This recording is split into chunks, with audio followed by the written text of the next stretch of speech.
Due to a brief visit to the restroom, Yongbo unexpectedly found himself transported to the Marvel Universe. The moment he was regarded as food by a vampire, he discovered his purpose for traversing this new realm. S.H.I.E.L.D? Is that not the same as Serpent Shield? When I plunge into the abyss, I shall ensure to bring a parachute. Chapter 1. The Restroom Incident. Nightfall cast its shadow between two towering buildings. Where an ordinary restroom door materialized against the wall, accompanied by the voice of a man from within. "Bro, just let me use the restroom." As soon as the words left his lips, the doorknob turned, and Yongbo strode out, revealing glimpses of the room behind him and his brother Yong Tao standing inside. "Where is this?" Yongbo surveyed his surroundings with a look of bewilderment. Flanking him were towering edifices. To his left stood a solid wall, and to his right lay a road leading onward.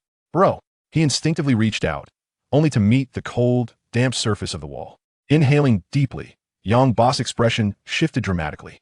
Who possesses such a lack of decency to relieve themselves here, and at such a height?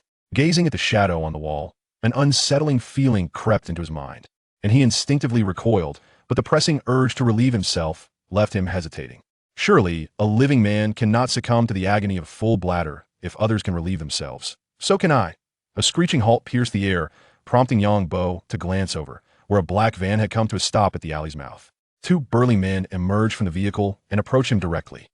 Foreigners? Have I truly crossed into another country? Having immersed himself in countless narratives online, Yongbo was all too familiar with the concept of traversing realms. If this was not a case of transference, it would be utterly absurd. The two imposing figures approached without uttering a word, their eyes cold and indifferent. What is the situation? Is public urination forbidden here? As Yongbo stood there, perplexed, the two men wasted no time and seized him. "What are you doing?" Yongbo immediately began to struggle, though he quickly realized that his strength was no match for theirs. However, his years of brawling experience allowed him to regain composure. He targeted one man, lifting his foot to stomp down hard on the other's foot. Before Yongbo could capitalize on the opportunity to escape, the man he had stomped swiftly produced a syringe and plunged it into his body. Oh no, this is the end. In mere moments, a wave of drowsiness washed over him, and his eyes began to close uncontrollably. Modern anesthetics were far too potent for an ordinary person's will to resist. Time slipped away, and eventually, Yongbo gradually opened his eyes, only to be met with excruciating pain in his arms. Looking up, he realized his hands were bound, suspended from what resembled a slaughterhouse conveyor. He was not alone. Surrounding him were numerous men and women similarly ensnared. Instinctively, he attempted to cry out for help, only to discover that his mouth was tightly sealed with tape. This realization abruptly sobered him, or at least it should have. What in the world? Does this scene not imply that I'm now merely a pig awaiting slaughter? I'm still a virgin. I cannot perish like this. At that moment, footsteps echoed, and a figure appeared before him, instinctively glancing at him. The two locked eyes, caught in an awkward stare. The individual wore a red hoodie atop blue jeans, their black hair appearing sharp and tidy, though Yongbo sensed an unusual pallor on their face, as if they had been unwell for a considerable time. "Hey, Kaler, we have a meal that has awakened." A smile broke across the stranger's face as they called out to someone behind them. Suspended as he was, Yongbo's view was obscured by the other meals, leaving him unaware of whom the stranger was addressing. However, he soon caught sight of Kaler. A standard Caucasian male approached, dressed similarly to the first individual but donning a black hoodie. "Where, buddy?" Upon Kaler's arrival, he inquired excitedly, and even someone like Yongbo, not adept at reading social cues, could sense the palpable joy radiating from the two. How is it that I can comprehend their conversation so clearly? Is this a boon granted by my transference? Before his journey, his grasp of English had been limited to basic phrases like come for arriving and go for departing, along with nodding for yes and shaking his head for no. Yet the term meal exchange between the two filled Yongbo's heart with unease, as it clearly referred to him. Kaler, guided by the other person, locked eyes with Yongbo. Who would have thought we'd find such a prime meal this time? Let's bring him down and send him to the party. Kaler's face lit up with an uncontainable smile as he observed Yongbo, who had awakened far sooner than anticipated after being injected with anesthetics. Typically, a human would remain unconscious for at least 2 days. Regardless of the reason, he was deemed worthy of being sent to the blood feast. As this thought crossed Kaler's mind, he could not help but lick his lips. Yongbo had no chance of resistance and was unceremoniously transported to an underground ballroom. The deafening music engulfed him, drowning out any voices around him, while vibrant figures twisted and turned in the dance floor's embrace. These scenes evoked a sense of familiarity, and with the preceding context, several words suddenly sprang to Yongbo's mind. Vampires, Blade, with humans as their prey, and the recognizable dance hall, coupled with the greedy gazes surrounding him, Yongbo finally deduced the nature of his new environment. Yet, with this realization came a surge of resentment that if he were surrounded by ordinary people, he might seize the opportunity to fight back, but against such non-human entities, he felt utterly powerless. Really, this one's for you, he's the dessert for tonight.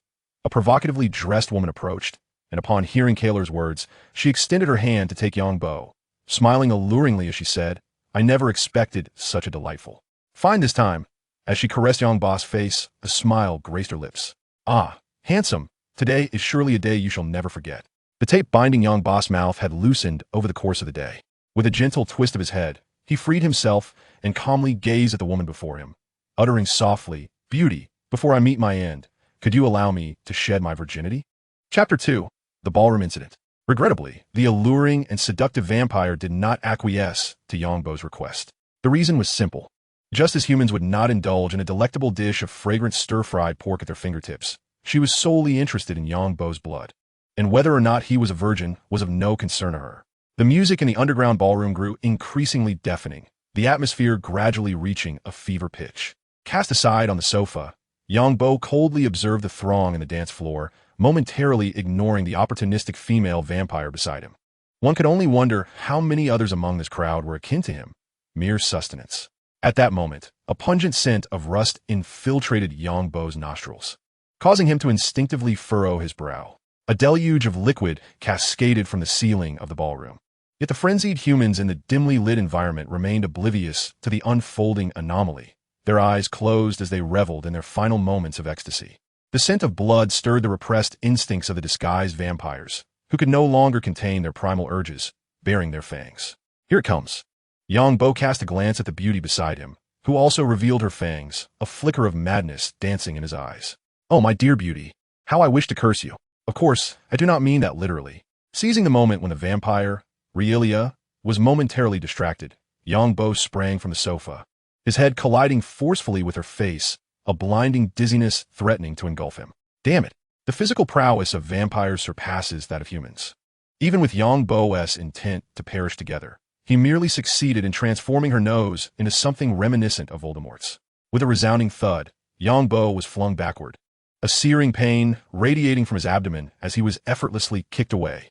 He crashed to the ground with a thump, feeling as though his body had shattered. Warmth trickling from his forehead, a stark reminder of his own blood. The sound of his fall and the screams from the dance floor were completely drowned out by the overwhelming music. The beautiful vampire, now transformed into the wrathful Reimagined, leaped beside Yongbo, her face smeared with blood, which struck him as somewhat comical. You wretched fool, I will drain every drop of blood from your body. Oh, merely blood, is it? I possess other fluids as well. Even in the face of impending death, Yongbo could not refrain from teasing her. It was instinctive. A man who listens to stand-up comedy daily cannot let an opportunity for banter slip by. Reimagined raised her foot and mercilessly kicked him in the head.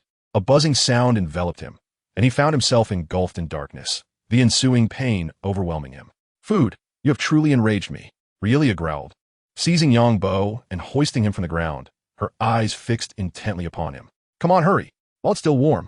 Knowing his demise was inevitable, Yongbo's eyes appeared vacant, blood trickling from his forehead, coupled with the agonizing throb in his abdomen, rendering his mind somewhat hazy.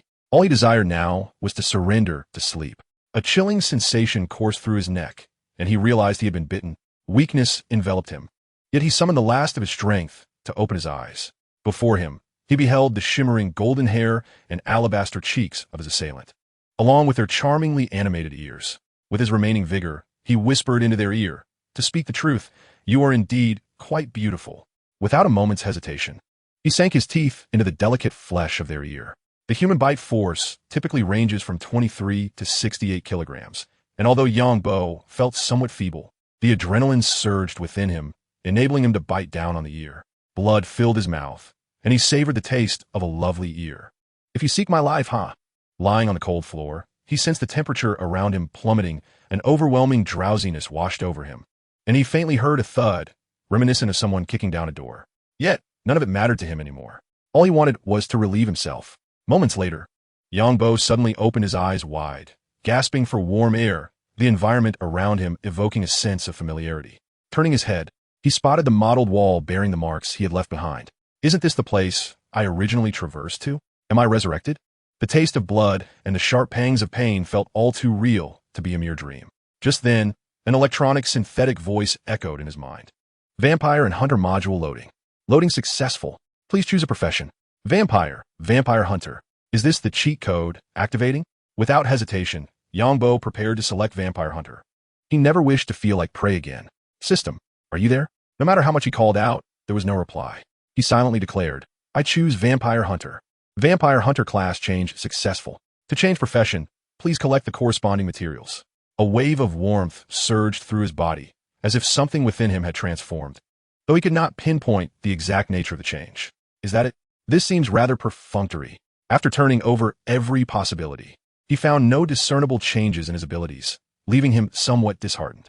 The system appeared to lack intelligence, providing no novice tips, forcing him to navigate everything on his own. First, let me ascertain my location. Exiting the alley, he stepped onto the road, where vehicles sped past.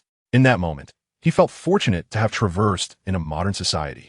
Had it been ancient times or another world, he would have been utterly lost. So many foreigners. Wait, it seems I'm a foreigner now. Shaking his head, he dismissed the trivial thought and wandered aimlessly down the street, striving to comprehend precisely where he found himself. Shops lined either side of the road, and he could clearly understand the signs above, which puzzled him. Yesterday, I could comprehend English, indicating the system had been present then. But why can I only choose a profession now? Could it be that my system becomes increasingly powerful as it deteriorates? Lost in a whirlwind of thoughts, I strolled along the street. Chapter 3. The Disappearance of Tony. Tony Stark, the president of Stark Industries, has gone missing in Afghanistan today. Damn! Yongbo angrily shoved the newspaper he had picked up into his pocket, now fully aware of his whereabouts. It was the year 2008, in the Manhattan district of New York, specifically in the legendary Hell's Kitchen. At this moment, Tony Stark had yet to undergo his transformation into Iron Man, and the grand era of heroes had not yet fully arrived. Initially, he believed he had merely crossed into the world of Blade, but it now appeared that he had actually traversed into the expansive Marvel Cinematic Universe. Consequently, the danger level in this world had surged from 1 to a staggering 100, for the emergence of all manner of supernatural beings was not uncommon in the Marvel realm. Raising his head, he gazed at the law office of Matt Murdock across the street, which served as further evidence of his existence in the Marvel Universe. Daredevil, known as Matt Murdock, had once saved a blind man from truck, inadvertently exposing himself to radioactive material that resulted in his blindness. Yet, this misfortune heightened his other senses, and under the rigorous training of the blind martial arts master Stick, Matt honed his superhuman abilities and became a formidable warrior. By day, he was a lawyer. By night, he donned his mask and transformed into Daredevil, battling crime in the gritty streets of Hell's Kitchen. Village chief of the novice village, Yongbo could not help but murmur. For Daredevil was among the first characters many time travelers encountered, given that his powers were not overwhelmingly strong, limited primarily to enhanced hearing and perception without surpassing human capabilities. He turned away, unwilling to engage with these Marvel heroes, save for Blade, as he yearned for this clandestine brood of vampires to experience the warmth of the sun. The timeline seemed slightly amiss. According to history, Matt's law firm should have opened only after the Great Battle in New York, yet here they were in 2008. And Matt should still be undergoing Stick's training. Reality and film indeed diverged greatly, while the media portrayed Hell's Kitchen as perilous. His meanderings revealed only 2 robberies and 3 gunshots, far less exaggerated than depicted. With no place to go, lacking money and identity, Yongbo realized that to survive in a place like America, he must conceal himself within the chaos, and Hell's Kitchen presented the ideal refuge. What on earth? He stared in bewilderment at the sudden appearance of a row of chicken legs, counting a total of 10, the foremost one seemingly nibbled upon. Was this the hunger gauge of my world? Had I played too many games and begun to hallucinate?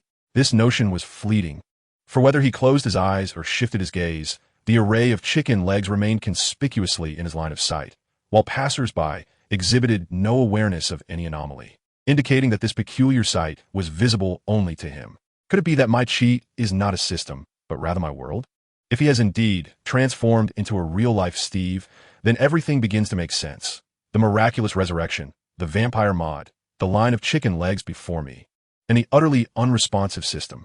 My world is a sandbox game of immense freedom, where one can embark on adventures slaying monsters, crafting equipment, constructing wonders, and also integrate various mods to shape it into one's ideal vision. As a seasoned player of my world, Yongbo is undoubtedly well acquainted with its intricacies. Since I have now become Steve, My body should presumably be in a digitized mode. Why then do I still feel pain? Could it be that my world abilities have not fully loaded? He extended his hand and pinched his arm, the sensation of pain remaining strikingly vivid. Just a moment ago, he stood in place, eyes closed, swaying his head, already attracting the attention of passers-by. And now, his self-inflicting behavior led others to question whether he had sustained a head injury. Even Yang-Bo found it difficult to withstand the gazes of the crowd, his face flushing as he made a hasty retreat, while onlookers parted ways, fearing they might contract some peculiar ailment. Remarkably, he felt no fatigue whatsoever. Was this a perk of being transformed into Steve? He had sprinted for over 10 minutes, and aside from a slight decrease in hunger, he felt no trace of exhaustion, not even a hint of breathlessness. Extending his hand, he inspected his fair skin, then glanced at the grimy stone floor. It was time to validate the most crucial ability. He gently tapped the ground, and on the gray stone surface, black squares began to materialize, multiplying with each strike. An exhilarated smile spread across Yang-Bo's face. Indeed, this vital ability had been preserved. If he were unable to break blocks, my world would be rendered incomplete. Suddenly, a crisp sound resonated by his ear, and the stone slab beneath his feet vanished, replaced by a mini stone slab that floated above the ground. Before he could comprehend the situation, the slab zipped into his body. Astonished, Yang-Bo was taken aback, even though he had prepared himself for some surprises. Witnessing a palm-sized slab enter his body left him momentarily disoriented. Instinctively, he reached out to explore his body, finding no issues, and let out a sigh of relief. It seemed that this slab was merely a decorative item. Otherwise, it wouldn't have been so easily obtained. Had it perhaps flown into his backpack? As this thought crossed his mind, a translucent window appeared before him, revealing a backpack interface akin to that in the game, featuring 4x9, a total of 36 small slots, within which lay a gray stone slab, clearly the one he had just knocked from the ground. At the top of the interface was a 2x2 crafting window, alongside 4 equipment slots on the left. Unlike in the game, where a mini Yang-Bo would typically appear, there were instead 3 buttons in that space. Complete data mode, on-off. Equipment display, on-off. Resurrection permission, on-off. Among the 3 options, only resurrection permission is activated, while the other 2 are deactivated. Upon noticing the final option, Yang-Bo could not help but exclaim, "Could you possibly conceal the last option? I fear I might inadvertently click it." Chapter 4. The Disappearance of Trees. Stone Tablet. An idea sparked in Yang-Bo's mind, and the stone tablet from his backpack materialized in his hand, measuring approximately 10 centimeters in size. A phantom of the stone slab appeared over the gap in the ground. As he placed it down, the stone tablet vanished from his grasp, returning to its original position. Had he not placed it there himself, he would hardly believe that it had ever been removed. First, I must find a way to procure some wood. There is a saying in my world, to become prosperous, one must first fell trees. Wood is the foundation of survival. Without it, crafting a workbench is impossible, thus rendering the creation of even a wooden pickaxe unfeasible. He raised his head to check the time, but the towering buildings on either side of the alley completely obscured the sun. It was likely around 10 in the morning. I should seek out a nearby park. I recall that Manhattan has a Central Park. Central Park, nestled between the Upper East Side and the Upper West Side, is the largest park in Manhattan, sprawling over nearly 315 hectares and surrounded by towering skyscrapers. Its status in America is irreplaceable, akin to the significance of the Forbidden City or the Great Wall in the hearts of the Chinese people. After inquiring with a few amiable residents, Yang-Bo arrived at the familiar yet strange Central Park. It felt familiar because he had previously played a game called Prototype, which featured a map inspired by Manhattan, naturally including the iconic Central Park. However, the real Central Park's expanse is in no way comparable to its virtual counterpart. As Yang-Bo crossed the pedestrian crosswalk and entered the park, the dense trees and verdant grass formed a striking contrast with the modern steel jungle behind him. Gazing at Central Park before him, only one thought occupied Yang-Bo's mind. I shall reside within this park from now on. The park was teeming with people, not only locals, but also numerous tourists drawn to its allure. Yang-Bo peered into the distance at a lush thicket and, upon identifying his target, made his way toward it. Upon arrival, he realized that the number of visitors in the woods was not significantly fewer than those in the grassy areas. Alas, even attempting to fell a tree proves to be such a challenge. How I wish I had traversed to a rural town instead. Yang-Bo settled onto a bench within Central Park, awaiting the opportune moment to act. His hunger, represented by chicken drumsticks, had already diminished by 3. However, as long as he remained inactive, his hunger level would not decrease further. He patted his pockets, extracting all the belongings he possessed: 3 1-yuan notes, a pack of white-label cigarettes, and an ordinary lighter. Beyond these, he had no other items on him. Upon opening the cigarette case and counting 8 remaining cigarettes, I extracted one, placed it between my lips, and ignited it, inhaling deeply to relax my taut nerves. As the saying goes, since I am here, I shall make my peace with the situation. I pondered whether my abrupt disappearance would alarm my elder brother. Time passed slowly, and Yangbo remained seated on the chair, enjoying the gentle breeze, surrounded by a steady stream of tourists. Yet, with nowhere else to go, he exhibited remarkable patience. As twilight descended, casting a beautiful glow across the horizon, he rose from his chair. After several hours of sitting, the digital enhancements ensured he felt no discomfort. At last, the park began to empty. It was mealtime, and the number of visitors in Central Park had significantly diminished, although some remained. It was a stark contrast to the bustling daytime crowd. At least the darker woods were now relatively deserted.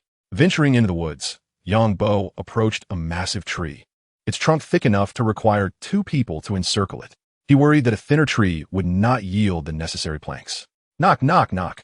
He struck the trunk, feeling no pain, as if his hand were pounding on a soft cotton bag. Compared to the decorative stone slabs, the fissures in the tree were far less pronounced. Suddenly, with a resounding thud, the tree transformed before him into numerous fist-sized brown cubes, which tumbled to the ground, spinning. Startled, Yangbo rushed over to collect the cubes, hastily stowing them in his backpack. Was this a one-click tree-chopping feature? The unfolding scenario was completely unexpected, yet fortuitous, as it allowed him to remain unnoticed. Upon inspecting his backpack, he discovered that this singular tree had provided him with 23 pieces of wood and 4 oak saplings. Without hesitation, he placed the wood into the crafting section of his backpack, knowing that each piece could be broken down into 4 wooden planks. With these, he crafted a core workbench reminiscent of that in a certain game. Glancing around and finding no one in sight, he set the workbench upon the ground. Its surface was a gentle brown, adorned with a pair of pliers on the side, far more three-dimensional than the textures in the game, yet entirely non-removable. Above the workbench, a 3x3 crafting grid was illustrated. Seizing the opportunity while remaining unobserved, Yangbo summoned the workbench's operational interface with a mere thought. The interface mirrored the grid of the workbench, presenting a 3x3 window. To his delight, a green book appeared on the side of the crafting window. A crafting table indeed. I initially feared my inventory was of a lesser version. Having a crafting table would greatly simplify matters. The original crafting recipes were etched deeply in his memory, including many commonly used items from various mods, though some obscure recipes eluded him. Wait, how was cake made again? He retrieved 3 wooden planks and 2 sticks, crafting a wooden pickaxe, and began to strike the workbench. As the cracks multiplied and a clear ringing sound echoed, the workbench transformed into a miniature form and was absorbed into his backpack. Seek a place to burrow underground and discover if there exists a means to extract cobblestones. If not, the only option remains to devise an escape from Manhattan. Though Manhattan is an island connected to the mainland by bridges, encountering law enforcement could spell trouble. Until the issue of identity is resolved, it is prudent for him to remain within Central Park. The act of uprooting grass was executed with remarkable speed, and in but a few moments, a passage leading to the subterranean realm emerged. Yangbo leaped into the opening and deftly covered it with soil. Instantly, darkness enveloped him, and with a flick of his lighter, he illuminated the surrounding area, prompting a phrase to unconsciously surface in his mind.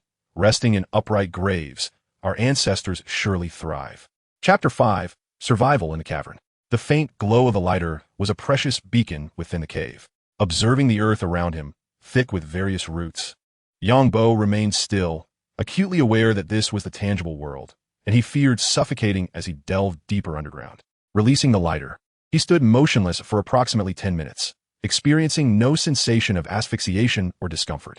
He felt no sense of panic. Could it be that I no longer require oxygen?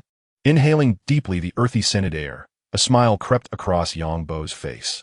Was this not invincibility? Once more, he ignited the lighter, its yellow flame illuminating the surroundings anew. Yangbo raised an eyebrow, speculating. Could it be that the blocks of my world are capable of generating air? Such conjecture was not far-fetched, considering that in my world, placing a wooden door underwater conjures air from thin nothingness. With the danger of suffocation absent, he extended his hand to excavate deeper into the earth, where the buried treasures began to reveal themselves in increasingly peculiar forms. Gazing at the digitized bones in his grasp and the human skull embedded in the wall, His expression shifted, murmuring, "Though I know not who you are or the reasons for your burial here, I sincerely thank you for your invaluable contribution." It appeared that the resources found in the game could indeed be acquired in reality. However, Yangbo's aspirations remained modest. Regardless of the allure of diamond the size of a fist or gold as long as an arm, such luxuries were beyond his reach. His target was a suit of iron armor. While the soil layers consisted of topsoil, subsoil, and bedrock, the rules of my world rendered them indistinguishable, all transformed into blocks of earth. After excavating approximately 17 meters, he gazed at the gray ground beneath him, exhilaration coursing through his veins. He tapped the surface, which also bore cracks, though their expansion was exceedingly slow. Yangbo ceased his actions, understanding that this indicated an insufficient mining level. My world possessed a remarkably scientific progression system. Initially, one could only gather wooden items, such as logs, planks, doors, and fences, objects with a hardness rating of 1. To mine more resilient and substantial materials, one must possess the appropriate tools. Otherwise, attempting to excavate forcefully would yield nothing but futility. At long last, the stone came into view. He began to excavate, hoping to transform it into cobblestone. If that failed, he would have to devise alternative methods. With a wooden pickaxe in hand, he struck the stone beneath his feet, and to his delight, each blow revealed numerous fractures on its surface. With a resounding thud, a cobblestone was drawn into Yangbo's backpack. At last, he could embrace the Stone Age, continuously gathering stones from his surroundings with a wooden pickaxe. He planned to establish a refuge here, a sanctuary he could call home. To prevent any potential cave-ins, Yangbo laid a layer of cobblestone on the ceiling, ensuring he would not be entombed underground. Setting down a workbench, he crafted 2 stone pickaxes and a furnace. Glancing at his hunger meter, which had dwindled to half, he furrowed his brow. With the issues of stone and wood resolved, it was time to address the matter of sustenance. Yangbo sighed, lamenting the plight of the financially challenged. Opening the furnace interface, he noted its simplicity. 3 slots, 1 for items to be smelted, 1 for fuel, and 1 for the finished product. He placed his nearly depleted wooden pickaxe in the fuel slot and added 3 logs to the raw materials slot, intending to create charcoal for torches.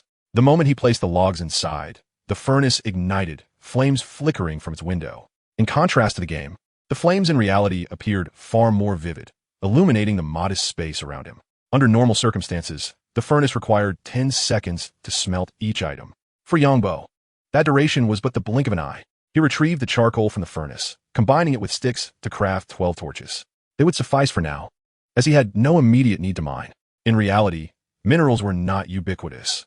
If he truly wished to mine, he would have to leave New York and venture to the abandoned mines of the American Midwest, where remnants of mineral veins might still be found.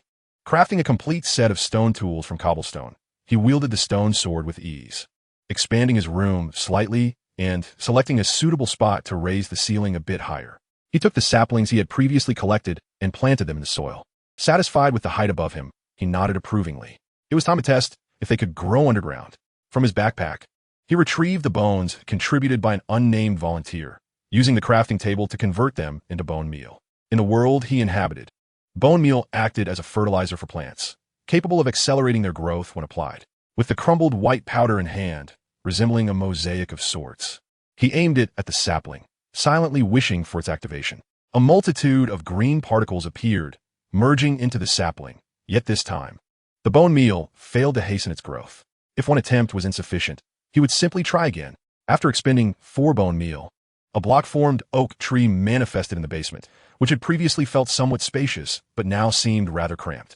Gathering the wood and the 3 fallen saplings, he noticed a red apple floating on the ground and approached it joyfully to pick it up.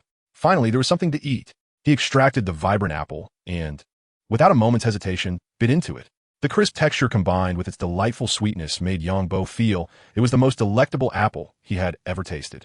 He decided to explore the vampire mod briefly before venturing out to see if he could scavenge some scrap iron, if he could convert it into iron ingots. That would be immensely beneficial. Chapter 6. The time for hunting has arrived.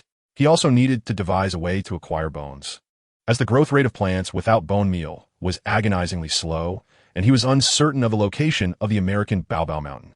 Seated on a half-brick of round stone, with a cigarette dangling from his lips, he exhaled smoke slowly, twirling a sharp stake in his hand. His gaze was somewhat icy, and his thoughts drifted back to the previous night, to the scene where he had been treated as food. He wondered where that group of creatures was hiding. It would be advantageous to encounter a blade warrior, as it might yield some valuable intelligence. Putting away the stake, he rose to his feet. The stake was a tool used by hunters in the vampire mod to combat vampires, crafted with remarkable simplicity, requiring only 2 sticks and a plank. However, it significantly increased the drop rate of vampire loot. Killing a vampire with the stake would yield vampire souls and vampire blood. Moreover, after unlocking the skill basic use of the stake, one could eliminate vampires with less than 35 health in a single strike. Unlocking the skill true use of the stake allowed one to kill vampires with less than 200 health from behind. Approaching the workbench, he took out some sticks and crafted wooden ladders, placing them in the passage leading to the surface. After slowly climbing up, he used a shovel to dig through the soil above, peeking out to ensure the area was clear before leaping out of the hole and sealing it behind him. The night had fully enveloped the surroundings, particularly within the dense forest, where the visible tourists had vanished. Yet, the faint sound of a woman's scream echoed, indicating that matters were far from straightforward. Cursed be it, the wilderness was audibly chaotic, demonstrating audacity beyond measure. Yangbo was not one to indulge in live broadcasts. Although there was a chance of being invited for a drive, he preferred to remain virtuous. In the absence of life-threatening situations, he still sought a brand new vehicle to drive. Listening intently to the sounds, he moved in the opposite direction, albeit cautiously, as his hunger level had dwindled to 8 points, equivalent to 4 chicken legs. He feared that if he ran for too long, he might encounter danger and be unable to flee. After spending over 10 minutes, Yangbo finally re-entered modern society. The skyscrapers of Manhattan were aglow with lights, and the streets buzzed with pedestrians. Compared to the daytime, the city radiated its charm at night. Suddenly, he caught a whiff of a foul stench, a scent that struck him with a heavy toll, and a new realization flashed in his mind. There were vampires nearby. Narrowing his eyes, he turned his gaze towards the direction from which a peculiar scent emanated. Approaching him was a young Caucasian man clad in a brown short-sleeved shirt. It was evident that the man's destination was not him. He merely passed by. A radiant golden aura enveloped the man's figure, and astonishingly, this aura did not hinder Yangbo from perceiving the pallor of his face. Even when obstructed by other pedestrians, he could discern the golden outline of the man's form. Was this the fabled vampire perception? Yangbo felt a jolt of surprise. Such an effect reminded him of the skill vampire perception from the hunter class in the game, which allowed players to sense nearby wild vampires and vampire players. However, this skill was exclusive to 4th-level vampire hunters, while he was merely a novice hunter at level 0. How could he possibly possess such an ability? He silently chanted, "Open the vampire module skill bar." As soon as the thought crossed his mind, the vampire module skill bar materialized before Yangbo. Since he was currently a hunter, the bar displayed only hunter skills. A few skills appeared in the center, but aside from vampire perception, all others were grayed out and marked as unusable. In the top right corner, the remaining skill points were displayed. Typically, a newly transitioned profession would show 0 points, yet his indicated 1. Could it be played in such a manner? Might he negotiate to activate all skills and repay the favor upon leveling up? Unfortunately, Yangbo possessed no system, and his lofty aspirations were evidently dashed. Naturally, he turned and trailed behind the vampire. Thanks to his newfound skill, Yangbo only needed to maintain a distance of 20 meters. As long as he did so, the golden aura would remain visible. Even when the vampire vanished from his sight, the nauseating scent lingered in the air, guiding him. Unable to suppress the urge, he licked his lips, his eyes sparkling with excitement, as though he beheld a mesmerizing beauty. This towering figure was striking, with a physique that seemed unparalleled. One could easily imagine the toll of riding such a magnificent steed. Where had he gone? Distracted by the allure of this sinister presence, the vampire soon slipped from view. Yet Yangbo felt no concern, for the scent in the air continued to lead him. He quickened his pace, and before long, the vampire reappeared within his sight. As he observed the figure enter a narrow alley, a sly smile crept across Yangbo's face. How audacious! His boldness stemmed from the knowledge of his ability to resurrect. Yet he pondered what emboldened the vampire. Watching from the corner of the alley, waiting for him to arrive, Yangbo gently shook his head, his expression gradually turning cold. The smile on his face retreating into shadows. A stone axe materialized in his hand as he crouched low against the wall, employing a stealth technique that minimized the noise his body emitted. Pausing 2 steps away from the alley, Yangbo halted, utilizing the special effects of his skill to clearly perceive the vampire lurking at the corner. The creature was evidently prepared. The moment he revealed himself, he would surely be dragged into the alley for an unwelcome embrace. The two stood at opposite corners, Yang Tao raising the stone axe, ready to deliver a surprise should the vampire succumb to impatience and expose itself. As the footsteps faded, the vampire, unable to contain its restlessness, began to sway, hesitating whether to take a glance. After a minute, it could no longer resist, cautiously peeking around the corner to assess the situation. Surprise! The moment the vampire turned its head, Yang Bo leapt, striking it on the head with the axe, instantly depleting 13 points from its 28 health. Chapter 7. Time to Prosper. The vampire emitted an unintelligible roar, struggling to rise as it met Yang Bo's cold gaze, devoid of any emotion. Seizing the moment, Yang Bo adhered to the ancient wisdom of his forebears, withdrawing the axe and striking again with a resounding thud. The vampire crumpled to the ground, its health reduced again, now down to 6 points after sustaining another 9 damage. The remaining health indicated the creature's physical state.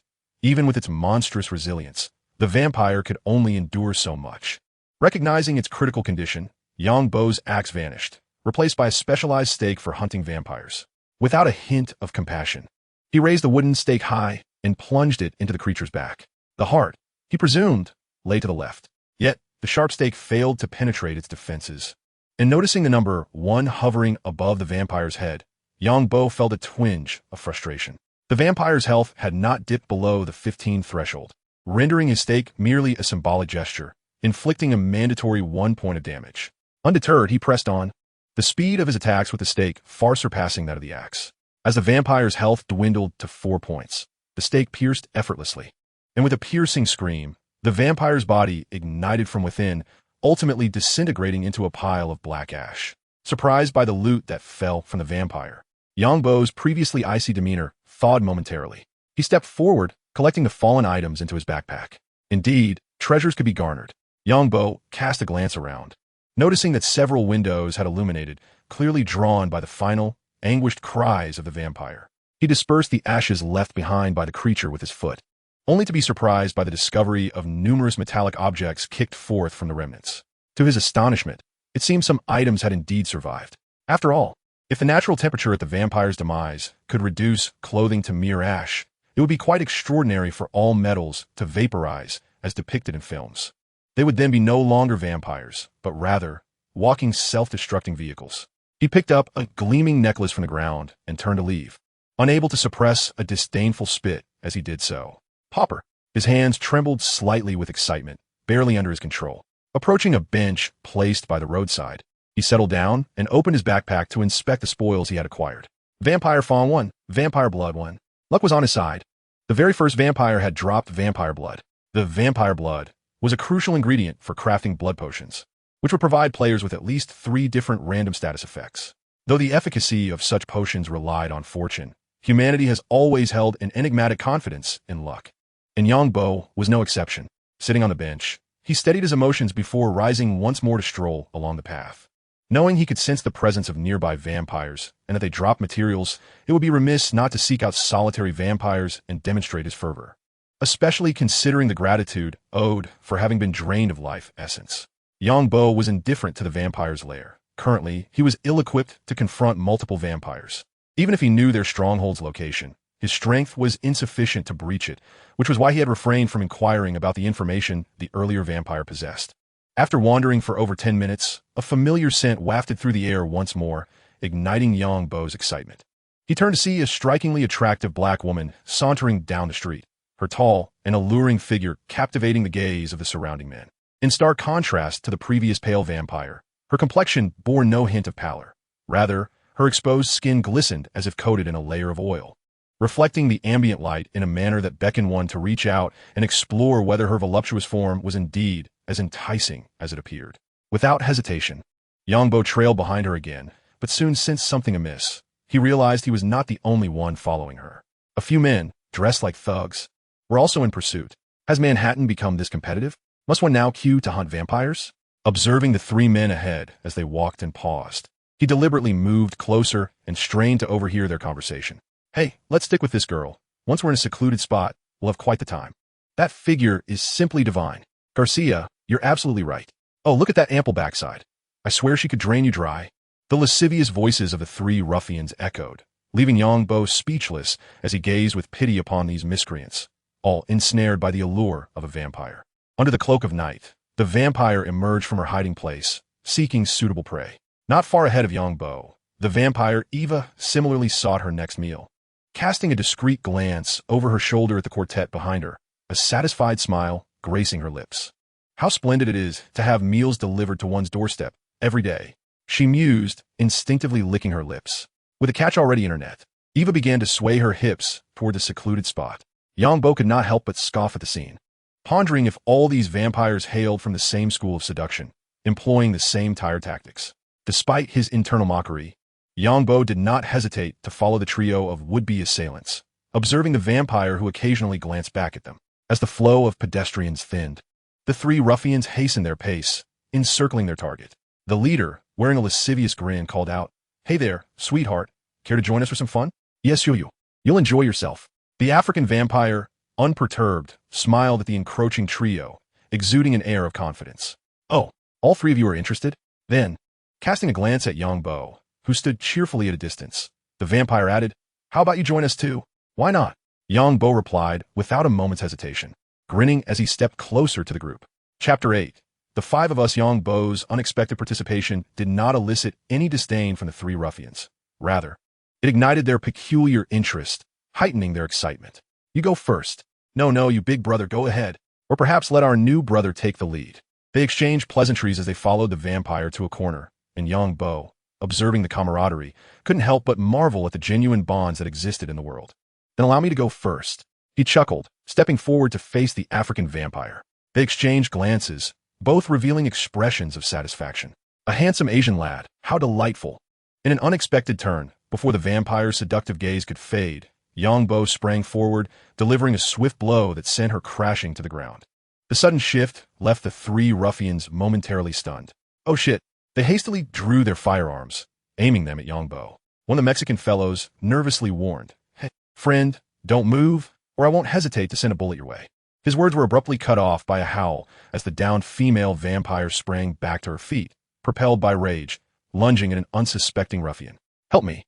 he screamed in terror, while the other two quickly aimed their guns at the woman who had pounced on their comrade. "What the hell is this monster?" As the two individuals hesitated over whether to fire their weapons, Yangbo exhibited no signs of pause. He gripped the stone axe and struck once more, sending the vampire staggering back by an invisible force, just as it was descending upon the fallen thug. Unfortunately, this moment was slightly delayed. The assailant had already been bitten and was now clutching his neck, blood seeping through his fingers as he uttered in a frenzy, "She lost her mind. She actually bit me, damn it." Trembling, he raised his arm and pulled the trigger of his handgun, a shot ringing out as the bullet struck the vampire. "Are you insane, Carrie?" the Mexican thug exclaimed in panic. Although they were armed, they were mere thugs, not terrorists, and would only resort to violence in dire circumstances. "She's crazy. She wants to kill me." The female vampire's howl echoed once more as she crouched on all fours, preparing to lunge at another target. Yangbo was determined not to grant her that opportunity. "Watch out." He exerted force beneath his feet, leaping gracefully into the air, and brought the axe down again. This vampire was evidently more formidable than the previous one encountered, as indicated by her life force cap of 53 points. What manner of creature is this? It was clear that the three thugs were encountering a vampire for the first time. They were visibly unsettled by the fact that this being could still move after being shot. The two standing men, no longer holding back, simultaneously squeezed the triggers of their firearms. Bang, bang, bang. Each bullet effortlessly drained a portion of a vampire's vitality. It was evident that standard small-caliber rounds were practically harmless to a vampire. Those silver bullets would yield a vastly different outcome. With Yangbo's final blow, the vampire emitted a piercing scream as her body ignited spontaneously. Within mere seconds, the dark figure vanished, and the items she dropped were automatically absorbed into Yangbo's backpack. What on earth just happened? She disappeared. The three thugs were profoundly shaken, witnessing a living being vanish before their eyes. Yangbo gently stirred a small pile of black ash on the ground, hoping the female vampire would yield something of value. To his surprise, a few bullet casings tumbled out, but there were no metallic treasures to be found. "So, impoverished?" He frowned, then raised his gaze to the thug lying on the ground. He lifted his leg, intending to assess the situation of the fallen man, but his movement provoked the three thugs to aim their handguns at him. "Friend, what exactly is happening here?" Yangbo wore a smile. Despite his lack of fondness for these thugs, they were at least human and would not regard him as food. Unlike the vampire. Have you ever heard of vampires? The three men appeared momentarily taken aback, and the downed thug seized the opportunity to rise. Vampires? Indeed. The man at the forefront suddenly came to his senses, instinctively directing his gaze towards the bitten Carrie. They had heard tales of vampires since childhood, yet they had merely regarded them as folklore. Noticing the other's reaction, Yangbo's face blossomed with a radiant smile. Indeed, it is as you suspect. Once bitten by a vampire, as long as one is not drained completely, they will transform into a new vampire. At least, that is how it is depicted in Blade. His pupils dilated sharply, and he hastily stowed away his handgun, anxiously imploring, "Friend, you must have a way to save him, right?" Yangbo slightly shook his head. In the game, one could use milk to cure the affliction, but it was evident that he did not even possess a cow at the moment. Wait, I could simply send them to purchase milk. There is indeed a remedy, though it requires a substantial amount of milk, garlic, as well as bread and $500. The leader of the group, having seen Yangbo succumb to sorrow, was ignited with hope upon hearing the latter part of his statement and quickly inquired, "All right, I will go buy it. Let us go together." The gunfire from earlier had undoubtedly attracted attention nearby, although this place was relatively secluded and devoid of corpses. Lingering here was certainly not a prudent choice. The bitten young black man, Carrie, finally grasped the gravity of the situation and anxiously questioned, Am I going to become one of those monsters?" Yangbo glanced at him and cheerfully reassured, "Do not worry. I shall redeem you." Silently, he added, "Even if you were to become a vampire." However, the means of redemption would undoubtedly differ.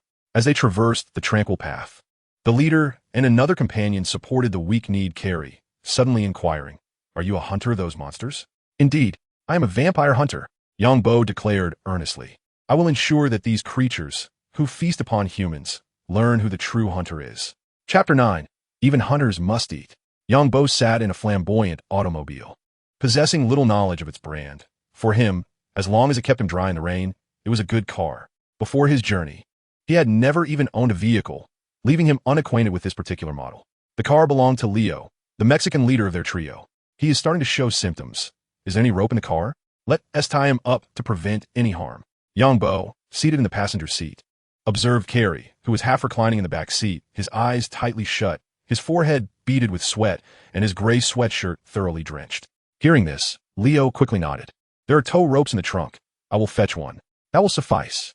Yangbo reached for a clove of garlic, and with a spark of inspiration, it swiftly transformed into the form of garlic as depicted in the vampire module. Beside him, Leo hesitated and asked, "Sir, I know garlic can repel vampires, but can bread and milk do the same?" He refrained from naively inquiring about the $500. Yangbo had already taken the milk and was pouring it into the iron bucket. Without raising his head in response to Leo's question, he stated, "The bread is my dinner." For a moment, silence enveloped the group as they watched the milk flow into the bucket. It did not take long for the iron bucket to be filled, and as Yangbo lifted it, the astonished gazes of the other two fell upon him. The bucket, originally over 30 centimeters tall, had magically transformed into a mere 20 centimeters, its walls appearing considerably thicker. More remarkably, as Yangbo opened the rear door of the car with a bucket of milk in hand, the pure white liquid remained perfectly still within, resembling a solid. Exchanging glances with one another, neither of the two spoke. If vampires existed, then a bucket of miraculous milk was hardly implausible. Yangbo pried open the mouth of the young black man, who had two elongated teeth. Fortunately, there was still time. He poured the milk from the bucket into the man's mouth. With a purpose now established, the formerly motionless milk reverted to liquid form, flowing directly into him. The moment he consumed the entire bucket, his previously trembling body ceased to shake. As the vampire virus was neutralized, Carrie opened his eyes, startled to find the three of them staring intently at him. Suddenly, he recalled the agony he had just endured and began to feel himself, asking, "Am I all right?" Immediately, he expressed his gratitude to Yangbo, saying, Thank you. Noticing that the issue had been resolved, Yangbo smiled slightly and turned to retrieve the bread from his bag, transforming it into the kind found in his own world before beginning to eat. As he chewed, he remarked, "No need for thanks. I am merely receiving my reward," contemplating the $500 nestled in his backpack. Yangbo's smile grew even brighter as he paused and continued, "Would you be interested in joining me for a little endeavor?" Seated in the car, Yangbo rolled down the window, his gaze fixed on the dwindling number of pedestrians outside. It was indeed quite late. A familiar scent wafted through the air, causing Yangbo's expression to turn serious as he straightened his posture and declared, "The man in the black shirt ahead." Upon hearing his words, the others in the car instantly perked up, following Yangbo's pointed direction. A man in his 30s, clad in black trousers and a black shirt, adorned with a gleaming gold watch on his wrist, exuded the aura of a successful individual. Were it not for Yongbo's assertion, they would never have believed this man to be a vampire, a creature that feeds on human blood. Though Leo felt a tinge of anxiety, he was calmed by Yongbo's serene demeanor. He opened the car door and, along with Carrie, approached the vampire as per Yongbo's prior instructions. Meanwhile, Yongbo and Gore moved into the shadows, waiting for their counterpart's arrival. Leo pulled a folding knife from his pocket and approached the vampire, pressing the blade against his waist, stating, "If you wish to live, come with me." The vampire was utterly taken aback. He could scarcely fathom that he had been robbed of sustenance in the midst of the street. The humiliation ignited a fierce anger within him. Yet the presence of several scattered passers-by rendered it impractical to retaliate immediately. Furrowing his brow, he declared, "Very well, do not lay a hand on me. I shall accompany you. Cursed scoundrel, I will undoubtedly transform you into my blood servant and relish in tormenting you." He was already concocting methods to inflict suffering upon Leo, seeking to assuage his wounded pride.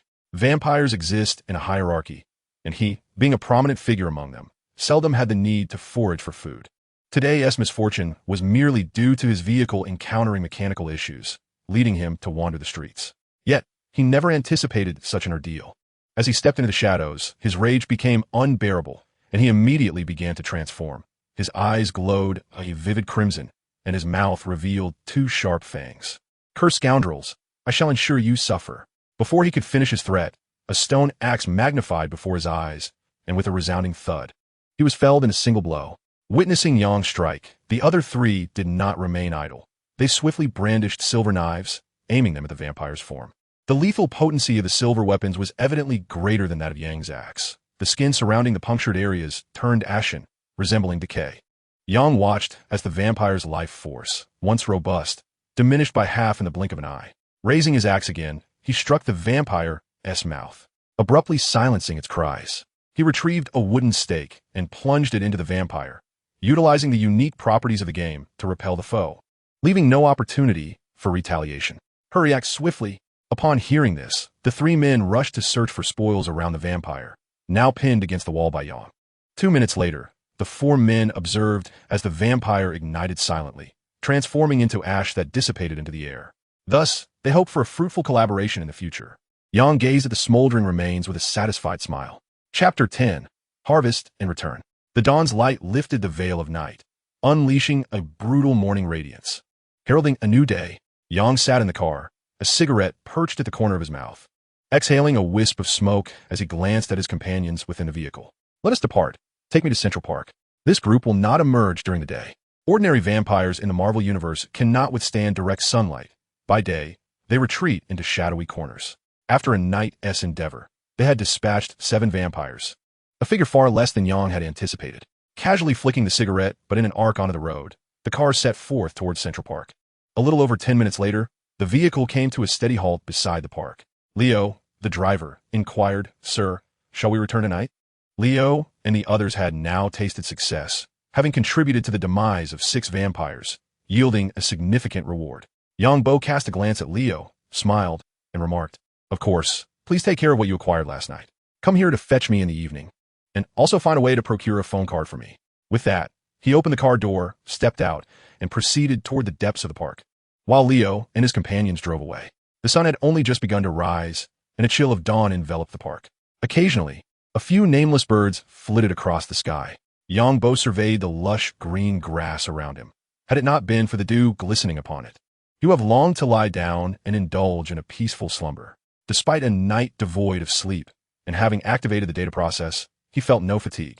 He retrieved a piece of bread from his backpack and savored it slowly, the aroma of wheat filling his mouth. It felt somewhat disappointing that no matter the flavor, once datafied, it transformed into plain bread. Fortunately, the taste was quite delightful, and it had the ability to be stacked. After satiating his hunger, he ventured into the forest. Heading homeward, when he suddenly noticed the dense thickets around him, he pondered whether cutting the grass might yield some seeds. If so, he would no longer need to worry about provisions. Although he currently possessed over $100, he was, after all, a person of modest means, and could not afford to squander money frivolously. It must be spent wisely. He raised his fist and struck the grass beneath him. transforming a square meter of verdant grass into mere 3 or 4 centimeters, as though mowed by a machine. Alas, no seeds fell. He lifted his hand again to clear the surrounding weeds, and soon a patch of smooth grassland emerged. As he had imagined, uprooting the weeds indeed produced seeds. After clearing hundreds of square meters, he collected a set of seeds. Recalling his memory, he ventured deeper into the forest and located his home. Observing a patch of earth that contrasted with the surrounding grass, he rubbed his temples in mild distress. Leaving the entrance here was too conspicuous. Despite the uniformity of the grass, the color difference was still somewhat noticeable. The soil clump from last night had now been overtaken by grass. Yet the bright green grass appeared out of place against the dark green surroundings. After some thought, Yangbo took out a shovel and dug up the grass patch, revealing the passage below. He jumped in and sealed the entrance behind him.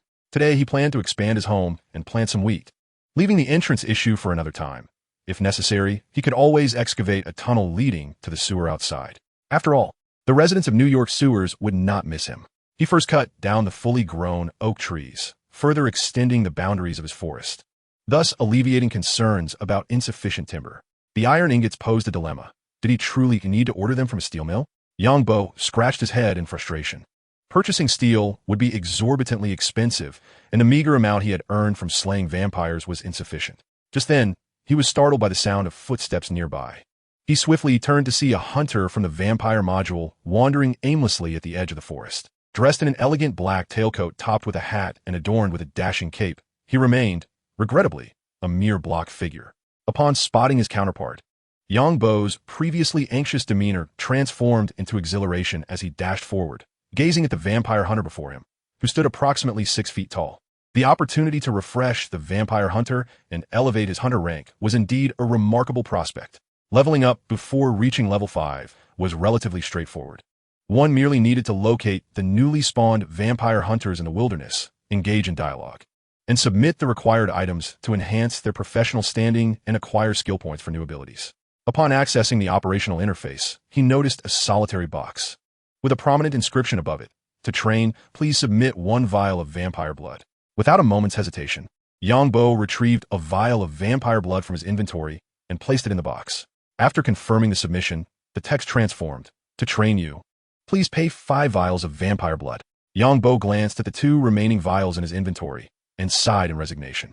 The acquisition of vampire blood necessitated the use of stakes to eliminate vampires, with drops being a matter of chance rather than certainty. Last night, he had vanquished 7 vampires, yet only 3 vials had materialized from the endeavor.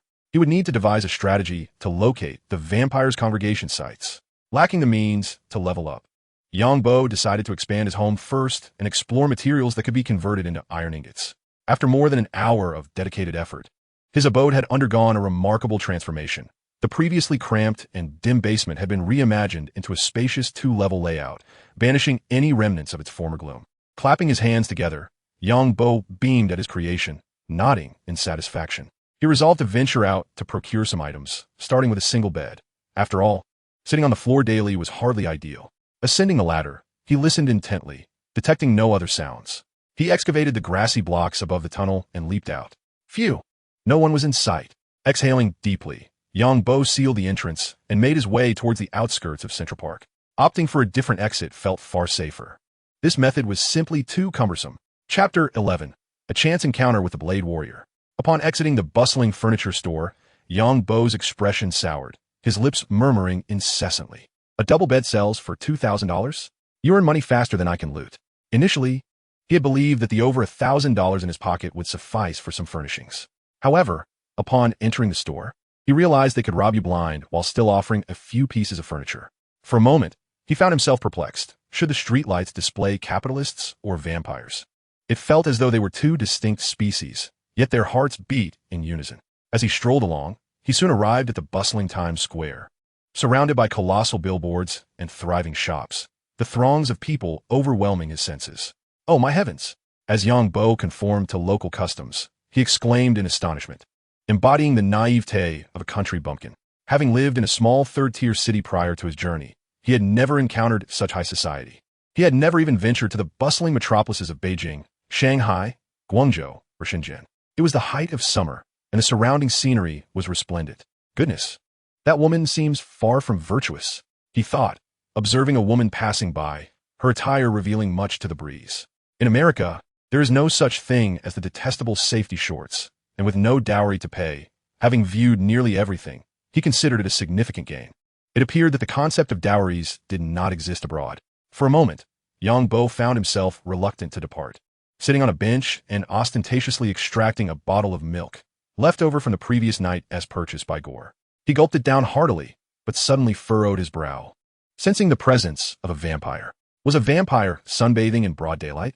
Following the scent, he spotted a young black man adorned in all black, draped in a long coat and wearing dark glasses. Fortunately, it was daytime. Had it been night, his attire would have rendered him a perfect shadow, blending seamlessly into the darkness, provided he remained silent.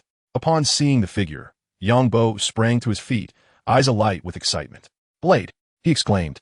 In a twist of fate, Blade, whose real name is Eric Brooks, was born of a vampire mother, Miriam, who was bitten by the vampire Deacon Frost just before giving birth, ultimately succumbing to her injuries. This lineage bestowed upon him both human and vampire traits, and he grew to become a vampire hunter. In his mind, Blade was synonymous with an endless supply of vampires, copious vampire blood, immense wealth, and upgrade materials. Without concern for any potential suspicion, Yang Bo hastened towards Blade. "Hey, handsome," he called out. Hearing his voice, a group of men, brimming with an inexplicable confidence, turned to look. Yang Bo, unfazed, approached Blade and said, "I would like to make your acquaintance to discuss those monsters." Beneath his sunglasses, Blade's eyes narrowed slightly as he scrutinized Yang Bo. He realized that Yang Bo must possess some knowledge about him. But the pressing question was how he came by it. "Who are you?" As long as conversation had been initiated, there was a path forward. Yang Bo smiled lightly, gesturing around them. "It's not convenient to talk here. Shall we find a cafe to discuss further?" Onlookers, drawn by the allure of the handsome figure, discreetly observed the two. Seeing this, Blade nodded slightly, his curiosity piqued, eager to discover Yang Bo's intentions. While America may lack various types of shops, it certainly abounds with cafes. The two soon arrived at the nearest establishment, locating a relatively secluded corner. "I'm Yang Bo. It's a pleasure to meet you," he declared, extending his hand to shake with Blade. "Eric Brooks," Blade replied. After introducing himself, the Blade warrior settled comfortably on the sofa, awaiting Yang Bo's explanation.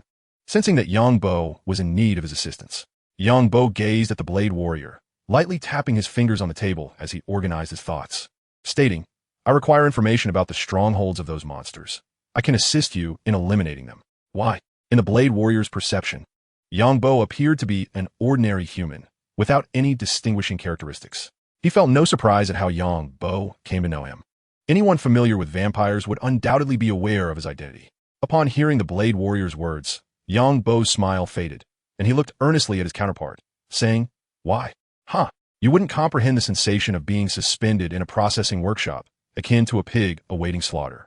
From that moment, I vowed that all vampires must perish, regardless of their location or identity." Expressing such sentiments in front of another vampire, Yang Bo did not provoke anger in the Blade warrior. Rather, he found himself in agreement with Yang Bo's declaration, though he remained somewhat astonished and curious, asking, "How did you escape?" In his recollection, he had no memory of anyone managing to escape from slaughterhouse. Yang Bo's fingers continued to tap on the table, producing a rhythmic sound as he coldly replied, "I did not escape. I am merely a hunter returned from hell, a vampire hunter. Now, during our first encounter, it is understandable that you would not trust me. I do not require you to put yourself in danger. Simply inform me of their locations." Upon hearing this, the Blade warrior fell silent. Yang Bo longed to light a cigarette, yet, displaying restraint, he refrained from doing so. At that moment, a waitress approached, placing 2 cups of coffee on the table. Lifting the cup, Yang Bo took a tentative sip, the bitter taste causing him to don a mask of discomfort. He reached for the sugar bowl, disregarding the Blade warrior's amused expression, and poured in a generous amount of sugar. "Blast it! I should have asked the Blade warrior to order the coffee. Instant coffee is indeed preferable." Seemingly touched by Yang Bo S.H.I.E.L.D. Demianor. The Blade warrior removed his glasses and set them on the table, addressing Yang Bo. "Very well. I was just about to head to one of their strongholds." "Thank you. But may I request something? If their numbers are not overwhelming, could I be allowed to take action myself?" If he did not use stakes to vanquish the vampires, he would not receive any vampire blood, which was a source of frustration. Now he sought to level up, necessitating the personal defeat of each vampire to maximize his gains of vampire blood. To ascend a level required 5 vials, 10 for the second level, 15 for the third, and 20 for the fourth.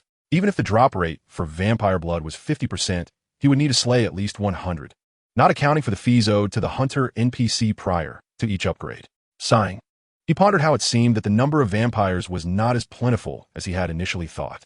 Chapter 12. Let's hunt those ensnared in darkness. Before a towering building, Yongbo stood beside the Blade Warrior. Looking up, one could count the floors, revealing an utterly ordinary apartment building. 2,803? Are you certain that vampires reside on the 28th floor? Should they be lurking in dim basements or abandoned factories? The fact that these beasts have a better living environment than him stirred an unsettling sense of imbalance within Yongbo. The Blade Warrior discerned the resentment in Yongbo's words, but could not fathom the source of his ire, merely nodding slightly. They are on the 28th floor. You may follow me to take a look. With that, he strode confidently into the building, prompting Yongbo to hastily follow, insisting, no, allow me to handle it. Inside the apartment, the absence of security personnel allowed the two to effortlessly access the elevator. The Blade Warrior had undoubtedly prepared meticulously prior to their arrival. Just wait for me at the door. I can still handle a few vampires, he stated. The Blade Warrior remained silent, pressing the button for the 28th floor. The elevator hummed to life, ascending gradually. With a soft chime, the elevator doors opened smoothly on the 28th floor. Without waiting for the Blade Warrior to act, Yongbo bolted out of the elevator, quickly scanning the vicinity and identifying room 2803. The Blade Warrior raised an eyebrow at Yongbo's sudden movement, but chose not to comment. He was curious about the nature of Yongbo's abilities. Yet it was evidently not the moment for inquiries. From a short distance away, he observed Yongbo crouch down, striking the steel door of 2,803 with his pickaxe. Thud, thud. The faint knocking drew the Blade Warrior's astonished gaze as cracks began to multiply on the sturdy door. With a peculiar sound, the robust barrier suddenly vanished. Simultaneously, he noticed the shift in Yongbo's expression. Once perpetually cheerful, now turned icy, and without a moment's hesitation, he stepped into the room. The Blade Warrior quickly followed, drawing forth a gleaming silver katana from his trench coat. Utilizing the System S abilities, Yongbo effortlessly discerned the vampire's locations within the room, for seemed rather few. Upon entering, he found the heavy curtains blocking the sunlight, rendering the space exceedingly dim. Nevertheless, the light filtering in from the doorway allowed Yongbo to clearly perceive the tidiness of the living room, revealing that these vampires did not favor residing in squalor. Approaching the window, he swiftly yanked open the thick drapes, allowing bright, warm sunlight to flood into the long-neglected room. The vampires within were roused by the sudden illumination. In Yongbo's view, two figures stood behind the door, seemingly engaged in some discussion.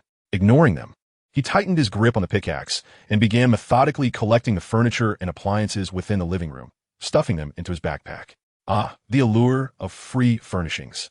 He sheathed his stone pickaxe, grasping a stone axe in his right hand and a stake in his left, advancing step by step towards the bedroom door. With a resounding thud, Yongbo kicked the door open, his formidable strength easily overwhelming the ordinary wooden barrier. The vampire lurking at the threshold was caught off guard and was thrust against the door. Inside the room stood a male and female vampire. The male was pinned behind the door, while the female glared at him with fury. Who are you? Clearly, they had been resting, as the woman was clad only in a simple undergarment, a black lace ensemble.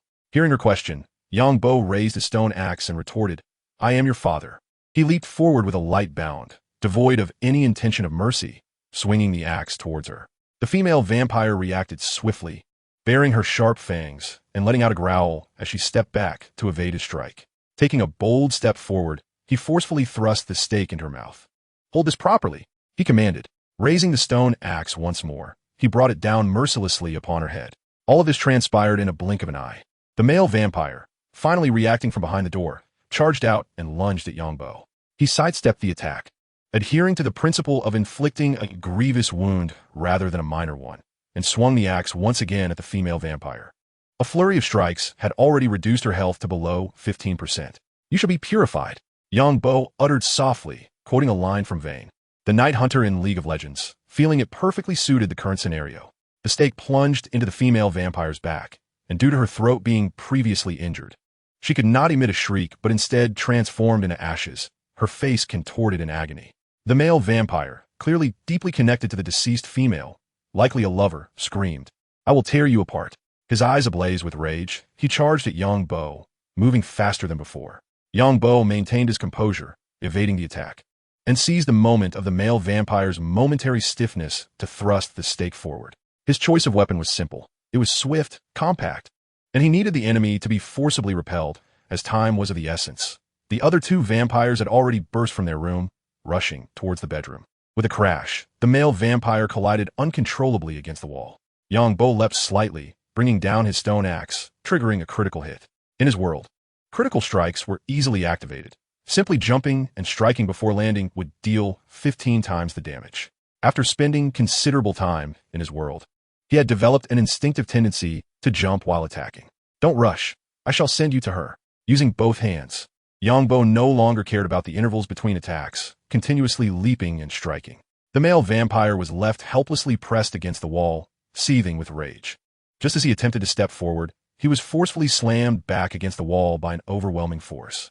At that moment, two barefoot, bare-bodied male vampires rushed in, clad only in a pair of undergarments. With a stake in hand, one plunged it into the vampire's skull, depleting its blood supply, then turned to face the two vampires charging in. Is this vampire also a homosexual? Chapter 13. I know how to handle things. Inside the apartment, an intense battle unfolded, with intermittent roars and the clashing of weapons echoing through the air. Yang Bo's expression darkened, pondering whether the two vampires' formidable synergy stemmed from their questionable orientation. Despite wielding dual weapons, he suffered a hit, inflicting 6 points of damage, a concerning fact, given his total health stood at merely 20 points, allowing him to endure only 4 more strikes. Caution was imperative. Before the two vampires could initiate their assault, Yang Bo surged forward, this time refraining from jumping, recognizing the futility of such a maneuver in midair, which would be tantamount to courting death. Do you need assistance? The voice of the Blade Warrior resonated from the doorway, observing the peculiar expression on Yang Bo's face as he engaged in battle. To the Blade Warrior, it seemed that with Yang Bo's strength wielding that unusual stone axe, he could easily fell a vampire with a single blow. Yet, the reality was that after receiving a strike, the vampire remained lively, the damage inflicted starkly contrasting the anticipated impact. Yang Bo, undeterred, continued his assault, declaring, I need to slay them myself. As the battle raged on, the vampire's expressions shifted to one of fear upon seeing the Blade Warrior. For his reputation among vampires was akin to thunder in the night. Seizing the opportunity, he brought the stone axe crashing down upon one vampire's head.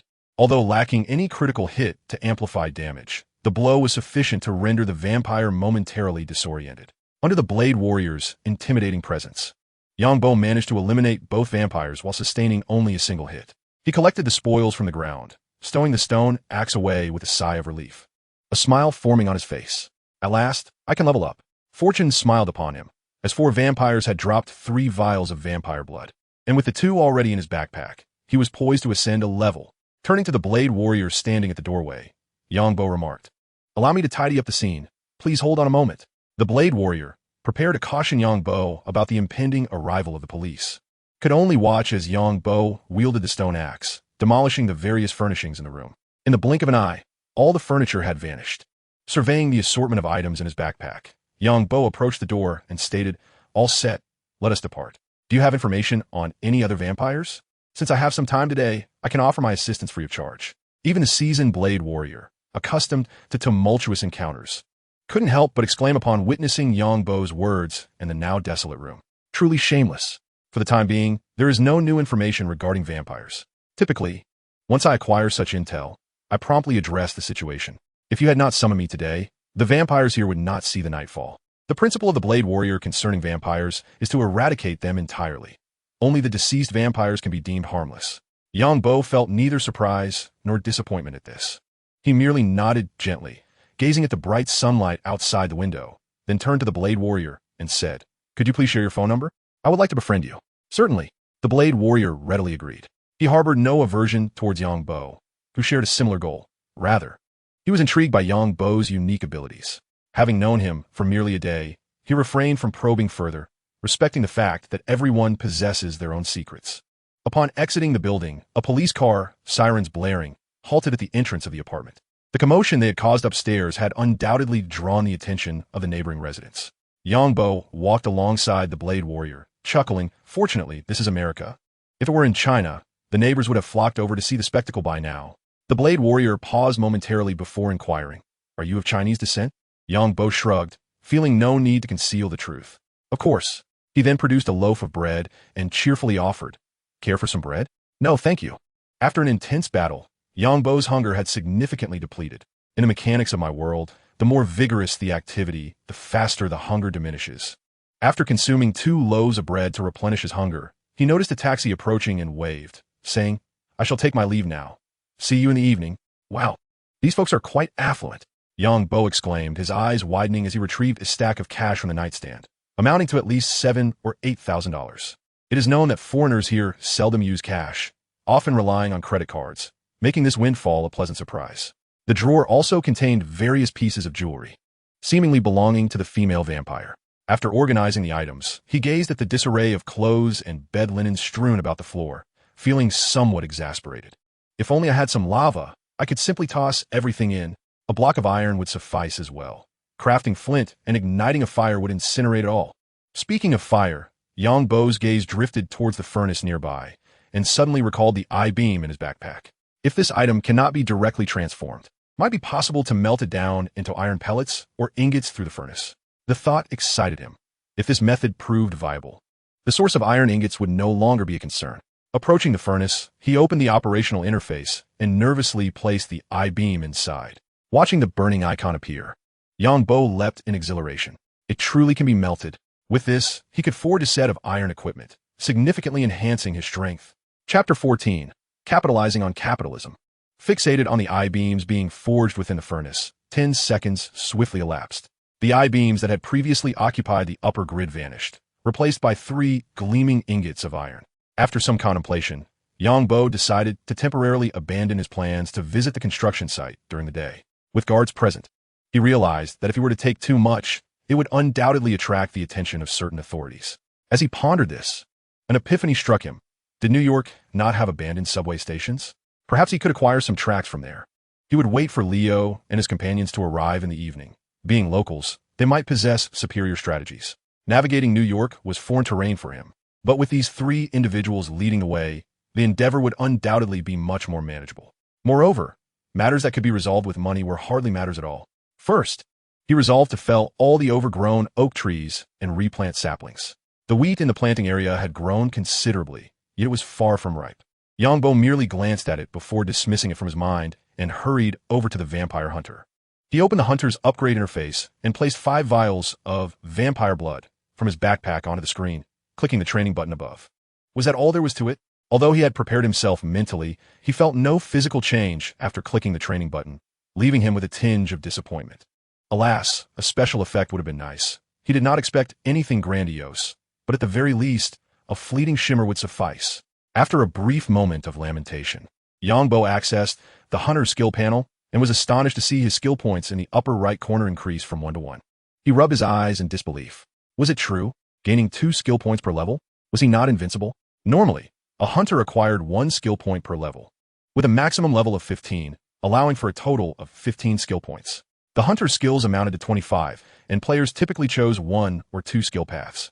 However, with this newfound ability to gain 2 skill points per level, upon reaching level 13, he could activate all skills and become a versatile hunter. The hunter's first skill, ordinary use of the stake, permits the user to slay vampire creatures with less than 35 health in a single blow. After activating the skill with his skill points, Yangbo nodded in satisfaction. This would certainly make future encounters with vampires much easier. However, he noted that he would require 10 vials of vampire blood for the next endeavor, indicating that he would need to work diligently.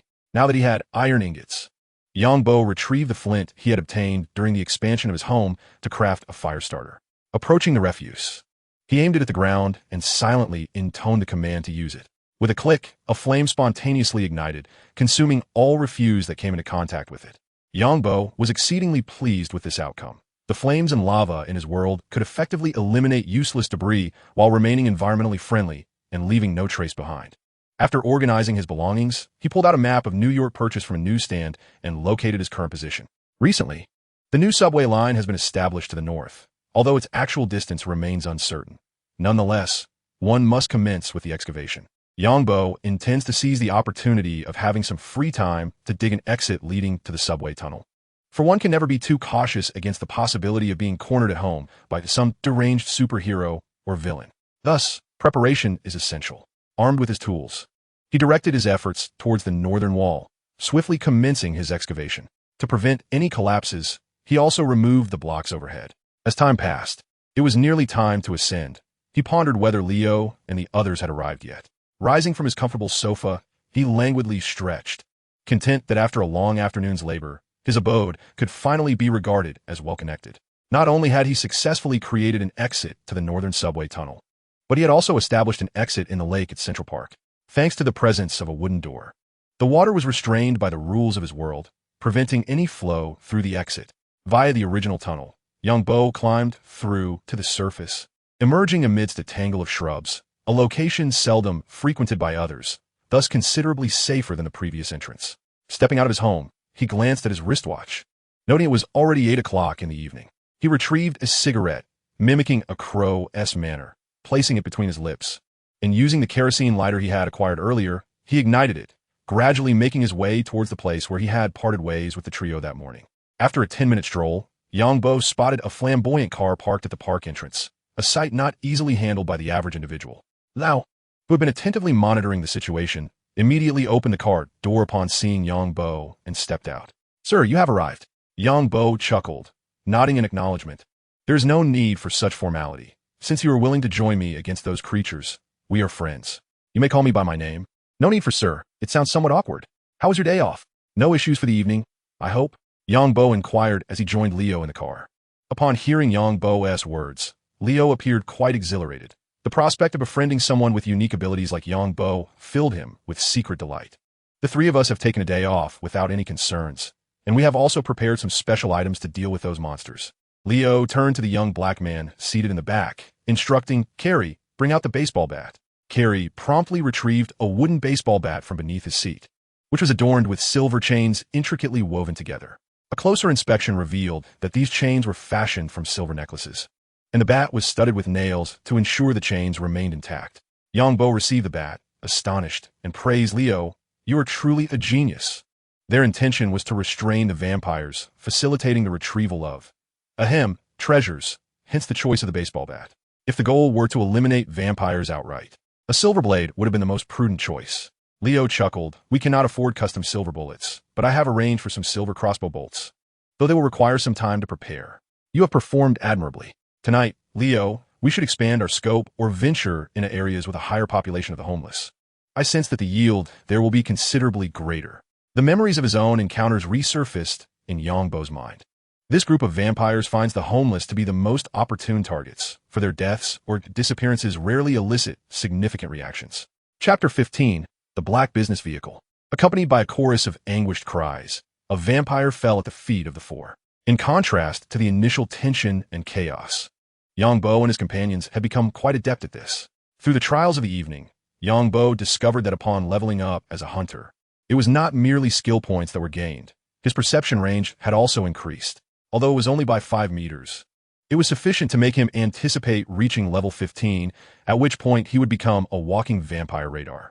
Yang Bo picked up the fallen items from the ground and patted Leo on the shoulder, saying, "Leo, let's call it a night. It is prudent to rest for a couple of days. With so many vampires eliminated, it is certain to attract their attention. So please ensure your safety." Leo, having tucked the spoils he had procured from the vampire into his pocket, nodded seriously in agreement. "Do not worry, I will be cautious. For the next few days, we shall stay in another city. Should you require us, just give me a call." Yang Bo was pleased with Leo's disposition. When one incurs the ire of others, it is wise to retreat first. "Very well. Remain vigilant as we exit, and ensure you carry your weapons. Do you happen to know where there are any abandoned subway stations or construction sites? I need to find something, so please take me there." Upon hearing this, Leo pondered for a moment, and Carrie interjected, "In Queens, I know of an abandoned construction site. It appears there was an incident involving the developer, and the project has come to a halt." Yang Bo's eyes brightened, and he inquired directly, "Is there an abundance of I-beams and building materials at that site?" Carrie was momentarily taken aback. He had not anticipated Yang Bo would ask such a question. He then nodded, saying, "The site has been completely sealed off. But when I last saw it, about a week ago, the situation was different. I am uncertain of its current state. Take me there to have a look." The group did not question Yang Bo's intentions. Leo was astute. If Yang Bo wished for them to know, he would naturally disclose it. "All right, I will find a way." As Carrie led the way, the group made their way to the abandoned construction site in Queens. The clock had struck 3 in the morning. and a few pedestrians could still be seen on the streets. At that moment, a black sedan passed by. Yongbo's attention was immediately captured. "Leo, be cautious and follow that car." In his perception, there were 3 vampires within that vehicle, and he could not forget its distinctive style. If he was not mistaken, this car was likely out specifically to hunt for prey. Leo quickened his pace, gradually tailing the vehicle. Yongbo retrieved some cigarettes, sharing them among the 3. While contemplating the black car before him, puzzled, could it be that the underground dance hall was not the opening scene of the Blade storyline? How audacious for a slaughterhouse, emptied of life, to venture out in search of victims? Taking a deep drag from his cigarette, Yongbo earnestly addressed the 3 companions. "There are 3 vampires in the car. Leo, find a secluded spot and devise a way to bring them to a halt. Let us resolve this swiftly and without restraint. We no longer need their supplies. Rest assured, we know what we are doing." The trio assured him, nodding in agreement. Moments later, the sleek black business vehicle turned onto a less traveled side road. Leo pressed down hard on the accelerator, aligning the car parallel to the adversaries, and rolled down the window to make a provocative gesture. The vampires in the vehicle, seemingly unfazed by the provocation, maintained their stoic demeanor as they continued driving. Leo quickly maneuvered the car in front of theirs and shouted inside, "Be cautious, brace yourselves." He then slammed the brakes before rapidly accelerating again to avoid a collision with the vehicle behind. After 3 such maneuvers, the speed of the trailing vehicle had significantly diminished. "Stop the car." The rear vehicle came to a halt as well. Carrie, adeptly wielding a baseball bat, exited the car and approached the business vehicle, raising the bat to strike the metal, producing a resounding thud. "Hey, get out. I'd like to borrow some money from you today." He struck the car again, exuding an air of provocation that compelled the occupants to exit. Leo and the others, brandishing their baseball bats, joined him as they stepped out. Although the vampires in the business vehicle possessed a commendable temperament, they could hardly tolerate such repeated affronts. 3 robust figures in tailored suits emerged from the car, dwarfing Yongbo and his companions in stature. Did these guys grow up eating Yao Ming's leftovers? Look at their height. Yongbo mused internally, unable to suppress his thoughts. At 185 centimeters, he had always considered himself tall, yet these 3 were at least 10 centimeters taller than him. Their black suits were stretched tight over their muscular frames, epitomizing the archetype of enforcers. Who would have thought vampires could possess such elite specimens? The trio of vampires approached Yongbo and his companions with alarming speed, clearly indicating their displeasure. "You're courting death." The foremost vampire, unable to contain his fury, reached out toward the most insufferable-looking Carrie, his sharp claws concealed in the dim light, making them difficult to detect. Bang! A gunshot rang out as Leo drew his pistol and aimed it at the vampire's head. Pulling the trigger, the vampires were taken aback, not expecting these mere thugs to resort to gunfire. A bullet found its mark, creating a gaping wound on the vampire's forehead. Though the vampire's physique was stronger than that of a human, a headshot proved fatal. The wounded creature collapsed, its body igniting in flames. Bang, bang, bang. A flurry of gunfire erupted as the other 2 companions brandished their handguns. The remaining 2 vampires, upon hearing the shots, instinctively raised their arms to shield their heads. This demonstrated the formidable resilience of vampires, while a human would have been incapacitated by bullets striking their arms or torso. These 2 vampires endured several shots yet still pressed forward, intent on closing the distance. Upon witnessing the unfolding scene, Yongbo did not hesitate. He brandished his stone axe and struck with a fierce downward blow, revealing the health bar above his adversary's head. With a maximum health of 100 points, only 72 remained. The damage inflicted by conventional bullets on the vampire was indeed minimal. "You handle that one. This one is mine," Yongbo called out, skillfully engaging the vampire before him, causing it to wail in agony. Meanwhile, Leo provided suppressive fire, and Carrie and his companion brandished baseball bats entwined with silver chains, advancing to deliver powerful blows. Within mere seconds, all 3 vampires were reduced to ash. Observing the remnants of a commercial vehicle, Yongbo felt a spark of inspiration. He produced a pickaxe and began striking the car, which trembled slightly before transforming into miniature loot that he collected into his backpack.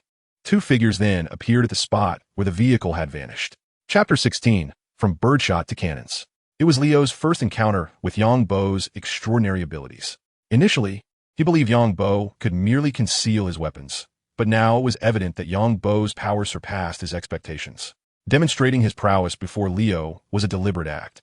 Leading Leo and the others to confront vampires would surely attract attention, and it was highly likely that the vampires were already fixated on them. By showcasing his strength, Bo aimed to instill a sense of respect for his capabilities, ensuring that if the vampires ever captured him, the cost for Leo and the others to betray him would be significantly higher. Let's clear the area and depart swiftly. Upon hearing Bo's command, the young black man, Carrie, and his companion Gore rummaged through the ashes of the vampires, scavenging for metallic artifacts. They then kicked aside the remains, obliterating the last vestiges of the vampire's existence. Bo approached, squinting as he assessed the situation. Realizing the individuals were not significant characters, he waved his hand and remarked, "These are merely the vampire's prey, now just unconscious. Toss them aside to avoid any unfortunate accidents. They will be discovered by daylight and taken to a hospital. A matter beyond our concern." With that, he extended his hand to grab the clothing of one individual and dragged him to the roadside. Leo, exhibiting even greater brutality, seized the man's arm and forcefully pulled him onto the street, not pausing even when they crossed the curb. Bo watched with a twitch of his eyelid, dusting off non-existent debris from his hands, and finally uttered, "Let us be on our way." The automobile sped away, arriving at the abandoned construction site, as described by Carrie. The area was now completely cordoned off, obscuring any view of the interior. Bo opened the car door and instructed the others, "I will enter first. Wait for me here. If I am not back in half an hour, you should leave without hesitation." With that, he pried open the surrounding barbed wire and strode confidently inside. The derelict site was littered with a plethora of construction materials, although most consisted merely of wooden boards. Strangely, there is no I-beam here, only some rebar, which should also be melted down into iron. I wonder how much is necessary to forge a single ingot of iron. I-beams are essential materials for constructing factories. Ordinary buildings require only rebar and concrete. Yet as Bo gazed at the scaffolding and the rebar stacked in the corner, he felt that this trip had already been worthwhile. While digging up the rebar with a pickaxe, he began to contemplate the morality of his actions. Am I being unethical? Is this not akin to theft? With a swift slap to his own face, he chastised himself for indulging in such thoughts instead of focusing on his work. After several minutes, the vehicle came to a steady halt outside Central Park. Bo exited the car, and Leo, observing Bo's departing figure, could no longer contain his curiosity. Bo, do you actually live in the park?" Bo turned to glance at Leo and, with a serious demeanor, replied, "Indeed. It naturally enhances my strength." With that, he waved farewell to the three perplexed individuals and strolled towards the distant woods. Upon returning home, Bo eagerly retrieved his evening's haul and placed it into the furnace. As the furnace illuminated, a sigh of relief escaped him. Reclining on the plush sofa in a relaxed position, he shifted slightly to enhance his comfort. Although he no longer felt fatigue, he believed in the necessity of indulgence. Pulling out the pilfered mobile phone, he inserted the SIM card that Leo had procured for him. Now that I am in America, I can access P-Site directly without needing a VPN. At that moment, he truly appreciated the benefits of his traversal. However, once the phone powered on, his expression froze in disbelief. What the heck, no signal? Are American telecom companies utterly incompetent? I am in Manhattan. Furious, Bo nearly hurled the phone across the room. But his reason prevailed, allowing the device to survive. After all, it was his phone, and he should not punish himself due to another's shortcomings. Contemplating the lack of signal, Bo deduced that perhaps his residence was too deep underground, buried over 10 meters beneath the surface, and situated in the heart of the park. He could not solely blame the telecom companies. He decided to harvest the wheat and trees first, and once he finished smelting all the iron, he would purchase some thread to see if he could transform it into the type used in his world. If successful, the possibilities would be endless. With plans set, Bo resolved to remain at home and fish, which would yield not only food, but also various enchanted books, an endeavor that promised multiple rewards. He took out cobblestones and crafted 9 furnaces in one go, positioning them beside the previous furnace to exponentially increase the iron smelting speed. As time passed, Bo busied himself with the renovation of the underground environment, though he found himself troubled by the pilfered appliances. Alas, I was so focused on taking them that now there's no electricity at home. This poses a problem. How I wish for a power generation module. He retrieved the car from his backpack and meticulously inspected the belongings left inside. In the glove compartment, he unearthed a black handgun. Bo raised an eyebrow, for this was his first tangible encounter with freedom. Regrettably, he possessed a limited understanding of weaponry and was uncertain about the model of the handgun in his possession. He stroked his chin and murmured, "Why do I feel an urge to shoot something upon acquiring this object?" The allure of cold and hot weapons is unparalleled for men, and Bo was no exception. After toying with the firearm for a while, he stowed it in his backpack. While it might not be necessary against vampires, it could serve as a valuable asset against their minions. The flames in the forge gradually waned, as the iron ingots remained unrefined due to a lack of wood. The initial 4 sets of ingots would suffice for now. He planned to craft a set of iron equipment and tools, including an anvil, which would eventually be indispensable. Clad in his new armor, young Bo felt no discomfort, as if the iron plating were merely an illusion. At last, he had acquired protection, marking a significant upgrade from his previous weaponry. Chapter 17, The Vampire's Lackey. Seated by the lakeside, young Bo fiddled with his phone.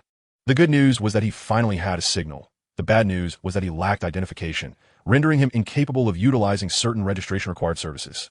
He retrieved the number left for him by Blade and dialed. After a series of busy signals, Blade's voice resonated through the receiver. Young Bo. Young Bo paused, surprised that this new number had been instantly recognized. Indeed, it's me. Is it convenient for you today? Could you share more vampire addresses? I find myself feeling rather restless. Upon hearing this, Blade fell silent. Beside him sat an elderly man with graying hair and a black woman. Had young Bo been present, he would have recognized her as the female lead from Blade Eye. Where are you? Blade inquired matter-of-factly. I'm at Central Park. Call me when you arrive. I'll wait at the park entrance. After hanging up, a smile spread across young Bo's face. More opportunities awaited. He made his way toward the park, sitting at a cafe entrance for over half an hour until a rumble heralded the arrival of a black Dodge muscle car, which came to a halt beside him. Through the window, he glimpsed the 2 occupants inside. Rising, he approached the vehicle, opened the door, and slid into the back seat. Eric, I recall this car is a 2-door model. Have you modified it? Hello, I'm young Bo. Pleased to meet you. Karen, still grappling with her newfound reality after being bitten by a vampire the previous day, offered no response. Noticing her silence, young Bo refrained from pressing further and turned to Blade, who was driving. Where are we headed? With a firm press of the accelerator, the car surged forward. Karen resided in the Bronx, the northernmost borough of New York, primarily inhabited by African and Latin American descendants, with a scarcity of Asians. The crime rate here was among the highest in the nation.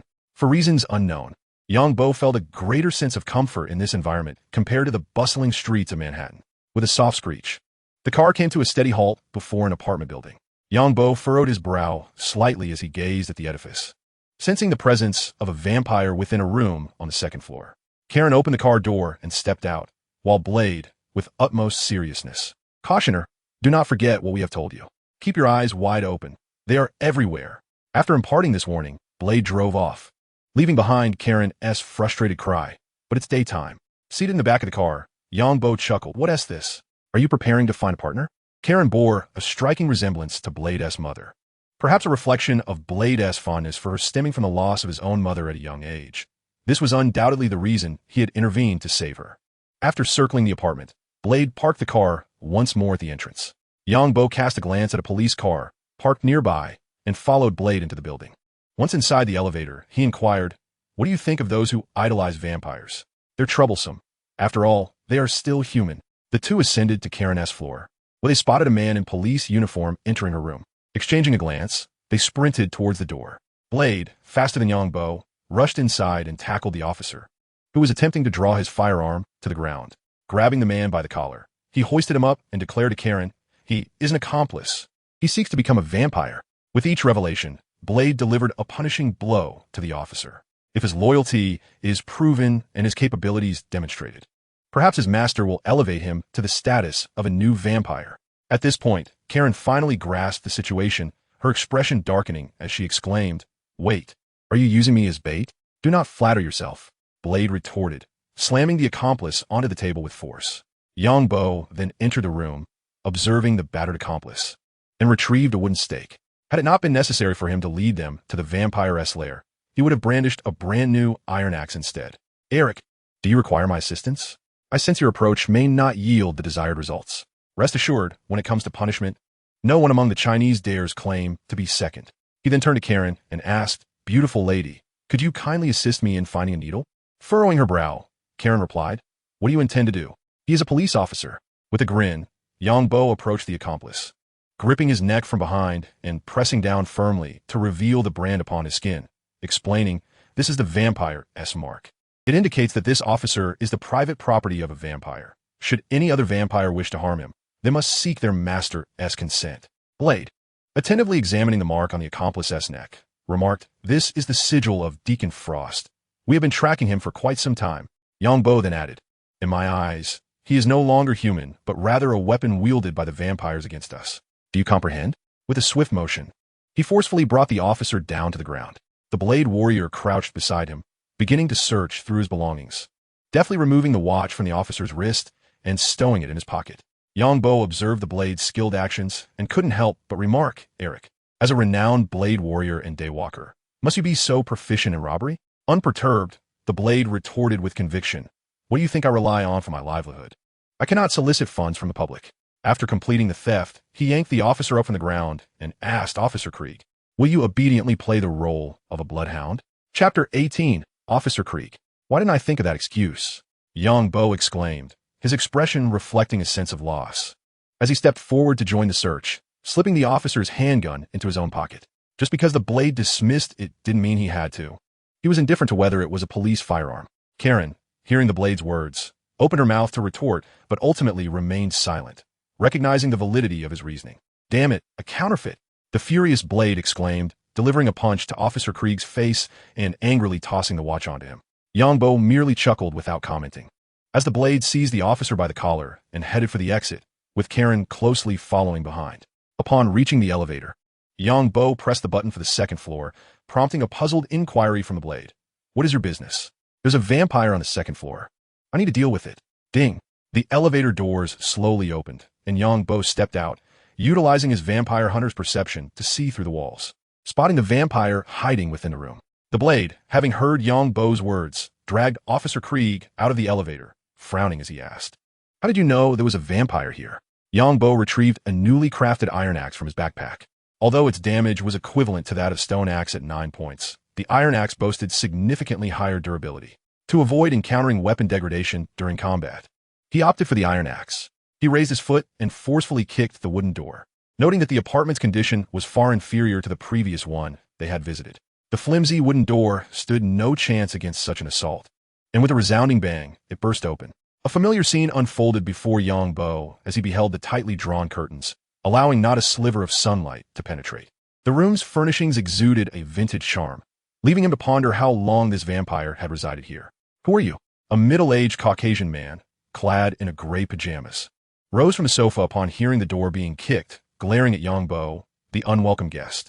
Yongbo ignored the inquiry and charged towards him.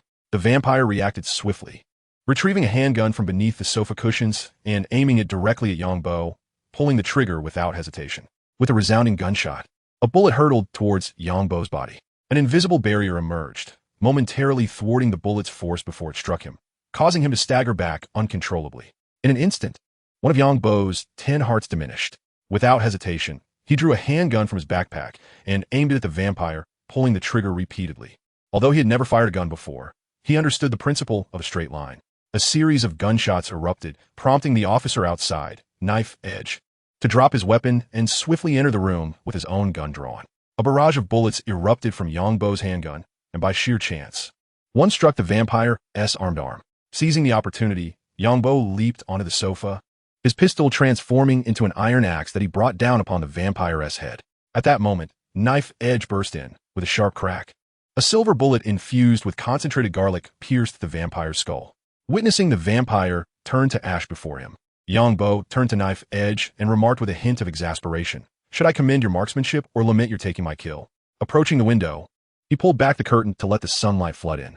Knife edge holstered his gun and, flashing a bright smile that revealed his white teeth, quipped, you appear to be upset that I snatched your prey. I am a hunter, so it is only natural to resent you for depriving me of my quarry, he replied, casting a glance around the room to search for some funds. Just then, a voice from outside broke the tension. That guy has escaped, Karen exclaimed. Yongbo and Knife Edge exchanged glances and promptly dashed outside. The officer, Krieger, who had been left in the corridor, had vanished. Karen, looking somewhat frantic, glanced between the two men. After him, following the script, Krieger would lead Knife Edge to a bar, if he managed to elude them. Locating a hidden bar in a sprawling city would prove to be a formidable challenge. The trio sprinted out, only to witness the squad car that had been parked nearby speeding away. In the blink of an eye, it vanished from sight, leaving Yongbo's expression grim. This made the quest for the vampire's archive bar all the more daunting. The only certainty was that the bar was somewhere within the vicinity. Turning to Karen, who trailed behind, he inquired, Do you happen to know of a bar run by Japanese people in the Bronx? Yang Bo's recollection of the storyline involving Knife Edge was hazy, yet he vividly remembered the animated vampires dancing in the bar. However, to his dismay, Karen had no knowledge of such a place. As a doctor, she rarely frequented such establishments. You should leave this city, she urged. No, I must stay with you. It is the only way I can survive until I find the antidote. Knife Edge turned to Karen with utmost seriousness and stated, there is no antidote. The tone was laden with undeniable resolve. He yearned to shed his identity as a vampire at every moment. Yet, years had passed without a glimmer of a solution. Seated in the passenger seat, Yang Bo listened intently to their exchange, adjusting his chair to find a comfortable position as he reclined. Blade, he remarked, you're not merely a vampire, but rather a novel species altogether. If a cure for vampires truly existed, it would hold no efficacy for you. I do not detect the foul stench characteristic of vampires emanating from you. However, the beauty in the back seat is beginning to exude a noxious odor. In Yang Bo's perception, this warrior named Blade was far from a vampire. While he possessed some vampiric abilities, he bore no fear of sunlight, silver, or garlic. And despite a lingering thirst for blood, he was fundamentally different from other vampires. Upon hearing Yang Bo's words, Blade fell silent, starting the car and pursuing the path taken by the police officer moments before. Chapter 19, The Vampire Bar. The unfolding events were far more favorable than Yang Bo had anticipated. It took little time for them to arrive at the vampire bar. Blade gestured to Yang Bo and Karen, indicating the markings on the bar's exterior walls. It seems we have struck gold. That is a vampire mark. Yang Bo, previously resting with his eyes closed, immediately perked up, his eyes sparkling with intrigue. Amina, where is it? Blade replied. This mark signifies the presence of their safe house nearby, a sanctuary for them to retreat to at dawn. Yang Bo gazed at the distant blue building, vivid scenes from various narratives flooding his mind. It was still daytime, and no vampires lingered outside the bar. Observing the surroundings, the grimy alley walls were plastered with an assortment of newspapers, fluttering to the ground as the wind stirred them. Fortunately, it was daytime. Had it been night, Yang Bo would have suspected that a bare-skinned governor might emerge, as the ambience bore an uncanny resemblance to a scene from a Terminator film. From the back seat, the young woman, Karen, inquired, do these vampires so brazenly operate a bar on the street? It's simply a nightmare. The police car from earlier was parked right outside the bar. Hearing Karen's comment, Blade opened the car door and stepped out, stating, today, something more terrifying than vampires awaits. Karen instinctively asked, what is it? Me. Yang Bo also exited the vehicle, having been drawn to Blade's audacious demeanor, which exuded a certain charm without a hint of shyness. Noticing the police car parked at the entrance, Yang Bo pulled out a cigarette and placed it between his lips, exclaiming, let us go. I can hardly contain myself. Although it was daytime and the bar remained closed, Yang Bo and Blade were not there to drink. Ignoring the skeptical gazes of passersby, Blade retrieved a handgun from his black trench coat, handing it to Karen with a serious tone. Remember, mercy towards vampires is cruelty towards oneself. Simply pull the trigger when faced with their heads. It's that straightforward. Karen hesitantly accepted the gun offered by Daofeng, who continued, do not be swayed by what movies portray. Holy water and crosses are utterly ineffective. Yang Bo interjected, I must respectfully disagree. I possess holy water capable of harming vampires. I simply lack the means to retrieve it at this moment. As for crosses, those fashioned from pure silver will suffice. Daofeng glanced at Yang Bo. Although his dark sunglasses obscured his eyes, his facial expression conveyed clear disdain. You must be the reincarnation of a nitpicker. The trio arrived at the bar's entrance, which was firmly shut, indicating that it was not yet open for business, a typical occurrence, as no bar would operate in the morning, even if it weren't a vampire sanctuary.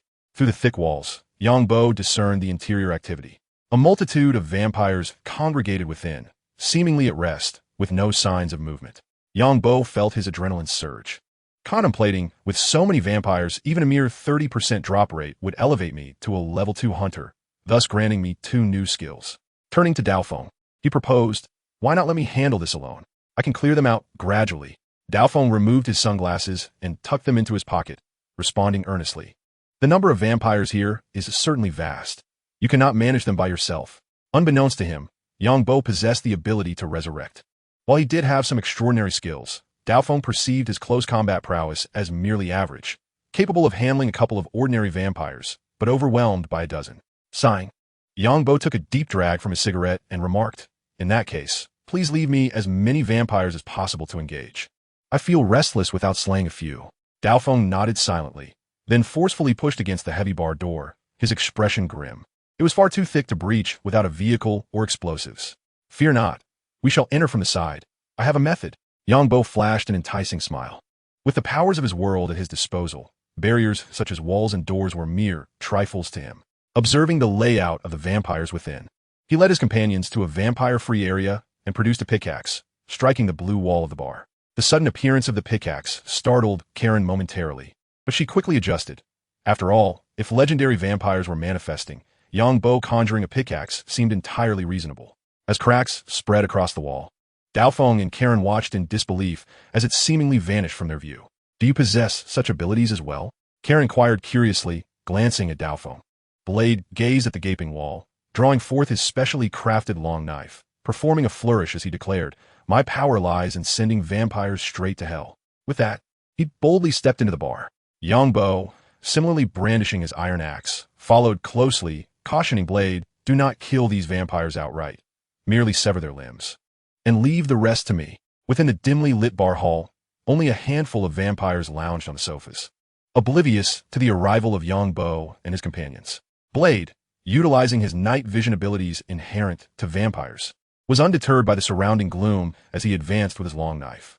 However, Yangbo was at a disadvantage, unable to discern the bar's intricate details in such darkness. He could only identify the positions of the vampires, unaware that the establishment housed not only vampires but also their human minions. He procured a torch and affixed it to the wall, illuminating a small area around him. "Blade warrior." The vampires that were not asleep stirred at the sound of footsteps. Upon opening their eyes, they were met with the sight of Blade. More dreadfully, Blade had spotted them as well. With a swift motion, Blade severed the arm and thigh of one vampire, eliciting a chilling scream that reverberated throughout the bar, inciting chaos. Yangbo, witnessing the fallen vampire's agonized cries, felt a sense of relief wash over him. He had been concerned that Blade might eliminate the entire vampire horde single-handedly, given that this warrior typically dispatched vampires with astonishing speed. Approaching the downed vampire, he thrust a slender stake into its body. With the severed arm and thigh, the vampire's health plummeted below 35%, triggering the ordinary use of the stake, resulting in an instant kill. Chapter 20, A Bloodbath. Yangbo collected a bottle of vampire blood and a pair of vampire fangs that had fallen to the ground, stowing them in his backpack. A promising start. He felt a surge of joy. With ample vampire blood, he could elevate his hunter class level, thereby significantly enhancing his prowess. At this moment, Blade was unleashing a massacre. Although he could not perceive the golden frames surrounding the vampires as Yangbo did, his extensive experience dealing with them enabled him to keenly detect their scent. Typically, he refrained from harming vampire acolytes, yet Yangbo harbored no such reservations. Any individual marked by a vampire met with a swift bullet to the forehead. The true treachery lay not with the enemy, but within the traitors. He picked up a human heart and pure salt that had dropped from a vampire acolyte. Notably, these items were typically obtained by defeating wild hunters in the game. The fact that the vampire acolyte had yielded a human heart was one thing, but the presence of pure salt was remarkable. This pure salt could be crafted into blessed salt, then transformed into blessed water at the alchemy station. When this blessed water was applied to the purification altar, it would convert into holy water, capable of inflicting substantial damage upon vampires. In an instant, the bar was filled with the anguished cries of vampires, and occasionally, one would ignite in flames. Daofeng and Yangbo moved like gods of death, swiftly eliminating over a dozen vampires on the first floor, along with 7 vampire minions, while the creatures were still disoriented. Hearing the commotion below, the vampires upstairs rushed down in droves. Daofeng drew a specially modified pistol from his trench coat, aiming at the staircase leading to the second floor, and fired repeatedly. A barrage of bullets transformed the incoming swarm of vampires into living targets for Daofeng's marksmanship practice, causing Yangbo to wince at the sight. These are all valuable materials. He extinguished the cigarette but beneath his foot and turned his gaze toward the bar counter. In his line of sight, a vampire was hiding behind the bar, weapon in hand, preparing to confront him. As the vampire stood up abruptly, brandishing a shotgun, it wasted no time pulling the trigger at Yangbo. Having anticipated the attack, Yangbo deftly dodged the shotgun blast, a hint of disdain curling his lips as he raised his hand and fired a bullet that struck the vampire squarely in the head. He realized that even a standard handgun bullet could inflict significant damage on a vampire skull. An ambush? Did they truly think I was unprepared? Evading bullets was simple. One merely needed to shift out of the line of fire before the opponent aimed their weapon. Accomplishing this required only a strong heart, and fortunately, Yangbo possessed an abundance of fearlessness. Leaping onto the bar counter, he raised his iron axe and brought it down forcefully upon the vampire, who was either a server or a bartender, before swiftly switching to a stake from his backpack and thrusting it into the vampire's throat. With a soft squelch, the vampire opened its mouth in a silent scream before igniting into flames, turning to ash. With the demise of this vampire, no others dared to descend from the upper floor, and the bar fell into a momentary silence once more. Daofeng surveyed the surroundings, failing to spot the police officer, and remarked to Yangbo, "It seems there is a secret passage leading to other locations." Yangbo, crouching to select several bottles of seemingly fine liquor from the bar, casually replied, "The secret passage is likely in the kitchen's refrigerator." Daofeng's expression conveyed disbelief, as if to say, "Surely, you jest. Who would hide a secret passage in a refrigerator?" Though such thoughts crossed his mind, his body obediently moved towards the kitchen. At that moment, Yangbo said to Daofeng, "The upstairs hasn't been cleared yet. Some of them are hiding. I'll go take care of those up there first. Will you wait for me?" Daofeng paused at the entrance to the kitchen upon hearing Yangbo's words and replied, "I'll check out the back first." The long corridor was lined with guest rooms, adorned with artistic photographs that left Yangbo parched with awe. It was no wonder this bar was owned by the Japanese. The artistic flair was undeniably exquisite. With a forceful kick, the door swung open, reminiscent of a cinematic villain, as I coldly surveyed the room. My gaze was drawn to an enormous, circular bed, upon which 3 young women and a vampire were huddled together, devoid of clothing, clutching a sheet in terror, as if seeking warmth in their proximity. Quite the playful scene. Indeed, upon noticing Yangbo's entrance, the vampire immediately unleashed a furious retort, leaping from the bed and launching itself towards him with a crow-like agility. "Baka!"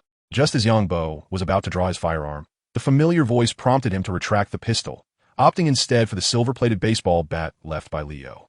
He swung it towards the vampire's abdomen, the silver corroding the flesh like sulfuric acid, leaving a darkened mark. Yangbo detached a silver necklace from the bat, wrapping it around his hand, and spat disdainfully at the ground. "Huh, that was a matter of racial conflict. Now, it is personal animosity, you little fiend." With a left hook, a right hook, and a thrusting jab, the vampire emitted a foul stench, a result of its flesh being devoured by silver. Blade, concerned for Yangbo's safety, had ascended to the second floor with Karen, following the sounds of commotion. They beheld Yangbo standing before the naked vampire, delivering relentless blows. Recognizing the grotesque state of the creature, Blade discerned its vampiric nature, but Yangbo's demeanor suggested that this was no ordinary vampire.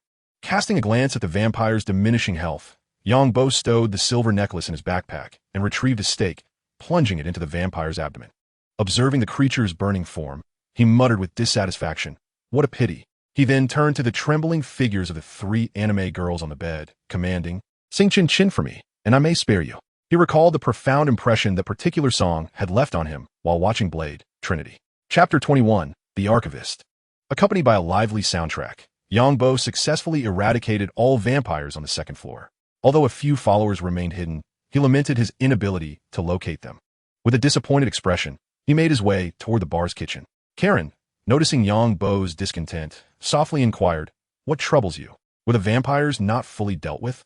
Karen remarked, "Your ability to so casually express your thoughts is rather peculiar." Leading the way, Blade opened the refrigerator door, revealing a concealed passageway to the underground. It was uncertain when these vampires had constructed such a subterranean base. Descending the stone staircase, they arrived at a technologically advanced elevator, its metallic surface exuding a chilling atmosphere. Yangbo's mind involuntarily recalled the laser corridors from Resident Evil. If this place were also equipped with lasers, even 10 blades would be rendered futile. The elevator descended smoothly, soon arriving at a hall reminiscent of an underground bunker, where an array of server-like devices was meticulously arranged. Red lights glowed on the metallic cabinets. Yangbo's eyes sparkled at the sight of these machines. Daofeng, seemingly unfazed by the scenario, remarked nonchalantly, "This is the vampire's archive room. It must be where they store important documents." Upon hearing this, Yangbo immediately exclaimed, "An archive room? Not servers? These high-tech facilities, don't tell me they are merely drawers." Daofeng nodded. Skeptical, Yangbo approached the nearest cabinet and struck it with a pickaxe. A cabinet filled with documents. Yangbo stared in a daze at the hall brimming with equipment, as if witnessing his supercomputer slipping away from him. Karen, observing the surroundings, found it hard to reconcile the concept of vampires with the advanced technology before her, and uncertainly remarked, "This is too high-tech." Their followers are spread across various sectors: politics, finance, real estate. A series of flatulent sounds echoed in the vast underground space, creating an unpleasant noise. Instinctively, Yangbo covered his nose, suddenly recalling that since activating his digital mode, he could only detect the scent of vampires and nothing else, so he lowered his hand. "What is that sound?" Karen frowned, clearly affected by a biochemical assault. Yangbo chuckled, "You'll find out soon enough." As they turned a corner, the three encountered Officer Krieg, who had fled earlier. Beside him sat a small refrigerated box filled with blood bags. Krieg held a blood bag, feeding it to a slumped vampire in the corner. Indeed, it was a heap. The vampire weighed at least 600 pounds. Its bulk sprawled in such a way that Yangbo could hardly discern if it was sitting on the floor or a bed. Apart from its hands and head, which could still move slightly, the rest of its body had lost the ability to function. Yangbo, observing the scene, quipped, "Good heavens. This is what pigs looked like during the Great Leap Forward. If such a creature can become a vampire, I wonder which vampire has such a twisted taste." One sip, and would even draw blood? Officer Krieg, absorbed in his feeding task, was startled by the voice behind him. He swiftly turned to see the three figures that had appeared. "Daywalker, how did you find this place?" Daofeng stepped forward, causing Krieg to panic and drop the blood bag onto the overweight vampire. The latter, stimulated by the blood, paid no heed to Yangbo and the others, struggling to grasp the bag with its tiny hands, an endeavor that proved monumental for it. "Krieg, my food. Hurry and give me my food." With his mouth agape, revealing a pair of sharp fangs reminiscent of a vampire, Yangbo, in stark contrast to the ghastly appearance of other vampires, found this creature oddly endearing. There was no need to rush. They could indulge later. Blade stepped forward, ignoring the incapacitated Krieg on the ground, and addressed the portly vampire. "I presume you're the archivist, Paul?" At that moment, Paul roused from his bloodthirsty reverie, panic evident in his small eyes. "Blade warrior, how did you find this place?" "Damn it. Krieg, did you lead him here?" In his agitation, a series of muffled sounds erupted, prompting Blade to retreat a couple of steps, aware that a vampire's sense of smell far surpassed that of an ordinary human. "Porker, tell me where Frost is," Blade inquired, simultaneously retrieving a black bag from his trench coat, from which he produced a flashlight. Paul, in a fluster, questioned, "What is that?" Yangbo, recognizing the formidable weapon Blade had unveiled, hastily intervened. "I still need this, Paul. We cannot have you turned into a roasted pig." "Wait, don't act hastily. This fellow is of use to me." Blade, perplexed by his words, regarded Yangbo with curiosity. Yangbo continued, "Officer Krieg surely knows the whereabouts of his master. As long as we remain here, Frost will undoubtedly come looking for you." Blade nodded, acknowledging Yangbo's assertion. Not only was he in pursuit of Frost, but the latter was also seeking him. However, he was now intrigued by Yangbo's intentions regarding the corpulent vampire. With a congenial smile directed at Paul, Yangbo remarked, "Paul, I sense you are a rare talent. Come with me. Should you have reservations, you may remain here and wait until we eliminate Frost, after which you can make your choice. I believe you are a clever individual." Paul felt Yangbo's sincerity, though uncertain of his intended role. It was certainly preferable to perishing at Blade's hands. He was acutely aware of his standing among vampires. Being an archivist was merely a euphemism for waiting to meet his demise. After a brief moment of hesitation, he acquiesced. "Very well, I accept your proposal." Chapter 22, The Book of Elbows. Seizing the slumped Krieg, Officer Krieg struggled incessantly, clearly panicked, attempting to wriggle free from Yangbo's grasp. "What do you intend to do? Release me." Yangbo cast a glance at Krieg, one tinged with disdain, and turned to Blade, asking, "Has he always been this brave? Does he not consider how we broke through the bar to arrive here?" His words rendered Blade speechless. Indeed, this cadre of vampire devotees displayed a certain lack of intelligence. If they were not intellectually challenged, they would not be followers of vampires. With a swift motion, Yangbo delivered a merciless punch to Krieg's head, sternly admonishing, "Silence. Did you not wish to become a vampire? I shall fulfill your wish now." Reeling from Yangbo's blow, Krieg felt his cognitive faculties slipping away, dazed and dragged to Paul's side. As the sharp blade heard Yangbo's words, he furrowed his brow and remarked, "Do you wish for him to become a vampire? Isn't that splendid?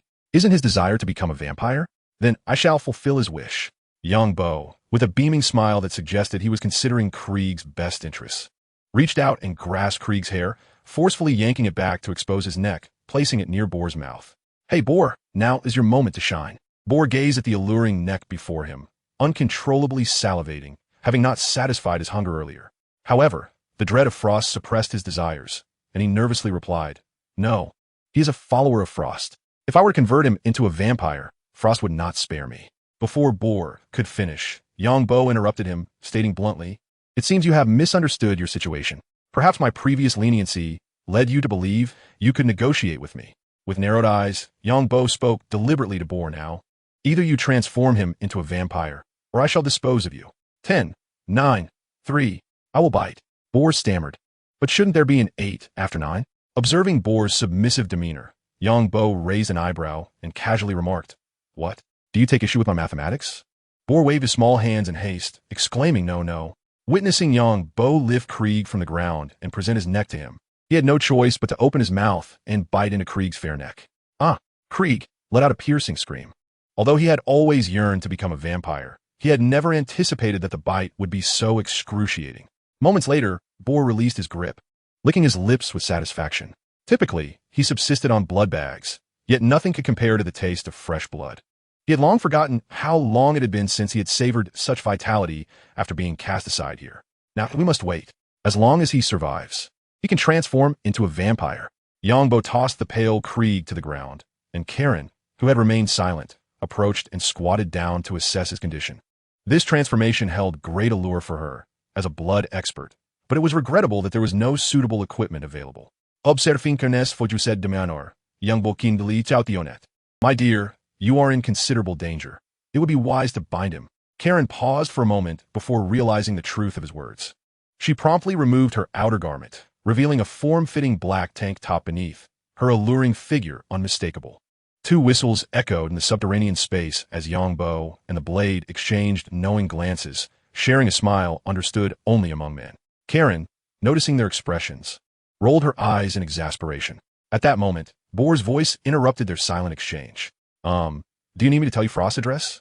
There remains the matter of his plan concerning the blood god. Paul's intentions were rather straightforward, having been compelled to betray Frost. He was acutely aware that his adversary would not relent. Thus, he resolved to place his bets on the Blade and the unfamiliar man before him. Upon hearing of the blood goddess scheme, Blade's interest was piqued, and he turned to Paul, inquiring, "Disclose to me all that you know. Although Yongbo wished to retain you, I suspect he would not extend you that courtesy should you prove uncooperative." Paul nodded. Yet even this simple gesture appeared to require considerable effort. "Frost seeks to resurrect the blood god." As he spoke, he began to tap on the keyboard, bringing forth a 3D display. Concurrently, a metallic door slid open automatically. Magra is set to descend, and the 12 holy spirits shall awaken the blood god. This is prophecy. Noticing the bewildered expression on Blade's face, Paul continued to elucidate. This is foretold in the book of Elbosis. The pages of the Elbosis are just beyond that door. He extended his plump hand, gesturing towards the now open metallic entrance. Blade's gaze sharpened at the mention of the book of Elbosis, the legendary scripture of vampires. He recognized the title, but had never encountered the physical text. Observing Blade's silence, Paul divulged another crucial piece of information. The Daywalker is the key to resurrecting the blood god. Your blood is the most vital offering. Frost will undoubtedly devise a means to capture you. Yongbo, upon hearing Paul's words, could not suppress a sardonic remark. To resurrect the progenitor of vampires, why must it be the blood of a Daywalker? Are the bloodlines of the 12 vampire elders not pure enough? While watching a film, Yongbo had pondered why the resurrection of the blood god necessitated the blood of Blade Warrior. Was it merely due to his status as the protagonist? Moreover, the Daywalker was not irreplaceable. One could simply bite a pregnant woman nearing delivery, and with an increase in numbers, new Daywalkers would surely emerge. Paul wore a look of resignation as he replied, "I know not. The prophecy is thus articulated. As far as we know, he is the only Daywalker, perhaps due to his immense renown among vampires." Yongbo could begrudgingly accept this explanation. Observing Blade turned ahead towards the room housing the pages, he addressed Paul. "At present, I cannot take you with me. You understand this." Casting a glance at Paul's physique, which would instill fear in the hearts of ordinary individuals, he continued, "Tell me Frost's address. Once I deal with him, I shall return for you. He is presently within the Edgewood Tower, but he is likely already aware of your descent from the bar and may be en route as we speak." Yongbo nodded silently. "I trust you have a strategy to confront him. I must take my leave." With a wave, he seized the fallen officer and followed Blade to another chamber. Chapter 23. Fierce battle and death once more. Numerous transparent panes encased yellowed sheets of paper, each adorned with a cacophony of erratic drawings and symbols.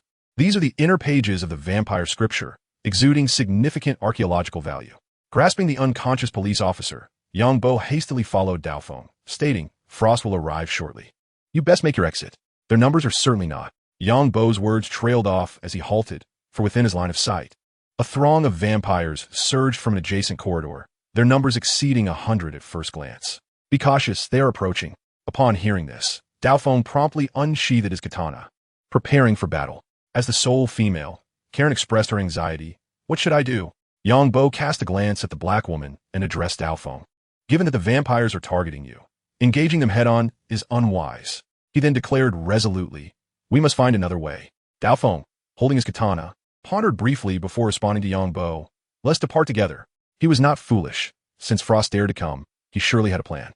The narrative had him cornered here, a stark contrast to their current predicament. Turning, he grasped Karen's hand and ran towards the archive's door, having heard footsteps drawing near. Suddenly, a flurry of gunfire erupted, and Yang Bo's expression turned ashen as he spat. Damn it, the treatment for capture versus non-capture is vastly different. If these vampires were this efficient in the storyline, Daofeng might have perished long ago. Cracks began to form on the stone behind him, spreading rapidly. Catching Yang Bo off guard. "Aside from your blade, give me everything else to deal with the vampires. I intend to teach them a lesson."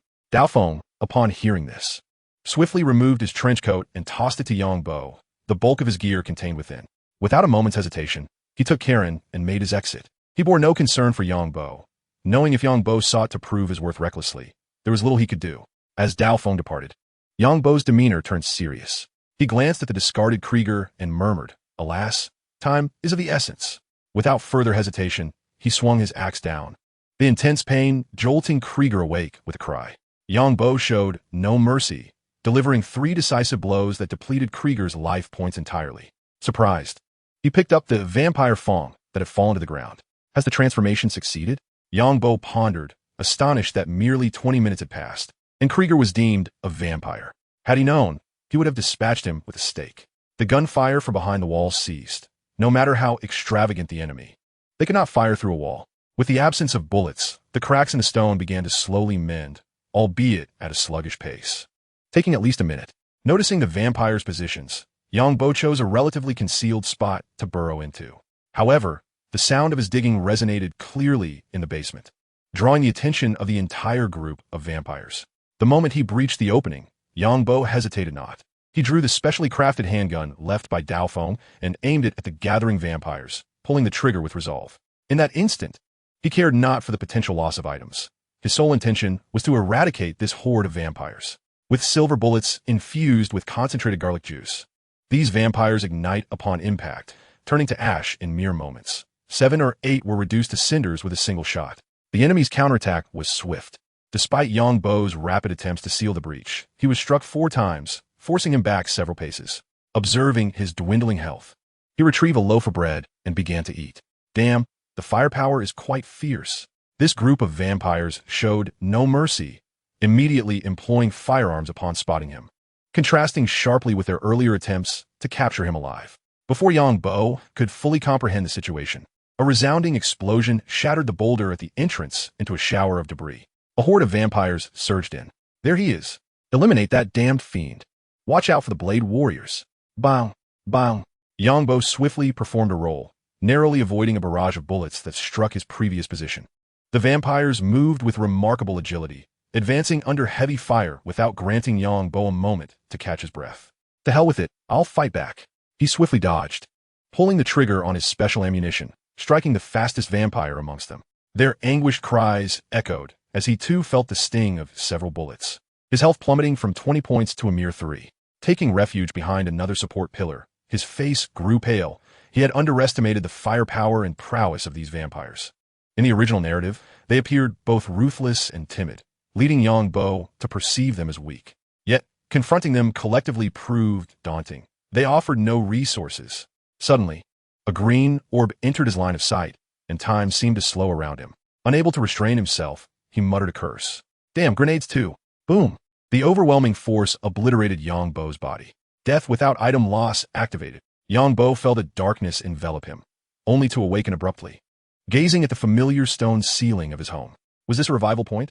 Could the bed in the game record a respawn? He would need to be cautious when sleeping in the future. Rising from his bed, he lit a cigarette and glanced at the vampire blood in his backpack, determining to elevate his hunter level to 2. The bounty of vampire blood from this bar venture was ample for the upgrade, with some left over. Knowing the location of their lair made things considerably easier. Once he reached level 2, he would venture to the vampire stronghold for a special dungeon exploration. Chapter 24. Upgrades and New Skills. Armed with the acquired vampire blood, Yangbo approached the vampire hunter and opened the upgrade interface. The text displayed had changed. To train, please submit 2 bottles of vampire blood. With a slight pout, he retrieved 2 vials of vampire's blood from his backpack and placed them in the lower compartment. To reach level 2, he required 12 vials, and for level 3, 18 vials. Indeed, the journey ahead was long. It would be prudent to minimize the use of handguns to deal with vampires.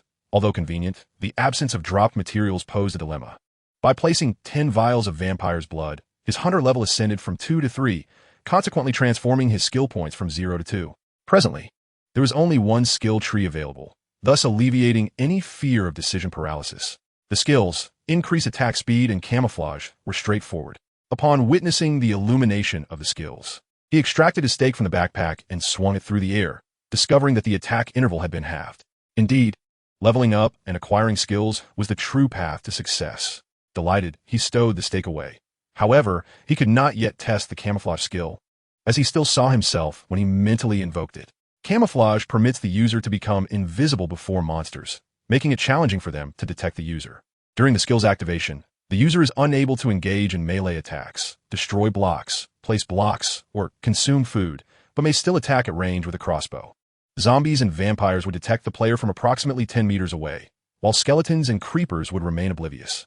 A gentleman's revenge is not late even after 10 years. He promptly took out his phone and dialed Blade's number, murmuring to himself, "Alas, I am but a petty person. Hey, Yang, have you managed to escape? If convenient, please come pick me up at Central Park. Same place as always. Are you sure you're not joking?" Yang replied with exasperation, "What is there to joke about? If it's convenient, come get me. If not, I'll take a cab myself. Wait for me for half an hour." Blade hung up, gripping the steering wheel tightly. Executing a slick drift at the next intersection, tires screeching and billowing smoke as he sped toward Manhattan. Ding ding. The phone rang again. Blade glanced at the caller ID, his brow furrowing deeply as his expression darkened, yet he answered the call. "Mr. Carlson, what prompted you to call me?" Blade's tone was laced with sarcasm. "Eric, didn't you previously refer to me as Phil?" Carlson's amiable voice resonated through the line. "Well then, what is it, Mr. Phil?" Blade had already surmised the reason for Carlson's call, yet he was curious about S.H.I.E.L.'s intentions. "Eric, your recent actions have been rather excessive. It's one thing to eliminate those damned vampires, but over 10 followers were killed this time, and they maintain legitimate identities in the open, navigating through heavy traffic." Blade maneuvered his vehicle like a nimble fish, effortlessly dodging surrounding cars as he sped towards Central Park. Growing impatient with Carlson's words, he interjected, "What is it that you need? If it's nothing urgent, I'll hang up. I have matters to attend to." "Very well." Carlson found himself at a loss regarding Blade's stance. He comprehended the latter's perspective, yet as a professional agent, he was bound to adhere to his superior's directives. Seated in his office, he grasped the telephone and, with an air of tranquility, inquired, "Who is the man accompanying you?" "I do not know," Blade replied candidly, hastening his pace. "We have only known each other for 2 days." The sentiments he harbored towards the S.H.I.E.L.D were intricate. He was also a member of an auxiliary team within the agency, which had forged an agreement with the vampires, maintaining a delicate equilibrium between the two factions. The sound of Carlson tapping on his desk resonated through the line. "Ensure he remains vigilant. After all, he is still human." "Phil, I understand," Blade responded. "Moreover, the vampires in New York have already breached the agreement. I am aware, and I shall inform the director. Please prioritize your safety. I shall visit you for a drink when time permits." The vampire clans were vast and ancient, with the European factions being significantly more formidable than their American counterparts. After concluding the call, Phil gazed at the screen, where Yang Bo's silhouette emerged from the bar, a smile gracing his lips. Another one with special abilities? Half an hour later, Yang Bo observed a muscular black vehicle speeding toward him. He waved his arm, capturing Blade's attention, and with a screech, the car came to a halt before him. He opened the rear door and climbed inside. "Blade, take me to Frost Building," he remarked, almost jestingly. "I have some accounts to settle with him." Just as he required serum to suppress his sanguine cravings, he had disclosed this need to no one but Whistler. "What are your plans?" Blade suddenly inquired as he drove. Young Bo, gazing calmly out the window at the passing scenery, replied, "We go there and eliminate them. It is that simple. If we can kill one, we kill one. If two, then two. I cannot speak for elsewhere, but I sincerely hope this city is free from those repugnant individuals." Blade's face lit up with a radiant smile, his pearly whites sparkling. "I am with you." Their conversation continued, weaving in and out as they bonded over their mutual disdain for vampires, simplifying their relationship. Blade's philosophy was straightforward. As long as you eliminate vampires, we are allies. Chapter 25, Assistance. In an abandoned factory on the outskirts, young Bo gazed greedily through the car window at the surroundings, discarded steel pipes, and various forsaken equipment. "Blade, have these abandoned pipes and devices been forgotten?" The vehicle rolled into a workshop, the secure base for Blade and Whistler, albeit easily discovered by vampires. "I am uncertain, but I have been here, and no one has come to clear these items." Blade opened the car door and stepped out, striding toward an elderly man with graying hair. Whistler cast a glance at the vehicle, seeing Young Bo and Karen disembarking, his thoughts evident on his face, as if someone owed him $8 million. "Eric, why have you brought strangers here again?" The Blade removed various pieces of equipment from his body and seated himself upon a nearby chair. The insatiable yearning for blood began to erode his reason once more. Hearing Whistler's words, he asserted, "He is the very person I mentioned to you yesterday. Were it not for him today, I would not have escaped so effortlessly." Observing the Blade seated, Whistler approached and bound his hands, then opened a metallic box beside him, revealing a neatly arranged row of crimson potions. Young Bo, who had been surveying the surrounding dilapidated equipment, walked over upon witnessing the Blade restrained in the chair. "Blade, why do you not procure blood bags? You are aware that your strength derives from blood. Were you to engage in bloodsucking, your power would undoubtedly surpass your current state. Humans do not partake in bloodsucking." Young Bo shrugged nonchalantly, adding, "Yet humans do relish Mao Shui Wang." Mao Shui Wang? The Blade was momentarily taken aback, having never encountered this term before, utterly oblivious to its meaning. Mao Shui Wang is a culinary delight primarily composed of duck blood, renowned for its spicy and savory essence. Theoretically, human blood could also be utilized, though most individuals find it somewhat unacceptable, suddenly invoking the notion of Mao Shui Wang. Yang Bo could not help but smack his lips, lamenting, "After 3 days of solely consuming bread, my palate yearns for something more flavorful. I must indulge in a feast on Chinatown once this vampire situation is resolved." The Blade was genuinely astonished. He had never imagined there existed delicacies crafted for blood. While abroad, he had heard of renowned blood sausages, yet those were merely niche foods of which he was unaware. Most crucially, in the Marvel Universe, vampires require specific components found solely in human blood, absent in that of animals. I must endeavor to try it someday. Although animal blood may be of no use, its flavor should still be appealing to a vampire. Young Bo produced a jug of milk, about to utter something, when Whistler, having prepared the syringe, swiftly inserted it into the Blade's neck. The efficacy of the serum was waning. Implicitly, this meant that once the serum ceased to work, he would have to rely solely on his willpower to combat the craving for blood, a feat that had proven successful for few, lest the vampires would not be so rampant. In the instant when desire obliterated reason, the one who was bitten was already lost. Those who survived were merely monsters governed by their appetites. Seated in the chair, the Blade's veins bulged as he writhed in agony, emitting low, anguished cries, resembling one on the brink of death. Yang Bo watched in horror, grateful that he had been drained earlier. Otherwise, he would have surely succumbed to despair amidst such torment. As the Blade struggled in pain, Whistler casually discarded the syringe upon the table and retrieved a cigarette, placing it between his lips. He glanced at Young Bo and gestured. Young Bo stepped forward, extracted a cigarette for himself, and ignited it for Whistler, and soon the two were enveloped in clouds of smoke.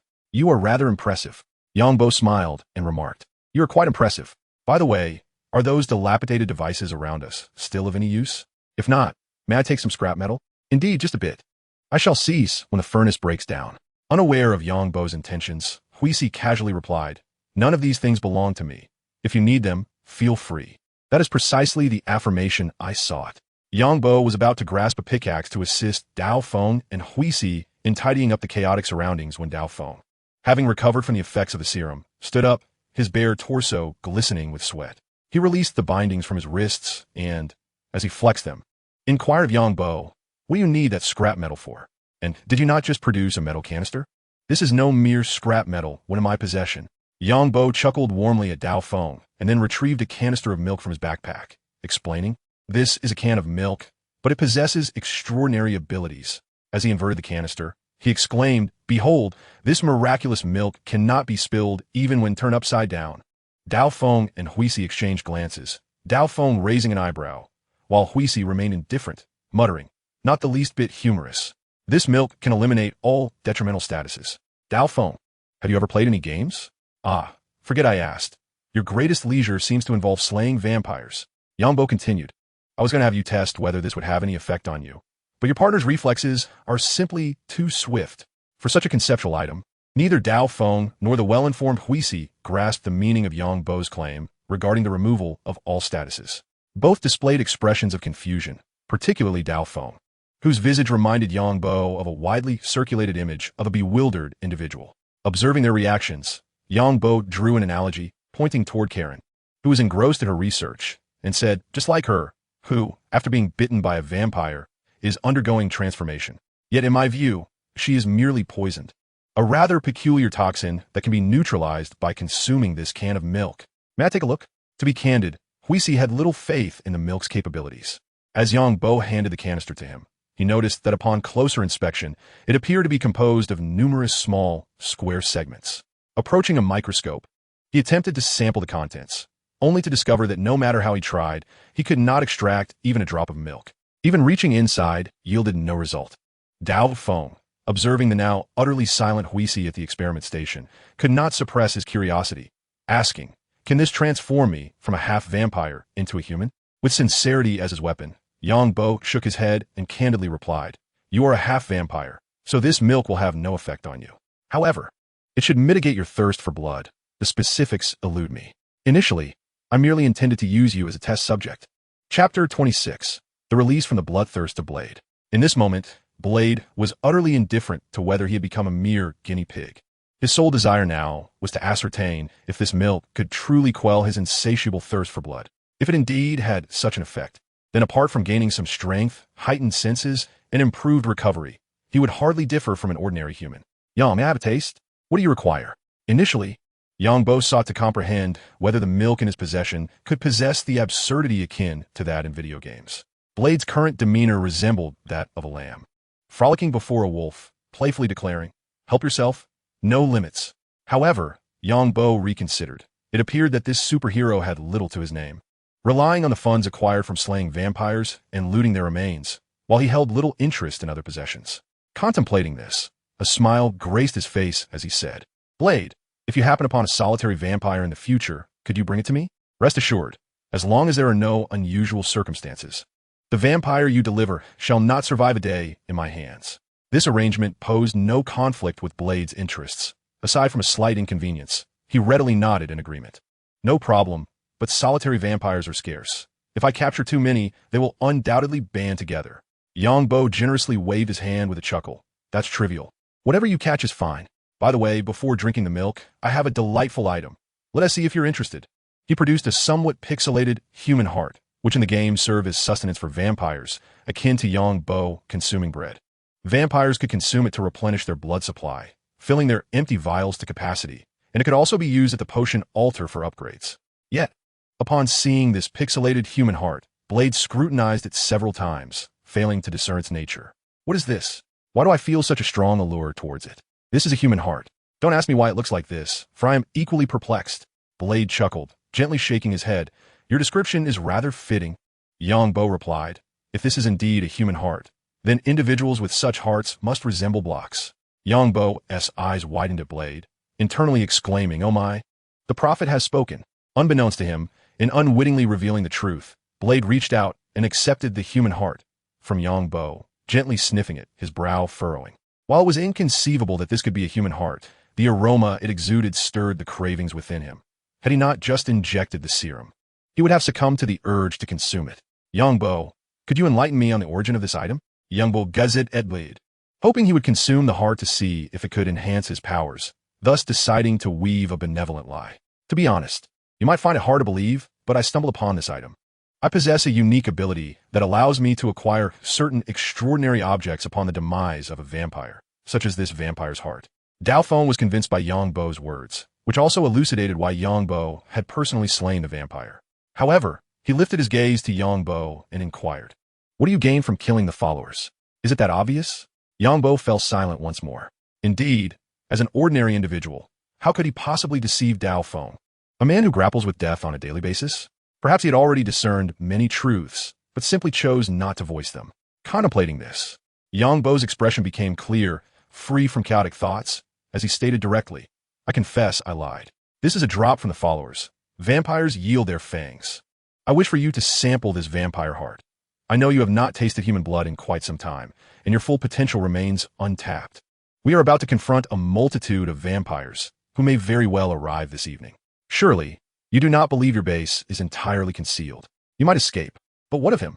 As he spoke, Yang Bo pointed towards Wister, attempting to warm the milk barrel. He then produced another bucket of milk, offering it to Dao Feng, saying, "You may drink this first and then ponder my proposal. Once your strength increases, you will be able to vanquish more vampires and other monstrous threats to humanity." Indeed, sincerity proved to be the ultimate weapon. Faced with the stark reality presented by Yang Bo, Dao Feng glanced at the heart and milk in his hands, his expression becoming exceedingly complex. He had thought himself resolute, yet when the choice lay before him, hesitation took hold. Wister was not merely his partner.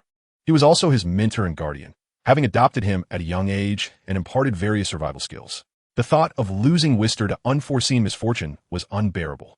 After a deep gaze at Yang Bo, he raised the milk to his lips, and what had previously seemed immobile flowed, as if animated, entering his mouth. Dao Feng felt an instantaneous lightness within his body. His previously suppressed spirit lifted, leaving him with an exhilarating sensation, prompting an involuntary exclamation of "shit." Wister and Karen, engrossed in their research, were startled by Dao Feng's sudden outburst, but upon realizing he was unharmed, resumed their respective tasks. Observing the empty iron barrel in his hands, a smile spread across Dao Feng's face, revealing 2 rows of pristine, even teeth. "Thank you. I have never felt this at ease." Then he glanced at the human heart. Its once captivating allure now vanished, yet he still sensed a lingering hunger. Hearing Dao Feng's words, Yang Bo felt no disappointment within. Perhaps he had known all along that Dao Feng would not forsake his principles. "Very well, I shall not press the matter further. Perhaps once you find a spouse, you may occasionally disregard traffic signals, and your prowess will naturally improve." Chapter 27, As Night Falls. Disregarding traffic signals? What connection could there be between courting a partner and such reckless behavior? When the subject of girlfriends arose, the first name that sprang to Blade's mind was the dark-skinned Karen beside him. He then recalled that Karen was currently undergoing the transformation into a vampire, although there was a special serum to suppress it that merely delayed the transformation for a time. "Yang, can the milk I just used truly resolve Karen's predicament?" Upon hearing Blade's inquiry, Yang turned to glance at Karen, who was bent over, testing blood samples, and chuckled softly. "It's quite simple. Isn't there a barrel of milk at Whistler S? You can have Karen drink it, and the results will speak for themselves." Blade cast a sidelong glance at Whistler and nodded lightly. Since Blade had no desire to consume any hearts, there was little else to attend to. They merely needed to wait and see if the vampires would attempt a surprise attack that night. If they did not come, he would take the initiative to strike. "You should prepare yourself. I have a foreboding that the vampires may indeed launch an assault tonight. Also, I wish to gather a bit of scrap metal. Just a modest amount." Blade's expression grew serious at this remark. He did not take Yang's desire for scrap metal to heart, and merely grunted in response before turning towards Whistler. Yang wore a knowing smile as he watched Blade's retreating figure, contemplating, take a good look around once more. Exiting the workshop, he found himself enveloped in a landscape reminiscent of a wasteland, strewn with discarded equipment and twisted metal pipes. To Yang's eyes, all of it gleamed like bars of iron. He needed Blade's assistance to procure some coal. Relying solely on wood was simply too wasteful. Fortunately, having traversed into a modern society, most necessities were readily available for purchase. He retrieved a workbench from his backpack and set it down, along with 3 furnaces crafted from rounded stones, placing them nearby. Grasping his pickaxe, he began to clear the surrounding equipment, the sound of clanging resonating through the air. Time spent in joy always slips away swiftly. As darkness fell, Yang sat before the furnace, contentedly gazing at the iron ingots within a nearby box. The furnace had been ingeniously modified into an automatic system, requiring only the placement of various iron items into the upper box to yield a continuous supply of iron ingots. Just as he was about to venture further afield to fell some trees, Blade's voice echoed from the workshop entrance. "Yang, it's time to eat." The words barely left his lips before he was unable to contain himself any longer, gazing at the transformed state of the workshop. "Yang, what on earth have you done?" The once cluttered array of pipes and dilapidated equipment now appeared as though it had been meticulously cleaned by K9. Not only were the pipes immaculate, but even the surrounding trees had vanished, leaving behind only barren yellow earth. In that moment, Blade questioned whether his left foot had inadvertently transported him to the western wasteland when he stepped out of the workshop. Yang Bo, upon hearing the sound of the blade, displayed a sincere smile and remarked, "I am merely tidying up the surroundings for you. It's quite inconvenient to live in such disarray. By the way, since you are here, could you assist me in procuring some coal? The more, the better." Dao Feng approached Yang Bo, observing the furnace that was still ablaze. However, no matter how intently he gazed, he could not discern what was being consumed within. He stood merely over a meter from the furnace, yet felt no warmth from the flames, only the faint crackling of combustion. "What is this? A furnace for burning things?" Yang Bo offered little elaboration, deeming it too troublesome, fearing that further explanation would only provoke more questions from Dao Feng. "Did you come to eat?" Dao Feng nodded, noticing Yang Bo's reluctance to elaborate, and glanced around, feeling a slight heaviness in his chest, reminding himself, one must fulfill promises even through tears. Dao Feng looked at Yang Bo, who was gnawing on a piece of bread to satiate his hunger, unsure of how to continue the conversation. Yang Bo, noticing the distant glow of headlights, said to Dao Feng, "When one arrives, one must settle in," through the translation of his unique ability. Dao Feng understood this to mean, "Since you are here, find peace." Furrowing his brow, he inquired, "What do you mean by that?" With a light chuckle, Yang Bo clarified, "I mean, since they dare to come here, let them be well buried." He planned to construct a fortified steel shelter to secure both of them inside. Without further ado, he set about erecting a white room, leaving only a 2-meter-high entrance. Upon hearing of the impending threat, Huster swiftly retrieved a double-barreled shotgun and Dao Feng's long knife from a nearby workbench, tossing the knife towards the approaching Dao Feng. Catching the long knife, Dao Feng revealed his signature smile, embodying the uncertainty of life and death. The roar of approaching vehicles grew ever nearer, and Karen had already reached the safety of the shelter, her face devoid of panic, instead filled with gratitude as she looked at Yang Bo and said, "Thank you. Thank you for your milk." Yang Bo waved dismissively and replied, "No need for thanks. I may have further matters to trouble you with in the future. So do not decline then." Karen was no mere ornament. This young woman possessed extraordinary talents and capabilities in blood genetics. The special concoctions she developed could effortlessly deal with vampires, proving more potent than concentrated garlic essence, silver, or ultraviolet light. Even a final boss, Blood God, from the first Blade Warrior, had been utterly obliterated by a few injections. With that, Yang Bo beckoned to Huster, saying, "Hurry up, leave this to Dao Feng and me. With your age, it's best to remain at the back and direct us." Whistler cast a fierce glare at Yang Bo, yet he was acutely aware of his current physical condition. Remaining outside would only render him hesitant in the face of danger. Moreover, he held a profound curiosity about the house that Yang Bo had constructed. He secured the entrance with an iron gate, as a throng of vampires breached the workshop. Yang Bo, observing the multitude of vampires that entered from outside, couldn't he help but smile. Disguise. No sooner had he uttered the word than he vanished in a thin air. Chapter 28. Frost compromise. A gunshot rang out, followed by a cacophony of screams, startling Frost among the vampires. He turned to find Yang Bo, who had seemingly vanished. Now appearing behind them, a series of gunshots echoed, and several vampires fell to the ground, reduced to ashes. Only then did the vampires, taken by surprise, begin to retaliate. Yang Bo, amidst the crowd, smiled at Frost before once again disappearing from their view. Frost could not contain his urgency, shouting, "Find him! Kill him!" In that moment, he recalled the man who had mysteriously vanished in the archives. It was undoubtedly this individual. Panic washed over Frost, as he remained oblivious to the significant limitations of Yang Bo's disguise skill, such as the inability to launch attacks with weapons other than a crossbow or the automatic failure of invisibility within a 10-meter radius. Even the simplest electronic sensing devices could detect him. To Frost, an enemy capable of vanishing at will was far more formidable than a mere blade. Who could say whether he would wake to find his throat slit in his sleep? Suppressing his inner fury, he aimed at the spot where Yang Bo had disappeared and pulled the trigger, fully aware that the opponent would not remain stationary. Yongbo, hidden in a corner, smiled at Frost. This fellow might well meet the criteria for a level 1 vampire baron. He must be eliminated with a stake. Vampire barons are remnants of the old royal bloodline, harboring deep-seated hatred for all, and will not hesitate to attack anyone who trespasses into their territory, including their own kind. In the game, they spawn within the vampire forest and can drop your blood. The purity of the blood corresponds to the baron's level. Upon slaying a level 1 baron, one would obtain level 1 pure blood, and so forth. Pure blood is a crucial material for enhancing hunter levels later on, and Yongbo was determined not to miss this opportunity, as he could not foresee when he would encounter such a high-level vampire again. Bang, bang, bang. Pulling the trigger once more, Yongbo reappeared before the throng. This time, the vampires reacted with greater swiftness, unleashing a barrage of bullets that struck him. The disguise skill could not activate under assault. Yongbo leaped to cover behind a nearby obstacle, fortunate that the workshop was cluttered with debris.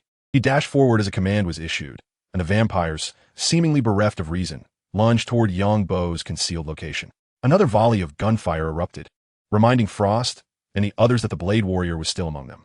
With a swift motion, the blade was drawn, and the sound of gunfire erupted, momentarily capturing the attention of all the vampires. Yongbo, wielding a silver long knife, rapidly approached one of the creatures of the night. In one decisive stroke, he severed the vampire's arm along with a portion of its thigh, silencing any impending scream with a thrust of a stake that pierced through its throat. Utilizing silver weaponry efficiently reduced the vampire's vitality to below 45%. A mere prod with the stake would then siphon away the creature's life force, thanks to its remarkable properties. In that instant, Yongbo moved as if within a dream, courageously enduring the onslaught of bullets while methodically dispatching 7 or 8 vampires. However, a bullet struck his body, and darkness enveloped him. Had he vanished? This time, the vampires were truly unsettled.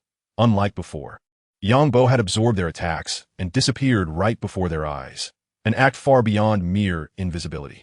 Frost's light brown pupils dilated in shock, a chill racing down his spine. An adversary capable of both invisibility and teleportation was akin to a waking nightmare. Hurry, forget everything else. Capture the Daywalker at all costs. He realized that seizing the blade was imperative to completing the awakening ritual and becoming the blood god, thus ensuring his survival against Yongbo. At that moment, Yongbo opened his eyes, greeted by a sea of darkness, though this darkness bore curvature. Extending his hand, he called out, "Excuse me, could you please make way?" Karen gasped, springing from her bed as if propelled by springs, covering her rear, and turning to gaze incredulously at Yongbo lying there.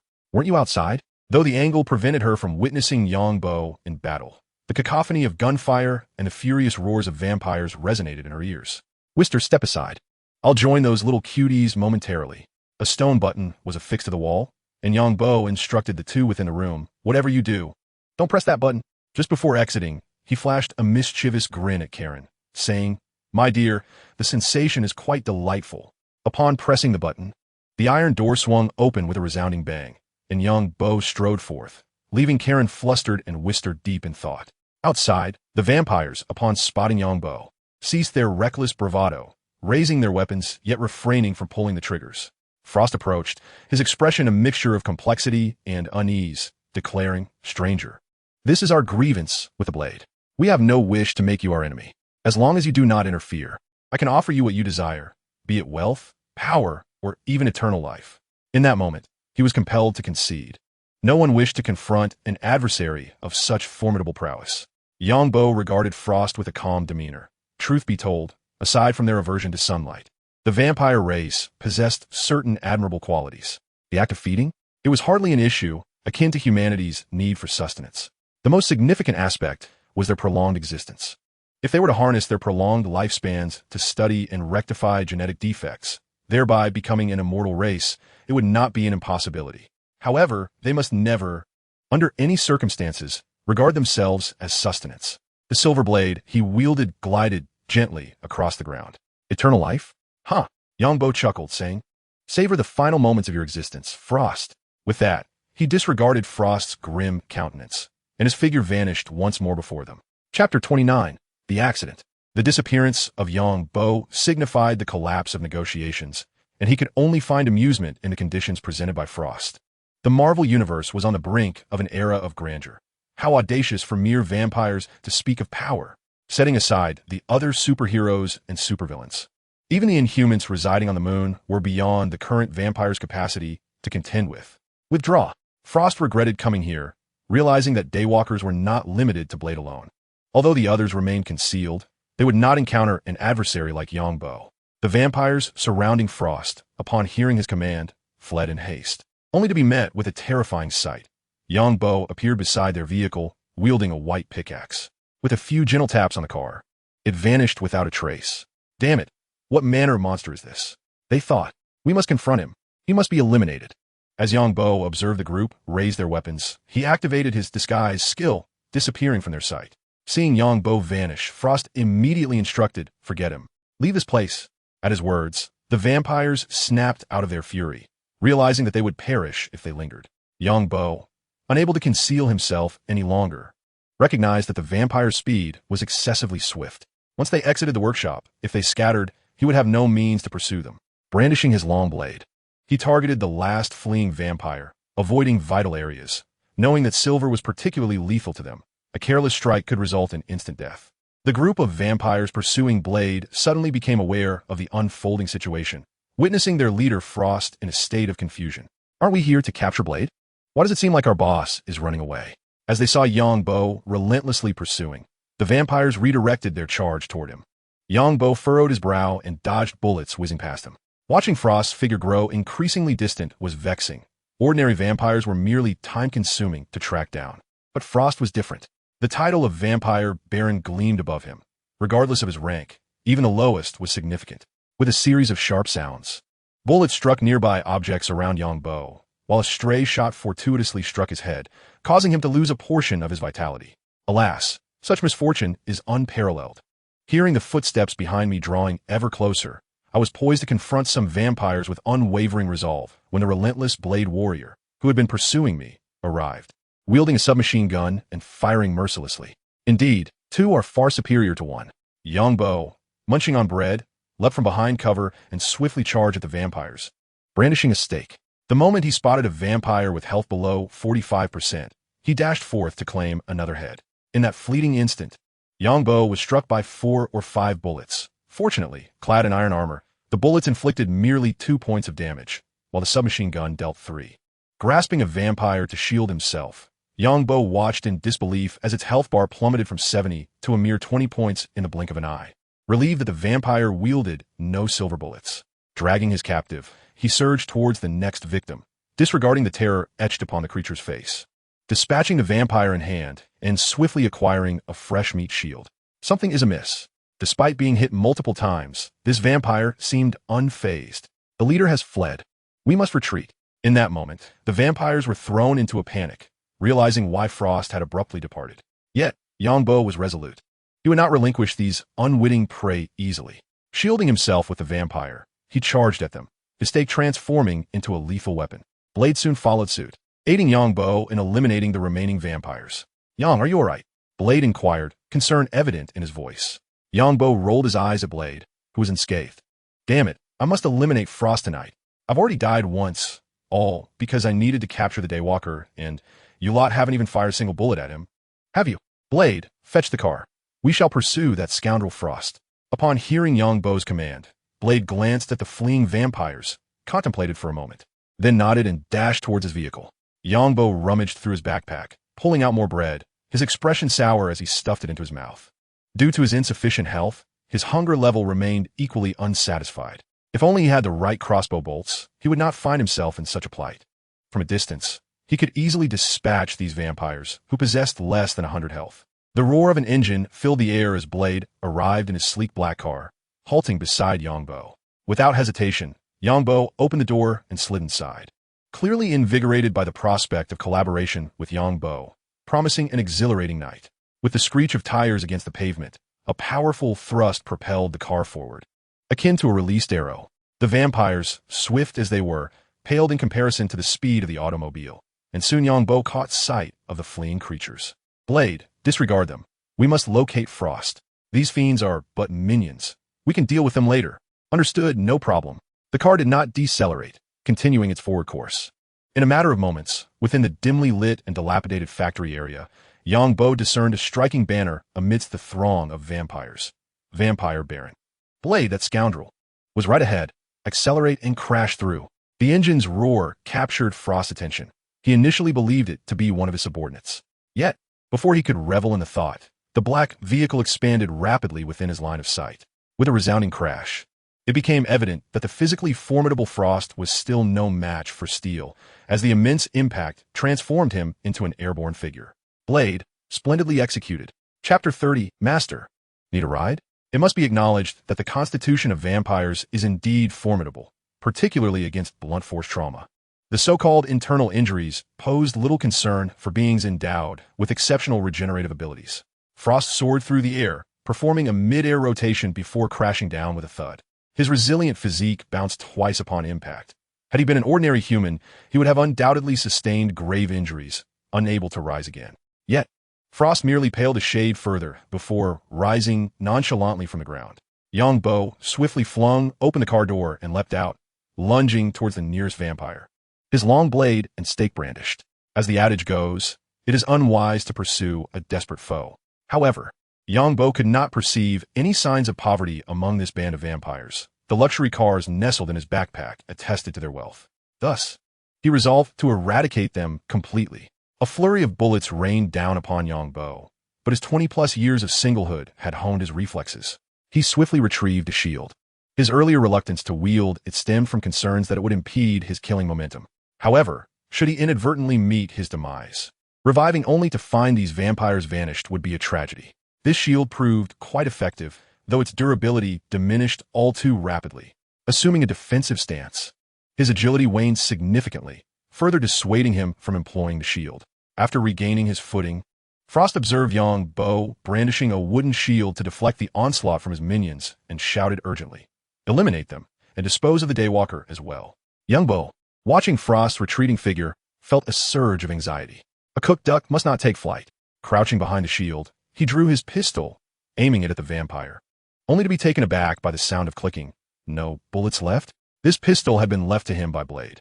Although it had been magically enhanced to increase its capacity, it could not withstand his extensive usage. The recent skirmish had depleted his supply of specially crafted silver bullets. He did have other weapons in his backpack, but they contained only ordinary ammunition, ineffective against vampires. It would be far more prudent for him to dash forth and deliver a decisive blow. At this moment, the Blade felt an overwhelming pressure. Initially, this group of vampires aimed to capture him alive, but now they showed no mercy, unleashing a barrage of bullets upon his vehicle, leaving him with no opportunity to retaliate. Yongbo furrowed his brow, realizing that this situation was untenable. He swiftly produced a round stone from his possession and encircled himself, then dug into the ground with a shovel. Thanks to the vampire's sensory abilities, Yongbo was acutely aware of their positions above him. Indeed, the strategy of subterranean warfare proved to be a wise choice. Spotting an unfortunate vampire, he excavated the earth beneath its feet. A startled scream pierced the air as the vampire, caught off guard, tumbled into Yongbo's presence. Witnessing Yongbo's sinister grin, it frantically attempted to retreat. Surprise, was it not? With a swift motion, his blade and stakes plunged into the vampire's body, and he hastily collected the fallen items before hastening to the next victim. In the darkness of night, devoid of any light sources apart from the sparse, twinkling stars above, the vampires, still preoccupied with their assault on the blade, remained oblivious to the ground beneath them, which was mercilessly swallowing their kin. As the gunfire began to dwindle, the remaining vampires soon sensed something amiss. They turned to survey their surroundings, only to be gripped by terror as they realized that from the initial throng of dozens, merely a handful remained. A palpable sense of dread permeated the air among them. Suddenly, a blood-curdling scream echoed. The vampires watched helplessly as one of their own plunged into the earth through a suddenly formed square hole, which was swiftly sealed, plunging everything into silence below. "Damn it! The enemy is underground," shouted one vampire, firing futilely at the ground. Another vampire vanished without a trace, further instilling panic. The remaining vampires abandoned their resistance, scattering in all directions.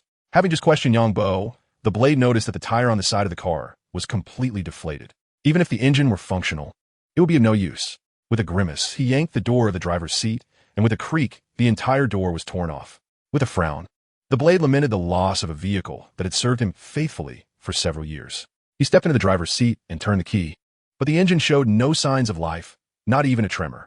Glancing outside at Yongbo, the blade shook his head. It's no use. The car is ruined.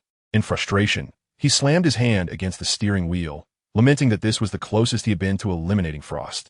Yongbo, unfazed, replied, "Don't panic. I still have the cars that the vampires drove here. Let me see if any have keys." He silently hoped that some lazy vampire had forgotten to remove the keys. After rummaging through the third vehicle, Yongbo finally discovered one with the keys still inside. Excitedly, he called out to the blade, "This one has keys. Hurry over." The blade rushed to the car, flung open the door, and skillfully started the engine. "Get in." Yongbo settled into the passenger seat as the car surged forward with remarkable speed. The terrain here was as familiar as the edge of a blade, and soon they reached the main road, where they spotted Frost standing by the roadside, attempting to hail a ride. As the vehicle approached, Yongbo leaned out of the window, rapped on the door with a light-hearted demeanor, and cheerfully inquired, "Need a lift, master?" Upon hearing Yongbo's voice, Frost collapsed to the ground, abandoning any thoughts of escape. The arrival of Dao Feng and Yongbo could only signify one thing. His subordinates had met their demise. The car came to a steady halt before Frost, and without a moment's hesitation, Dao Feng leaped from the driver's seat, raising his fist to deliver a powerful blow to Frost's face. Grasping Frost by the hair, he yanked him up from the ground. "Frost, I have finally found you." In that moment, Yongbo recalled that Dao Feng's mother had been bitten by Frost, and rather than dying after giving birth to Dao Feng, she had transformed into a vampire, aligning herself with Frost. In a twisted sense, one could argue that Frost was akin to a stepfather to Dao Feng, an absurdity that left one pondering where justice could be sought. With this thought, Yongbo cast a complex glance at Dao Feng, remaining silent, merely observing as he unleashed a torrent of punches upon Frost's face. Chapter 31. Torment. "Stop, please. Cease your assault," Yongbo exclaimed, instinctively glancing up at the sky, apprehensive that rain might fall. Hearing his words, Dao Feng halted his onslaught. Yongbo continued, "He holds significant importance to me. I must personally eliminate him for reasons you should comprehend." "Very well," Dao Feng replied, hesitating only briefly before agreeing. Fully aware that without Yongbo, he would not only fail to avenge his comrades against this group of vampires, but might also be unable to protect Whistler. He was not a man who would forget a debt of gratitude. Casting a cold glance at the now speechless Frost, he tossed him aside and turned to Yongbo, stating, "I merely hope his demise is not swift." However, Dao Feng's request posed a dilemma for Yongbo. If only he had an alchemy station at that moment, he could concoct healing potions. He would have had confidence in rendering this man incapable of dying. But presently he was utterly destitute, lacking even a single gold ingot. With that, he grasped Frost by the collar and dragged him towards the car, opening the door and unceremoniously tossing him onto the back seat. He then took his own seat, producing an iron sword and meticulously monitoring Frost's health. Once it dipped to 20%, he would stab him a few times, ensuring it fell to 10%. Upon returning to Dao Feng's base, Yongbo flung the unconscious Frost towards Dao Feng, saying, "Hang him up for now." Throughout the journey, Dao Feng had witnessed Yongbo, on multiple occasions, thrusting a square-shaped, long sword into Frost with a palpable sense of fury. Intriguingly, despite the sword's considerable size and length, it appeared to inflict no wounds. Had Frost not succumbed to unconsciousness, his body would have involuntarily convulsed from the pain, leading Dao Feng to wonder if Yongbo's sword was merely an illusion. Suddenly, he felt as though he had awakened an extraordinary passion within Yongbo.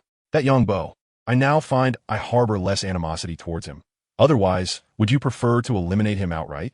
The enjoyment of slaying vampires is an entirely different matter from that of inflicting torment. Yongbo, wielding a pickaxe, prepared to release the two individuals confined within the iron block. Upon hearing Dao Feng's words, he replied coolly, "Your mother is not dead. She still resides in his home and has entirely transformed into his likeness. Do you have anything further to say?"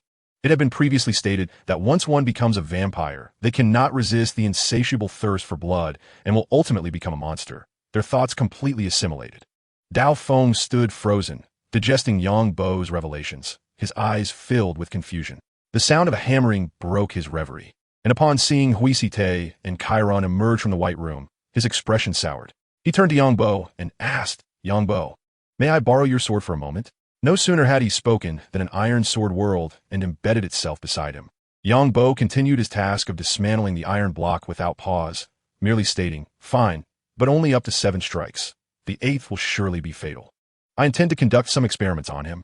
Before Yang Bo could finish, Dao Feng seized the iron sword and plunged it into Frost's body. Chiron, gazing at the suspended Frost, furrowed her brow and inquired, "Who is he?" Before Yang Bo could respond, Hui-Si-Te quietly interjected, "Daikon Frost is one of the upper echelons of the New York vampires." He remained oblivious to the fact that Daikon Frost had already become the sole leader of the New York vampires, having placed all other vampire elders under house arrest as sacrifices for this summoning of the blood god. Hui-Si-Te paused before continuing, after years of investigation. He is also the murderer of Dao Feng's mother. Initially, Chiron had regarded Dao Feng's actions as somewhat cruel, but upon hearing this, she immediately felt that Dao Feng's actions were entirely justified. However, noticing the slight pain etched on Dao Feng's face, it was evident that he was reminded of his own mother. She stepped forward and gently grasped Dao Feng's arm, speaking softly, "Eric, let's pause for now. He is already unconscious. I will find a way to awaken him shortly, and then you may proceed." Upon hearing Chiron's words, Yang Bo could not help but exclaim, "I have seen many virtuous figures, but this living king of hell is a first for me." His gaze towards Chiron held a hint of admiration. Such clarity of right and wrong, decisiveness, remarkable ability, and alluring figure are exceedingly rare. Most women would protest, claiming it to be too cruel, while others would merely act understanding. Before long, Yang Bo stowed all the previously placed iron blocks in his backpack. As Hui-Si-Te, standing behind Dao Feng, was also a researcher, his curiosity regarding Yang Bo had reached its peak. He approached and asked, "I was examining the structure inside, and it seems that the house you constructed is composed of high-strength iron. Yet, with such weight, how does the ceiling not collapse? They are not a single entity, nor do they have any support. Is this your special ability? Are you a sorcerer?" A series of inquiries left Yang Bo feeling rather exasperated, and with a resigned shrug, he forced a wry smile and remarked, "Just consider me a magician." He extended his hand to pat Hui-Si-Te's shoulder, speaking with utmost sincerity, "Trust me. Do not dwell on my affairs. It will be beneficial for you." As he spoke, he retrieved a cigarette and offered one to Hui-Si-Te, then rummaged through his pocket for a lighter to ignite both their smokes. Taking a deep drag, he strode towards Frost, who had already been stabbed multiple times by Dao Feng. Though still seething with rage, he refrained from striking further, mindful of Yang Bo's counsel. After all, should he inadvertently kill Frost, it would not only be a dilemma for Yang Bo, but also a moral quandary for himself. Yang Bo glanced at Dao Feng and assured him, "Rest assured. Just leave it to me. I will ensure that his demise is worthwhile." Frost's health regeneration had noticeably slowed, likely due to the depletion of the peculiar energy within him. Yang Bo procured a human heart from his backpack, forcefully placing it into Frost's mouth. After consuming the heart, Frost's health began to recover at an alarming rate, the wounds inflicted by Dao Feng visibly mending. Within mere seconds, Frost's health had surged to 80%, yet he remained with his eyes tightly shut. "Huh, pretending to be unconscious, are we?" Yang Bo scoffed, unconvinced that Frost, with 80% of his health intact, could still be feigning unconsciousness. Exhaling a plume of smoke towards him, he chuckled, "Do savor this exquisite agony." Chapter 32, Phil Coulson. Following a cacophony of screams, Yang Bo, somewhat disappointed, picked up the purified blood 16 that Frost had dropped. What a farce. The final boss yields only a level 1 purified blood. Outside, dawn began to break. After a night of intense labor, Yang Bo, Karen, and Hui-Si-Te had gathered satisfactory experimental data. He was aware that Dao Feng was likely preoccupied with thoughts of his mother, yet he felt ill-equipped to offer comfort. Such matters were best left to Karen, who might coax out some emotions with her words. "If it's convenient for you, please find the time to bring Boer to me. You are the only one in this city whom I know possesses such capabilities, and I shall owe you a favor. You have presented me with a conundrum. I shall deliver it to you by evening." After bidding farewell to Hui-Si-Te and Karen, he embarked in a car towards Central Park.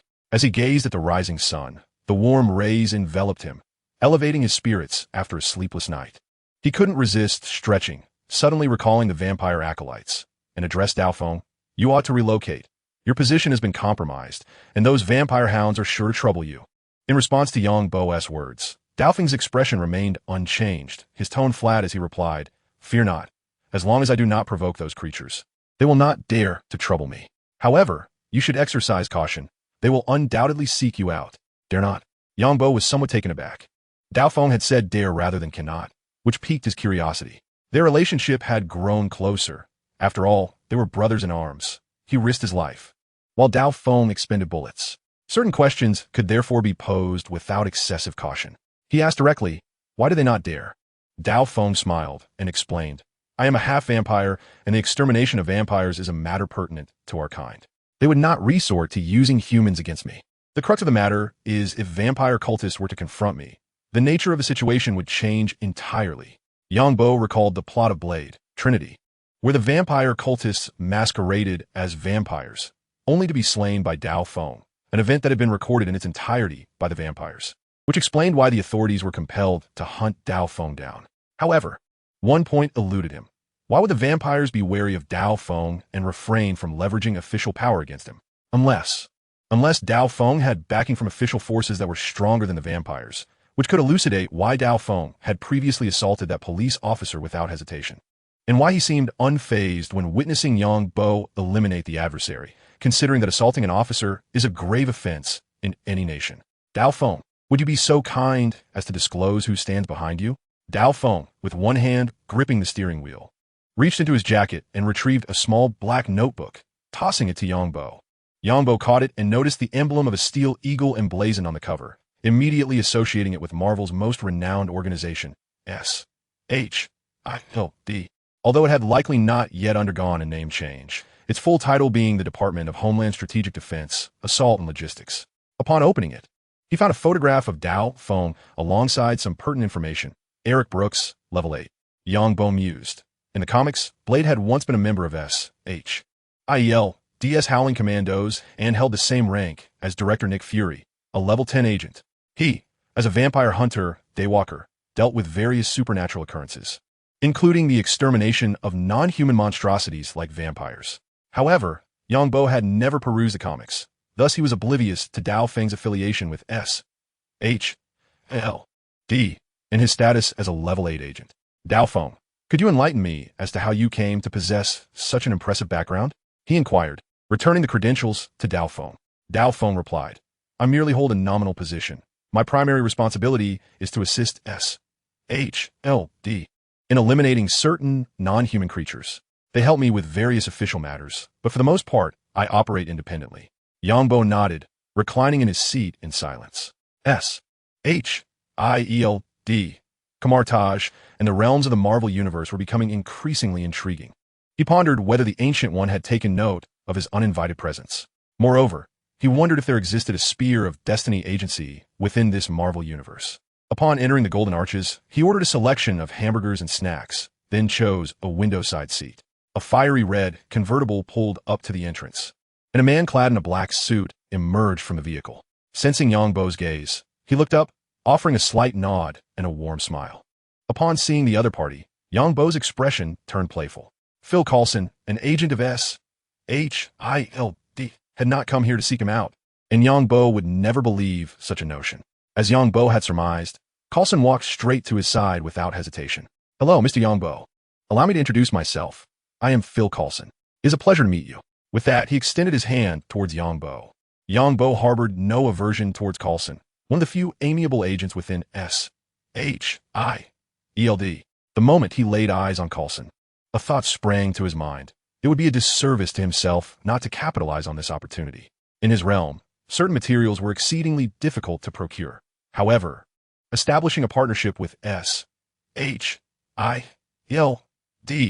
could render those materials effortlessly accessible. With this in mind, Yang Bo rose enthusiastically, a bright smile gracing his face as he grasped Coulson's hand. Coulson, may I call you that? For some reason, I felt an immediate sense of familiarity upon seeing you.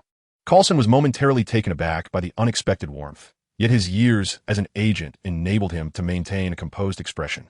Mr. Yang, there's no need for such formality. You may simply call me Yang. If you prefer the American way, you can call me Yang. Please have a seat. He gestured for Coulson to sit across from him. Coulson nodded slightly and got straight to the point. I'm an agent of the Department of Homeland Strategic Defense, Attack, and Logistics.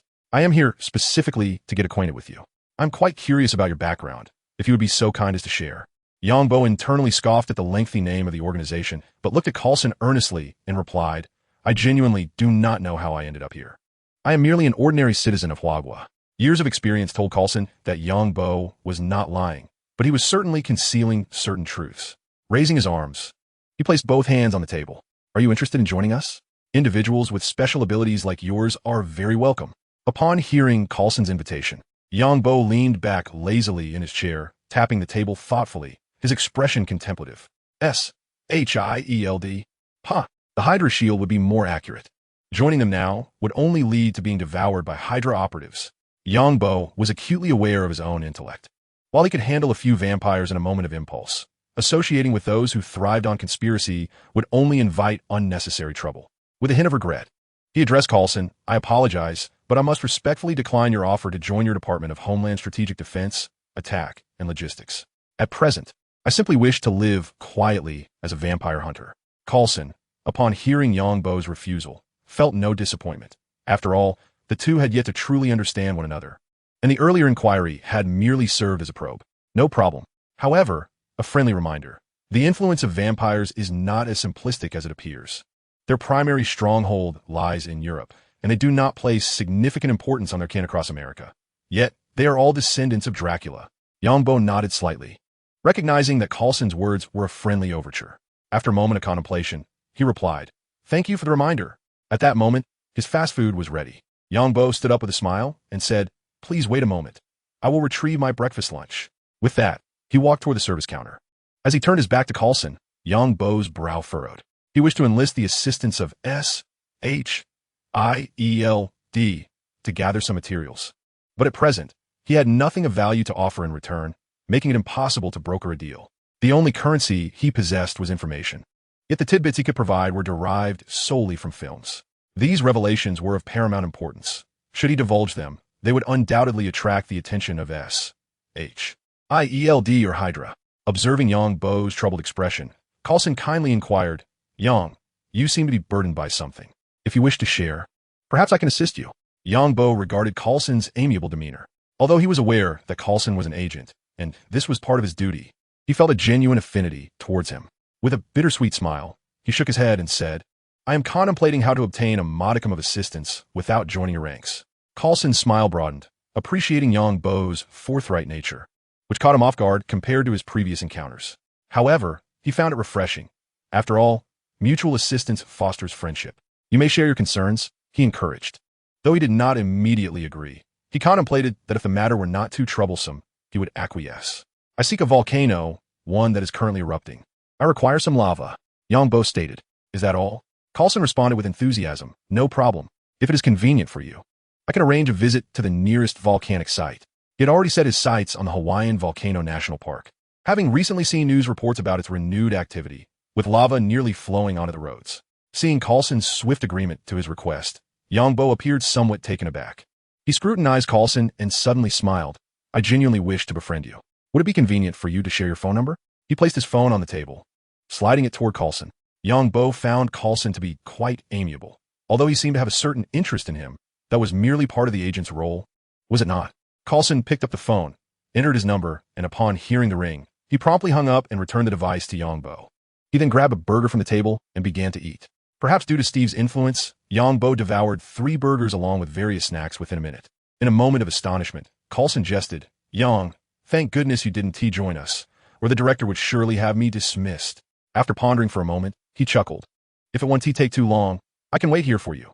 I happen to be a bit hungry as well. It won't consume much time. Suddenly, a new message flashed before his eyes. More stacking modules activated. Startled by the unexpected notification, Yongbo's face lit up with surprise. Such a little rascal. Always introducing new tricks. The more stacking modules would allow previously non-stackable items, such as lava buckets, water buckets, and potions, to be combined. Unfortunately, he lacked a diamond pickaxe. Otherwise, he could have crafted an enchanting table. First, he needed to elevate his hunter level before seeking out Coulson at the volcano. Having devised a plan, Yongbo approached the vampire hunter. After 3 days, the vampire hunter remained unchanged, still as rigid as ever. He opened the interface and placed the vampire blood he had collected into the designated slots, silently confirming in his mind. 15 vials of vampire blood were consumed, causing Yongbo a pang of regret. It truly was a challenge to earn money. Those 15 vials were at least the result of slaying 30 vampires. And with a mere click, they were gone. This sensation reminded him of spending money in a game. Just a gentle tap, and his wallet was emptied. Yet he grew stronger. Chapter 34. Hunter's Exclusive Weapons. Eagerly, he opened the Hunter skill panel, watching as his previously 0 skill points transformed into 2. Without hesitation, he chose the most practical skills, Hunter's Weapon Table and Swift as the Wind. The Hunter's Weapon Table would enable him to craft exclusive weapons. Although creating large equipment, such as battle axes, crossbows, and armor, would consume an entire bucket of lava. Simpler items like crossbow bolts and pitchforks would still require 15 units of lava. This was why Yongbo was so keen on having Coulson assist him in locating lava, even if it meant owing a favor. Swift as the Wind further increased Yongbo's attack speed, resulting in a decreasing interval between strikes and escalating damage output. As he made his way towards the exit, he paused, glancing down at his familiar legs, murmuring, "Have I become extraordinarily fast? Could it be that leveling up has improved my movement speed?" He dismissed the thought. Without any reference point, he could not quantify the increased speed. As long as he wasn't moving slower, it was acceptable. Upon exiting Central Park, he found Coulson still seated in the same spot, now savoring a hamburger. In contrast to Yongbo, Coulson appeared quite refined. Noticing Yongbo's gaze, Coulson smiled and nodded through the window, hastening his eating. By the time Yongbo approached the restaurant, Coulson had finished his hamburger and stood up to walk towards him. "Your matters have been arranged. Now you simply need to accompany me to the airport." "Thank you so much." Coulson personally opened the car door for Yongbo. But this gesture was not motivated by concern for Yong. Rather, it stemmed from his affection for his wife, Laura. Indeed, Coulson, with his peculiar fondness, cherished this crimson convertible, which he had affectionately named after her. Gently closing the door, he felt a pang of sorrow, silently contemplating. Next time on a mission, I must insist on driving the car inside. My poor Laura. As the vehicle cruised along the road, Yongbo finally experienced what it meant to be steady. Though it was a sports car, Coulson managed to drive it with the demeanor of a vintage automobile. Yongbo, however, was content to sit quietly in the car, lest he attract the attention of this devoted husband. The journey to the airport was somewhat tedious, and Yongbo engaged in light conversation with Coulson. Passing an hour before arriving at New York Airport, he mused to himself, if only Blade were driving, we would have arrived in half the time.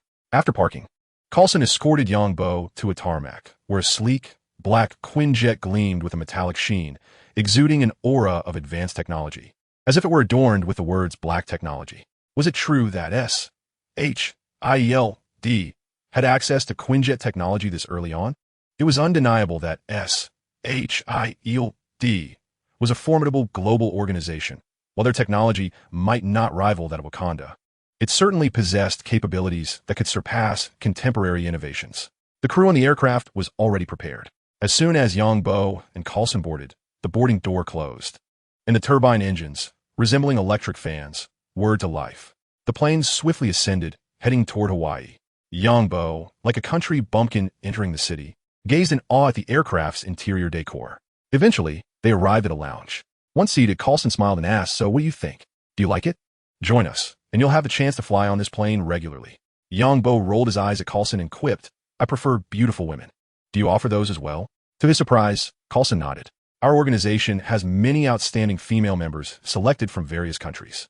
As the saying goes, the one near the water tower gets the moonlight first. If you join us, I can arrange for you to have a lovely partner. Of course, the rest will depend on your abilities." Yongbo's jaw dropped. No wonder S.H.I.E.L.D was so formidable. With such an attitude, they did not resort to coercion, but rather invited individuals with enticing offers, employing a strategy of persuasion through opportunity. Do others receive the same treatment? After posing this question, Yongbo mentally chastised himself for such a redundant inquiry. If everyone received the same privileges, there would be no need for S.H.I.E.L.D at all. Coulson chuckled and replied, "Certainly not. Generally, agents must undergo rigorous selection to join our Homeland Strategic Defense, Assault, and Logistics Support Bureau. Only those with extraordinary abilities enjoy such benefits." As Coulson suddenly paused, he gazed earnestly at Yongbo and said, "But you are different. We are friends, are we not? I will certainly provide you with the utmost treatment." Upon hearing Coulson's words, a stir of emotions surged within Yongbo. In that moment, he truly felt that Coulson was remarkable. Indeed, he was a distinguished agent of S.H.I.E.L.D, eloquent in speech and efficient in action. No wonder it was said online that without Coulson, the Avengers would have long since crumbled. Pressing a button on the wall, a faint hissing sound emanated, likely from the lounge's ventilation system. Goodness, it felt incredibly comfortable to be in Coulson's presence. Perhaps I should devise a way to poach him for myself. Although S.H.I.E.L.D appeared to be thriving, This was merely a facade. In reality, it was riddled with vulnerabilities, having been infiltrated by Hydra. Yangbo found himself questioning whether, aside from a few renowned senior agents, the remainder were indeed Hydra operatives. However, the thought of recruiting Coulson was fleeting. Yangbo did not believe his personal charm could entice the next director of S.H.I.E.L.D. to work for him. He retrieved a cigarette, lit it for Coulson, and then lit one for himself, inhaling deeply before exhaling gently towards the vent. Chapter 35, Volcano and Lava. While aboard the aircraft, Yangbo immediately noticed the thick black smoke billowing from the volcano's mouth. The Quinjet found a relatively flat area far from the volcano and began to descend slowly. Coulson rose and announced, "We have arrived." He opened the lounge door, and upon seeing him, the crew members handed over 2 gray protective masks. After accepting them, Coulson turned and offered one to Yangbo, explaining, "Volcanic ash is extremely harmful to the respiratory system. Wearing this gas mask will significantly improve the situation. Heeding advice is often wise." Yangbo refrained from explaining that his digitized body was impervious to the trivial volcanic ash. If inhaling such material could harm him, what would that mean for Steve, who would surely perish in the ashes drifting through the dandruff canyon of his world? Accepting the gas mask, he donned it over his face as the rear door of the Quinjet slowly opened, allowing a gust of wind to rush in. Yangbo stepped out of the aircraft, with Coulson following closely behind. "I can manage on my own," Yangbo insisted, but Coulson gently shook his head, saying, "This volcano is still erupting. It is better if I accompany you. Should any unforeseen circumstances arise, I will be able to assist." Hawaiian Volcanoes National Park is situated by the ocean, and today the sea breeze was quite boisterous. Volcanic ash filled the sky, cascading down like a dark, ashen snow. Standing on the solidified lava, Yangbo felt the warmth beneath his feet.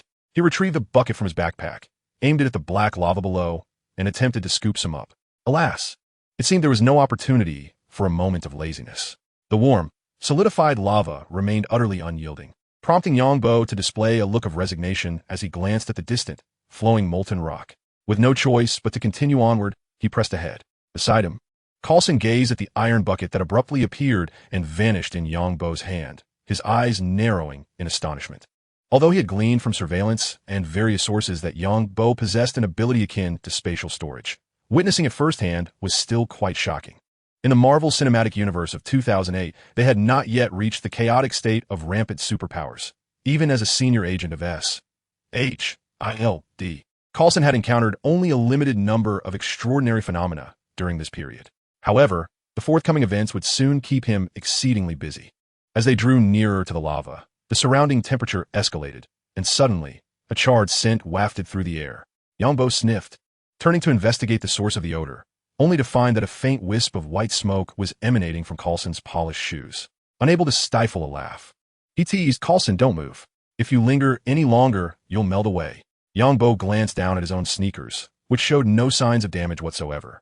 His attire had already been digitized, making it impervious to harm, a realization he had made previously when he had been shot. Feeling the heat beneath his feet, Coulson looked at Yangbo, who remained unaffected, and offered a wry smile. "I had hoped to accompany you, but it seems that's not feasible. Be careful." Yangbo nodded. Without Coulson by his side, he accelerated, swiftly making his way toward the flowing river of lava. In no time, he arrived at the molten stream. Producing the iron bucket, he aimed it at the fiery lava, and his assumption proved correct. This time, he easily collected the lava within the bucket. "Well, thank you for the hospitality." Using the bucket, which could originally hold only 64 units, he rapidly gathered the lava from the ground, soon successfully intercepting the entire river. With his bounty in hand, Yangbo glanced at the obsidian-like ground, contemplating before producing a pickaxe to excavate the solidified lava. As the sound of falling items echoed, he picked up the blocks that had dropped. In that moment, he discerned that these were undoubtedly not obsidian.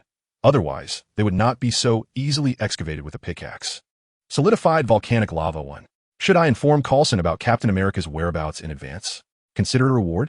It would be a dilemma to remain indebted. Although Yangbo was not a paragon of virtue, he could not take others' assistance for granted. Spotting Coulson waiting for him in the distance, Yangbo approached. Coulson smiled and inquired, "Have you completed the task?" Yangbo nodded, gazing at Coulson, who wore a gas mask, contemplating the words he wished to convey next. "Coulson, I genuinely appreciate your assistance this time. Don't mention it. This was quite simple for me. You needn't dwell on it." Coulson's tone remained calm and unchanged. The two walked side by side toward the aircraft, and as Yongbo removed his mask, he earnestly declared, "Coulson, I wish to share something with my friend Coulson. Consider a gift. This matter holds great significance for my friend." Coulson came to a halt, similarly removing his mask. His expression earnest as he gazed intently at Yongbo, uncertain of what he was about to divulge. "Speak freely. I am merely your friend at present, not an agent." Yongbo pointed at Coulson's earpiece, and Coulson instantly grasped his implication. He pressed a button on the earpiece and then retrieved a small black device from the pocket of his jacket, promptly turning it off. As an agent, it's quite normal to possess an array of devices, wouldn't you agree? He then reached for a button on his collar. Yongbo nodded, aware that Coulson likely carried more assorted gadgets than just this one. However, what he was about to say would undoubtedly alert Coulson.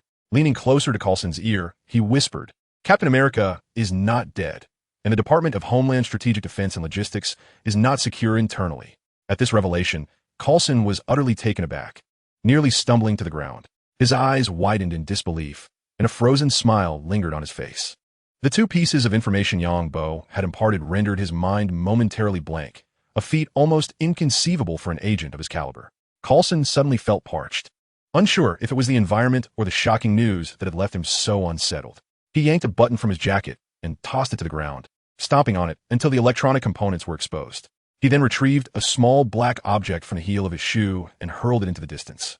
His voice hoarse with tension as he asked, "Do you realize what you're saying?" Chapter 36, The Ancient One. At the edge of a volcano, Yongbo observed Coulson's anxious yet hopeful gaze and could not help but pat him on the shoulder. "It's true. Why would I deceive you? You're not exactly a stunning investigator." He continued, "This is merely a mutual assistance between friends, though I'm uncertain of his precise whereabouts at the moment." To thwart Red Skull's malevolent scheme, Captain America followed him onto a plane prepared to obliterate major cities. During their climactic battle, Red Skull vanished into a wormhole formed by the Tesseract's energy. Realizing the plane was severely damaged and on the verge of attacking New York, Captain America opted to make an emergency landing on a nearby glacier, but was subsequently thrown into the icy depths of the Arctic due to the crash. Yongbo recounted the details to Coulson, explaining, "Thanks to the super soldier serum, he is not dead yet. We just need someone to discover him and bring him back." Upon hearing this, Coulson's expression transformed into one of fervent excitement. As an agent, he was trained to maintain composure, yet the knowledge that his idol, Captain America, was still alive overwhelmed his emotions. "Yang, could you spare me a cigarette?" The news was simply too extraordinary. Coulson accepted the cigarette that Yongbo offered, placing it in his mouth as Yang produced a lighter to ignite it. A soft buzz filled the air as he pressed the ignition. "Director, I am all right. Perhaps due to the sweltering heat, I find myself standing upon the still warm volcanic rock." Coulson terminated the call with the director, his expression a tapestry of emotions as he turned to Yongbo and inquired, "How did you come to know that the captain is still alive? Or rather, why did you choose to impart this news to me? I saw it on television." Yongbo replied with a hint of jest, "Remember, this message is for my friend, not for an agent." He was not particularly concerned about S.H.I.E.L.D. After all, he wasn't even afraid of Thanos' snap. What was there to fear from the agency? If it came to it, he could simply dig down to the Earth's core. Surely they wouldn't blow up the planet? Coulson took a deep breath, discarding his cigarette butt, and said earnestly, "I know what to do. I believe it is time for us to depart. I am eager to find my idol." After a brief pause, he continued, "As for the pressure from the vampire cultists, I will devise a plan for you. However, do your utmost to refrain from killing the cultists. After all, they are still human." "Do your utmost?" Yongbo raised an eyebrow, a playful smile gracing his face. With S.H.I.E.L.D.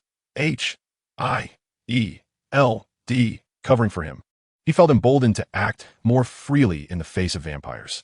He thought it best to transform that group of cultists into vampires before sending them on their way. As the two of them walked side by side towards the Quinjet, a spark suddenly erupted in the air before them, reminiscent of festive fireworks, quickly spiraling into motion. Coulson instinctively drew his handgun, but Yongbo gently halted him, shaking his head. This weapon would be of no consequence to those behind the door.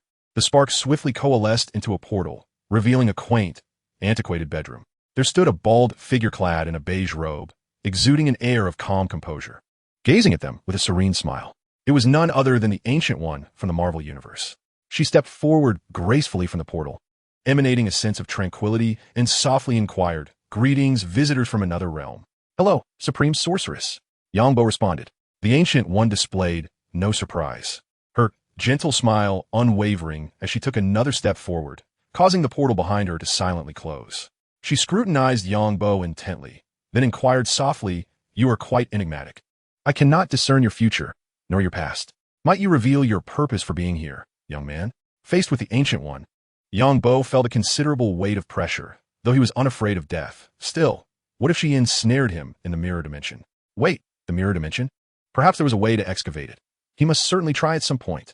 As this thought crossed his mind, his anxiety significantly eased, and a smile flickered across his face. As a guardian of Earth, protecting it from threats posed by other dimensions or realms, the Ancient One had encountered numerous peculiar travelers.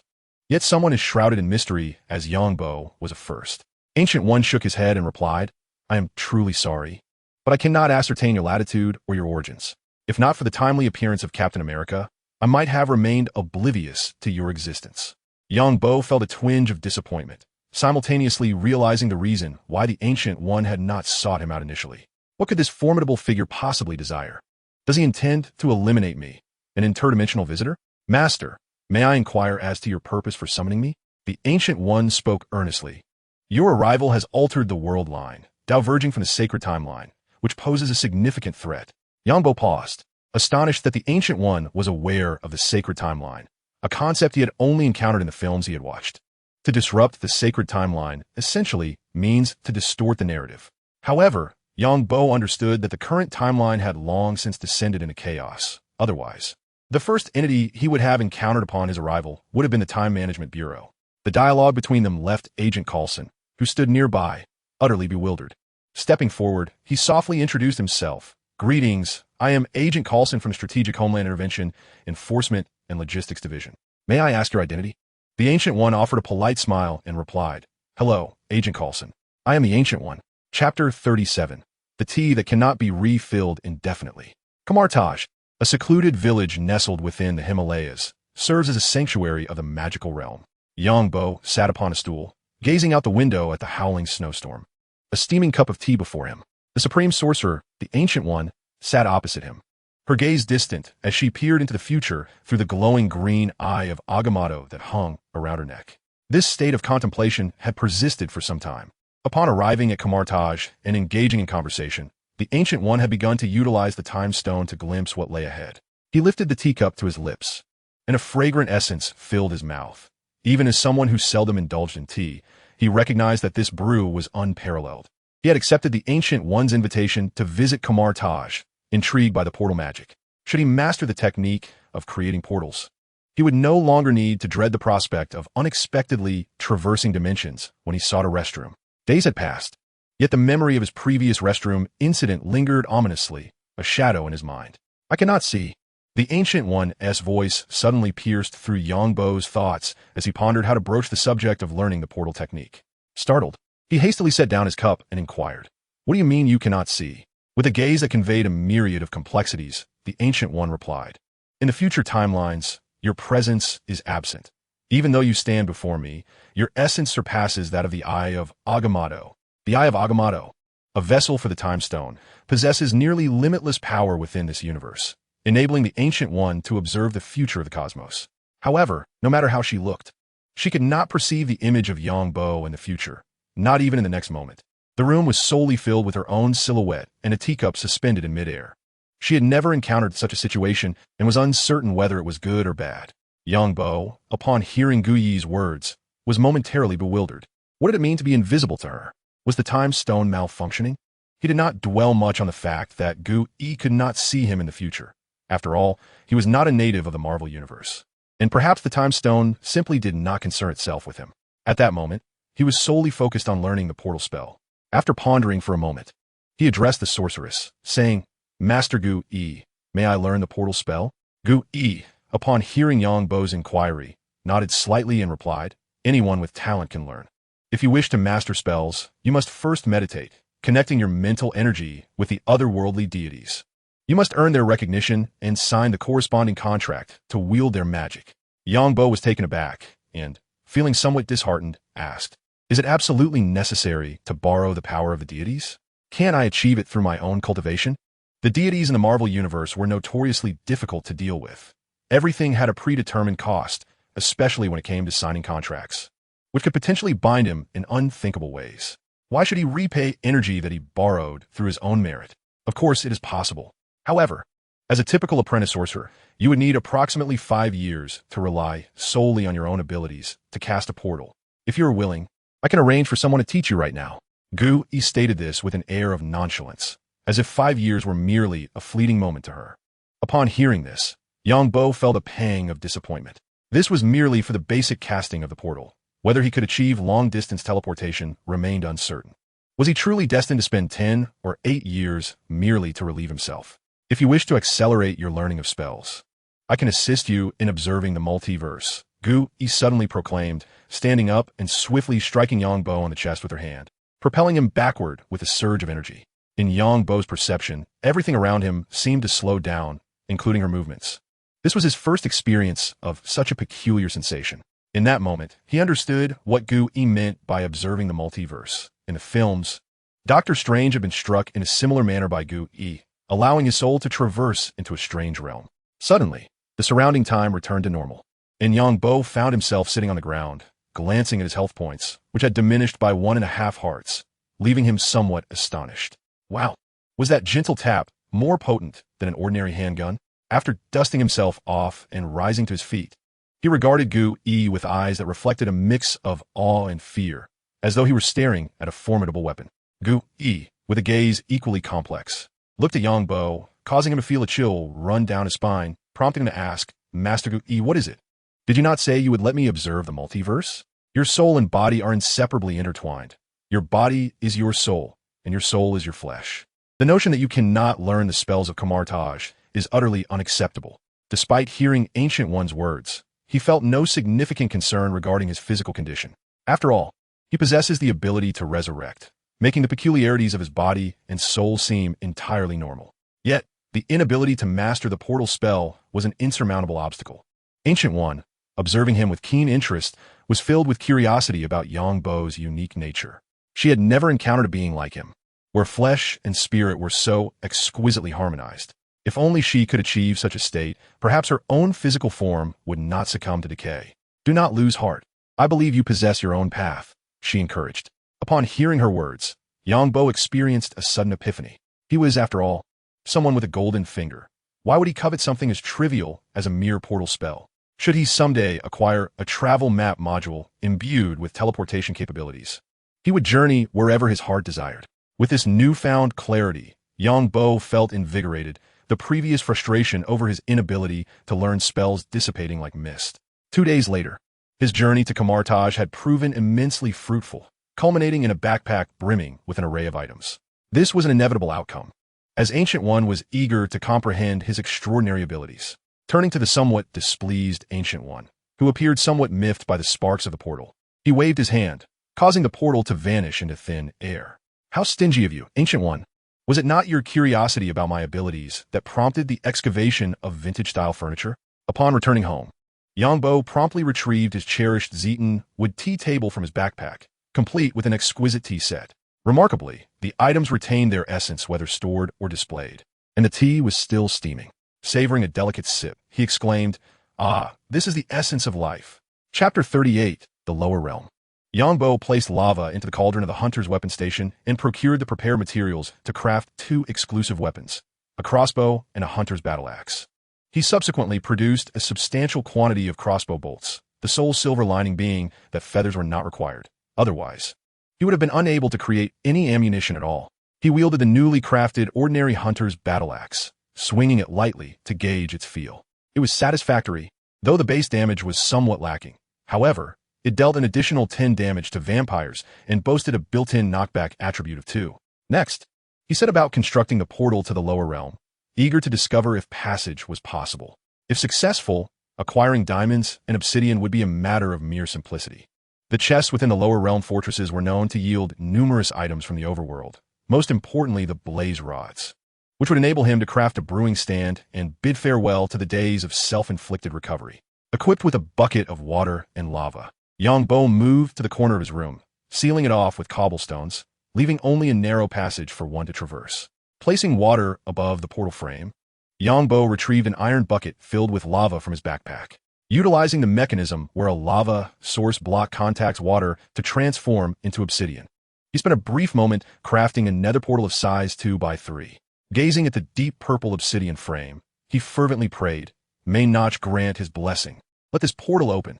He produced the flint he had crafted and aimed it at the obsidian frame, silently invoking its use. With a crisp snap, a flash of flame flickered and a swirling purple portal materialized within the previously empty frame.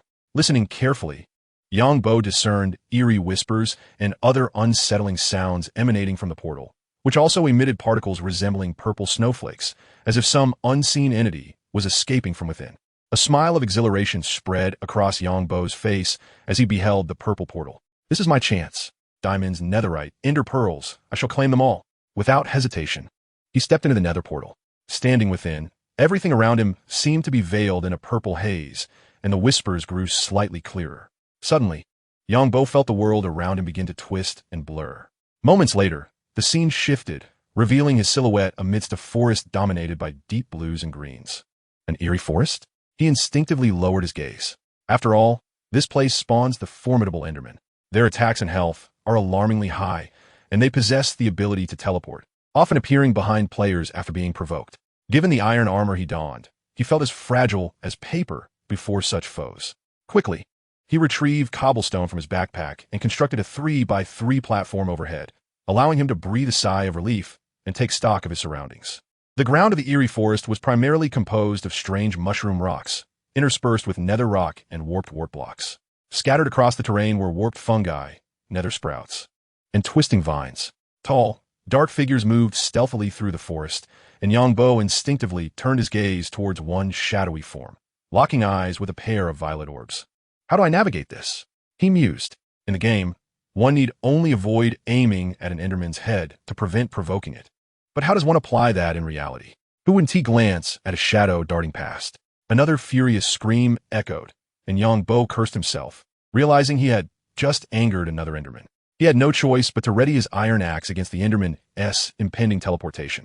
With a sudden Bayou, the Enderman, which had been striding gracefully, vanished, leaving behind a flurry of purple particles in its wake. With a mighty swing of his iron axe, he struck the Enderman. Upon receiving the blow, the creature's dark form momentarily flushed crimson, retreating slightly before charging back. Regrettably for Yangbo, he found himself on a platform only 2 blocks high, rendering him inaccessible to the 3-block-tall Enderman. The creature's health was remarkably robust, reaching a staggering 40 points, twice Yangbo's own. Nevertheless, through diligent efforts to enhance his footwork, Yangbo witnessed a steady decline in the Enderman's vitality. At that moment, another Enderman's voice echoed behind him, but Yangbo remained unperturbed beneath the platform. Ender Pearl. After the Enderman's health was depleted, a blue pearl fell to the ground, and as Yangbo approached, it was drawn into his backpack. How delightful. The Ender Pearl was one of the few relatively spherical items in the world of Minecraft, though still angular to the touch. It appeared significantly more appealing amid the assortment of other items. Yangbo stowed the pearl in his backpack. He decided to farm pearls here for a while. For an item that enabled teleportation was always a boon. With the pearls in his possession, he could perform some rather flamboyant maneuvers, akin to wielding a superpower with clear vulnerabilities. Perhaps he could even craft an ender cannon, thereby acquiring teleportation capabilities? Lost in such delightful thoughts, Yangbo suddenly found himself under attack, his body instinctively retreating a step as he anxiously surveyed his surroundings, only to discover an Enderman behind him clutching a round stone. In a flurry, he retrieved another stone from his backpack, hastily blocking the gap and glancing at his health, which had diminished by 7 points, evoking a sensation of narrowly escaping death. "Curse it! Are you trying to play tricks on me? Well, bring it on." Yangbo, feeling as though he had been outmaneuvered by the Enderman, was somewhat reluctant to accept the situation and, wielding his small axe, began to unleash his frustration. Due to the absence of a reticle, the surrounding Endermen were occasionally drawn to him. Although he was dispatching them with commendable speed, their numbers did not dwindle. Rather, they appeared to multiply. Yet, this was fortuitous, as it allowed him to gather all the Ender Pearls in one go. Chapter 39. The Hell Fortress. In the grand and imposing realm of the Nether, Yangbo had amassed a substantial collection of Ender Pearls. Endermen swarmed around him, and this eerie forest was perilously treacherous. After voicing his complaint, he cleared the Endermen encircling him, daring not to look up for fear of a surprise attack. With no other option, he switched to his pickaxe and began to dig downward. Hud, hud, hud. Several minutes later, Yangbo emerged from the depths, leaving the eerie forest behind, and was finally greeted by a breathtaking vista. The towering ceiling of nether rock, soaring hundreds of meters high, imparted a sense of the heavens descending, while the distant expanse of a lava lake, or perhaps more aptly, a lava sea, left him momentarily speechless. Yangbo swallowed hard, utterly captivated. It was magnificent. Such sensations had eluded him in previous gaming experiences. Perhaps playing Minecraft in VR could offer a glimpse of this grandeur. The eerie forest, fraught with strange fungi, had been a far cry from the visibility he now enjoyed. Oomph. A sudden grunt of a pig interrupted Yangbo's thoughts. On the platform formed by hellstone, numerous zombie piglins wandered about, the most common monsters in the nether and classified as passive creatures, although they are among the most troublesome entities in hell. This is only the case if one does not provoke them. A mere misstep in striking one would summon the wrath of all nearby zombie piglins. Yangbo observed a family of piglins closest to him, 2 adult zombie piglins and 1 juvenile, joyfully playing together. Were it not for the golden sword in his hand and their decayed bodies, this scene could easily be mistaken for harmony. Phew! Fortunate indeed, no piglins spawned nearby. His keen eyes spotted a unique hellstone formation not far off, adorned with golden flecks, a discovery that filled him with exuberance. Nether gold, ore. Without hesitation, he dashed towards the ore with his iron pickaxe, only to be suddenly engulfed by an inexplicable sorrow. After mining for over 10 minutes without encountering a single piece of nether gold, or could his luck be so abysmal? The thought flitted through his mind but was swiftly cast aside. He had already become a player of his own world. How could he possibly be considered unlucky? Absolutely not. For safety's sake, he encircled himself with hellstone to avoid being ambushed by the wandering piglins. Then, wielding his iron pickaxe, he struck at the nether gold ore. As cracks began to multiply upon the surface, a resounding crack echoed as the block shattered, revealing 3 droplet-shaped gold nuggets and a few colorful experience orbs, which he swiftly absorbed into his being. Upon destruction, nether gold ore yields 26 gold nuggets, and utilizing a pickaxe with the looting attribute can result in even greater rewards. A little-known fact, employing a pickaxe with the precise gathering attribute can yield complete nether gold or blocks, which may then be smelted in a furnace to produce a full gold ingot. However, prior to his traversal, Yangbo had never witnessed anyone specifically using a precise pickaxe to mine nether gold or for smelting. This particular vein of gold was not overly abundant, containing only 5 blocks. Yet even so, he could not suppress the smile spreading across his face. In modern society, having wealth can resolve over 99% of troubles. He ultimately obtained 15 gold nuggets, insufficient to forge even 2 gold ingots. Peering cautiously from his hiding place, he quickly spotted several exposed gold ores nearby. Yangbo seized the opportunity and sprinted toward another gold ore, but his actions drew the attention of a nearby hell piglin. With a whoosh, a crossbow bolt whizzed past his scalp, sending a shiver down Yangbo's spine. With agile footwork, he swiftly took refuge behind a zombie piglin. The not-so-intelligent piglin wasted no time in aiming its crossbow at Yangbo's location. In that moment, time seemed to slow as Yangbo watched the bolt describe a graceful arc, landing squarely on the back of the zombie piglin before him. A flash of red light illuminated the scene.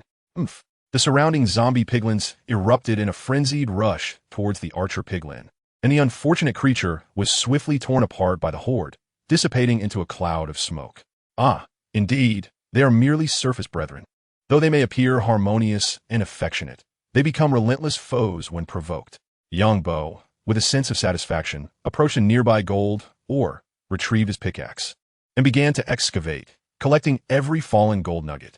He then crafted 4 gold ingots at his workbench and fashioned a pair of golden boots to adorn his gear. Now, he need not fear attacks from piglins. It seems that piglins possess an almost pathological fondness for gold. As long as a player wears gold-crafted gear, they will not be targeted by ordinary piglins. Thus, he continued his quest, harvesting gold while seeking the nether fortress. Fortune favored the diligent, and after over an hour of searching, a dark crimson edifice appeared before his eyes. He had initially thought the nether was sufficiently grand, yet this fortress was equally impressive, with towering pillars soaring amidst the sea of lava, standing 50 to 60 meters high, surpassing even a 12-story building in the real world. He produced some netherrack and swiftly constructed a bridge across the lava lake towards the fortress, his only desire to reach it quickly, surrounded by the searing magma that bubbled ominously. Silently, he prayed, "Please, do not spawn any ghasts. Please do not spawn any ghasts." Yet, reality often delivers what one fears most, An unanticipated, piercing scream echoed in Yongbo's ears, causing him to shudder. Indeed, what one fears often comes to pass. Wasn't this game merely a construction simulation? The gas whale could easily belong to a horror game. Casting a glance around, he spotted the ghast hovering in the air, accompanied by an approaching fireball. The ghast resembled a massive white jellyfish, its entire body a pale hue, with several tentacles trailing beneath it. Ghasts are exclusively found in the nether, drifting aimlessly, setting aside their unsettling cries and the gaping maw they unleash during attacks. The ghast could be considered somewhat adorable. The fireball it expelled was already inches from his face, not traveling at a rapid pace. Yongbo adjusted his stance and swung his iron sword, striking the fireball with precision. "Begone!" he shouted, sending the fireball soaring back towards the ghast. With a wail, the ghast was obliterated by its own projectile. Chapter 40. The Flame Wraith. Having dealt with the obstruction of the ghast, Yongbo watched helplessly as the experienced orbs and ghast tears plummeted into the sea of lava below. This was one of the reasons he harbored a dislike for ghasts. Their sheer size often resulted in their spawn over the lava, causing any dropped items to be lost in the fiery depths. Only in the Soul Sand Valley could he ensure that the items dropped upon defeating a ghast would remain intact. Clinging tightly to the infernal bricks, Yongbo leapt in a manner reminiscent of a rabbit, making his way to the nether fortress. Gazing at the sea of lava beneath him, he was overcome by a sense of vertigo. The thrill was exhilarating, akin to engaging in a bungee jump without a safety cord. Fortunately, the nether was devoid of wind. Had there been a gust, it could have sent him tumbling. After a moment of contemplation, Yongbo cautiously poked his head out. The long bridge, constructed from hellish stone, was teeming with various monstrous entities. Among the multitude of zombie pigmen, there were also some unique creatures exclusive to the nether fortress. The furthest sentinels, the Blaze, had already detected this unexpected visitor. Enveloped in flames, they emitted a menacing roar. A fireball hurtled towards Yongbo with alarming speed, far swifter than the previous ghast-esque projectile. He swiftly crouched, and the fireball grazed the crown of his head. Was this some sort of cheat? The precision of the Blaze-esque fireball was astonishing. A quick glance revealed 3 or 4 withered skeletons, cloaked in darkness, lingering on the bridge, presenting a formidable challenge. Directly rushing past them was not an option, and the long-range assault from the blazes were no trifling matter. What a predicament! Yongbo squatted on the hellish rock, wrapping himself in caution to avoid being ambushed. Suddenly, a spark of inspiration ignited in his mind as he recalled a strategy he had previously employed against vampires. A smile graced his face. Indeed, guerrilla warfare was an eternal strategy. Feeling ready, he aimed at the infernal brick above and began to dig. With a resounding bang, the brick was breached, and Yongbo hastily retreated, wary of any treasures that might plummet from above. The clattering of bones from the withered skeletons was unmistakable, clearly indicating that he had not made a poor choice. Seeing no monsters descend, Yongbo cautiously approached the mouth of the tunnel, and, upon not spotting the withered skeletons outside, hesitated before jumping upward. At that moment, he finally laid eyes on the withered skeleton, which in turn noticed him. Its stone sword swung swiftly, seemingly intent on performing a rather unanesthetized cranial surgery on Yongbo. To his relief, the skeleton's sword did not connect. Observing the enemy vanish into the hole in the ground, the withered skeleton wasted no time and leapt down the tunnel. However, a problem arose. The withered skeleton stood at an imposing height of 25 meters, while the tunnel Yongbo had excavated was merely 2 meters tall. Creatures in this world do not bend. Thus the master of footwork, Yong, was once again called to action. For withered skeletons, much like the heroic figures of folklore rescuing a grandparent, leapt down from above. Ultimately collapsing beneath the long robe Yongbo was to don. Had he truly just collected withered heads? Picking up the fallen coal and a withered skeleton head from the ground, Yongbo found it hard to believe his fortune. With just 4 slain, he had already obtained 1 head. By his calculations, defeating 12 in total would yield 3 withered heads, allowing him to challenge the Wither. However, this is merely Yongbo's whimsical notion. The Wither possesses an exceedingly enigmatic aspect. The drop rate of the first head is remarkably high, while the second seems to have that likelihood, and the third is entirely governed by chance. Furthermore, for Yongbo, clad in iron armor, to vanquish the Wither, a boss of the lower realm, without succumbing to glitches, is an arduous endeavor. Peering from the cave entrance once more, Yongbo was relieved to find no Wither skeletons in sight, although he noted the presence of 2 additional blazes in the distance. Hurry, let S rush and eliminate them. With a vigorous leap, Yongbo ascended from the cave, grasping the platform above without the need for building blocks. Effortlessly scaling the mere 2 or 3 meters that posed no hindrance to him, a stark contrast to Steve. Upon his arrival, he was greeted by a barrage of fireballs from the blazes, 3 fireballs hurtling toward him in a triangular formation. Yongbo brandished his shield, perfectly deflecting the incoming projectiles. Seizing the opportunity amidst the blazes' assault, he sprinted towards them, drawing forth his crossbow. A crosshair appeared in his vision as he aimed, swiftly pulling the trigger. The bolt struck one of the blazes, dealing a mere -4 damage. With a sigh, he lamented, "Alas, the hunter's specialized weapon is woefully inadequate against such commonplace adversaries. I must prepare a proper armament for dealing with ordinary foes." As 3 more fireballs were launched, Yongbo raised his shield once again. A series of resounding impacts echoed as he realized the disparity between the blazes in the game and those in reality. In the game, each blaze could unleash 3 fireballs per attack, albeit with unpredictable accuracy. In contrast, the Real blazes released only 1 fireball at a time. Yet their precision was akin to aimbot. With his crossbow reloaded, Yongbo charged forward while aiming and firing, though the damage remained disappointing. After 2 rounds of attacks, he found himself face to face with the blaze that had the least health remaining. Switching to his iron axe, he executed a powerful downward strike. The effect was remarkable. Critical hit particles erupted around the blaze, and its already diminished health bar was instantly depleted.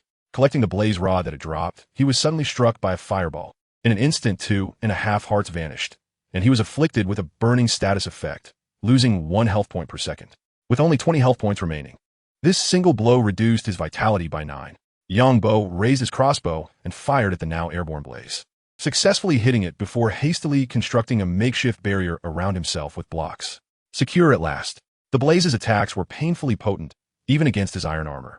Was he facing a difficulty setting of hard mode? Retrieving a loaf of bread from his backpack, he began to eat slowly, unconcerned, as the blaze would gradually descend once it lost its target. Relying on the crossbow while it soared would be too taxing. Listening to the cacophony of monstrous cries from outside, Yongbo settled on the ground and pulled out his phone from his backpack. Unfortunately, there was no signal, but he could check the time on his electronic watch without issue. It was already past 1 in the afternoon. Chapter 41. The treasure in the fortress as Yongbo picked up the experience orb and blaze rod dropped by the fiery creature. He gazed towards the exposed area of the fortress and made his way in that direction. In the distance, he spotted several withered skeletons, armed with stone swords, standing guard like sentinels at the entrance of the magma chamber, prepared to fend off intruders like himself. The magma chamber, central to the fortress, was a singular room housing a magma well. This chamber served as a pivotal space, being the sole connection between the fortress area and the open expanse outside. Swiftly constructing a 2-block-high platform, Yongbo crouched below, drawing out his crossbow to aim at one of the withered skeletons. Releasing a bolt that arced gracefully and struck its target. The attacked skeleton immediately locked onto Yongbo's position, its long black legs carrying it towards him with a clattering sound. However, Yongbo felt secure beneath his platform. The 2.5-block-high skeletons could not reach him, proving easier to handle than Endermen, as they possessed lower health and lacked the ability to lift blocks. With a deft swing of his axe, he swiftly dispatched the skeleton. Yet this time, no skull fell from its remains. Gathering the coals scattered on the ground, he nonchalantly tossed the stone sword into the magma lake below. Let us open the chest. With no more obstacles in his path, Yongbo dashed towards the fortress area. Upon entering the spacious chamber, he noted that only a magma well occupied the central position, emitting a radiant glow accompanied by a bubbling sound. He prudently plugged the well with a block of netherrack to prevent an unfortunate plunge. Instantly, the room, constructed of hellish bricks, darkened, prompting him to retrieve a torch as he ventured deeper into the fortress, the sounds of blazed creatures and zombie piglins echoing around him. It appeared there were quite a few monsters lurking within. Yongbo steeled himself, vigilantly watching the corner ahead while intermittently placing torches along the walls. Soon, he arrived at a crossroads. Cautiously sealing off one path with netherrack, he ensured that even if other exits harbored withered skeletons, he would remain untroubled. With his shield raised carefully, a sudden crash echoed as a fireball collided with it. Startled, Yongbo turned to find a blaze creature waiting at one side of the intersection, akin to a sly predator poised to ambush him. After dispatching the blaze, he surveyed his surroundings, noting the absence of any other monsters aside from the zombie piglins. His keen eyes caught sight of a staircase leading downward at the end of the corridor, and without hesitation, he proceeded towards it. The chest, Upon descending the staircase to the lower levels of the fortress, Yongbo rounded a corner and spotted the brownish-yellow chest nestled in the far corner. Filled with excitement, he rushed over. With a creak, he lifted the lid, revealing a modest assortment of treasures: obsidian, diamond horse armor, gold ingots, and netherwort. Though lacking diamonds, Yongbo still felt that treasure hunting in this world was the most promising path to fortune. After stuffing everything into his backpack, Yongbo extracted an axe and chopped down a chest, rendering himself quite destitute. The chest, however, was a treasure in his eyes. Continuing his exploration, it wasn't long before he stumbled upon another chest. Upon opening it, he was euphoric to discover 2 blue diamonds nestled within. It seemed that he had indeed smuggled himself into Europe. Though the chest contained only 2 diamonds, combined with the obsidian he had obtained, he was now capable of crafting an enchanting table. In the Marvel Universe, within the archives located beneath a vampire bar, Blade observed the slumped figure of Paul with a throbbing headache. "Hey, how on earth did you get so fat?"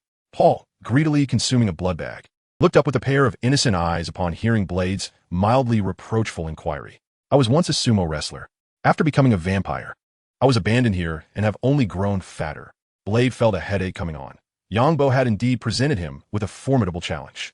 Though he could carry Paul with all his strength, the problem was that he could not exit through the door above, let alone take the elevator, unless he blew up the wall beside him, which, according to his investigations, led directly to the subway. He pulled out his phone and dialed Yongbo's number, but was met with a series of beeping tones, leaving him with no choice but to hang up in frustration. Why is there still no signal? Where has Yongbo gone? At that moment, after finishing the blood bag, Paul suddenly said to Blade, "Hey, after you killed Daywalker Frost, a new vampire clan has arrived in New York. You should be cautious." A flicker of surprise crossed Blade's indifferent face. He had not expected Paul to voluntarily relay such information. With a slight chuckle revealing his white teeth, he replied, "Rest assured, we shall adapt to our circumstances." He then turned toward the wall, occasionally tapping it with the hilt of his knife. With no other options left, he prepared to employ explosives to facilitate their escape. Half an hour later, Yongbo stood upon the bridge of the Nether Fortress, gazing down at the fiery sea of lava below. He removed his gear and took a deep breath. All is permissible, all is void. With that, he closed his eyes and leaped from the high bridge, experiencing a rush akin to bungee jumping, albeit without a cord. Twisting in midair, he executed 2.5 rotations before landing perfectly in the lava, causing not a ripple. In an instant, Yongbo's health plummeted like a dam bursting, and within 5 seconds, with a resounding pop, he transformed into smoke at the bottom of a lava lake, disappearing into the nether. Back at his home in Central Park, Yongbo calmly opened his eyes. He quickly sat up, eager to organize the spoils of his nether expedition, having amassed a remarkable total of 5 diamonds, an incredible stroke of luck, considering this was a fortress. He retrieved some cobblestone and placed it in the furnace to smelt into stone, thus enabling him to craft a brewing stand.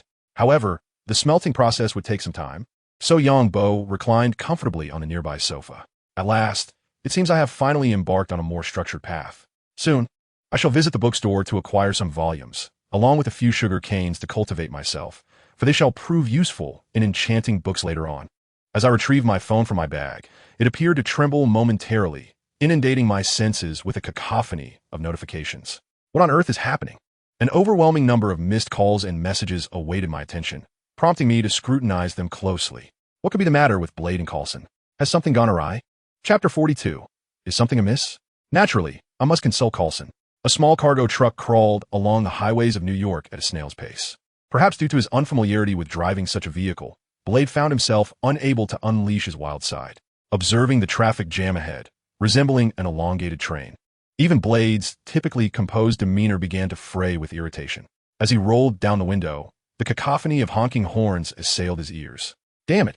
he exclaimed, slamming his hands onto the steering wheel.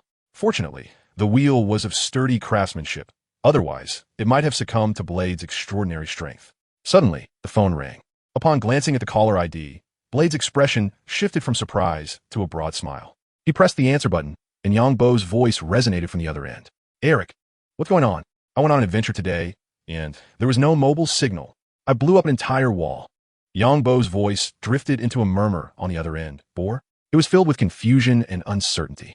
A sense of foreboding suddenly engulfed Blade. "Yongbo, you haven't forgotten about Bore, have you?" "Of course not. Isn't Bore that immensely plump vampire? I've just had a few matters to attend to these past few days." How could I possibly forget? Blade, astute as ever, realized that Yongbo had completely relegated Boar to the back of his mind. Annoyed, he remarked, "So, do you still find Boar useful? If not, shall I simply eliminate him?" Boar, cramped within the back of the truck, shivered involuntarily, his muscles quaking. Why does my back feel so cold? Glancing around the confined space, he felt a sense of suffocation. The vehicle's constant stop-and-go motion was nearly unbearable. But thanks to his vampire constitution, he managed to stave off nausea. Meanwhile, upon hearing Blade's words, Yongbo immediately interjected, No, I was mistaken. Boar is quite valuable. Please keep him for now. Where is he? I shall come to you. Stuck on the bridge leading to Manhattan. Yongbo replied. Then I shall wait for you at Central Park. At this moment, the stones had been heated sufficiently. Yongbo approached to retrieve them, leaving the remainder in the furnace, prepared for future use without the need for last-minute preparations. First, I shall construct the alchemy table.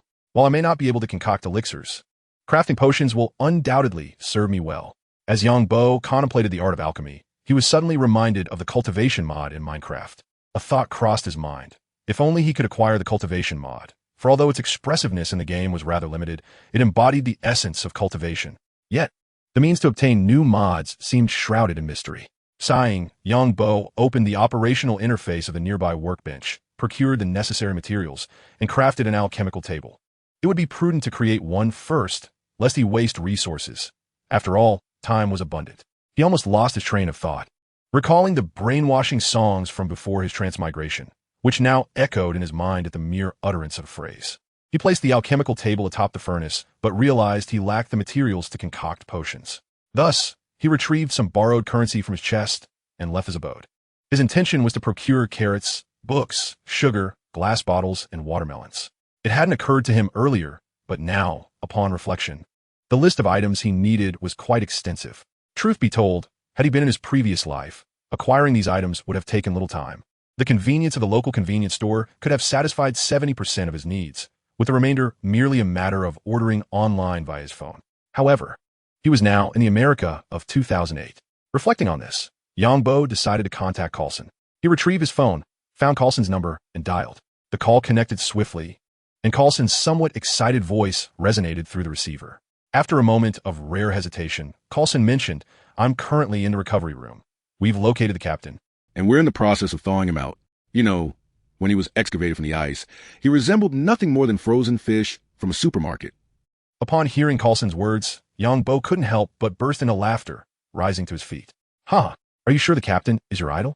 I can't shake the feeling that you're more of a secret detractor." Yongbo refrained from further diversions, clearing his throat to pivot to the matter at hand. "Coulson, I need your assistance with a few matters." "Of course, what do you require?" Coulson replied. "I need some items, glass bottles, puffer fish, gunpowder, and sand. Perhaps I should draft a list for you. Additionally, I have a modest sum of gold on hand. Would you be able to assist me in processing it? Rest assured, I can offer you a 5% commission." Coulson chuckled on the other end. "No problem. Are you near Central Park? It seems the captain won't be waking up anytime soon. I'm not far from you. Let us meet to discuss this." "Perfect. I'll be at the place where we last met." Yongbo concluded the call, reflecting on the plot of Captain America 1, where the captain escaped from a building and made his way to Times Square, just a few blocks from where he currently stood. Indeed, as he approached the entrance to the square, a black car parked by the roadside honked, and Coulson, wearing a smile, emerged from the vehicle. "Thank you for the information."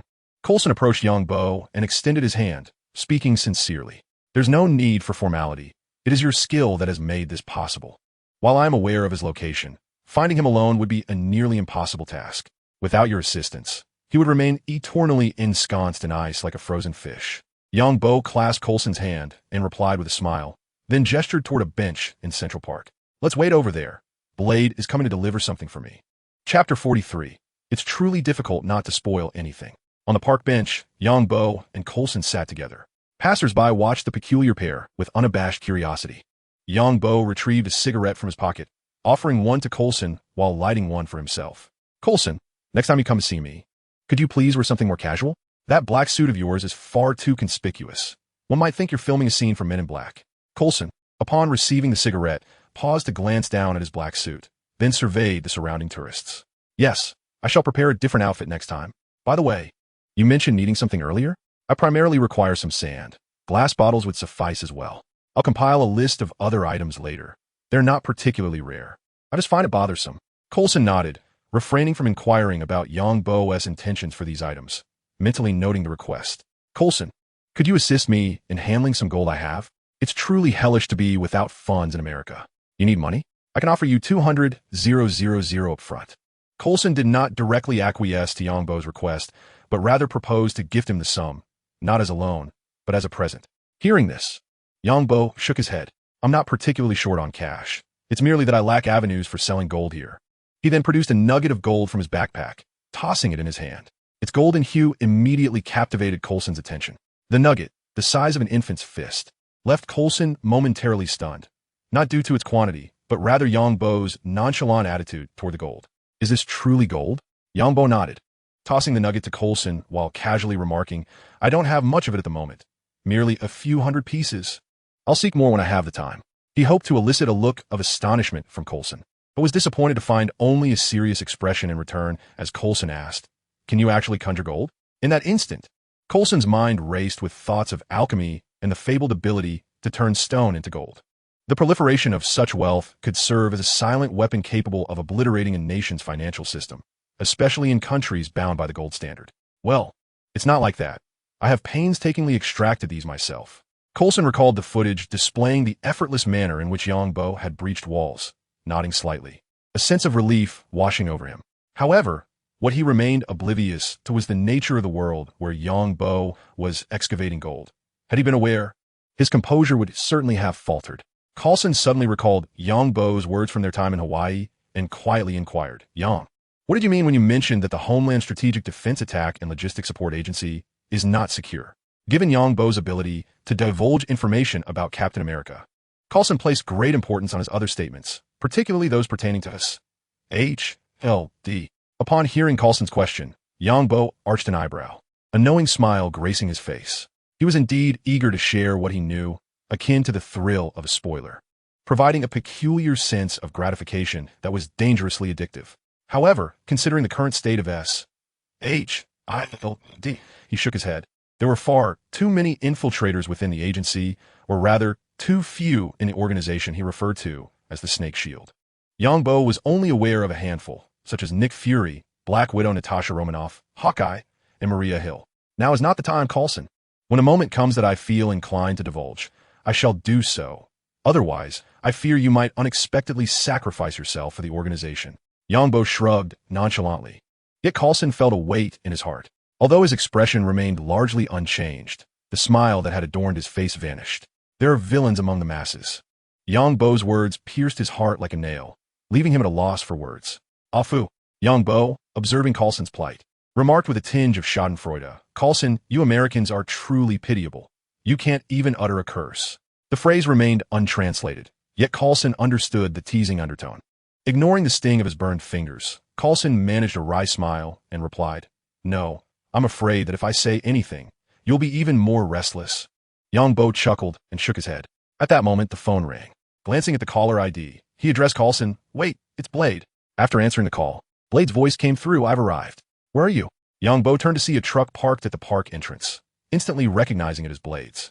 Given that it was improbable for someone with Pole's physique to arrive without driving a truck. I'll be there shortly, he said before hanging up. Rising, Yang Bo headed toward the truck, with Coulson following suit.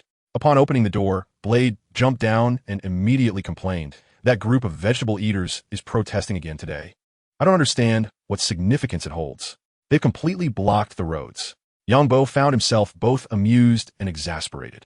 Americans often took to the streets over the most trivial matters, rallying under the banner of freedom. You may choose to be vegetarian, but I too have a freedom to eat meat. By what right do you interfere with my liberty? He mused. By the way, for vampires, do vegetarians qualify as a plant-based diet? Casting aside this tedious notion, Yang Bo embraced Dao Feng and cheerfully remarked, Thank you for your hard work. Is Bo Air in the compartment? Dao Feng nodded, yet upon mentioning Bo Air, his dark complexion grew even darker. He turned to the side and, with a hint of surprise, inquired, Coulson, what brings you here? Coulson smiled and replied, Yang needed me for something. It's been a while since I last saw Eric. The two exchanged greetings and began to converse. Although they had known each other for quite some time, their encounters were infrequent. Meanwhile, Yang Bo surveyed the rear compartment of the truck. The sun had yet to set, and he hesitated to open the door, fearing that Bo Air might melt in the heat, thus wasting precious time. Dao Feng, let us procure some supplies first, and then return later tonight. Certainly. Dao Feng nodded in agreement. The three of them climbed into the truck and headed towards the nearest shopping mall. Chapter 44. The new breed of vampire. Upon exiting the mall, darkness had fully enveloped the sky, and the streetlights had illuminated the roads. Dao Feng did not accompany Yang Bo into the mall, but remained in the vehicle, watching over Bo Air, concerned about any unforeseen incidents. Stuffing the remaining items into his backpack, Yang Bo wore a satisfied smile and leaned against Dao Feng. The truck roared to life, speeding towards Central Park. However, upon arrival, another issue arose. Seeing the park teeming with even more people than during the day gave Yang Bo a headache. Well, let us wait until the dead of night. He parked the vehicle in a lot and jumped down, glancing around to ensure no pedestrians were nearby. He approached the rear compartment, opened the door, and found Bo Air crammed inside. Yang Bo couldn't shake the feeling that Bo Air seemed to have lost some weight. The instant Bo Air spotted Yang Bo, he became ecstatic. "Oh, Yang, you finally made it." His excitement caused the entire truck to shake, demonstrating that all his speed had been converted into sheer strength. "I thought you had forgotten about me. I nearly starved in the archives." Yang Bo chuckled at the sight of Bo Air's jiggling bulk, saying, "How could I?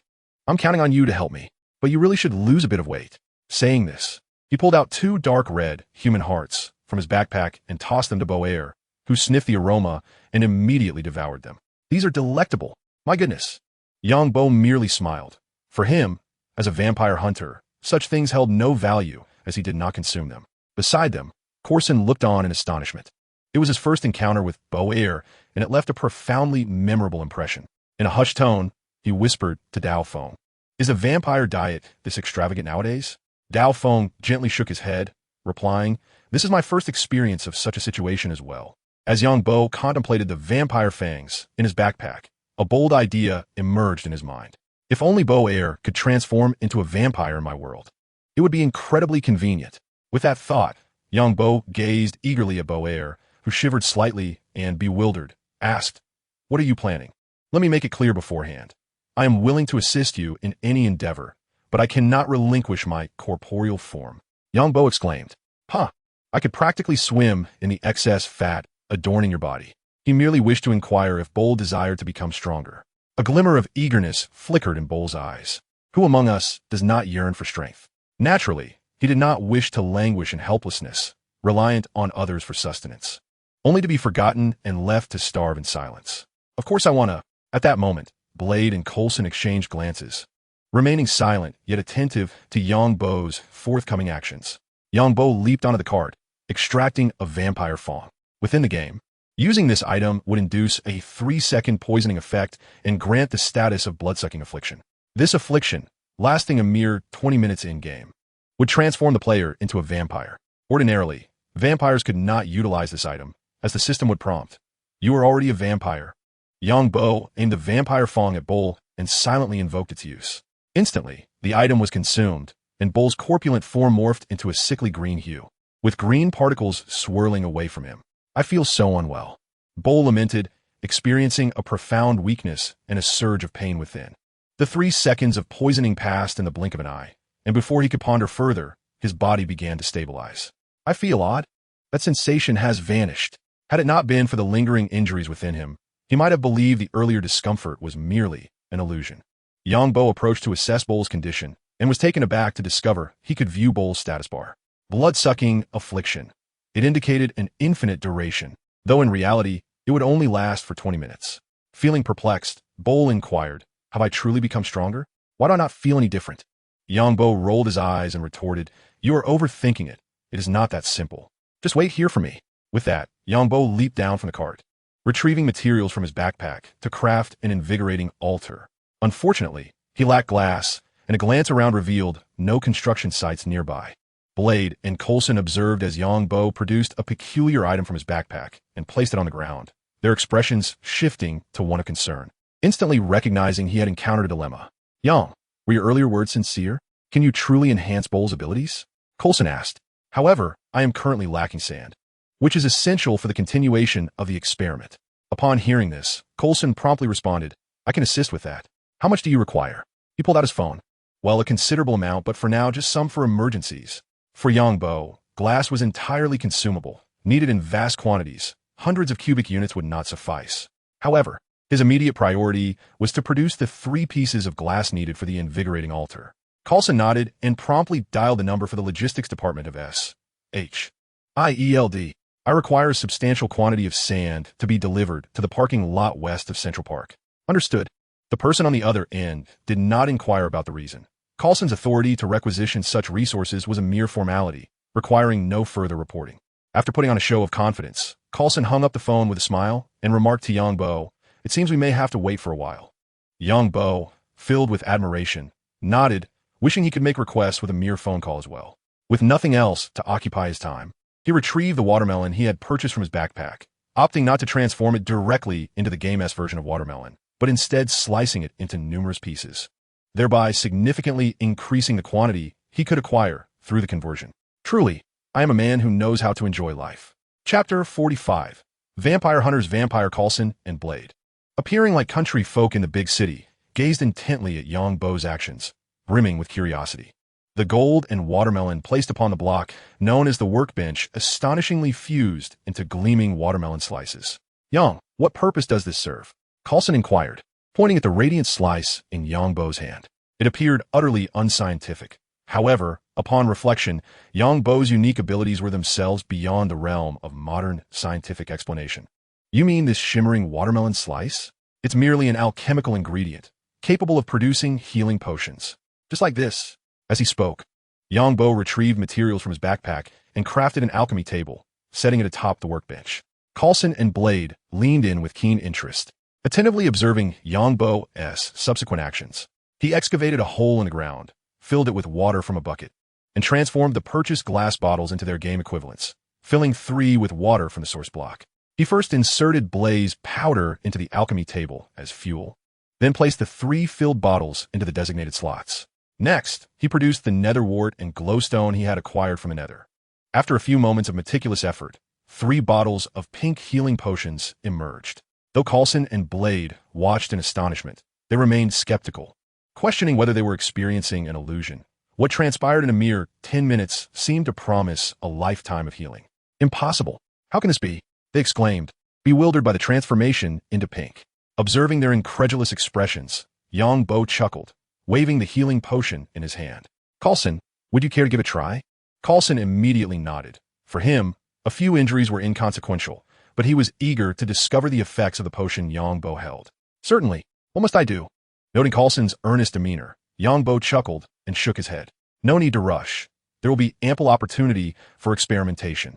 His creation of the healing potions was not without purpose. It was to test whether the transformation of the potion could bestow upon him a unique vampiric ability. To comprehend the vampires within my realm, one must acknowledge their ability to siphon life from afar, devoid of any physical contact with their prey. Let's discuss this further once Bull transforms into a vampire. At this moment, a construction vehicle, exuding an irresistible momentum, sped towards the parking lot, coinciding with Coulson's phone ringing. Casting a glance at the caller, Coulson remarked, "It appears our sand has arrived." Upon answering the call, the construction vehicle approached the parking area and came to a steady halt before the 3 of them. Coulson swiftly approached the driver, instructing, "Please leave the vehicle here and await my call." "Certainly." The driver, seemingly well-trained, showed no hesitation as he promptly leaped from the cab and exited the parking lot. With the vehicle filled to the brim with sand, Yongbo, noticing the driver's departure, ascended the side ladder and retrieved a shovel from his backpack, swiftly transferring all the sand from the truck bed into his pack. "At last, we have the sand." Leaping down from the vehicle, he hurried to set up the furnace to commence glass production. The Blade, having witnessed Yongbo's previous endeavors in melting materials, was not overly curious. However, he was taken aback by the ease with which Yongbo absorbed an entire truckload of sand into his spatial storage. A thought suddenly sprang to mind regarding the barren land outside his base. "Yong, how much can your special space hold?" The moment this question arose, Coulson's interest was piqued. Yongbo found himself momentarily stumped by this unexpected inquiry. How much can Steve's backpack hold under modded conditions? He lowered his head, falling into silence, as flashes of memories from his gaming days before his transmigration flickered through his mind. Multi-page backpacks, enhanced stacking, and superior storage of AE. Seeing Yongbo's silence, the Blade assumed his question had encroached upon Yongbo's secrets and quickly reassured, "I'm merely curious. You need not feel pressured." With a light-hearted shrug, he remarked to both, "I too wonder how much I can actually carry." The calculation seemed impossible. A gentle breeze swept through, alleviating the slightly awkward atmosphere. Bowles' voice resonated from the truck bed. Young, are you still there? I feel as though my body is undergoing a transformation. Upon hearing this, Yang Bo promptly approached, leaping onto the truck bed to inquire of Bowl, who was now devoid of the bloodlust affliction. Can you see the red heart above my head? The red heart? Bowles' large visage displayed a perplexed expression as he stared at Yang Bo's head and shook it in disbelief. No, how could there possibly be a red heart? Yang Bo observed Bowles' health bar, noting 110 points, which indicated that Bowl had not fully transitioned into data form. Then try mentioning the backpack. Though Bowl felt some confusion, he complied with Yang Bo's request and uttered the word backpack. Yang Bo scrutinized Bowles' expression closely, only to find no discernible change, which left him in a state of frustration. Is this transformation truly successful or not? Observing Yang Bo's troubled demeanor, Bowl too began to feel a sense of panic. Is it possible that I have become devoid of value? Now that Frost has passed away, the other vampires are utterly incapable of caring for him. If Yang Bo neglects him, given his current physique, he is destined to perish from starvation. In that moment, Bo Air's body trembled slightly. His small eyes fixated on Yang Bo, awaiting his judgment. Yang Bo regarded Bo Air and inquired, do you sense any special abilities within yourself? Test it on me. Hesitantly, he extended his hand, feeling a mix of anxiety and uncertainty. It seems I possess the ability to siphon blood. Shall we seek out a vampire? I feel as though I could draw the blood of a vampire. Although Yang Bo was a vampire hunter, and despite being a vampire himself, he was far from foolish and would never allow Yang Bo to fetch a human from the streets. Upon hearing this, Yang Bo raised an eyebrow and smiled at Bo Air. Your idea is intriguing. Given the opportunity, I might just let you hunt a vampire yourself. For now, simply experiment on me. Upon hearing this, Bo Air fell silent, extending his hand toward Yang Bo. A considerable amount of blood manifested in his palm, while simultaneously, a multitude of red particles appeared around Yang Bo, his health rapidly depleting. Catch it! Yang Bo tossed Bo Air an empty glass vial. As Bo Air caught it, a crimson liquid materialized within. Chapter 46. Bo Air struck by lightning. In a small parking lot west of Central Park. All right, Bo Air, wait for me a moment. Witnessing the vial in Bo Air's hand fill to the brim, Young Bo waved his hand for him to pause momentarily, then leaped from the vehicle. He retrieved some bread from his backpack to replenish his hunger as he approached the furnace to extract the glass that had been fired, subsequently crafting the invigorating altar necessary for the vampire's enhancement. This apparatus served a purpose akin to that of a vampire hunter, albeit it facilitated the elevation of vampires. 3 glass pieces, 1 gold ingot, and 3 iron ingots were required. With the invigorating altar completed, he approached Bo Air, attempting to place the altar within the vehicle.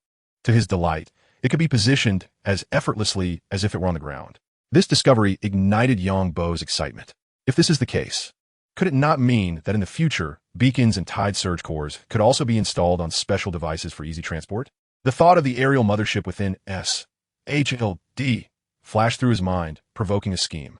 Although the mothership had its shortcomings, it could still soar through the skies at a reasonable speed. In the midst of S.H.I.E.L.D's internal chaos, acquiring one would be quite advantageous. Otherwise, its destruction would be a sheer waste. However, it would be prudent to first gather some employees and subordinates. Was he truly expected to pilot the mothership alone? Lost in thought, he turned to Bo Air and commanded, "Hand me the blood vial." He then retrieved several empty vials from his backpack and tossed them to Bo Air, instructing, "Fill these vials as well, and stop when I say so." Bo obediently accepted the vial, and with merely this singular ability to siphon blood, he felt a tremendous enhancement in his power. No longer did he have to remain stationary, awaiting his demise. Now, he sensed the capacity to freely extract the blood of all creatures within a 3-meter radius. The crimson glow re-emerged in his hands, and Yang Bo's recently restored health points began to plummet rapidly. Within a mere 10 seconds, Yang Bo urgently called for a halt. Stop! Bo immediately ceased his blood-sucking ability. Taking the blood vial from Bo's hands once again, Yang Bo poured its contents into the exhilaration altar. The initial levels of the vampire's upgrade, from 1 to 4, were remarkably straightforward. It merely required infusing blood into the altar with a right click, a command that did not exist in reality, but he thought of it as an invocation. Leaping out of the carriage, Yang Bo pulled the curious blade and Coulson away from the altar, shouting towards the carriage, "Bo, focus on the altar and think of using it." No sooner had Yang Bo's words left his lips than the blood within the glass container atop the altar began to diminish at a visible pace. With a thunderous clap, A bolt of lightning cleaved through the clear sky, striking the exhilaration altar directly, disregarding the carriage entirely. Boar, caught in the aftermath, was enveloped in smoke, emitting the scent of barbecued flesh. With unwavering resolve, Boar remained silent, though it was possible he was stunned by the shock. Yangbo took out some bread and began to eat. His hunger would recover swiftly when at maximum capacity, only slightly slower than consuming a healing potion. Ignoring the dazed expressions of Coulson and Blade, Yangbo munched as he approached the carriage, glancing at the roof above the altar before entering. Such a thick bolt of lightning had not even damaged the carriage roof. Truly, the storms of this world were unparalleled. Cautiously touching the carriage, he found no electric leakage, and he gently leaped up, observing Boar with his eyes rolled back.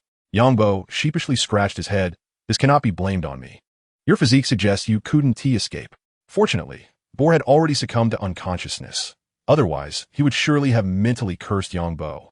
I couldn't evade it. You should have given me a heads up. At least let me prepare mentally. Approaching the still smoldering Boar, Coulson and Blade curiously climbed into the carriage, primarily intrigued by the sudden lightning strike. Most importantly, Yangbo seemed to have anticipated it. Blade sniffed the air, gleefully exclaiming, "Oh, this reminds me of a medium-rare pork chop." Meanwhile, Coulson directly inquired, "Yang, how did the lightning strike happen? You seem to know in advance, didn't you?" Yangbo nodded, his expression turning serious as he prepared to weave a tale for Coulson. "Coulson, you may not know, but in our Eastern world, beings like them are considered abominations, intolerable by heaven and earth. Each time they enhance their power, it incites the wrath of the cosmos, just as this lightning." He continued, "Yet, the great path encompasses 50, while heaven's transformation comprises 49. One must evade a single aspect. Any existence that traverses this realm will leave behind a trace of change. As long as this aberration survives the thunderous tribulation, it will seize a sliver of hope, and its strength will experience a significant elevation." Coulson was momentarily bewildered, as the events unfolded right before his eyes. Though the brilliance of the stars was scarcely visible in this bustling city, the cold, luminous moon provided ample proof that the night was indeed clear. Yet, without any forewarning, a bolt of lightning struck within the very carriage occupied by the vampire, lending credence to Yangbo's assertions. Beside them, Blade appeared skeptical. As a half-vampire himself, he had never encountered a vampire whose power could be augmented through lightning strikes. "Young," he mused, "vampires are merely humans infected by a virus, not the bat-shifting creatures of folklore." Upon hearing this, Yangbo merely turned to gaze deeply at Boer without offering any explanation.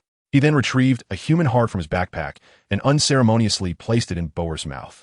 Instinctively, Boer began to feast, and with each bite his injuries healed at an astonishing rate. Simultaneously, Yangbo noticed a number appearing beside Boer's life bar. Curiously, he tapped it. Was this not the skill bar of a vampire? Just as Yangbo was taken aback, Boer awakened, his eyes wide with emotion. "Boss, I think I was struck by lightning."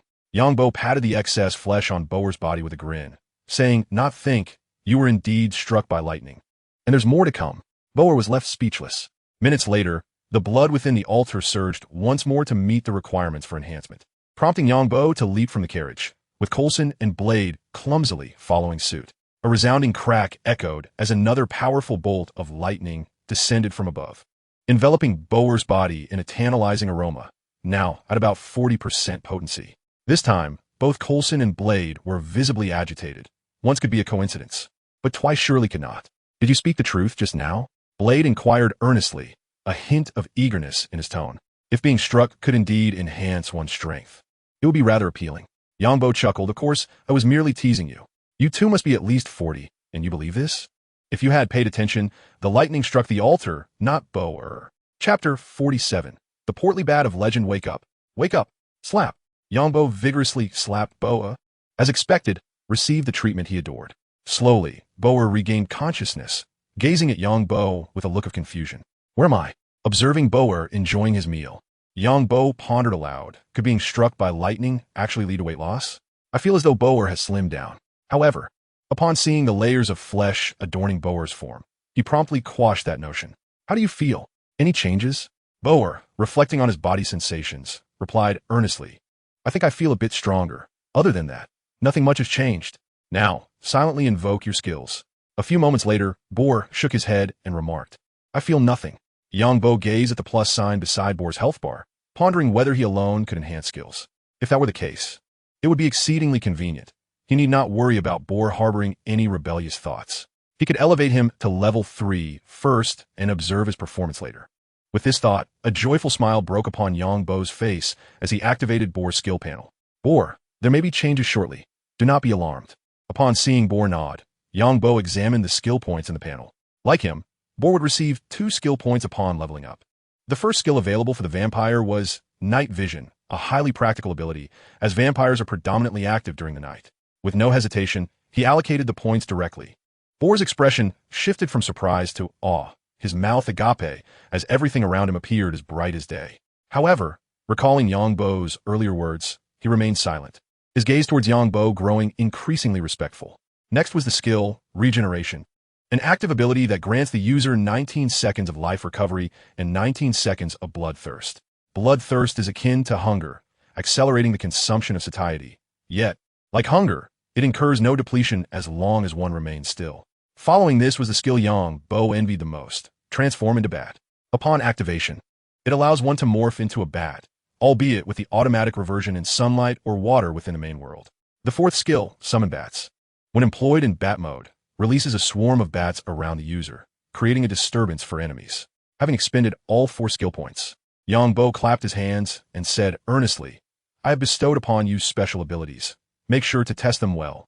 As he relayed the effects of the skills to Boar, the latter grew increasingly exhilarated, nodding with gleaming eyes.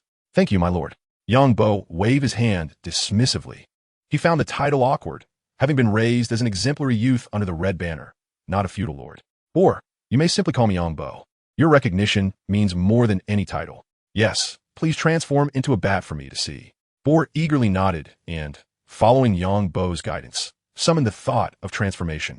A swirl of white smoke enveloped him, and his corpulent form vanished, replaced by a gray bat. Yongbo exclaimed, Boar, you must lose some weight. Indeed, Boar had successfully transformed, yet the bat's physique appeared utterly disproportionate. Its rotund body resembled a ball, and its small head seemed out of place, flapping half-meter-long wings as it hovered in the air. Yongbo had no doubt that, were it not for the transformation being a part of his world, Boar's altered size would render flight impossible. I can do it. I can do it. The bat emitted Boar's excited voice, having forgotten how long it had been since he last enjoyed freedom. Can I go outside?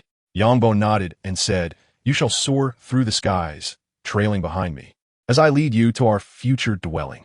With that, he unearthed the altar from the carriage and stowed it away in his backpack.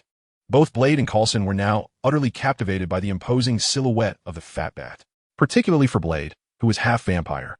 The sight of the bat made him swallow hard as he murmured, Yong, could you possibly grant me the ability to transform into a bat as well, even if it means facing a thunderbolt?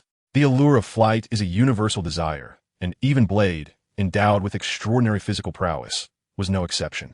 The thought that all vampires possessed such a transformation filled him with a sense of trepidation, given that vampires already had a significant advantage over ordinary humans.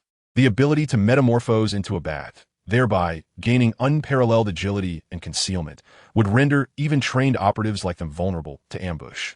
Young, can you bestow such a capability upon all vampires? Yongbo, observing Coulson's concerns, shook his head and smiled as he reassured him, Do not fret, Coulson. What you fear will not transpire. Moreover, I have conceived a new idea. I intend to establish a hunter association dedicated to hunting down these vampires lurking within the cities. Relying solely on my own strength to eradicate every vampire in the world would be far too slow. Upon hearing this, Blade's eyes sparkled with enthusiasm as he immediately declared, Young, if you truly establish such an association, I will undoubtedly join. No one is more fervent about hunting vampires than I am. Even if you don't wish to join, I will find a way to persuade you. Yongbo nodded, determined to find a location to form a hunter association, tasked with cleansing this detritus. Coulson felt a mix of emotions at this moment. He discerned the implications behind Yongbo's words. He indeed could effortlessly bestow such powers upon others. Yet he stood opposed to the vampires. Noticing Coulson's silence, Yongbo directly invited him. Come, let us visit my humble abode. I know you two must be quite curious. Coulson perked up and nodded, saying, Really? I should pick up some gifts to bring along. With a chuckle, Yongbo led the two into the forest of Central Park. Here we are. Coulson and Blade were momentarily taken aback, glancing around at the surrounding woods. Soon, they considered Yongbo's abilities and focused their attention on the ground, where they indeed spotted a patch of earth that stood out from the rest. Yongbo produced a shovel and removed the patch of grass. revealing an entrance to the underground. He gestured gracefully, saying, "Welcome to my humble abode." Chapter 48. A renewed purge of vampires. In Yangbo's subterranean sanctuary, the three of them, along with the corpulent bat, sat upon a sofa, the only sound being that of flickering torches.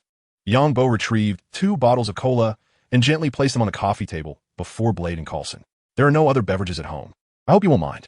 At that moment, the two were far too intrigued to concern themselves with the drinks, their eyes roaming over the expansive space and the peculiar decorations, leaving them utterly astonished and speechless. Coulson revealed a look of astonishment and remarked, "Yang, your abilities are truly remarkable. According to the information I have, you have only been in New York for about 4 to 5 days. Yet you have managed to excavate such a space beneath Central Park." Yangbo glanced at the underground chamber he had unearthed, remaining silent, thus tacitly acknowledging Coulson's statement. He picked up a beverage, twisted off the cap, and gulped it down. "Burp. Coulson, about those matters I mentioned. Please keep an eye on them for me. Here, your deposit." With a thud, a gold ingot was tossed onto the table. Coulson's eyelids twitched at the sight. "Damn, I feel utterly drained." Blade observed the gold ingot on the table, a flicker of envy in his eyes. He was impoverished, even poorer than Spider-Man. Each day, he relied on slaying vampires to make ends meet, but not all vampires wore watches, and oftentimes, they perished before he could seize their belongings, leaving only ashes behind. Coulson nodded, but replied, "I can help you gather information.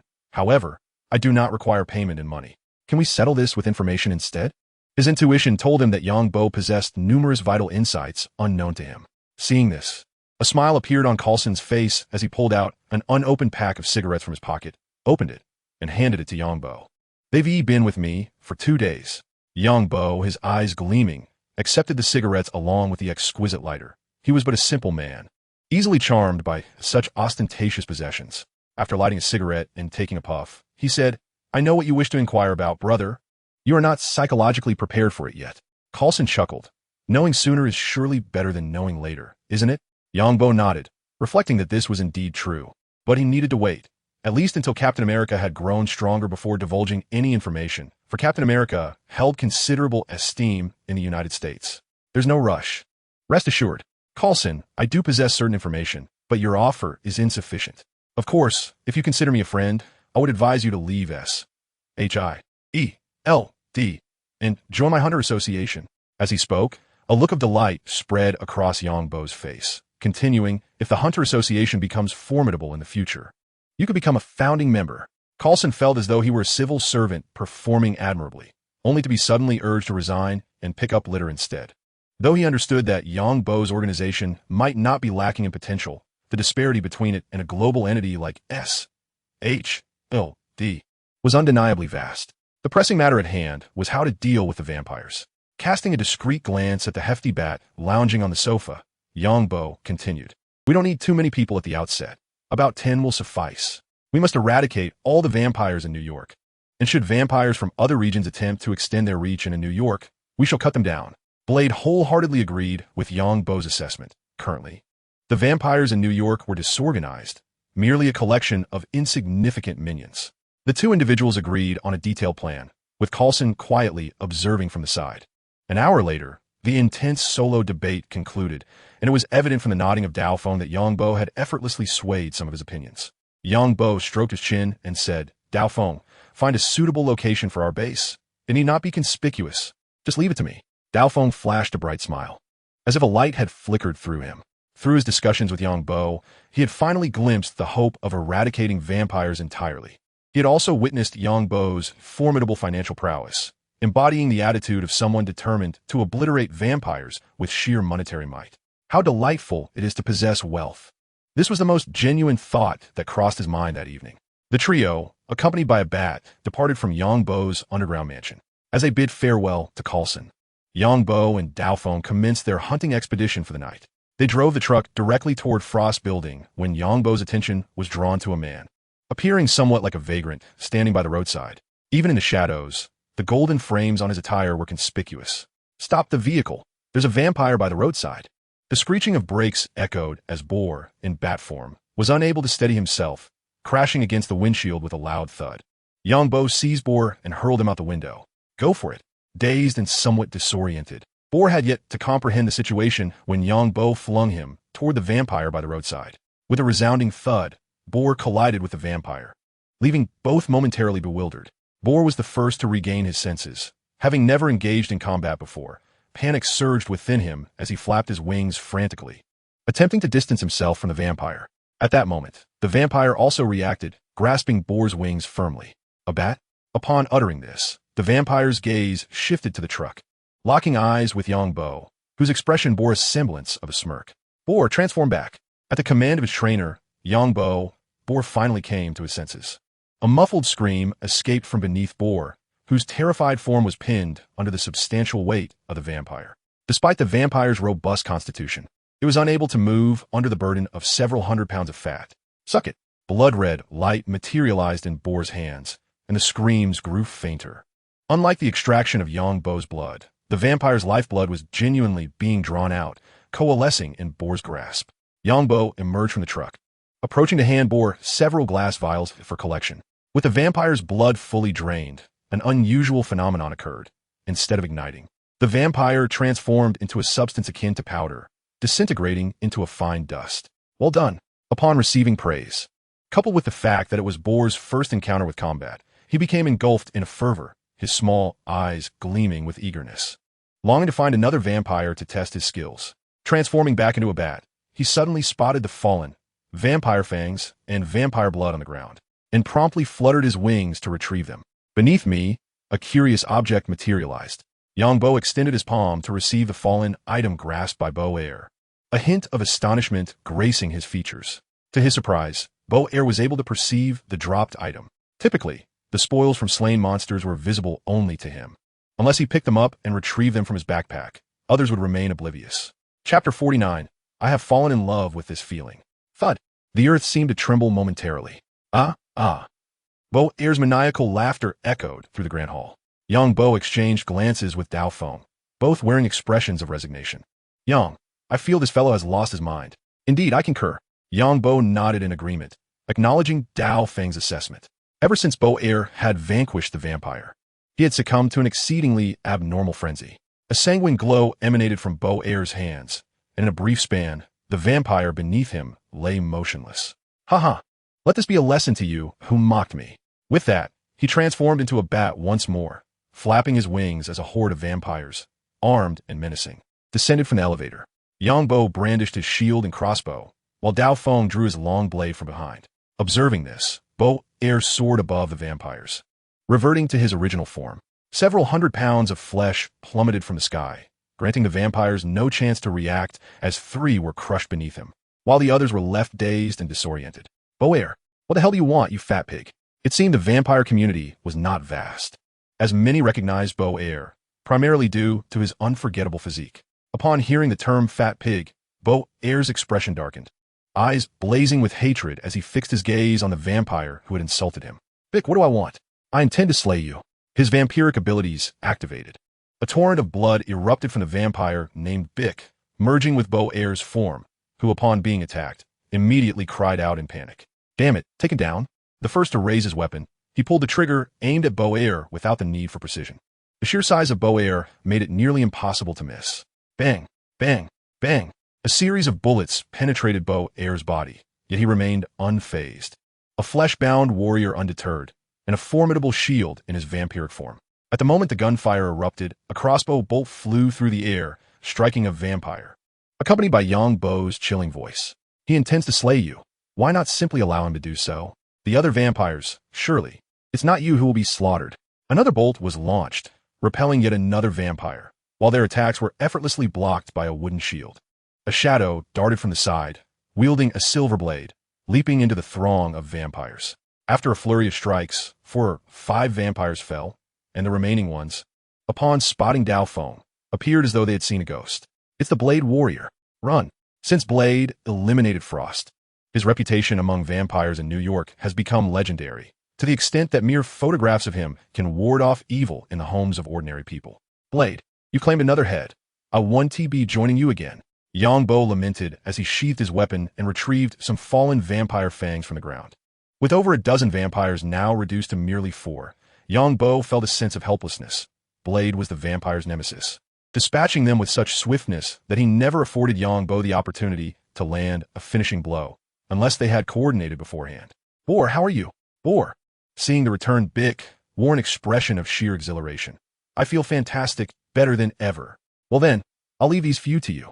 He kicked Bick, causing him to tumble before Boar, who wasted no time as the crimson glow of his weapon was once again aimed at their adversaries. Under the influence of his vampiric abilities, the bullets that had penetrated his body were expelled one by one, clattering onto the ground with a crisp sound. Yongbo ignored Boar and approached Blade, expressing with a hint of melancholy, Blade, didn't we collaborate splendidly last time? Blade, with his long knife stylishly sheathed at his back, glanced at Boar and remarked, I was merely concerned that the ally I brought would perish here. After a brief pause, he continued, it seems my worries were unfounded. Yongbo chuckled and made his way toward the elevator, preparing to cleanse the upper floors of vampires. Blade's voice echoed from behind, I simply do not wish to squander half my day in vain. Inside the elevator, Yongbo utilized his abilities to detect the remaining vampires in the building, quietly pressing the button for the third floor. He called out to Boar at the entrance, Boar, wait for me downstairs, and be cautious not to get killed. The elevator doors slowly closed, accompanied by the hum of the machinery as it ascended. Yongbo readied his shield, for he could see several vampires lined up at the elevator entrance, awaiting his arrival. At the S.H.I.E.L.D. Special Recovery Center, despite the late hour, a flurry of activity persisted within a particular room. Coulson stood before a colossal glass wall, his excitement palpable as he gazed at the handsome figure lying within a specialized containment unit. Phil, how is the situation? Upon hearing the voice, Coulson turned to see Nick Fury, the current director of S.H.I.E.L.D., who sported a bald head and a pirate-like black eye patch obscuring one eye. Approaching the glass wall, he looked at Captain America, Steve Rogers, resting in a recovery room. Director, Steve Rogers is recovering well, based on his current progress. He should awaken in a couple of days. Fury nodded and turned to Coulson, his gaze sharp as he inquired, did you make contact with that individual possessing special abilities tonight?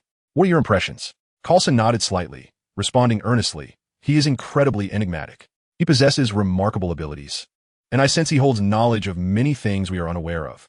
His strength is difficult to gauge accurately.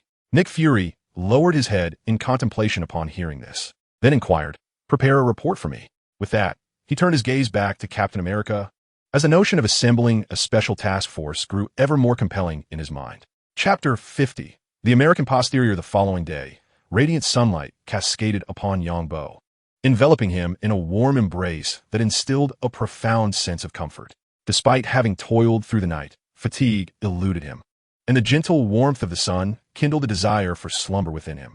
By the lakeside in Central Park, Yongbo reclined on a sofa, holding a rather pitiful fishing rod, barely over a meter long, with a fishing line attached. Such a rod was hardly suitable for fishing, let alone catching frogs, which would disdain its inadequacy. Nevertheless, Yongbo remained unfazed, embodying a languid demeanor. The crystalline waters revealed the graceful dance of fish beneath the surface, while a bobber, the size of a fist, floated atop the water. The fishhook, equally sized and devoid of bait, would be utterly disregarded by any fish possessing even a modicum of intelligence.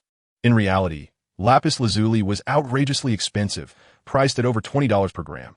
One could only speculate how many grams would be required to secure a single piece.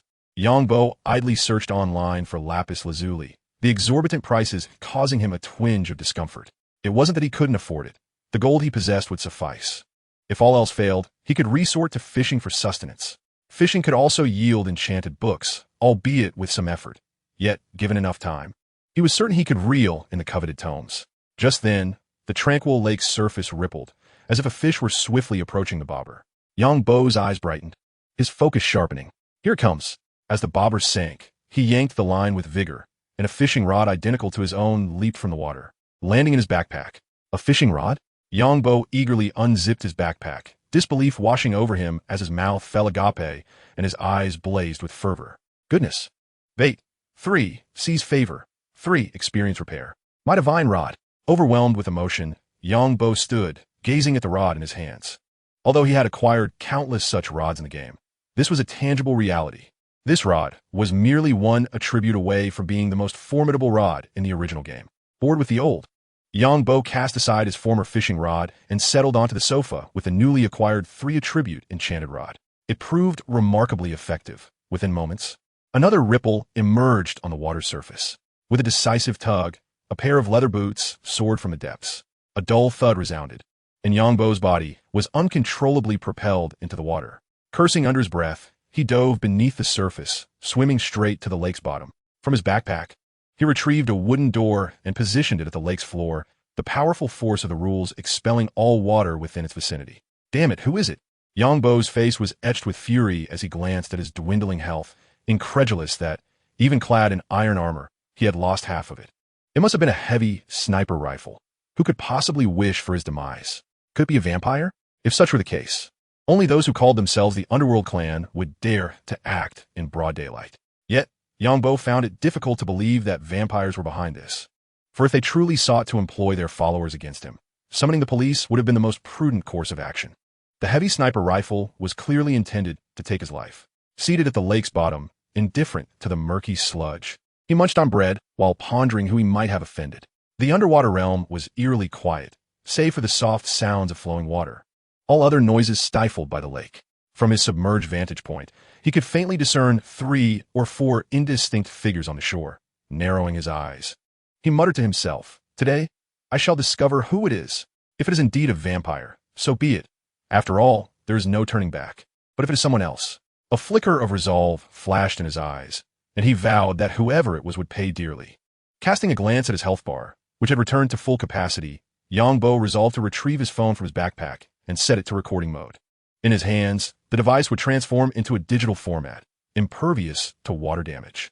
He stowed the wooden door with his axe and swam toward the surface. Before he could reach it, the figures on the bank had already spotted him. Without a word of inquiry or exchange, they all pivoted their weapons to aim at his form. The sound of gunfire erupted in a series of sharp cracks as bullets rained down into the water where Yangbo was submerged, the traces of their entry visible to him. In the blink of an eye, he had endured 7 or 8 shots, his health plummeting rapidly. It appeared that their orders were clear: eliminate him. Yet in that moment, calmness washed over Yangbo. He drew forth his shield and simultaneously gulped down a healing potion, his vitality swiftly replenishing. As his head broke the water surface, he hardly had a moment to assess the situation before a barrage of bullets descended upon him, the shield in his hands shattering under the relentless onslaught within mere seconds. However, those precious seconds were sufficient. He had captured the assailants on his phone. Darkness enveloped his vision, and through past experiences, he understood that he had met his demise once more. Moments later, his figure reappeared on the bed in the underground space. Exhaling deeply, his gaze turned icy, devoid of hesitation. He stood and made his way to the corner, retrieving a pickaxe from his backpack, and continued his excavation downward. Clad in standard combat attire and wielding an automatic rifle, he knew that while America prided itself on freedom, it was inconceivable that a private special operations team could brazenly act in broad daylight within a park, especially with a heavy sniper rifle in tow. In Yangbo's mind, a suspicion had begun to form. The only individuals capable of such actions were those affiliated with the authorities. Nevertheless, his immediate task was to establish a new safe house, situated 100 meters beneath his home, a location known solely to him.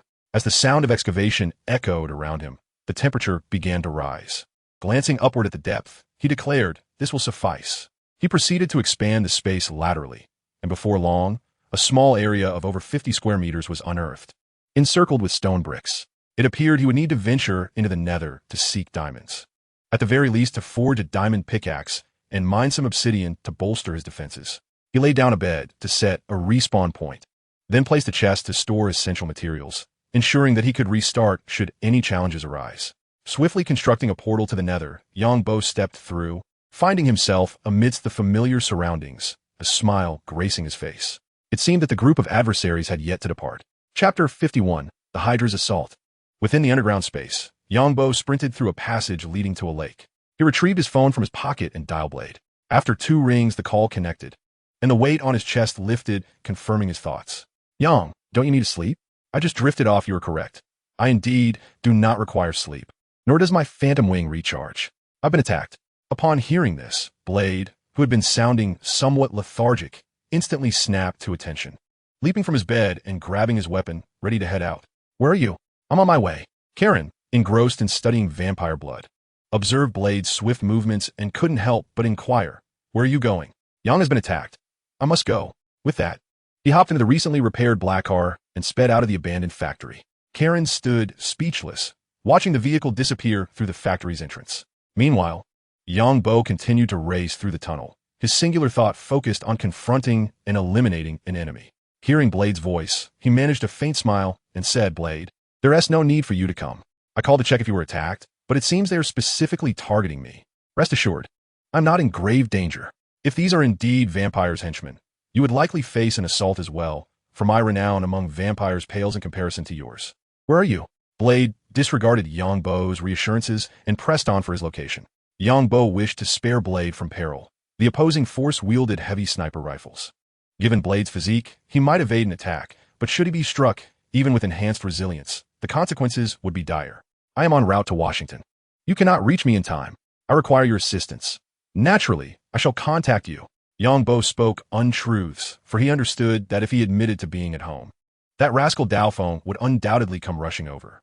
Without allowing Daofeng to continue his inquiries, he abruptly terminated the call. He stowed his phone into his backpack and, with deft hands, retrieved the submachine gun he had previously acquired from the vampire.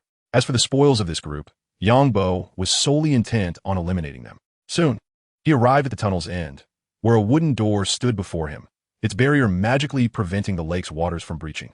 With a splash, he plunged into the water, not hastening towards the shore, as he found himself somewhat distant from his earlier fishing spot.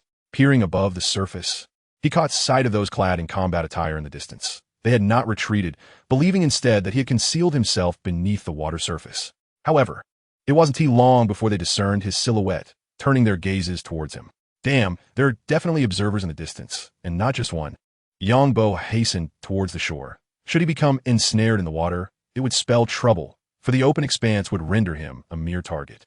Taking refuge behind a large tree, he finally exhaled in relief. The enemy's observers had seemingly lost their advantage. Given the opportunity, he would undoubtedly fight fiercely to take down one or two of them.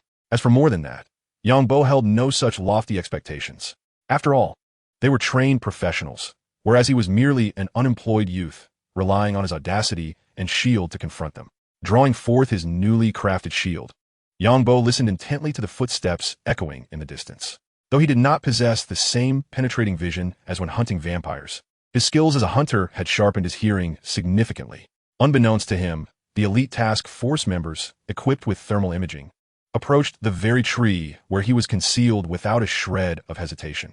Suddenly, a metallic thud resonated as Yang Bo turned his head, his pupils constricting in alarm. A green, spherical grenade had rolled perilously close to him. A grenade? There was no time to waste. He lifted his shield before him, just as a tremendous explosion erupted.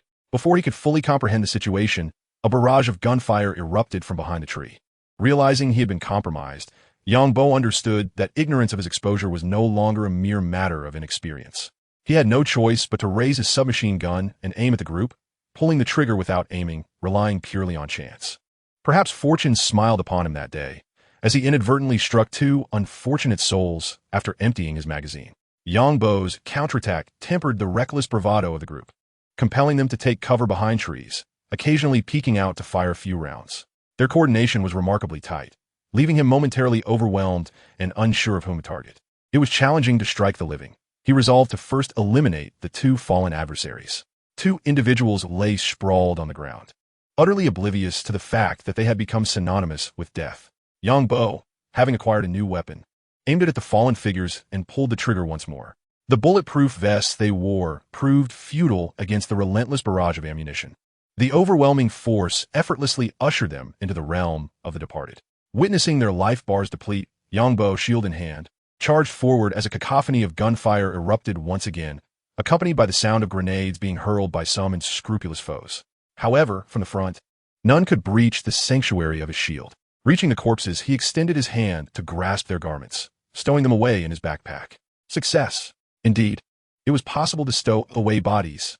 Previously, he had attempted to collect blades and other vampires or humans, but alas, the absence of the appropriate modules rendered it impossible to contain the living. Yet, the lifeless forms posed no such challenge. A familiar, dull gunshot resonated behind him, and Yang Bo's body was propelled forward once again. Another sniper. Turning his head, he glimpsed a figure lying in wait at a distance. Regrettably, the range obscured the assailant's appearance. With his objective accomplished, Yang Bo raised his hand to the sniper, extending his middle finger in a silent expression of contempt. Fuck! His lips formed the words, knowing the sniper would undoubtedly recognize the gesture, a smirk tugging at the corners of his mouth. A faint flash of fire erupted as another bullet struck him. With his health depleted, he collapsed to the ground, transforming into a wisp of white smoke that vanished from sight. Deep within a secret underground base, 100 meters below ground, Yongbo awoke, rising from his bed and discarding the enemy's corpse from his backpack. Upon seeing the metallic eagle emblem upon the clothing, a knowing expression crossed his face. He snapped a photograph of the body before placing it back in his backpack. Hastening to contact the Blade once again, he informed them that the matter had been resolved, alleviating any potential worries. He then turned to enter the portal to the lower realm, intending to gather more mushrooms to craft fermented spider eye. Now that he knew who his adversaries were, there was no need to venture above and court death. The Hydra was fortuitously in need of a visit. After all, he had yet to find an excuse to borrow some items. Yongbo suddenly felt his inclination to redistribute wealth anew. Chapter 52, Spider Eyes and Invisibility Potions. With a flick, a metallic lighter sparked to life, igniting the cigarette between his fingers.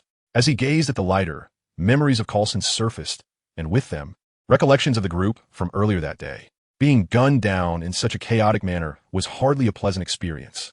3 fortresses had yielded a mere 7 diamonds. Truly, these fortresses were deplorably impoverished. After crafting a diamond pickaxe, Yongbo organized the items in his backpack and placed them into a chest, ensuring he had all the necessary materials to brew invisibility potions. With everything prepared, he made his way towards the passage leading out of the park.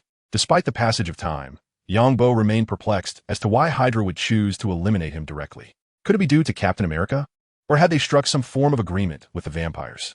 It stands to reason that one should first employ seduction and allure, does it not? My will is not so unwavering. Spitting onto the ground, my inner fury surged even more intensely. The tunnel was eerily silent, apart from the flickering of torches. The only sound was the echo of my own footsteps. I retrieved my phone from my backpack, gazing at Coulson's number. After a moment's contemplation, I dialed. A series of rings emanated from the device, and after a brief pause, Coulson answered. Before he could speak, I interjected, "Coulson, I've been attacked." On the other end, Coulson furrowed his brow, his expression filled with evident concern. "Young, the S.H.I.E.L.D. has an agreement with the vampires. It's not suitable for an all-out war. However, I can provide you with some new equipment, specialized weaponry to deal with those fiends."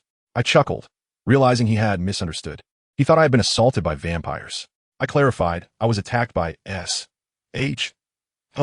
agents while fishing in Central Park, a highly trained armed squad, complete with professional snipers and observers. "What do you have to say about that, Coulson?" Coulson, upon hearing my words, fell into a stupor. Memories of my previous warnings about S.H.I.E.L.D's safety flooded his mind, sending a chill down his spine. If what I said were true, the situation within S.H.I.E.L.D. was far more perilous than he had imagined. "Young, how are you doing now?" "I'm fine for the moment. But if I'm safe, others may not be." "Coulson, I need your assistance. I'll wait for you at Times Square."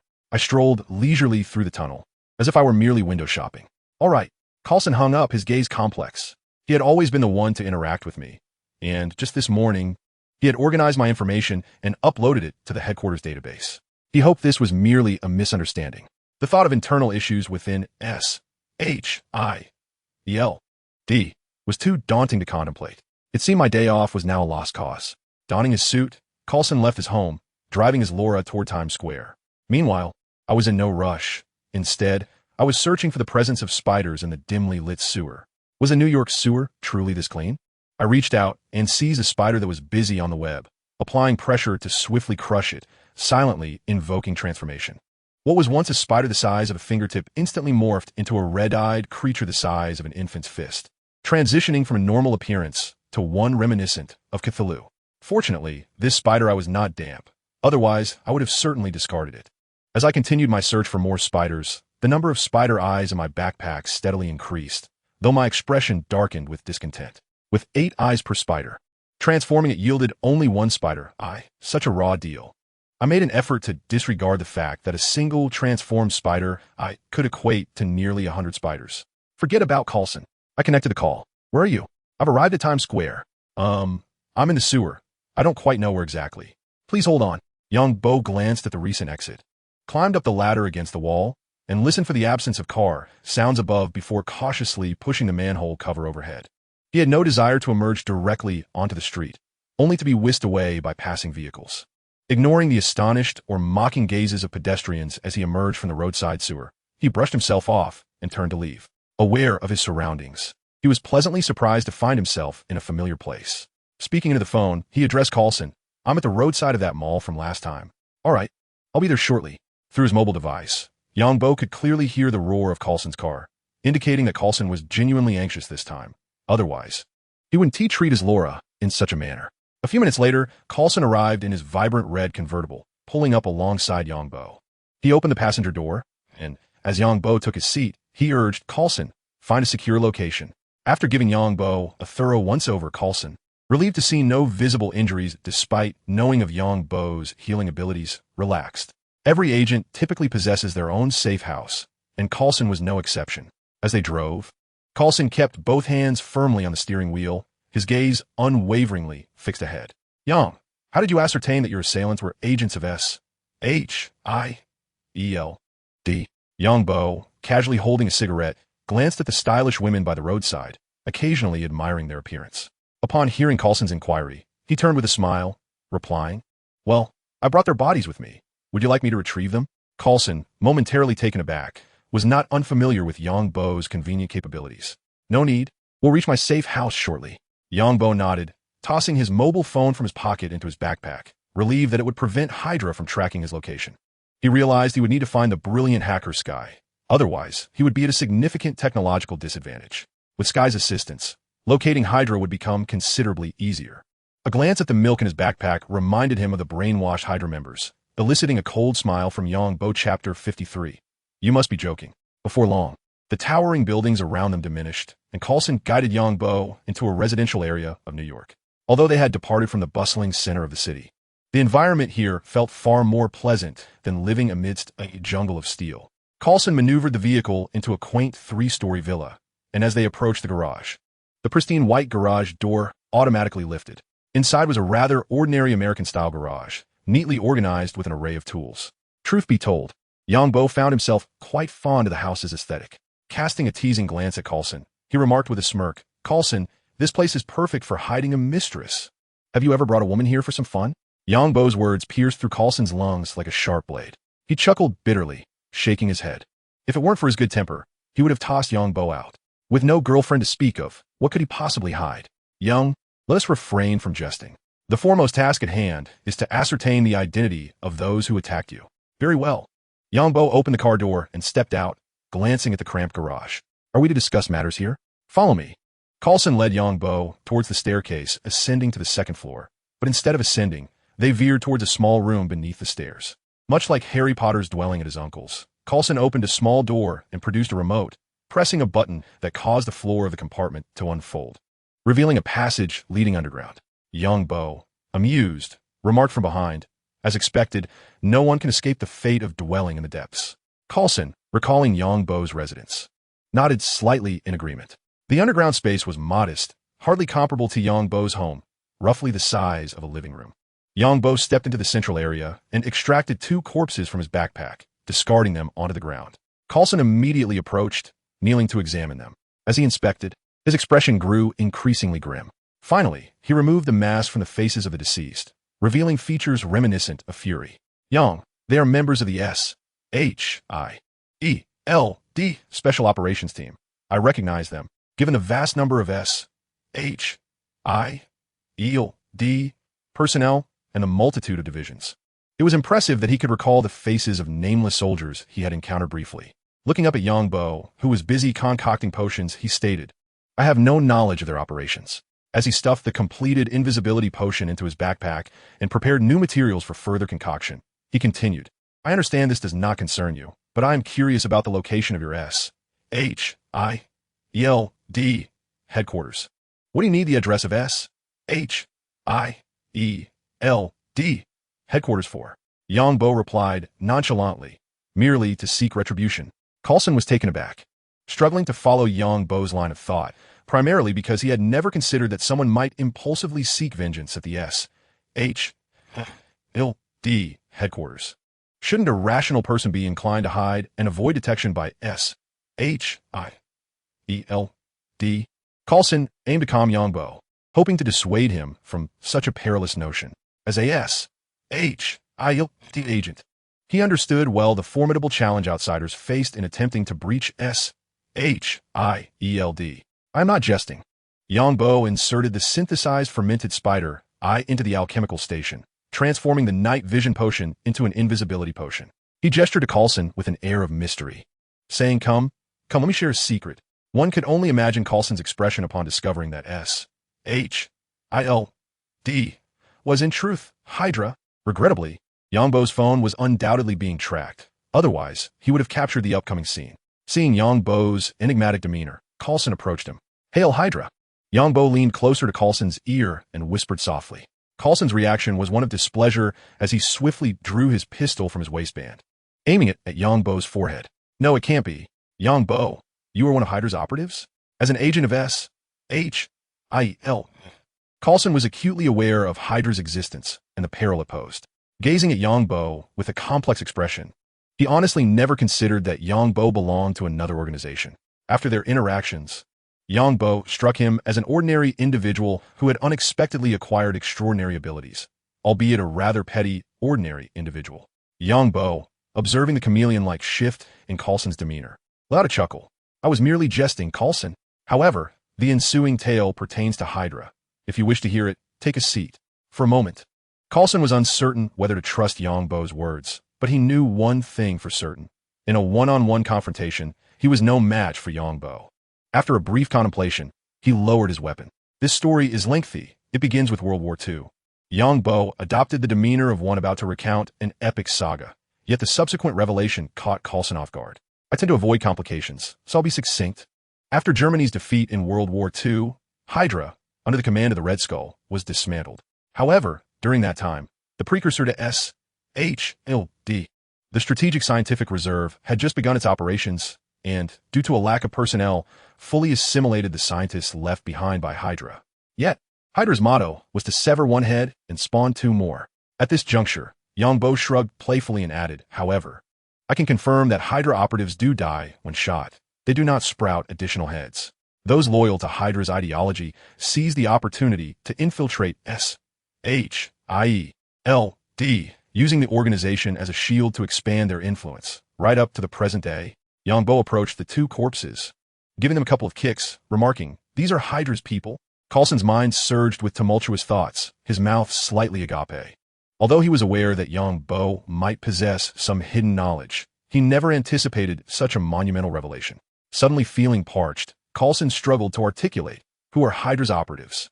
Yongbo smiled nonchalantly and replied, Black Widow, Natasha Romanoff. Upon hearing that name, Coulson instantly retorted in disbelief, No, that's impossible. Allow me to finish before you speak, Yongbo interjected earnestly. Also Maria Hill, Melinda May, Hawkeye, Nick Fury, he enumerated a cascade of names. At this moment, Coulson's heart remained unmoved, even bordering on amusement. Yet Yongbo's next words nearly caused him to collapse. Aside from these individuals, over 80% of the S.H.I.E.L.D.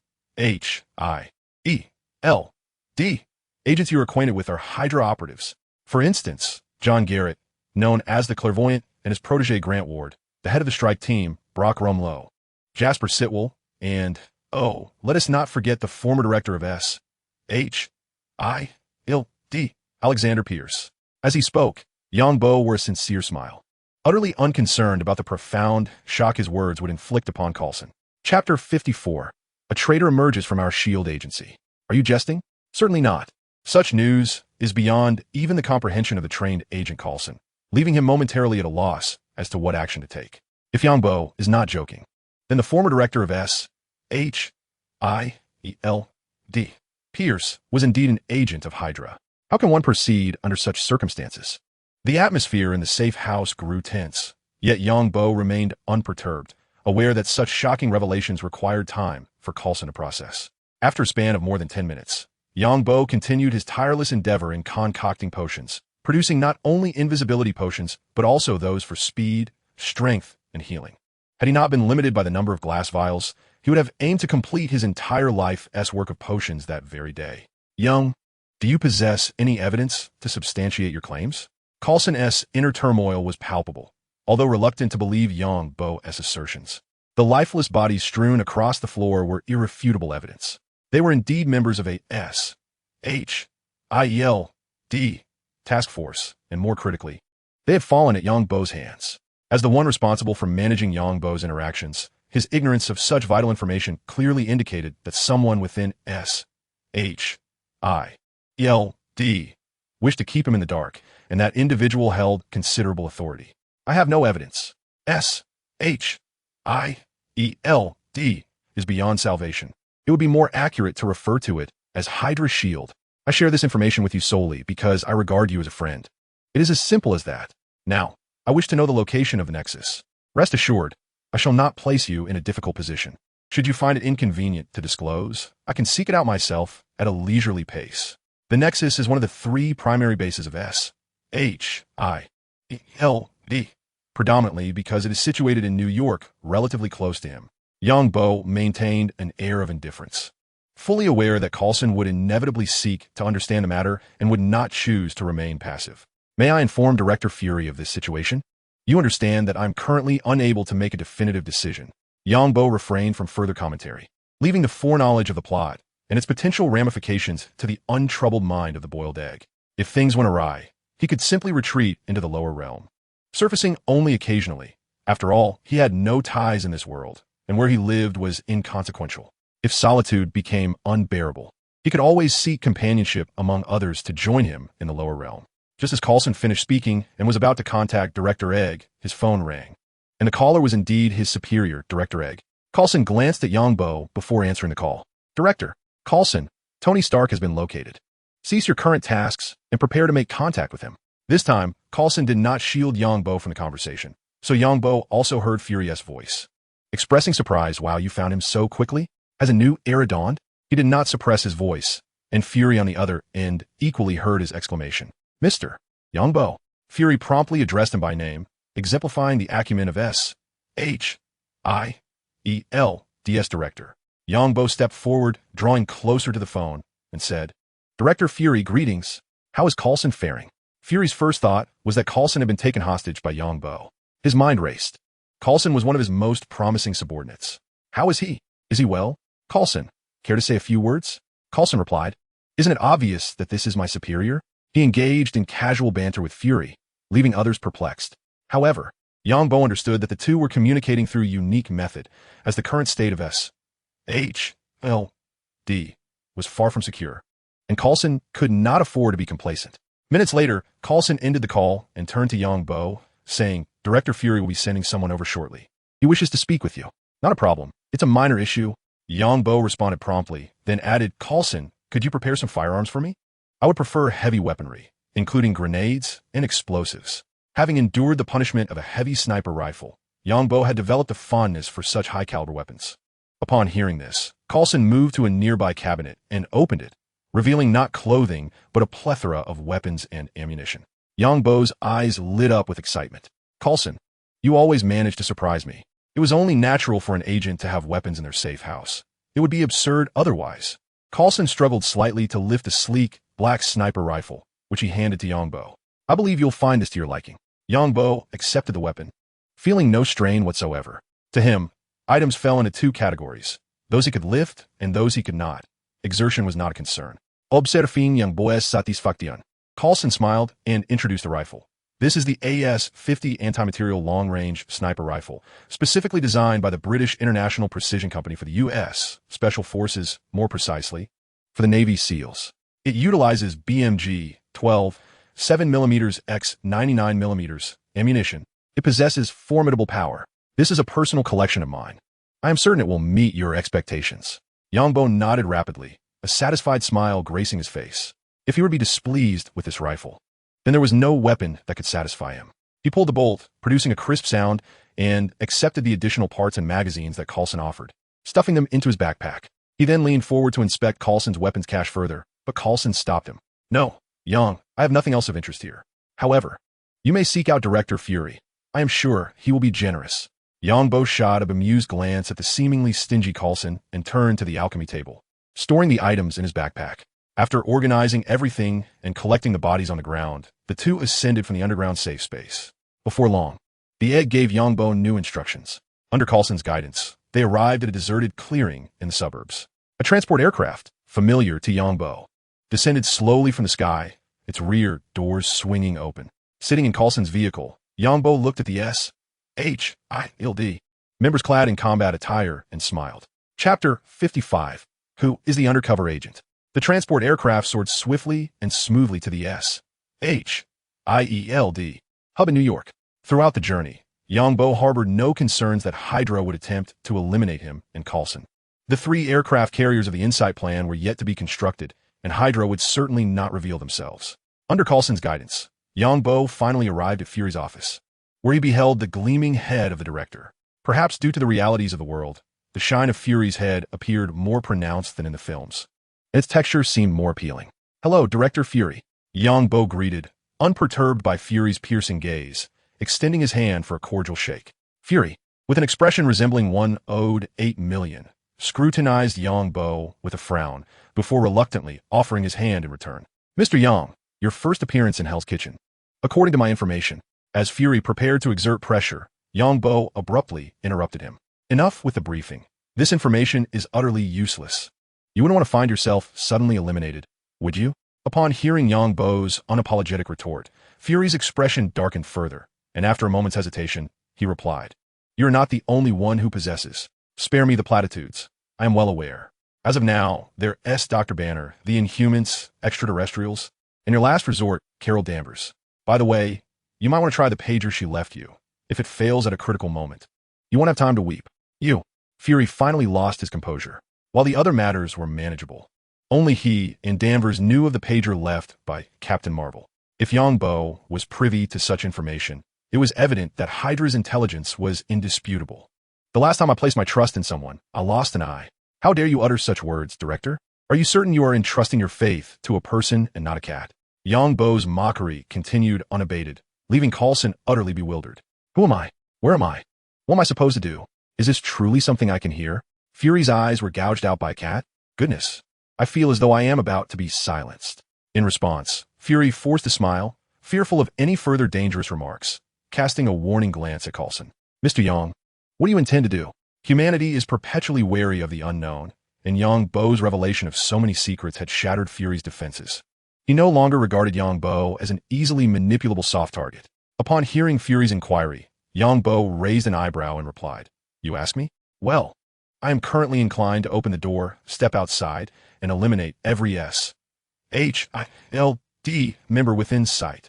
I doubt your subordinates can withstand a .50 caliber bullet." As the AS-50 anti-material sniper rifle appeared in Yongbo's hands, Fury's smile froze upon his face, realizing the sheer brutality of the situation. This reveals Fury's innermost thoughts, and at that moment, he suddenly comprehends why Hydra would not seek to recruit Yongbo. If one were to bring someone like him into their ranks, it would lead to ambiguity in authority, and moreover, Yongbo lacks family ties, rendering him immune to threats and allowing him to act without restraint. "Let's deliberate further," Fury exclaimed upon glimpsing the sniper rifle. Yongbo promptly stowed the weapon away, adopting an expression as if nothing had transpired moments before. "Mr. Yongbo, could you divulge the source of your information?" Fury inquired. Yongbo cast a surprised glance at Fury, incredulously responding, "Director Fury, this hardly resembles a police station, does it? Since when do agents require evidence?" He continued, "If I am not mistaken, you possess the ability to compel the truth, perhaps through interrogation protocols?" Fury fell silent, having lost his assertiveness the moment Yongbo entered the office. S.H.I.E.L.D. had become irredeemable. The only objective now was to harness what little light and warmth remained to plunge Hydra into oblivion alongside them. "I have already informed Coulson of the personnel you can trust. The rest you must investigate gradually, but I can assure you that 80% of them are Hydra operatives. Unless all your trusted subordinates possess the capabilities akin to Captain America." The Avengers initiative resurfaced in his mind with unprecedented intensity. While Fury pondered, Yongbo turned his gaze towards Coulson, who was earnestly observing the scenery outside, as if entranced by an alluring sight. The office fell into a sudden hush. After a moment, Fury regained his composure and calmly asked Yongbo, "What is it that you desire?" "I seek the Tesseract or assistance in locating Sky." Yongbo anticipated a swift rejection from Fury, yet was taken aback when Fury appeared to genuinely contemplate the request. After a moment of reflection, Fury inquired, Who is Sky? Shouldn't you be asking me what I need the Tesseract for? Yongbo retorted. Sky's full name is Daisy Johnson. She is approximately 21 years old and a hacker. Beyond that, I am not privy to further details. Fury furrowed his brow. The name rang a bell. Yongbo's association of her with the Tesseract indicated that she was indeed significant. He resolved to look up more information shortly. What exactly is the Tesseract's purpose? If S.H.I.E.L.D. is as you assert, I will consider entrusting it to you. Yongbo scoffed, recalling his own adeptness at manipulation long before the Marvel films had debuted, casting a disdainful look at Fury without uttering a word. At that moment, Fury had yet to grasp its true power, as the Tesseract had not yet been utilized to create weaponry, remaining securely stored within S.H.I.E.L.D's sandbox facility. Upon receiving his orders, Coulson felt a wave of relief wash over him and promptly turned to leave, fearing that lingering any longer might lead to the revelation of secrets that could result in dire consequences for him. Chapter 56, The Tesseract. As Coulson exited the office, he gently closed the door behind him, his face reflecting a sense of relief. As soon as he turned around, Coulson spotted Jasper Sitwell standing behind him. The mention of the list that Yongbo had spoken of tightened Coulson's heart, yet a smile quickly emerged on his face as he greeted, "Long time no see." Sitwell reciprocated with a faint smile, nodding slightly as he replied, "Indeed, it has been a while, Coulson. I have some matters to discuss with Director Fury. I shall reach out to you when time permits." "Very well, no problem at all. I happen to have tasks of my own, so I shall take my leave." With that, Coulson turned and departed. Sitwell refrained from immediately knocking on the office door. Instead, he gazed at Coulson's retreating figure and contacted others through his earpiece. Having ascertained Coulson's intentions, he composed himself, straightened his attire, and knocked on the office door. "Come in." Sitwell entered the office, discreetly glancing at Yongbo before making his way directly to Fury's desk, placing the documents he held upon it. "Director, here are the files you requested." Fury, noticing the enigmatic smile on Yongbo's face, nodded at Sitwell and said, "Leave them here. You may return to your duties." Sitwell turned and exited, not engaging in any superfluous actions. Fury's office was one of the few places that Hydra could not surveil, and his visit was merely to take a look. As the door closed, Yongbo pulled a chair closer to Fury's desk and remarked meaningfully, "Sitwell presents a fine opportunity for us." Instead of responding to Yongbo's observation, Fury inquired, "Can you now divulge the function of the Tesseract?" Upon hearing Fury shift the topic, Yongbo sighed, reclining lazily in his chair, and tossed a cigarette to Fury. "The Tesseract is a box, and it serves as the key to unlocking an interstellar war. Once activated, it opens a portal and alerts all species capable of detecting its energy to the presence of Earth." "A box?" Fury quickly grasped the crux of the matter, displaying little concern for the so-called interstellar war, as he had his own trump cards. "What lies within a box?" "A blue gem that radiates light," Yongbo casually replied. Just then, Coulson entered, carrying a silver briefcase, and placed it on the desk, stating, "Director." Fury nodded, opening the briefcase without further ado.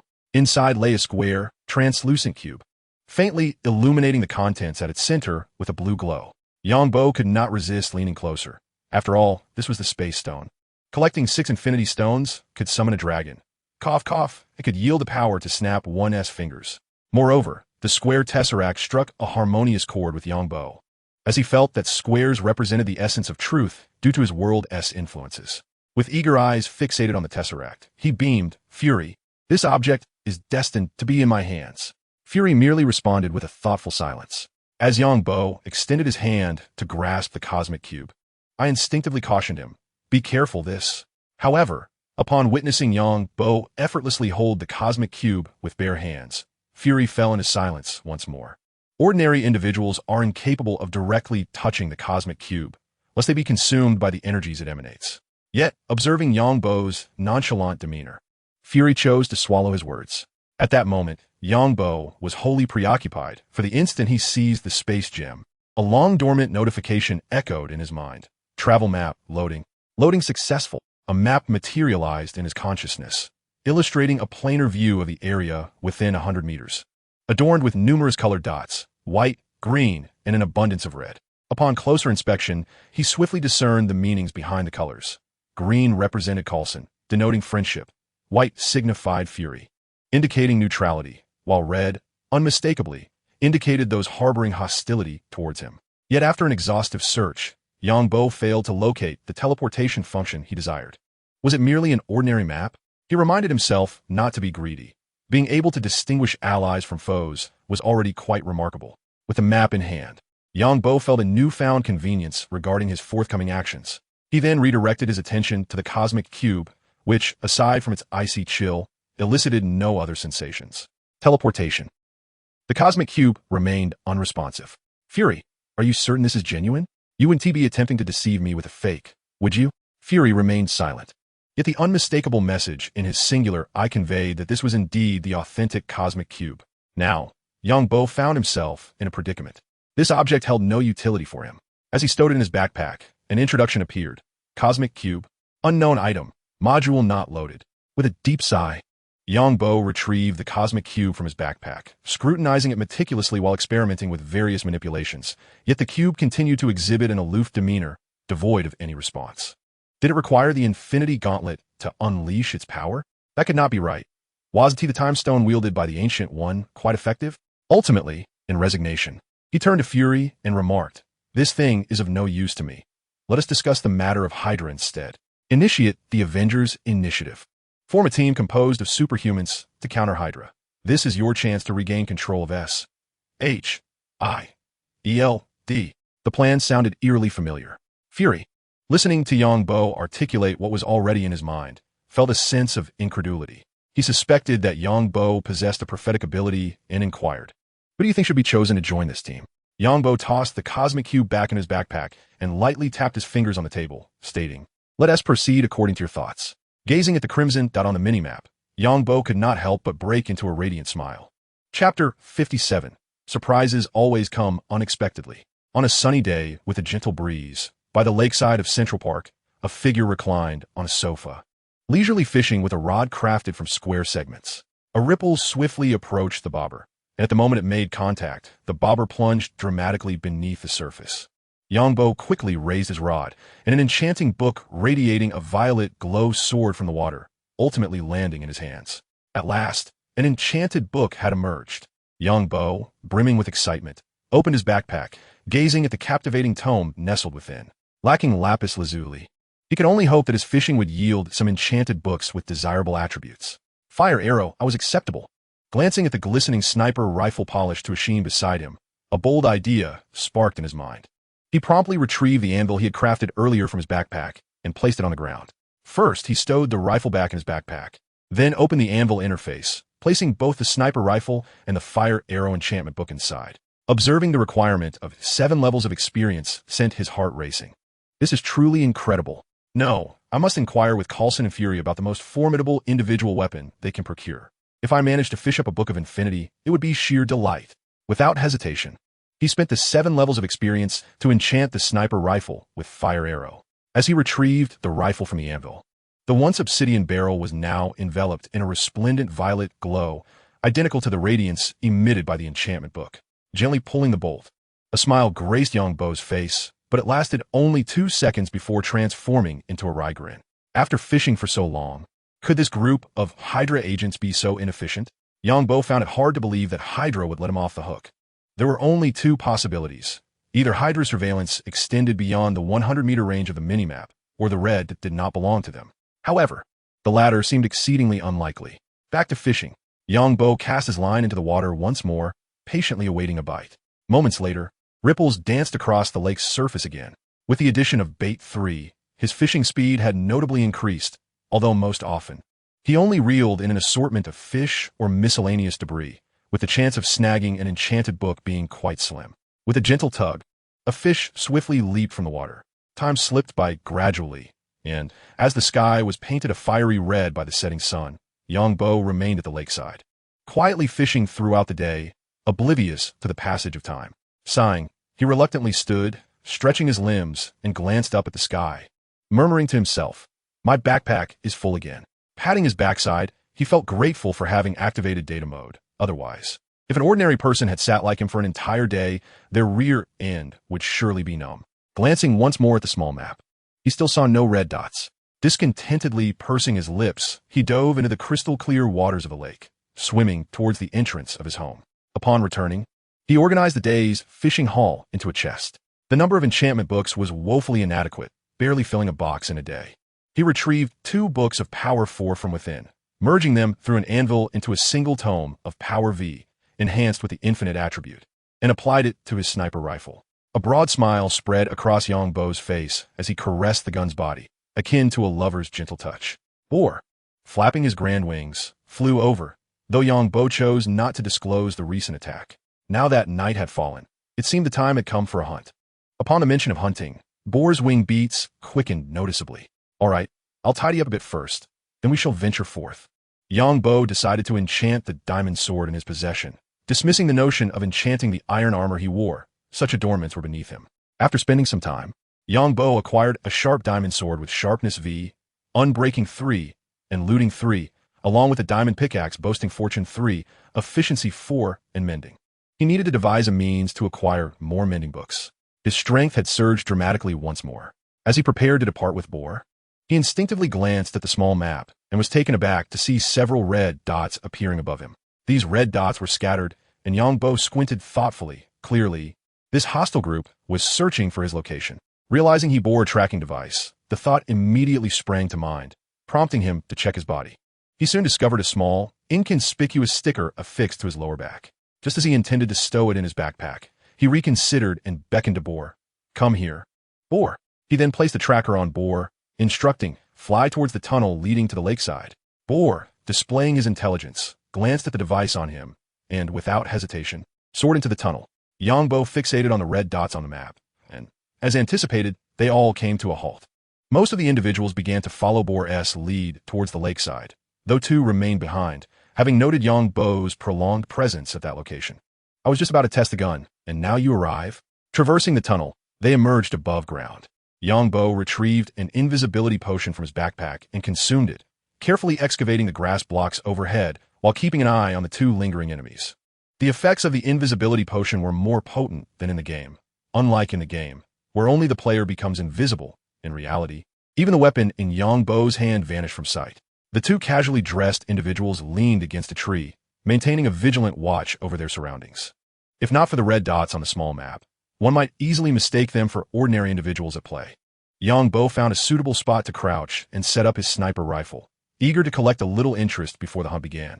Holding his breath, he zeroed in on an enemy through the scope, the target blissfully unaware of the impending danger. A dull yet powerful gunshot rang out, and Yongbo was confronted with a nauseating scene. The victim's head had vanished as though it had been filled with explosives, shattering into fragments. Both the body and the splattered remains ignited in flames, curiously leaving the surrounding underbrush and tree trunks unscathed. Beside him, another individual, upon hearing the gunfire, swiftly retrieved an automatic rifle from a black bag, glancing in Yongbo's direction as he hastily concealed himself behind a tree trunk. The overwhelming power of the anti-material sniper rifle left Yongbo startled, his complexion paling at the gruesome spectacle before him. This was his first encounter witnessing a sniper's impact on an ordinary person. Goodness, if this is the effect of a headshot. Even a shot to the thigh would be lethal. Survival would be a testament to sheer resilience. Chapter 58, The Malice Emerges. Another member of the Hydra, pale-faced, crouched behind a tree. Although he belonged to Hydra, he was not part of the Suicide Squad. The sight of his comrades' fate slowly gnawed at his heart with fear. Were they? Damn it, where's the enemy? He found himself in a dense forest, and based on his experience, the enemy could not be far away. Otherwise, the bullets would be impeded by the chaotic branches and trunks. A bead of cold sweat trickled from his forehead to the grass below. Suddenly, his sixth sense signaled danger, prompting him to scurry behind another tree. Unbeknownst to him, Yongbo was merely a few meters away, observing his performance with amusement. How intriguing! Yongbo resolved to grant him a dignified demise, stealthily approaching from behind and delivering a powerful strike to the nape of his neck. A thudding sound echoed, but contrary to Yongbo's expectations, the adversary merely stumbled and fell to the ground, not losing consciousness. Damn, just like in the movies, it's all a deception. The enemy reacted swiftly, spinning around with his weapon aimed at Yongbo's previous position, pulling the trigger. However, Yongbo had anticipated this and had already vacated the spot, retrieving a baseball bat from his backpack, specifically designed to confront vampires, and swung it forcefully at the enemy's head. A crisp sound resonated. This time, the opponent could no longer endure, his eyes closing as he succumbed to unconsciousness. Yongbo inspected the bat, remarking, "This indeed proves effective." He single-handedly dragged the foe and discarded him near the entrance. Casually removing the earpiece from the fallen man and placing it in his own ears. Unfortunately, no sound emanated from it, suggesting that upon learning of the attack, they had switched channels. If it cannot be heard, so be it. In the face of strength, tactical maneuvers are but a jest. Filled with confidence, Yangbo discarded the earpiece, stomping it underfoot. The earlier gunfire had surely alerted the others. A glance at the minimap revealed a startling sight. The small red dots were not converging towards him, but rather fleeing towards the forest's edge. And in the blink of an eye, they were nearly out of the woods. Yangbo was immediately taken aback, pondering that this duck, almost within his grasp, must not be allowed to escape. He swiftly consumed a vial of Speed Potion 2, augmenting his speed by 40%, and rapidly pursued the direction of the red dot. Despite his relentless efforts, he soon caught up with the group. Crouching low, he steadied his rifle, aimed, and fired. His movements were fluid and seamless. The powerful recoil of the anti-material sniper rifle propelled him back a couple of steps, yet he suffered no harm. I can wield a heavy sniper like an ordinary rifle now, though the muzzle rise is quite pronounced. With a resounding bang, a bullet struck one of the assailants in the abdomen, cleaving him in two as if he were a mere rag, his body rent asunder by the overwhelming force. Various peculiar items scattering in the air, igniting as they soared. The fire arrow enchantment proved to be an exceptional means of eliminating witnesses and erasing evidence. Henceforth, all my weapons must be imbued with fire arrows or flame enhancements. How convenient. Bang! The gunfire erupted once more, igniting a fresh blaze. The group had already fled the woods, practically serving as live targets before the sniper's gaze. Yangbo, cautious of his aim, positioned himself a good 10 meters away to shoot. One of them shouted loudly, prompting the remaining 4 to draw their weapons in turn. Yet, upon finding the grass empty, their expressions soured, deprived of any chance to fight back. Bang! The enemy could turn invisible. Bang! Yangbo's movements grew increasingly adept, prompting him to reflect that indeed, real combat is the finest way to hone one's skills. He harbored no concerns about the revelation of his own ability to cloak himself. Tat tat tat. The remaining 2 frantically pulled the triggers, and Yangbo dropped to the ground. Bullets whizzing overhead with a sharp whoosh. Bang! From the original 8-member squad, only 1 remained. The others had been reduced to ashes, dissipating into the air with a gentle breeze. The fierce gunfire had already drawn the attention of nearby tourists, but unlike the locals, they had no inclination to risk their lives for mere spectacle, swiftly retreating instead. The last man, witnessing his comrades transformed into charred remains, felt the grip of despair. Even with his military training, this elusive battle against an unseen enemy threatened to drive him mad. Yangbo deliberately spared this individual for a simple reason. All others were marked with red dots, while he alone bore a white dot. Even if he were not affiliated with Hydra, he could not possibly be a white dot. Shaking his head, and seizing the moment while his opponent was out of ammunition, he approached from behind, tapping the man's shoulder. As the foe prepared to retaliate, Yangbo deftly rendered him unconscious with a baseball bat. Bang! The sound was rather dull. Grasping the man by the ankles, he picked up the weapon that had been discarded by the fallen enemy, which he regarded with disdain. Yet it would serve as a means to an end. He could sell it later. Digging through the earth, he transported the 2 bodies away. If only the backpack could accommodate living beings. As soon as the idea emerged, Yangbo's imagination soared. If it were truly possible to bring the dead back to life, he would undoubtedly stuff all the Marvel heroes and villains into his backpack.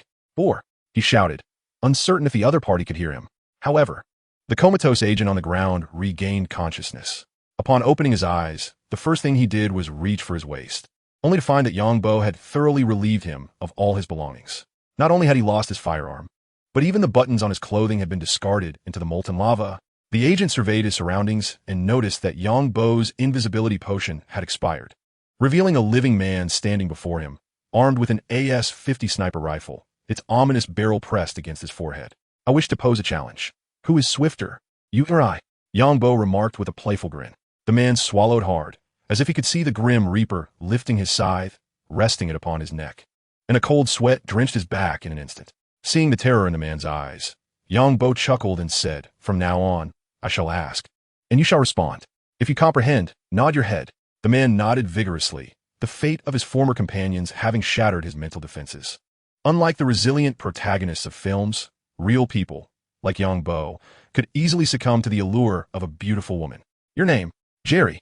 That name can't possibly belong to your biological father. In America, it's akin to someone being named Sun Wukong in our country.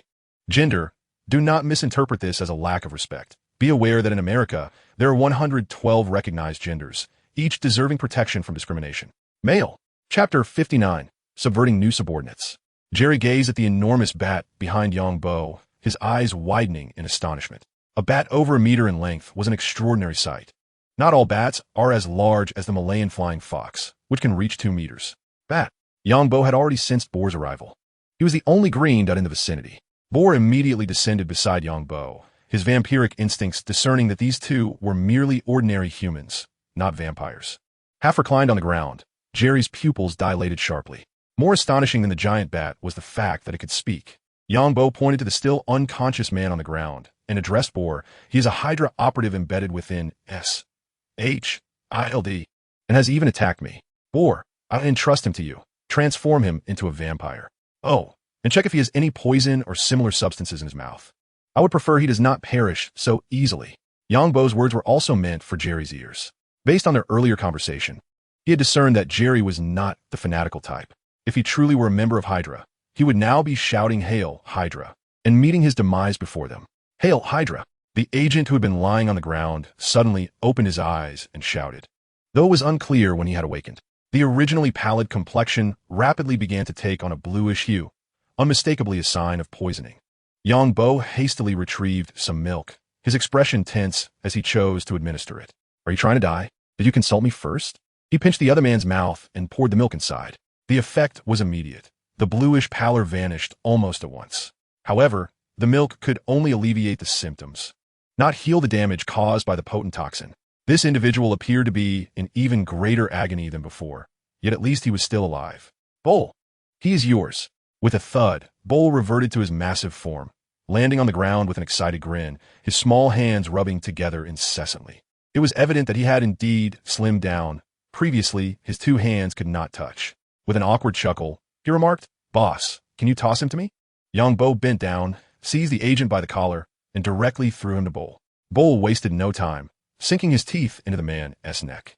A faint, pitiful cry escaped the man's lips, which only seemed to exhilarate Bull further. In a display of efficiency, Bull drained the blood with great finesse, creating a scene devoid of any gruesomeness. Within a minute, he cast the body aside, licking his lips with a look of insatiable delight as he turned to Jerry. "Boss, he is currently in the process of transformation. Whether it is successful depends on him. Does he need to transform as well?" He pointed a finger at Jerry, making him shiver. Yongbo observed the man on the ground and approached, producing a vial of healing potion to pour into his mouth. If this did not sustain him, then there was little more that could be done. "Bull, I still have use for this one." Bull nodded and, with a soft pop, transformed back into a bat and took to the air. Compared to his immobile form, he preferred this agile state. Yongbo turned and strode toward Jerry, the sound of his footsteps echoing ominously, instilling a sense of foreboding in Jerry. "Jerry, let's continue our previous game. Did you come here the day before yesterday?" At that moment, Jerry felt as though his mind had turned to mush, overwhelmed by the events of the day that he could scarcely process. "I did come," he replied. Yongbo nodded gently. "Are you affiliated with Hydra?" Jerry paused, then quickly shook his head. "I have no idea what Hydra is." "Excellent, Jerry. Logically, you came to kill me. Under normal circumstances, I should eliminate you. However, I sense you are merely a pawn, completely unaware of the larger game at play, which is why I've spared you. Now, I pose to you one final question. Are you willing to become my subordinate?" Jerry glanced at his trembling comrade on the ground, recalling those Yongbo had dispatched. He felt ensnared in a vast conspiracy and forced himself to remain calm. Meeting Yongbo's bright gaze as he asked, "I want to know what Hydra is." Yongbo then elucidated the nature of Hydra, offering a balanced account devoid of embellishment or vilification, presenting the matter from an impartial third-party perspective. Jerry was lost in thought, particularly chilled upon hearing that S.H.I.E.L.D. had fallen into the hands of Hydra. He finally looked up at Yongbo and declared, "I am willing to join you." A radiant smile broke through Yongbo's previously indifferent demeanor, evoking the warmth of a gentle spring breeze. He extended his hand, pulling Jerry up from the ground, and said, "A wise choice." This was no threat. Yongbo was genuinely concerned that Jerry might stray further down a misguided path. Grasping Jerry's hand with a friendly demeanor, he led him toward a nearby crimson recliner, exuding an air of optimism. "From now on, you may address me as Commander. I shall make the necessary introductions at S.H.I.E.L.D. I am quite familiar with your predecessor, Director Fury. I'll place a call to him shortly. You need not worry about anything else. Now, come lie down." With an almost paternal tone, He guided Jerry into the hunter's injection chair. In his hand, he brandished a massive syringe filled with a milky white liquid, revealing chunks of uncrushed garlic for those who look closely. What are you planning to do, Commander? Jerry, now reclined in the injection chair, felt a surge of panic, especially upon seeing the syringe, which resembled an infant's arm in size. Just lie still. In a moment, with a bit of endurance, you shall become stronger. Do you not aspire to be a superhero like Captain America? Jerry fell silent, succumbing to the allure of power. He stole another glance at Yongbo and the syringe, resignedly closing his eyes. A piercing scream escaped his lips, his eyes wide with rage as veins throbbed on his forehead. It hurts so much. The 3 seconds of venom coursed through him felt like a brush with death. He gazed in terror at the syringe in Yongbo's hand, vowing never to experience the sensation of garlic juice entering his body again. Yongbo, noticing the familiar scent emanating from Jerry, couldn't help but smile with satisfaction. Welcome to the Hunter Association. Chapter 60, The Iron Man Saga begins. Crack, crack. Damn, you're quite defiant. Yongbo snarled, wielding a whip to strike the agent, now transformed into a vampire. Through Jerry, Yongbo had learned that the agent's name was Alan. Indeed, it sounded more like a nickname. Crack. The whip lashed against Alan's body, leaving 2 ghastly wounds that gaped open like a monstrous maw, offering a true understanding of what it meant to be flayed. Jerry, come here, strike harder. He handed the whip to Jerry, who was still acclimating to his new abilities. Earlier, Yongbo had endured the pain of sacrificing 6 vials of vampire blood, elevating Jerry's level to 2. This advancement allowed him to unlock the initial 2 skills of a hunter. Although Jerry didn't feel an overwhelming surge of strength, his stamina and speed had significantly increased, especially with the enhancement of the increased attack speed skill, making him feel as though he could activate a state akin to bullet time. Taking the whip from Yongbo's hand, he gazed at Alan, who was suspended against the wall, a flicker of compassion crossing his eyes. Although he and Alan were not intimately acquainted, they shared a bond as comrades, and a sense of sorrow for the fallen rabbit struck his heart. Biting his lip gently, he grasped the whip tightly and, with a faint smile directed at Yongbo, inquired, Commander, should we not ask him a few questions? Ask questions? Yongbo waved his hand dismissively, his tone cold. There's no need. If he wishes to speak, he will. If not, no amount of questioning will yield results. I am merely venting some frustrations by striking him. If you wish to inquire, feel free. Otherwise, assist me in delivering the blows. Do not fret about his survival. He is transformed into a vampire, and even severed limbs will regenerate. If necessary, we can always replenish his blood.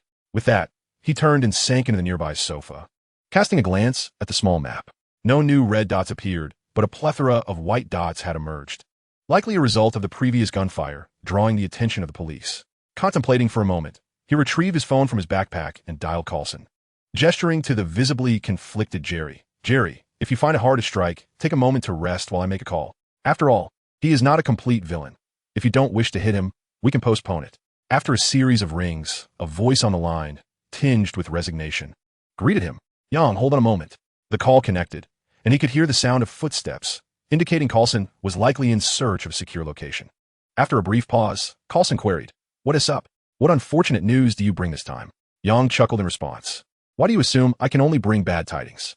Their numerous collaborations had fostered a camaraderie, and Carlson occasionally indulged in jest. Yang Laogid softly, You certainly have an eye for people. The Hydra agents sent to surveil me have been dealt with. I left one Hydra member alive along with a single S.H.I.E.L.D agent, while the rest were eliminated. You may wish to inform Fury. I believe you should be aware of the developments. I'd like to know if you have any interest in this Hydra agent. If not, I shall dispose of him shortly. Carlson fell silent for a moment before responding. Yang, I'm currently in Los Angeles, trying to make contact with Tony Stark.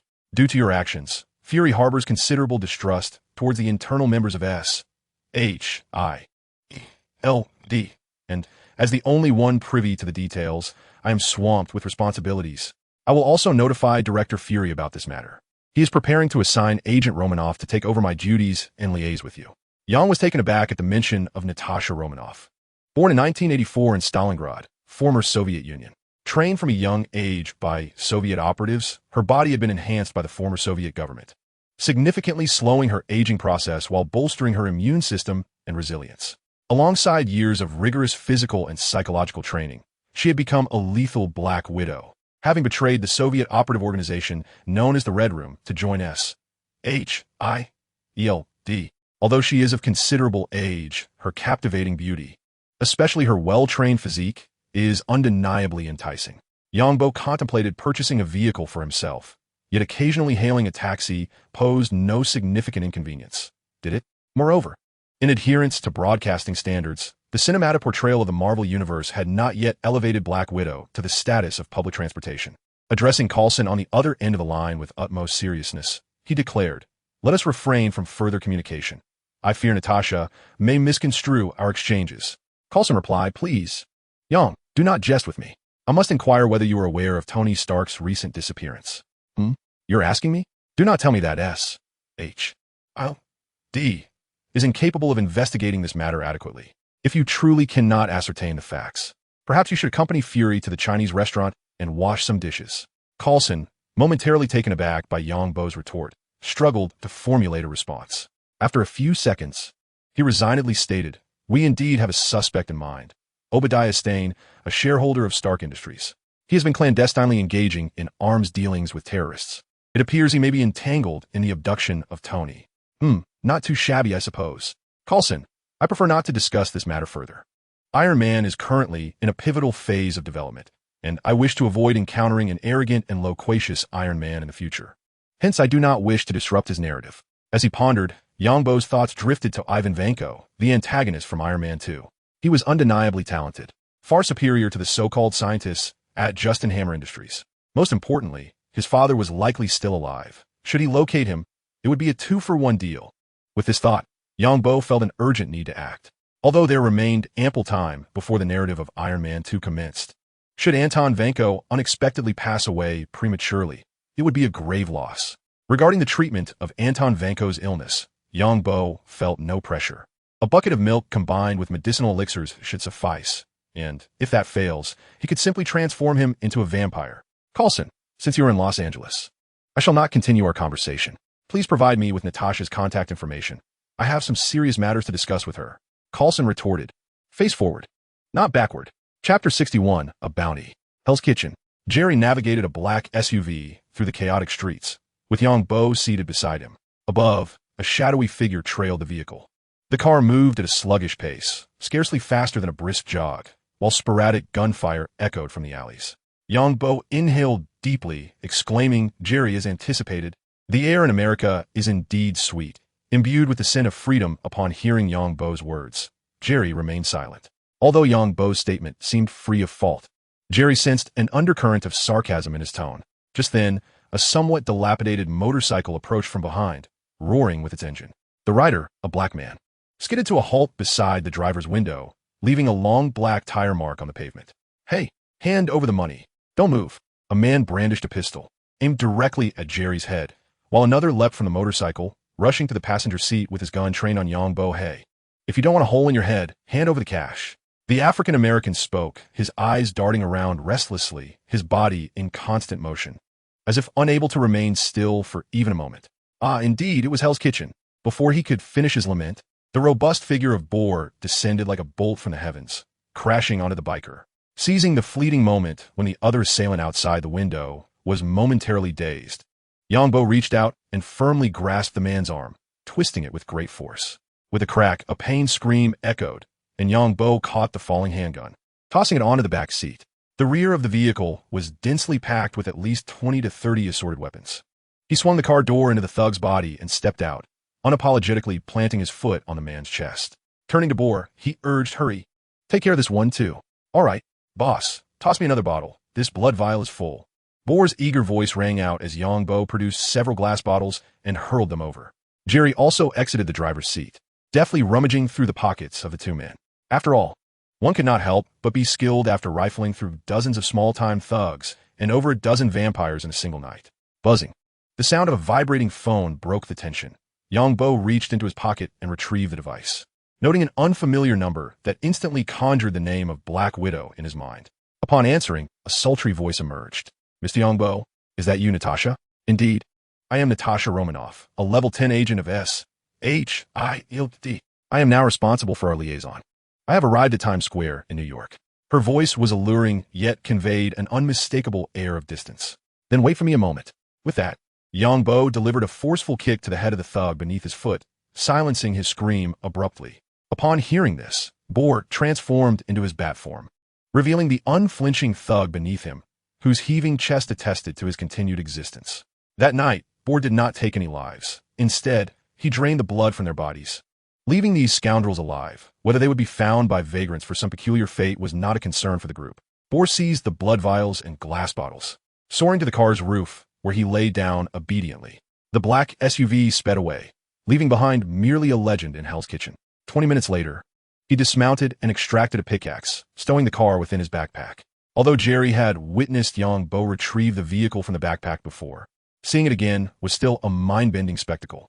Just as he was about to retrieve his phone, Yang Bo caught sight of a figure standing at the edge of the woods.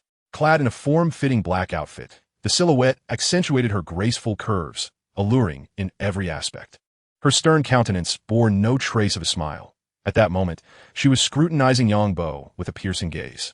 Soon, Yang Bo approached the woodland's perimeter, extending his hand with a smile, and greeted, "Welcome, Ms. Romanoff." "Hello, Mr. Yang Bo." The Black Widow maintained her stoic expression as she extended her hand to shake his. She then stated, "I have received orders from Director Fury. I will be responsible for liaising with you and assisting you in resolving your issues." Yang Bo nodded gently, but upon observing the Black Widow's impassive face, the fervent and mischievous thoughts that had ignited within him were promptly extinguished. Although he had an affinity for beautiful women and harbored desires for intimate escapades, he held no interest in pursuing someone who appeared indifferent. He was financially secure and could easily indulge in luxuries like purchasing a yacht or hosting a grand banquet. "Let's converse as we walk," Yang Bo suggested, turning towards home with Jerry in tow. "I need your assistance in locating two individuals, Anton Vank and his son, Ivan Vank." "Certainly, I will contact Director Fury." The Black Widow replied promptly, committing Yang Bo's request to memory. She retrieved a gray communicator from her bosom and began to reach out to Director Fury. A few minutes later, the Black Widow approached Yang Bo and announced, "Director Fury is on the line for you." Yang Bo paused, instinctively taking the communicator. He raised an eyebrow and feigned confusion, saying, "Hello? What did you say? I can't hear you. The signal is poor. There's no sound." "Ms. Romanoff, is your device malfunctioning?" he remarked, returning the communicator to the Black Widow while disregarding Fury's voice emanating from it. The Black Widow sighed, reluctantly reclaiming the device. Originally, she had intended to test Yang Bo, but it seemed the tables had turned unexpectedly. With no other option, she resolved to place her hopes on the Black Widow, stating, "Maintain a good rapport with him and report any developments back to me." Chapter 62. Leisurely daily life. Feel free to make yourself comfortable. My home is rather modest. The Black Widow accompanied Yang Bo to his residence, where she instructed Jerry to fetch a bottle of soda, an item he had purposefully procured for entertaining guests.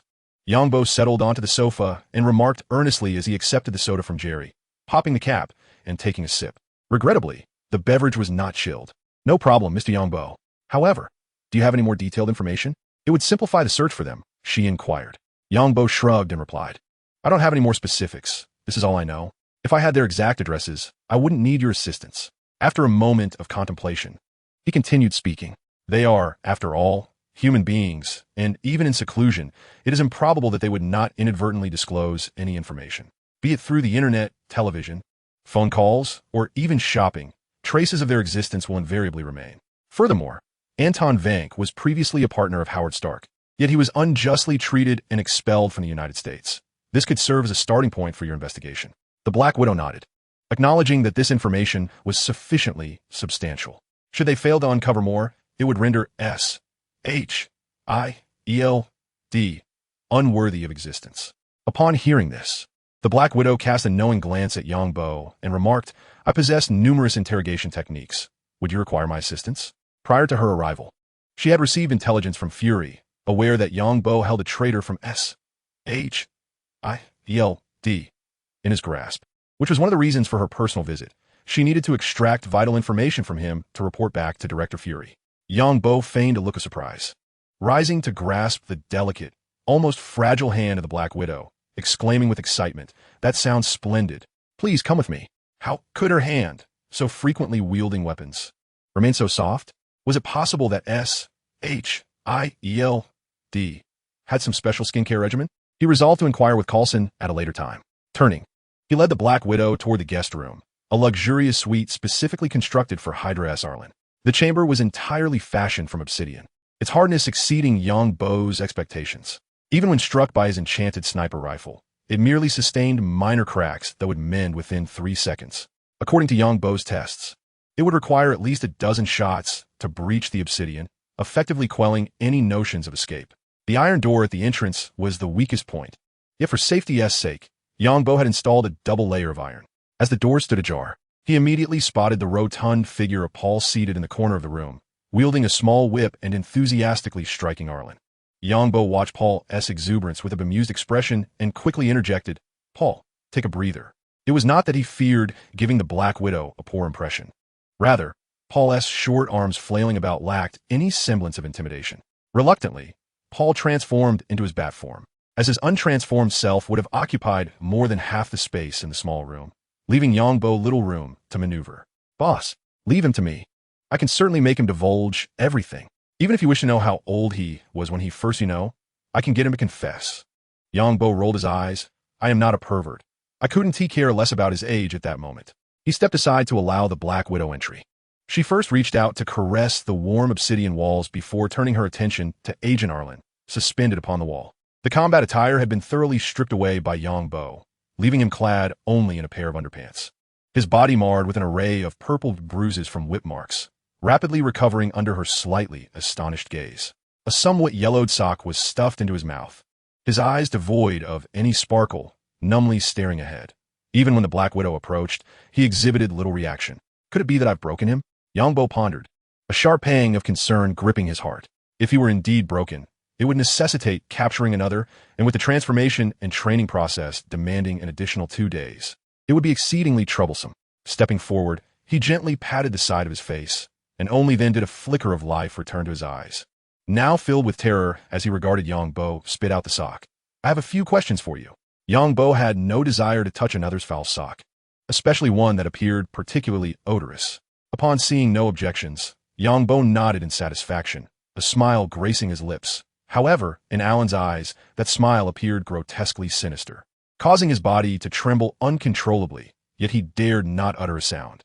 Yongbo turned to the Black Widow, saying, "I'll leave him in your capable hands. I shall tend to some wheat first. Should he prove uncooperative, just call for me. And this." He then retrieved a vial of blood from his backpack, a gift from the well-meaning denizens of Hell's Kitchen. Driven by a thirst for blood, Alan's gaze fixated on the vial. Yongbo, indifferent, uncorked it and poured its contents into Alan's mouth, and in an instant, his exterior bore no visible marks of injury. He produced another vial, handing it to the Black Widow. "Well, you've witnessed the effects. Should you require more, just have Boar come find me." Without further regard for the complex emotions reflected in the Black Widow's eyes, he exited the guest room, only to hear Boar's raucous voice from within. "Hey, beautiful. The boss wants me to learn interrogation techniques from you. You mustn't hold back." Yongbo chuckled, shaking his head, and called out to Jerry, placing a hand on his shoulder as they made their way toward the farmland he had cleared, enthusiastically declaring, "Jerry, this is the domain I have established for you. From now on, it shall be entrusted to your stewardship." Chapter 63. The Snowstorms of Siberia. Days later, a Kuan-type fighter jet pierced through the clouds, arriving over the snow-laden expanse of Siberia. Gazing out the window at the monochromatic landscape, Yongbo queried, "Are you certain Ivan Vanko is located here?" Before him lay a vast territory enveloped in white, devoid of any other hue. The aircraft soon began to decelerate, the Black Widow seated beside him, engrossed with her tablet. Through their days of interaction, she had gleaned some understanding of Yongbo's character. Vengeful, bordering on madness, with an obsessive fascination for vampires, dedicating each evening to the pursuit of them whenever time permitted. Indeed, there is another matter, a heart filled with desire, yet lacking the courage to act. A furtive glance at Yongbo's restless hand, just a mere 2 fingers away from her thigh, yet he dares not make a move. Witnessing this, the Black Widow could not suppress a faint smile. As a seasoned operative, she could easily discern Yongbo's inner turmoil. Upon hearing Yongbo's inquiry, she tapped her tablet and declared, "Indeed, our investigation has confirmed that Ivan Vanko is right here." Yongbo's heart raced to the news. Ivan Vanko was of paramount importance. With him around, the prospect of creating a reactor would alleviate any concerns about the refrigerator's power supply. If Ivan Vanko were to learn that Yongbo sought him merely for the sake of resolving a power issue, he would surely pry open Yongbo's mind to uncover what lay within. The aircraft descended from the sky, and this time, Yongbo finally discerned the structures below. Scattered across the terrain were several wooden cabins, their roofs blanketed in snow, so easily overlooked from the air if one did not pay close attention. Snowflakes danced in the air, and the roads outside were utterly devoid of life. At this moment, the Black Widow presented her tablet to Yongbo, revealing an aerial view of the town. She pointed to one of the houses, stating, Yongbo, Ivan Vanko resides in that very building. Based on his recent pharmaceutical purchases, it is evident that his father's condition is quite dire. Yongbo nodded, cross-referencing with his own map to pinpoint Ivan Vanko's residence, and replied with a smile, of course. If his father were in good health, I would not be in such a hurry. With a gentle tremor, the plane touched down. Yongbo stood and made his way toward the lounge, saying, Natasha, I shall check on them. Please wait for me on the aircraft for a moment. The Black Widow nodded softly, rising to say, very well, do take care. According to our research, Ivan Vanko possesses certain character flaws, apart from his father. He seldom interacts with anyone. Indeed, I will be cautious. At that moment, the cabin door swung open, a biting cold wind sweeping in. The ordinary crew members shivered. Yet Yongbo, clad in a light garment, felt no chill, likely due to the absence of a weather module. Step by step, he approached Ivan Vanko's abode, retrieving a shovel from his backpack to dig into the thick blanket of snow. A cascade of snowballs tumbled to the ground, all of which he collected into his pack. While snow served little purpose in the game, in reality, it could at least chill a few bottles of beer and soda. As he dug, he continued toward Ivan Vanko's house, unaware of how long the blizzard had raged. The snow had already obscured half of the Vanko family's door. Knock, knock, knock. The dull sound of knocking echoed, causing Ivan Vanko, who was attending to his father, to furrow his brow and direct his gaze toward the door. Rarely did anyone visit his home, especially in such inclement weather. Setting down the food, he stood and addressed his father, saying, Father, please wait. I shall see who it is. Anton Vank lay on a dilapidated wooden bed, appearing gravely ill. Gathering his strength, he said, Ivan, be careful. Cough, cough. A fit of coughing interrupted Anton's words. Ivan nodded and gently patted Anton's chest, reassuring him, Do not worry, father. Standing at the doorway, Yongbo looked perplexedly at the white dot on the small map. He extended his hand and knocked twice more on the door. What is going on? Are they both asleep at home? Just as this thought crossed his mind, he noticed the white dot beginning to move towards the door, prompting a smile to break across Yongbo's face. With a creak, the door swung open. Just as Yongbo was about to speak, a dark gun barrel protruded through the crack, pressed firmly against his forehead. A voice followed, Who are you? What do you want here? Yongbo felt no anger. It was entirely reasonable to be treated this way in the rugged wilderness of Siberia. Maintaining his composure, he replied, My name is Yongbo. I have come to find your Ivan Vank. I wish to recruit you to work for me. Upon hearing his name, Ivan paused, then squeezed out a response through clenched teeth. I do not wish to work for you. Please leave. Huh. I believe you will find it difficult to refuse the remuneration I offer, Mr. Ivan. The door, which had been on the verge of closing, halted. Ivan's voice emerged from within. Is it merely about money? Go away. Even if I starve, I will not accept your money. Yongbo raised an eyebrow. Oh, have we triggered the law of unexpected desire? He replied, unhurriedly, I can cure your father's ailment. As soon as the words left his lips, the door swung open rapidly, and Yongbo finally caught a glimpse of Ivan, dressed in a tattered cotton coat and sporting shoulder-length hair reminiscent of the Black Widow. His locks were streaked with gray, and though in his 30s, he appeared to be at least 40. His iron teeth gleamed ominously. If you are deceiving me, I will kill you. Ivan's words irked Yongbo. He retorted, If you intend to kill me, then do so. Such threats are meaningless. With a dismissive snort, he added, You know your father's condition better than I do. If I had not come, he would have at most a month left. From now on, you will be my subordinate. Allow me to teach you something. Do not utter threats without understanding your opponent. Before Ivan could react, Yongbo retrieved his sniper rifle from his backpack and pressed it against Ivan's temple, pulling the trigger. Bang! The bullet pierced through the two-story building, creating a gaping hole the size of a fist. The powerful sound nearly sent Ivan into a faint, blood streaming from his ears. Seizing the moment of Ivan's disorientation, Yongbo stowed the shotgun in his backpack and produced a vial of medicinal potion, prying Ivan's mouth open to pour inside. Try this remedy on your father first. Chapter 64. There is no one I cannot sway. He stepped into the room. The originally spacious room was cluttered with various odds and ends, and one had to carefully navigate around the debris in the corridor. Following the indications of the small map, Yongbo made his way toward the location marked by the white dot. Casting a disdainful glance around, he remarked, Ivan Vanko, are you certain that you do not reside in a pigsty? How can you endure this? How can your father endure it? Turning around, He noticed Ivan heading toward his father's room, and it was then that Ivan became fully alert, suppressing his inner fear as he exclaimed, "Stop right there." Beneath his carefree facade lay a heart of filial piety. In the unfolding narrative, with Ivan's skills, he could easily become a figure of success in any company. Yet he remained committed to fulfilling his father's dying wish to eliminate Tony Stark, allowing his father to rest in peace. Yongbo turned his head to face Ivan, who was striding toward him, and smiled as he said, "You should have felt the effects of the potion I provided earlier. What do you think? Don't you wish to give it a try? All I require is for you to offer me a job. Is that not simple? I believe you would not want to see your father leave this world just like that. He has toiled his entire life. It is time for him to enjoy some respite." As soon as these words escaped his lips, Yongbo found himself momentarily stunned. How could such villainous words come from my mouth? He mused. Oh well, I'm not exactly a paragon of virtue either. Convincing himself internally, Yongbo donned a resolute smile and gently pushed open the wooden door leading to Anton Vanko's room. The dilapidated door creaked open, revealing a slightly better environment within, though the improvement was marginal. Anton Vanko gazed weakly at Yongbo, attempting to move, yet his body offered no strength. Yongbo smiled and nodded at Anton, approaching him directly. "I wish to attempt a treatment for you. If you consent, simply blink. If not, you may disregard my presence entirely." Anton Vanko remained silent, his gaze fixed upon his son, although he was on the brink of unconsciousness. He had heard Yongbo's request and did not wish to make decisions on behalf of his son.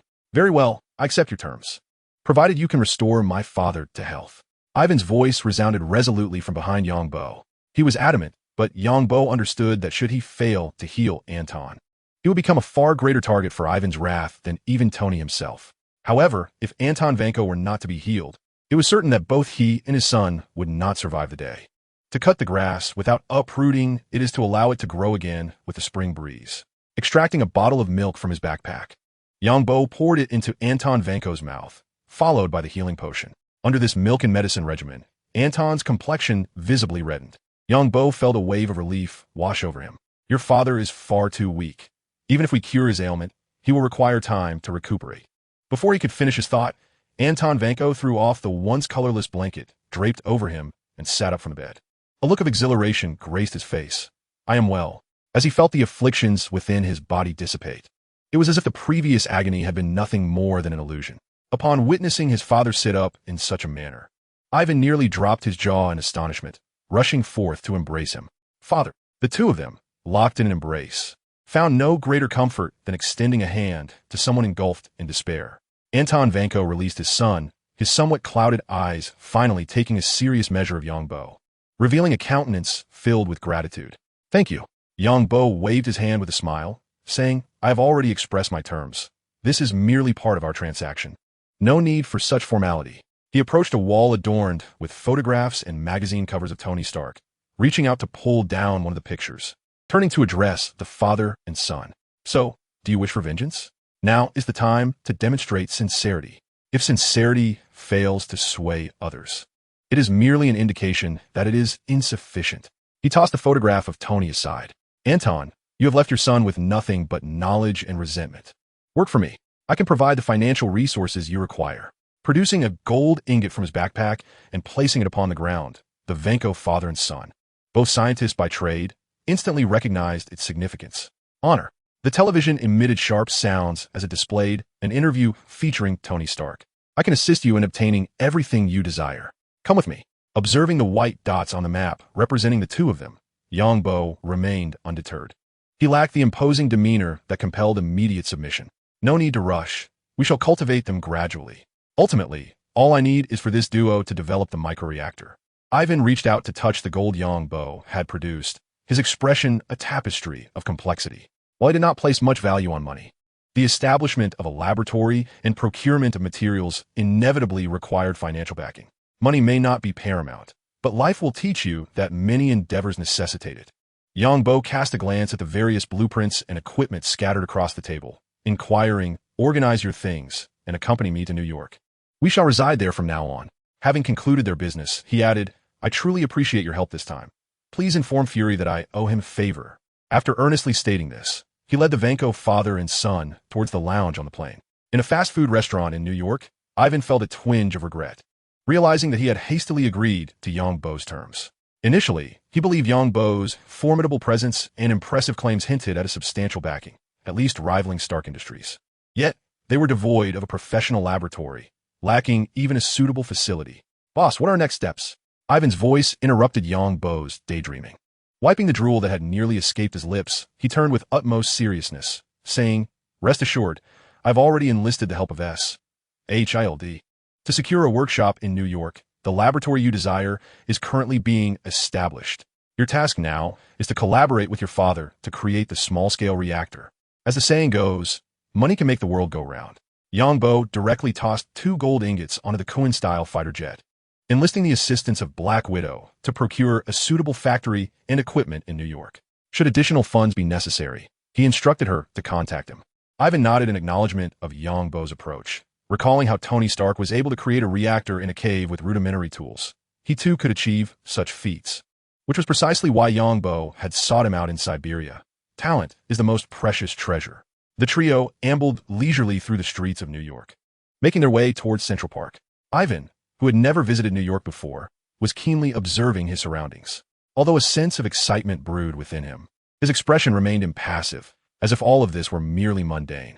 In contrast, his father, Anton Vanko, was filled with nostalgia, exclaiming, "Oh, how much this place has changed. When I was here, there were hardly this many cars on the road, nor was there such an abundance of chocolate." Fortunately, his voice was not too loud. Otherwise, the people around them might have rushed over to remind him of the principles of political correctness. While occasionally glancing at a map, Yang Bo suddenly noticed a red dot appear. He halted his steps and gazed in the direction of the dot, just as a car sped past him. Inside sat a man in his 30s who did not spare him a glance. Yang Bo's mind began to piece together the answer: Hydra operatives. He chose not to dwell on it, as there were far too many Hydra agents, especially in a metropolis like New York, where individuals from all walks of life might be affiliated with them. Seeing Yang Bo pause, Ivan, confused, asked, "What's up with that car?" Yang Bo shook his head and smiled. "It's nothing. I just recalled something." He resumed his walk toward the park. He was not lying upon sighting the Hydra agent. He had indeed remembered certain matters, stroking his chin in contemplation. As a patriot, Yang Bo firmly believed in the principle that without guns and cannons, enemies create their own reality. After a brief stroll, they entered Central Park and ventured deeper into the forest. Ivan, taking in the lush surroundings, could not help but inquire, "What are we doing here?" His expression darkened as he internally grumbled. "Are we supposed to live here? Are we setting up tents?" It was not until Yang Bo unearthed an underground entrance that Ivan ceased his unfounded musings. His interest in Yang Bo's abilities peaked. "Boss, what exactly is your special ability? Is it a superpower or technology? May I study it?" Yang Bo cast a sidelong glance at Ivan and replied, "My abilities run deep. You are still young. Take this advice from your boss. If you cannot grasp it, focus on perfecting your reactor instead." With that, he pointed to the tunnel beneath their feet and said, "You go down first. I will seal the entrance." Since Ivan was eager to study, he could discuss it further once he had produced what Yang Bo required. Ivan did not linger excessively and descended through the tunnel, closely followed by Anton Wank, while Yang Bo brought up the rear, sealing the entrance with the earth he had gathered. Upon returning home, Yang Bo was suddenly enveloped by a profound sense of belonging, reminiscent of a wanderer returning to his roots. Naturally inclined to introversion, he preferred the comforts of home over venturing out unnecessarily. Startled by the noise, the slumbering boar awakened swiftly, soaring to land beside Yang Bo on the sofa. Equally wide-eyed were the Wank father and son, though both were physicists. The presence of a talking bat ignited their curiosity, prompting thoughts of investigation. Yang Bo, bemused by their reactions, extracted a cigarette from his pocket, ignited it, and took a drag, saying, "Please gather your thoughts." He called out to Jerry, who was busy chopping wood, and continued once Jerry approached, "Allow me to introduce you. You will be colleagues from now on, albeit in different capacities. This is my subordinate, Boar, who belongs to the vampire race." He then pointed to Jerry, who had just arrived, "And this is Jerry, also one of my subordinates, currently a vampire hunter." Ignoring the astonished expressions of Ivan and Anton Wank, he introduced, "These two are my employees, Anton Wank and Ivan Wank." The four, 3 men and 1 vampire, nodded in mutual acknowledgement and shook hands, marking their introduction. Yang Bo lazily rose from the sofa and ambled away, saying, "Anton and Ivan, come over. I'll carve out a space for the equipment you brought from your home. However, I must clarify that there is no electricity here, so you will need to devise a solution. Once the reactor is constructed, I will discuss the concept of the Mark I with you." The father and son exchanged glances, each recognizing a hint of resignation in the other's eyes. Chapter 65. The New Workshop and Familiar Surroundings. The following day, Yangbo, armed with the fruits of his recent endeavors, ventured into the small compartment housing the vampire hunters. It was time to elevate his level. He handed over the vampire blood to the vampire hunter. Without any flamboyant effects or conjured lightning, Yangbo seamlessly ascended to level 5, earning 2 new skill points. Opening the skill panel, he promptly chose the third skill branch without hesitation. Double allows the user to wield and create dual crossbows and enhance them. Weapon enhancement permits the user to amplify their weaponry. Now he could craft enhanced dual crossbows. And with specialized quarrels, standard vampires would hardly require a second shot. Yangbo nodded in satisfaction, though he remained composed. With the acquisition of an anti-material sniper rifle, he found the damage of ordinary weapons rather unimpressive. Were it not for the absence of loot drops for monsters in non-modified or original weapons, he would have no need to create such trifles. Approaching the hunter's weapon table, I retrieved various materials and crafted a metallic crossbow, which I casually examined before stowing it away in my backpack. Suddenly, the phone buzzed. The workshop had been acquired, located in the suburban industrial zone. As soon as I answered, the voice of Black Widow resonated from the other end. I pondered whether, if the efficiency of S.H.I.E.L.D. agents were this remarkable, I might see some advantage amidst the Hydra uprising.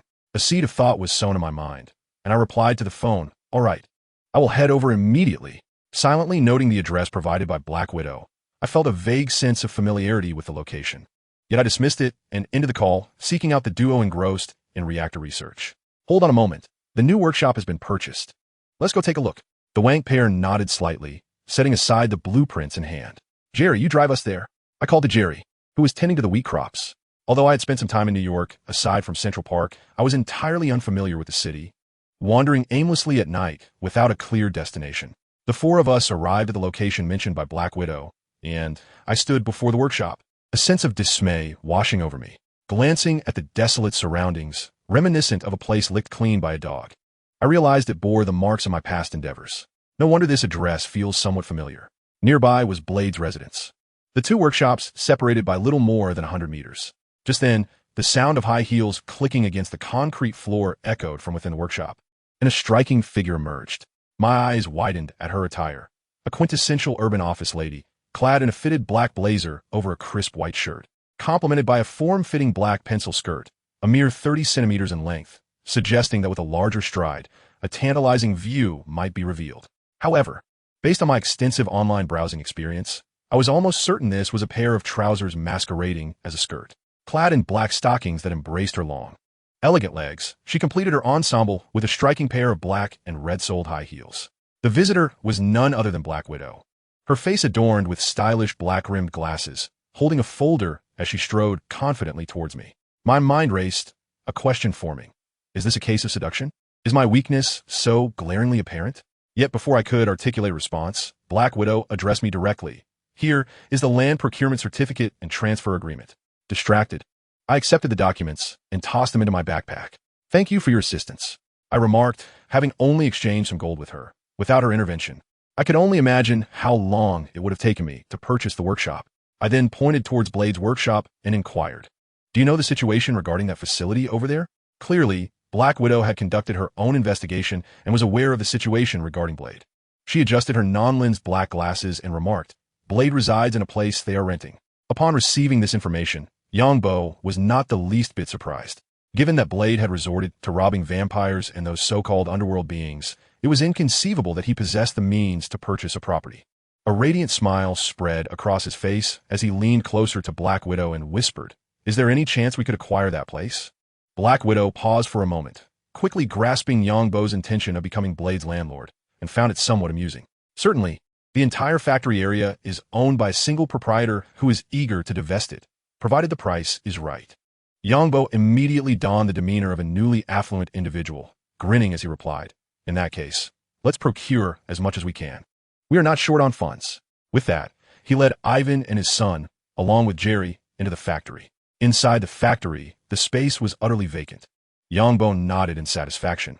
Unlike the chaotic workshop that Blade maintained, this space required minimal effort to organize, as he merely needed to partition it into various sections. "Anton, Ivan, I leave the planning of this area to you. It will be your home henceforth." The father and son duo, Anton and Ivan, gazed at the expansive factory, their minds already envisioning future possibilities, and soon began to discuss their plans. Meanwhile, Yangbo glanced at the small map, a green dot appearing at the factory's periphery. Instantly, Blade's figure materialized in his mind, for there were only a few individuals represented as green dots in his vicinity. Blade, Coulson, and Paul, along with Jerry, who had just turned into a green dot, were the only ones.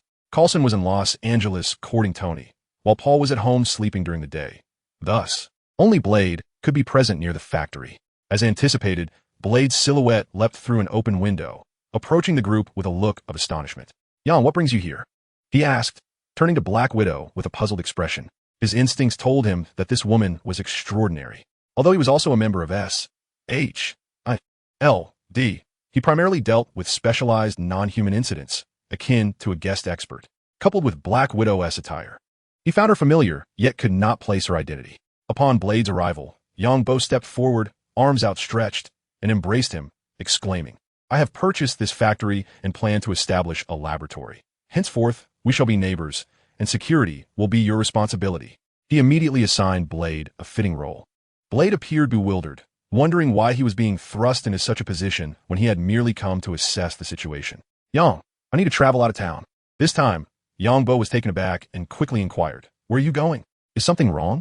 Blade flashed a grin, revealing his prominent fangs. "Many vampires have fled New York, and I haven't received any information regarding them for several days. I intend to investigate other cities and set up a forward base for our hunting guild." Yangbo nodded, having also noticed this point. Even with the dual advantages of the small map and perception, locating the vampires had become somewhat arduous. Logically, there should be more vampires in New York. It was only upon hearing Blade's words that he realized the vampires had fled. "All right, you should check other cities and call me anytime. I will bring people to support you," he said. "By the way, do you want to bring Paul along? He has considerable experience dealing with vampires now." Upon hearing Paul's name, Blade immediately envisioned his corpulent figure, shaking his head vigorously as he did not wish to experience the sensation of grappling with a hefty pig again. Observing this, Yangbo did not press the matter further. The two discussed strategies for the new cities when Ivan Vanko approached. Yangbo turned to him. "Boss, we need some equipment." "Not a problem. We'll go out for a stroll tonight." Ivan paused before continuing, "And some rare materials." "Absolutely. We'll go out for a stroll tonight," Yangbo replied, maintaining his cheerful demeanor. Ivan, perplexed, had only been there for less than a day and was still unclear about what Yangbo meant by stroll. Glancing around the factory, he furrowed his brow slightly. While it could serve as a laboratory, it was somewhat desolate for living. After some contemplation, Yangbo decided to attempt constructing a nether transport system. If successful, it would greatly facilitate travel. In the game, moving 1 meter in the nether equated to 8 meters in the overworld, and with the nether portal, swift travel between the two realms could be achieved. "I'll go set up a safe house. Blade, Natasha, if you have matters to attend to, feel free to handle them." Yangbo informed the two and retrieved a pickaxe from his backpack, heading towards a corner of the workshop. Black Widow smiled and stated more directly, "Accompanying you is my task." Yangbo said nothing further and turned to delve deeper into the workshop, swiftly striking the ground. In the astonished gazes of the onlookers, his figure vanished beneath the surface. Ivan Vanko suddenly felt that researching the reactor was not as appealing anymore. He exchanged glances with his son, and they followed Black Widow towards the corner. A black, 1 meter square opening emerged, illuminated by a torch at the bottom, revealing the environment within. By the time they approached, Yangbo had already excavated over 10 meters deep, beginning to widen the area around him. His figure was obscured, with only the sound of digging echoing in the air. Black Widow gazed into the depths of the cavern, a glint of excitement sparking in her eyes. This was an excellent opportunity to understand Yangbo's abilities. Considering his personality, she boldly inquired, "Yang, may I descend to take a look?" The sound of digging ceased, and shortly after, Yangbo's figure appeared at the bottom of the opening. Observing the heads peering over the edge, he couldn't help but feel amused, calling out, "Wait a moment." He pulled wood from his backpack, crafted a workbench, and fashioned some ladders to ascend the passage. After Yangbo emerged from the underground, he looked at the gathered individuals with an expression of helplessness and remarked, "What is so fascinating? It's merely a hole being dug." He then turned to Ivan and his son, inquiring, "Have you completed the design?" Anton Vank met Yangbo's gaze, offering an awkward smile as he replied, "The remaining work can only proceed once the equipment arrives." "Very well. If you wish to observe, feel free to come down." Yangbo stood below, casting a wary glance at Black Widow. concerned that she might slip in her high heels and fall from the considerable height of over 10 meters. Despite her enhanced physique, a fall from such a height would not be pleasant. Before long, Black Widow reached the bottom, though Yongbo's expression remained rather grim. Indeed, it's just pants. He promptly turned around to continue expanding the subterranean space, and soon a 100-square-meter area manifested beneath the factory. With her arms crossed and an impassive expression, Black Widow could not conceal the astonishment gleaming in her eyes. She had encountered many individuals with unique abilities, but it was her first time meeting someone like Yongbo, whose powers were both intricate and remarkably stable, something she had never heard of before. Yongbo surveyed the surrounding space. This size should suffice, though it requires some renovation. The area was still comprised of ordinary soil and stone, appearing quite disheveled. As a player of Minecraft, he could not allow such disorder to persist. He retrieved hell bricks obtained from the nether and swiftly replaced the surrounding materials. Step aside and stand on the newly laid ground. Yongbo disdainfully glanced at Black Widow, who appeared unenthusiastic as he filled in the last patch of empty space. Ivan Vank extended his hand to touch the slightly warm wall, unable to discern the material from which it was made. "Boss, what is this?" Upon hearing Ivan's inquiry, Yongbo offered a cryptic smile and replied, "These are hell bricks I excavated from the depths of hell. If time permits, I can take you to experience the sights of hell." Whether he spoke the truth was subject to personal belief. Rather than constructing a portal immediately, Yongbo requested Black Widow to assist him in gathering information about Cybertech Corporation while procuring some basic equipment, enabling Ivan Vank to manufacture the first generation of reactors. Once everyone had been dispatched, Yongbo sealed the entrance and in a corner excavated a suite to construct a new nether portal. After activating it, he gazed at the portal emitting violet particles and promptly dove into it. A familiar sensation of dizziness washed over him, and when he regained clarity of his surroundings, he found himself in a fiery realm. Stepping out of the portal and surveying his surroundings, he stood frozen in place. The environment felt strikingly familiar. Not far away was the platform he had built, and the location was in close proximity to the portal at his home. Could it be that reality was not a 1:8 ratio, but rather 1:100? Chapter 67, The Remnants of the Nether. A piercing scream jolted Yongbo, compelling him to swiftly turn towards the source of the sound. A malevolent spirit, its visage twisted in rage, unleashed a fireball that hurtled towards him with alarming speed. Bang! The malevolent spirit's form flickered crimson, and its health bar vanished by more than half, leaving only a sliver. Seizing the moment before the spirit could retaliate, Yongbo fired his sniper rifle once more. This time, the spirit plummeted from the air, dissipating into a wisp of smoke. Regrettably, no loot materialized. Not even a most rudimentary experience orb.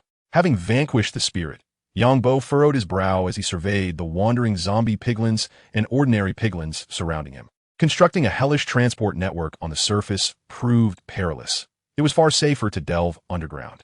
This presented an opportune moment to excavate some nether debris while establishing the transport, thereby upgrading his diamond gear to nether alloy armor.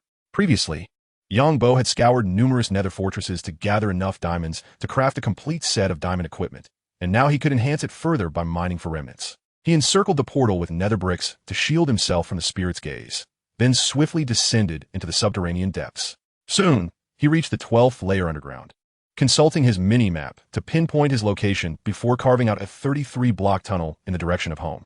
Bang, bang, bang. With efficiency for enhancing his efforts, the nether rack crumbled like tofu. However, the durability of his pickaxe dwindled rapidly, unable to withstand such relentless consumption, even with the benefits of experience mending. Gazing at the nearly depleted pickaxe, an expression of resignation crossed Yongbo's face. Damn it, having such high efficiency is a double-edged sword. I might as well head back up and gather some quartz to repair the pickaxe. If it breaks, I won't have any diamonds left. Quartz, a mineral unique to the nether, held little significance beyond its decorative purpose in the original game, but it provided substantial experience, making it the prime choice for leveling up through mining. After dedicating some time to repairs, Yongbo continued his excavation toward home, occasionally unearthing a fragment or two of nether debris, though their scarcity was disheartening. Half an hour later, Yongbo glanced at the coordinates on his mini-map and muttered, "Almost there." He angled his ascent at a 45-degree incline and soon emerged in a peculiar forest, with a portal to his home visible in the distance. Estimating the time, Yongbo reflected that what once required over an hour of driving in the Marvel world could now be traversed in mere minutes, thanks to his nether transport system. How convenient. Indeed, hellish transport proved to be the most efficient means of travel. Each nether alloy ingot necessitated 4 nether alloy shards and 4 gold ingots for synthesis. But Yangbo had already formulated a plan to upgrade all his gear to the alloy set first. This enhancement would significantly bolster his sustained combat capabilities. After a flurry of clanging sounds, Yangbo successfully upgraded all his diamond equipment to nether alloy gear at the anvil. Yangbo deactivated the equipment concealment. Gazing at his black and purple alloy suit, adorned with a shimmering purple aura that evoked the image of a heavily armored warrior, he felt a profound satisfaction with his current appearance, which exuded a robust and substantial presence. Sitting on the sofa in a makeshift office, he took a drag from his cigarette and looked at Anton and Ivan, speaking softly.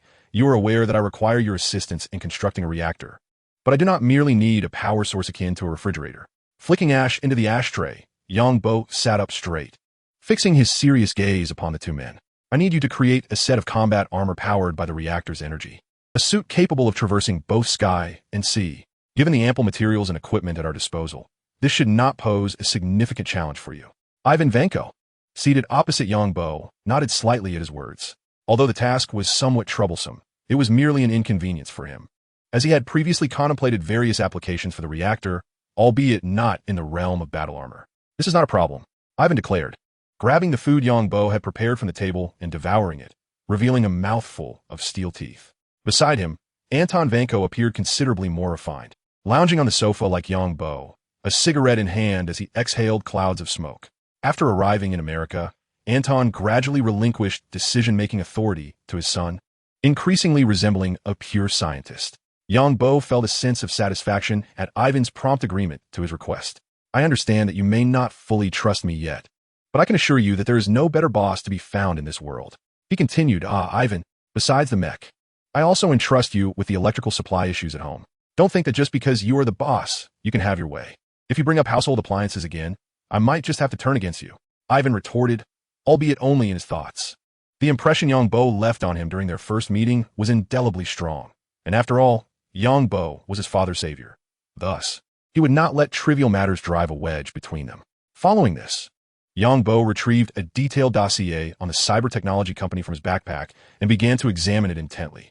Soon, a smile graced his face as he turned to Ivan and remarked, "This evening, you shall accompany me. We will procure some equipment and materials." Ivan, not questioning why the procurement needed to occur at night, readily agreed, already contemplating how to craft the battle armor Yangbo had described once they acquired the necessary tools. Chapter 68, Arriving with Enthusiasm, Departing with Disappointment. Yangbo sat in the passenger seat of the car, surveying the glaring cyber technology logo on a distant building, stroking his chin as he prepared for a zero-cost acquisition. "Jerry, take a drive around. I'll call you when it's time," he instructed, patting Jerry, who was in the driver's seat. He then tossed a vial of invisibility potion to Ivan in the back seat. He opened it to take a drink, reminding me to return the bottle. After saying this, Yangbo stepped out of the car. Ivan, sitting in the back seat, hesitated for a moment before uncorking the vial and pouring the potion into his mouth. Oh no! Ivan was taken aback by the effect of the invisibility potion, watching his own vanishing figure and hastily inquiring, "How is this even possible?" Observing Ivan's disappearance from the back seat, Yangbo felt satisfied with the potion's efficacy. Even though he could only rely on the mini-map to ascertain Ivan's location, he teasingly responded to Ivan's question, "You are a physicist, not a wizard. Don't overthink the potion. Just follow me." Ivan stepped out of the car as the door swung open, and Yangbo similarly pulled out a vial of invisibility potion and consumed it. "Ivan, just head toward the building, and I will follow you." "All right." On the mini-map, Ivan smiled and moved towards the cyber technology building, prompting Yangbo to trail behind him. Jerry, seated in the driver's position, noticed the rear door close and immediately drove away from the spot. Cyber technology is a globally recognized high-tech corporation engaged in numerous fields, but its forte lies in biotechnology, which is the reason behind their research into the apocalypse virus and death warriors. The New York branch of cyber technology is merely one of its many subsidiaries scattered worldwide. Before long, the two arrived at the front of the building, now enveloped in night. The entrance was tightly shut, and 2 security personnel were seated at the door, sipping coffee, their gazes occasionally drifting toward the entrance. Observing this, Yangbo quietly instructed, "Let us go to the back of the building." For anyone possessing invisibility, entering the building would typically require either the front door or some other means of entry. However, before Yangbo, the building appeared as vulnerable as a woman stripped bare of her clothing. The duo circled around to the side of the building, where Yongbo called for Ivan to stop, glancing at the mini-map to determine a location with fewer enemies. Yet upon opening the map, Yongbo fell silent. The map revealed only a sparse scattering of 3 or 4 red dots, while the rest were a dense cluster of white points. Soon, the realization dawned upon him. Whether it be Hydra or vampires, they all relied on the majority of unsuspecting ordinary people. Much like capitalists who perpetually aspire to remain the exploiters, only a handful of leaders within Cyber Company were affiliated with Hydra, while the vast majority comprised oblivious workers. Since they had arrived, they might as well venture inside. Yongbo retrieved a diamond pickaxe from his backpack, targeting a wall devoid of people, and began to strike swiftly. The concrete wall proved no more resilient than iron before the diamond pickaxe. Moments later, a gap measuring 1 meter wide and 2 meters high appeared in the wall, prompting Ivan to draw nearer without Yongbo needing to call him. "Let us go. We are entering." They found themselves in an ordinary storage room, filled with cleaning tools. And, due to the late hour, the room was devoid of occupants. Stepping out of the room, Yongbo grasped Ivan's clothing and proceeded towards the staircase, keenly observing the small map to take note of the surrounding light points and environment. The first floor was rather simplistic, devoid of any distinctive features apart from a few unremarkable rooms. Ascending swiftly to the 4th floor, the layout of this level was soon revealed on the small map, showcasing several unique rooms. Upon seeing the sealed security door, Yongbo internally expressed his frustration and retrieved a pickaxe to dismantle it. Suddenly, a flurry of urgent alarm sounds echoed, causing Yongbo to furrow his brow. He then spotted the surveillance cameras within the building. The individuals in the monitoring room were now more bewildered than Yongbo. The door on the 4th floor had inexplicably vanished, leaving everyone baffled. A cacophony of footsteps resonated from the 1st floor, indicating a multitude of people ascending from below. Noticing this, Yongbo tugged at Ivan's sleeve and whispered, "We need to leave. I should have gone in alone." Sitting disgruntled on a long bench, Yongbo gazed helplessly at the distant building. If he were alone, he would have stormed in, seized the equipment, and stuffed it into his backpack. Even if gunfire or other advanced technologies were deployed, he wouldn't have to worry. At worst, he could leap from the upper floors, executing a dramatic landing. Accompanying Ivan was indeed a considerable hindrance, yet without him, Yongbo could not discern which equipment held any value. Never mind, I'll summon the biologist to come and take advantage of the situation. Soon, the effects of the invisibility potion faded, revealing 2 figures on the bench. Yongbo had to settle for a secondary option, as the truly top-tier equipment was difficult to procure with mere currency. Suddenly, the image of Fury flashed in his mind. Now that he was aware of the internal circumstances of S.H.I.E.L.D, perhaps he could indeed acquire some equipment from within. Ivan, upon hearing this, showed no reaction. Back in Siberia, he had managed to conduct research with an assortment of makeshift devices. Now, being able to utilize second-tier or even first-tier equipment was more than satisfactory.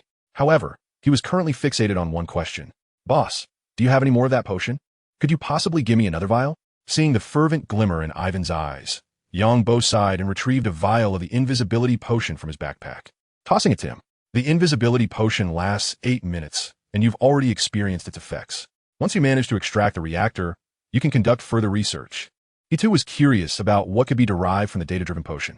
Meanwhile, Jerry, who was at the wheel, pressed the accelerator, swiftly departing from the location, and subsequently inquired, "Boss, where are we headed?" Leaning back in the passenger seat, Yongbo softly replied, "We are off to seek out those vampires lurking in the shadows.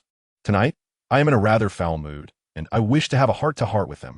Internally, Jerry scoffed, "Whether you're happy or unhappy, you still seek out vampires. Can we please skip the excuses next time?" Chapter 69, The New Module, Duskwood Forest. A tranquil week has passed, and Yongbo's life has gradually fallen into a stable routine.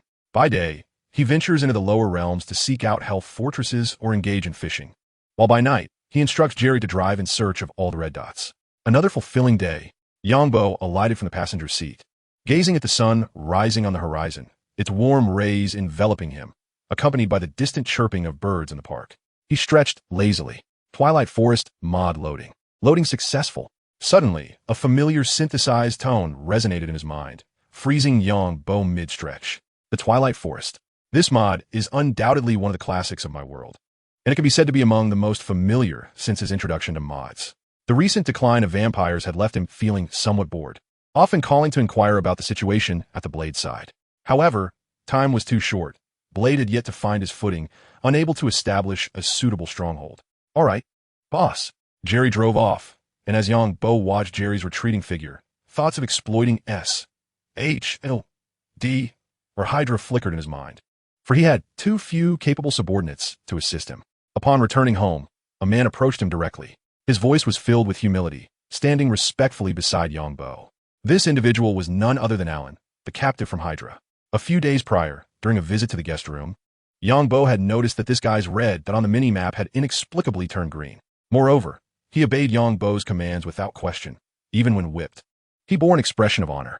Yang-Bo had been taken aback, finally concluding, could this unfortunate lad have been broken, since he had transformed into a green dot? Yang-Bo ceased tormenting him and assigned him the task of tending to the fields previously managed by Jerry.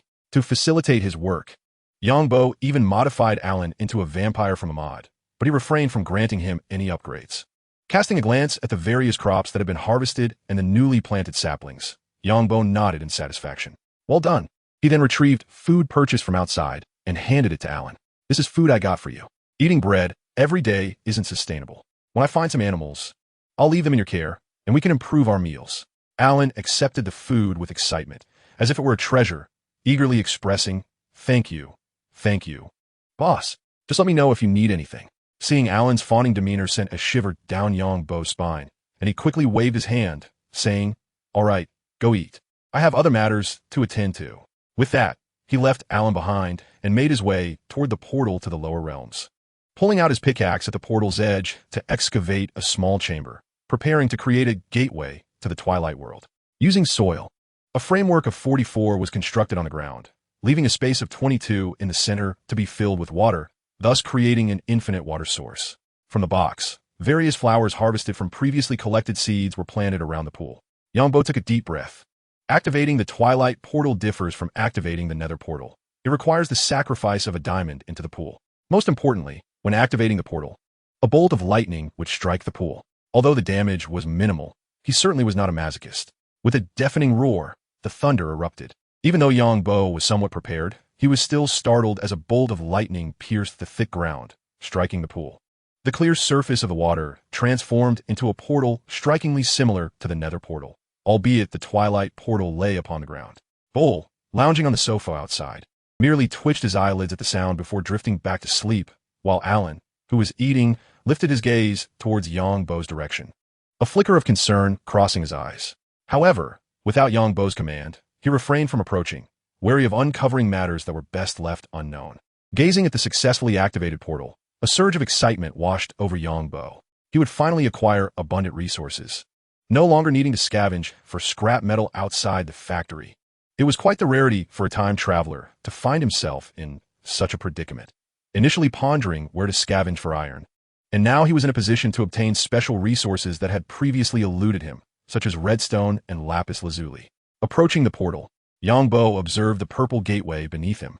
After ensuring there were no issues with his backpack and equipment, he steeled himself and leapt into the portal. There was no sensation of dizziness. Yang-Bo merely felt darkness envelop him before his feet met solid ground once more. The sound of cicadas filled his ears, interspersed with the occasional calls of various animals. The forest was abundant with oak, birch, sky trees, and towering twilight oaks. The ground was adorned with a myriad of flowers, mushrooms, and unique twilight flora. Numerous creatures wandered about, creating an atmosphere of tranquility and serenity. At that moment, Yang-Bo felt akin to a muggle entering Hogwarts, enchanted by the fantastical surroundings. This was a woodland realm shrouded in eternal night, filled with novel creatures and plants. Not far ahead, a towering structure loomed. The Lich Tower. Yang-Bo immediately recognized its identity. This Gothic-style edifice was grand, once teeming with the essence of civilization, yet now lay in a state of disrepair. It was the lair of the Twilight Forest's second boss, the Lich. At that moment, a deep blue goblin materialized in a clearing, clutching a book enveloped in magical light. Upon appearing, it dashed straight towards Yang-Bo. Well, this is more akin to a bear monster. Quite an abstract appearance. Yang-Bo couldn't help but remark, observing the name above the creature's head. It certainly did not resemble the goblins he had envisioned. He had not vanquished the Naga boss when he arrived at the Lich's domain. Goblins would immediately spawn nearby, each carrying an explorer's journal, the very book held in their hands. He unsheathed his diamond sword and awaited the goblin, which approached him with its little legs. With a gentle leap, He executed a downward slash, and the sharpness of his diamond sword, enhanced to level 4, swiftly depleted the goblin's meager 13 hit points. He picked up the goblin's dropped notes on the spire. Ah, I had never encountered such a thing during my previous gaming sessions. I wonder what it contains. Yangbo opened the journal and began to peruse its contents. The explorer's notes, gnawed upon by beasts, began, I initiated tests on the strange aura surrounding this tower. Every brick of the tower is protected by a formidable enchantment. Such immense power is a sight to behold. This enchantment even extends to the surrounding area. Had I been in my homeland, I would have numerous methods to counter such magic, but here my supplies are scarce. I must delve deeper into my research. After several entries, significant progress. During my journey, I encountered a serpentine behemoth trapped within an ornately decorated courtyard. At that time, I picked up an old feather, neglecting the green scales. It turns out these green scales possess the magical properties necessary to dispel the enchantment, but their power is too weak. I must slay that serpentine creature to obtain fresher samples. Chapter 70, The First Naga Boss. Yangbo's arrival shattered the once harmonious ecosystem of the Evernight Forest. He flawlessly enacted the code of conduct of the fourth calamity, leaving devastation in his wake. After such a long time, I can finally savor the roasted pork chop from the game. Holding the freshly cooked meat, Yangbo relished every bite. His previously diminished hunger meter, which had dropped by 2 notches, was instantly replenished to full after consuming a piece of roast. He still needed to find the crows to craft a magical map. Otherwise, the limited scope of the mini-map was far too constricted. Crows are a type of small wildlife in the Twilight Forest, spawning throughout the woods, often gathering near the obsidian pillars. In the distance stood an upright obsidian pillar, topped with a blue lapis lazuli block. Approaching it, Yangbo noticed 3 pure black crows on the ground surrounding the pillar. Perhaps startled by his voice, the frightened crows flapped their wings and emitted distressed cries, attempting to take to the skies. However, their speed resembled that of an elderly man using a cane, hardly swift. Yangbo retrieved his enhanced crossbow from his backpack, and a targeting reticle appeared before him. He aimed at the most vociferous crow and loosed a bolt. The crow, with only 10 hit points, was struck and instantly dissipated into smoke, leaving behind a solitary black feather that fell to the ground from the haze. The first crow had dropped a feather. What splendid luck! Yangbo had no intention of letting the remaining 2 crows escape, but this time he opted not to use the crossbow. Instead, he drew his diamond sword, imbued with looting 3, as the crow feathers would be affected by this enchantment. However, the crows remained airborne, refusing to descend. First, excavate the lapis lazuli block and see if these 2 crows will descend. Extracting a round stone, Yangbo constructed a platform adjacent to the obsidian pillar, removing the lapis lazuli block from the top and stowing it in his backpack. Standing at a height of over 10 meters, he observed the crows soaring not far away, when a bold idea struck him. Behold my aerial strike. He leaped from the height, and his diamond sword struck one of the crows that had not flown far enough. 2 feathers fell, landing alongside Yangbo, and, thanks to his feather-falling enchantment, he only lost a sliver of health. The enchantment proved remarkably effective. With a cheerful demeanor, Yangbo collected the feathers into his backpack and glanced at the last crow, saying, "Consider yourself fortunate. I shall spare you this time." Next, he needed to craft a magical map, which required a magical map core, and the crow feathers were one of the essential materials for this core. The remaining materials included torchberries and glowstone dust, of which he still possessed some from his previous mining in the Nether. Now, he merely needed to locate the torchberries. Scanning his surroundings, he soon spotted a crack appearing on the ground and promptly made his way towards it. Torchberries are commonly found in the Twilight Underground, emitting a faint glow. When destroyed, they yield a single torchberry, and they can be harvested completely using scissors.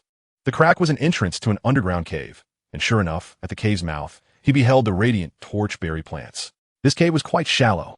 Yangbo approached and gathered all the torchberries within into his backpack. These berries were edible, albeit providing minimal sustenance. However, they bestowed a 5-second glowing buff. With all the materials collected, it was time to create the magical map. Should he first seek the Hollow Mountain or pursue the Naga? Soon, Yangbo synthesized a blank magical map at the crafting table. Holding the map, he silently invoked its use, and the once blank map revealed the surrounding terrain. Upon closer inspection, he noted that not far to the west lay the courtyard of the Naga boss. He glanced towards the direction of the boss, stowed the map away, and chuckled softly, murmuring, "First, I shall dispatch the Naga, and then I will seek the mountain." With that, he sprinted towards the western courtyard of the Naga. After approximately 10 minutes, Yangbo arrived at the outskirts of the Naga's courtyard. At that moment, he began constructing stone pillars, standing atop them to survey the inner environment.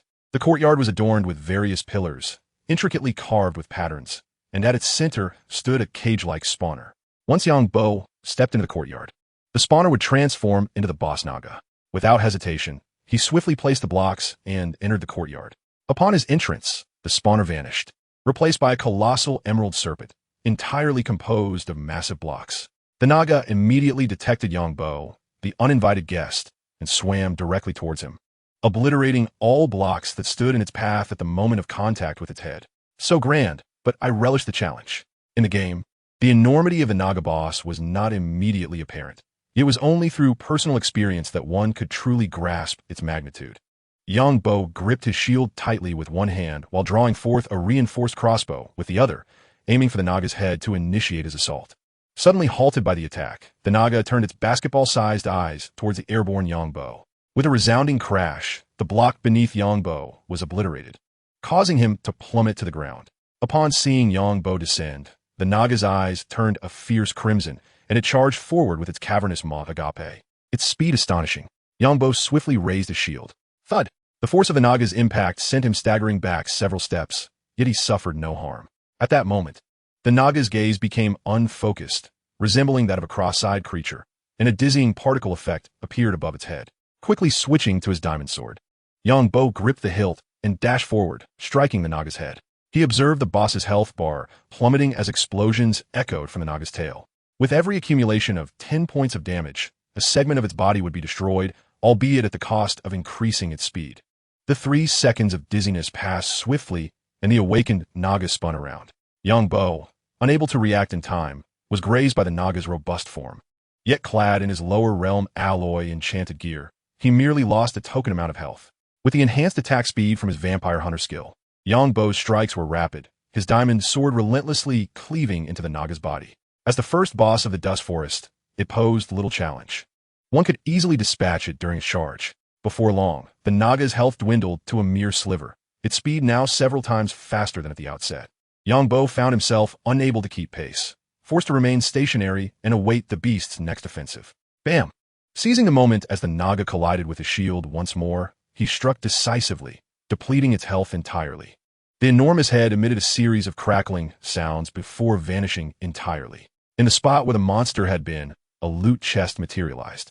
Phew, that was remarkably easy. Yangbo, drenched in sweat, sheathed his weapon and joyfully approached the treasure chest. Chapter 71, Peacock Feather Fan. This loot was quite unsightly. Yangbo grimaced at the Naga spoils he had acquired. The item was wearable on the head and emitted a miniaturized boss sound. However, which Chinese man would relish having a garish green adornment atop his head? Of course, if anyone has a unique preference, feel free to reach out to me. The chest also contained over a dozen palm-sized Naga scales, which could be synthesized into equipment with inherent enchanting properties.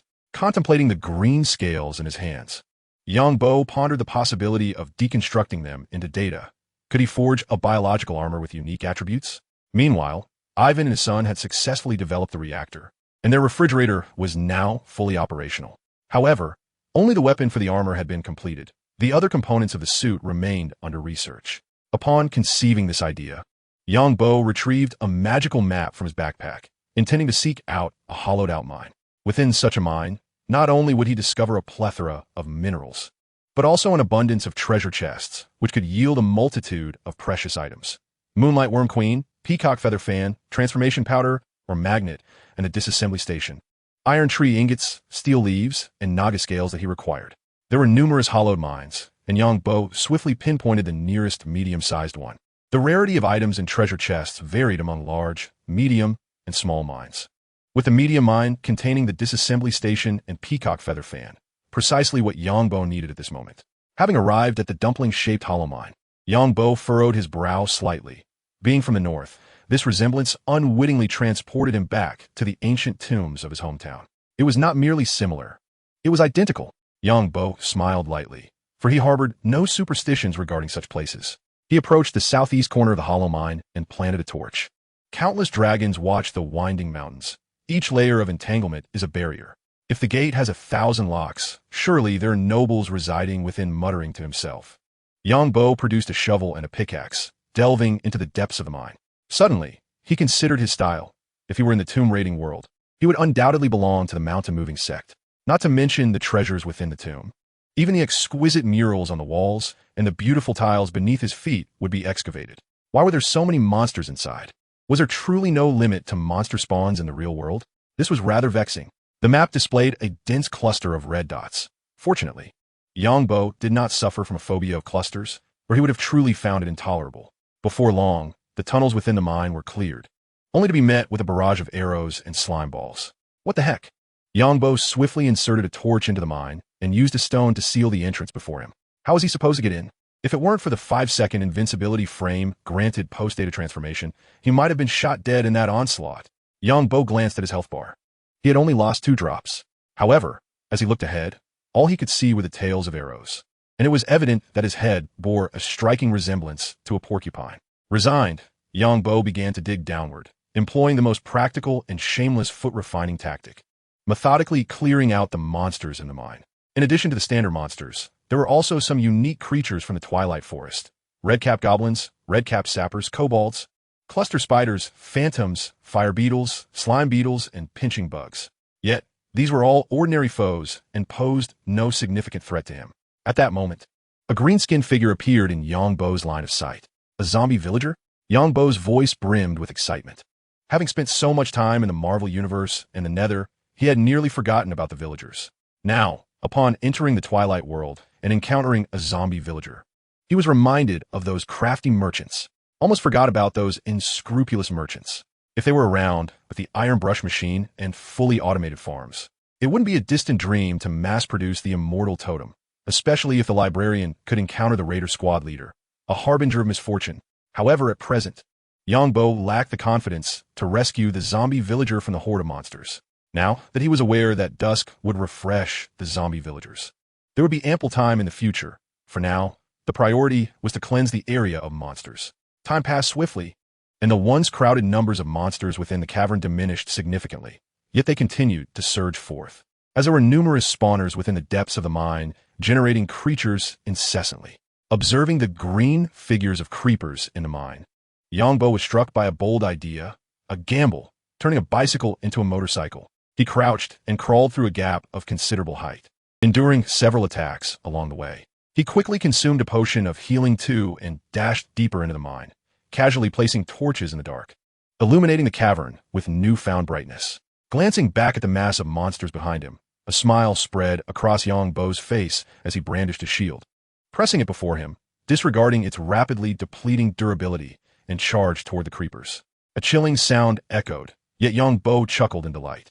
With a resounding boom, the powerful explosion created a massive crater, obliterating a multitude of monsters in the vicinity with the creepers' self-detonation. Indeed, in critical moments, one must rely on the creepers. The remaining scattered monsters posed little threat. The illumination from the torches had significantly slowed the spawn rate within the cavern. This expedition into the mine proved exceedingly fruitful, yielding an abundance of items from the treasure chests. Gazing at the vibrant peacock feather fan in his hand, he aimed at an approaching red-capped goblin and gave it a gentle wave. A gust of wind erupted from the fan, sending the goblin flying 6 or 7 meters away. Bo stared incredulously at the fan, muttering, "Has this thing been enhanced?" Moreover, when used while leaping and aimed at the ground, it could elevate a person to a height of 15 meters. Now, after enhancement, perhaps it could soar even higher. Regrettably, it was unusable in midair, or else Bo will be flying now. He placed the miscellaneous items from his backpack into a chest, carrying steel leaves, iron tree ingots, naga scales, and redstone, and descended into the nether through the hellish transit, arriving at a suburban factory. Emerging from underground, he found the former exit transformed into an office. The individuals present were talents he had recruited from other companies. Otherwise, the Vank father and son alone could never have constructed a Gundam or an Eva. Seated in his office chair, Bo pressed a button on the phone, and soon a woman's voice responded. "Boss, notify Anton Vank and Ivan Vank that I have matters to discuss with them." Chapter 72, The Concept of Biological Armor. Inside Bo's office. "How is it? Are you confident in integrating it into the battle armor materials?" Ivan held the materials that Bo had placed on the table, his expression a tapestry of emotions. He lifted his gaze to Bo and inquired, "Do these materials truly possess the extraordinary abilities you mentioned?" Yangbo nodded, gesturing toward the deep green steel leaf on the table. If fashioned into garments, it will grant a level 2 fire protection effect. Anticipating that Ivan might not fully grasp the specifics of fire protection, he elaborated. Each level of fire protection can diminish fire damage by 8 and reduce ignition duration by 15 seconds. Ivan paused, incredulous at the precision of such data, deeming it utterly implausible. Nevertheless, he began to silently calculate if what Yangbo asserted were accurate. A level 1 reduction of 8 in fire potency would indeed signify an extraordinarily resilient, flame-resistant material. Recalling a recent news report, he exclaimed, "Boss, the other night, an unidentified flying object was spotted in Los Angeles. I suspect Tony Stark has developed his armor. I wish to restore my father's reputation. Genius is not the sole domain of Stark." Yangbo furrowed his brow slightly, glancing at the small map where Ivan had transformed into a green. And after a moment contemplation, he resolved, "Very well, it is time for you to step into the limelight. How goes your electrified weaponry and armor?" Ivan nodded, replying, "In terms of weaponry, the electrified components and the chainsaw you mentioned are complete. However, due to material constraints, the chainsaw is prone to damage when faced with harder substances. As for flight capabilities, we are still lacking. Currently, we can only execute ground assaults." Yangbo nodded thoughtfully, recognizing the challenge of making an armor heavier than Ironmonger take to the skies. Although Ivan was also a genius, he had yet to reach Tony's level. However, Yangbo felt no disappointment. No matter how skilled others might be, they could never replace one's own. If necessary, he could journey to Wakanda to glean advanced knowledge for Ivan. And energy absorption. At the very least, we need to incorporate energy conversion. Request whatever you require. Do not concern yourself with financial constraints.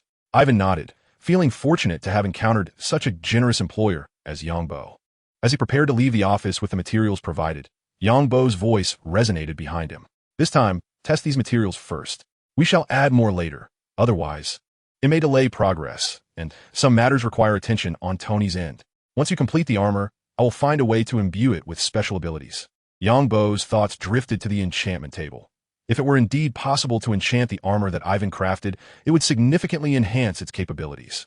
However, if the world deemed the armor as an item of equipment, it could only be enchanted once. Utilizing materials might allow for the stacking of various attributes. Regardless of the approach, it would be necessary to wait until Ivan completed the armor for a proper comparison. Hearing footsteps, Anton Vank, engrossed in studying blueprints, glanced up at his son, who was burdened with a pile of materials, and inquired with curiosity, "What is this?" "These are special materials provided by the boss." Ivan placed the materials on the nearby laboratory table and sat silently in a chair. Anton, noticing his son's demeanor, asked with concern, "What is troubling you, my son? Is there a problem?" Ivan lifted his head, revealing a fleeting smile that rendered his already formidable visage even more fearsome. "Father, the boss has agreed to let me seek out Tony Stark." Upon hearing Ivan's words, Anton's expression darkened, recalling the injustices he had faced. A heavy silence enveloped the father and son. After a moment, Anton approached Ivan, embracing him gently, and said softly, "Son, I have reflected on this. We should not succumb to hatred. You are my most cherished achievement, not some reactor." Ivan nodded, tightening his embrace around his father, his eyes glistening with unshed tears as he replied, "I understand, father. However, this time I must prove that I am superior to that Tony fellow." Years of exposure had fostered an inexplicable animosity within Ivan towards Tony, feeling that everything Tony possessed should rightfully be his.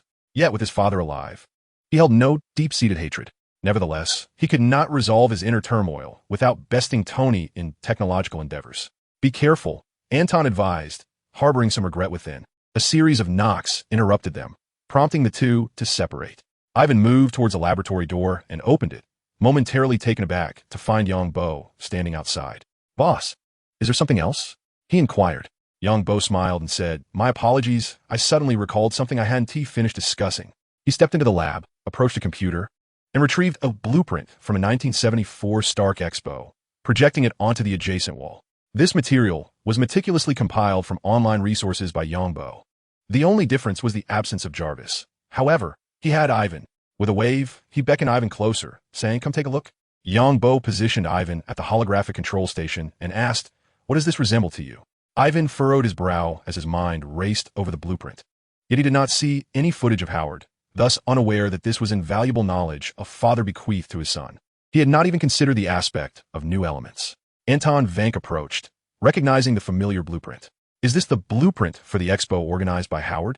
He inquired. Yongbo nodded, not withholding further details, and pointed to the center of the blueprint, stating, "Consider the center as the atomic nucleus. Eliminate all roads, trees, and parking lot entrances.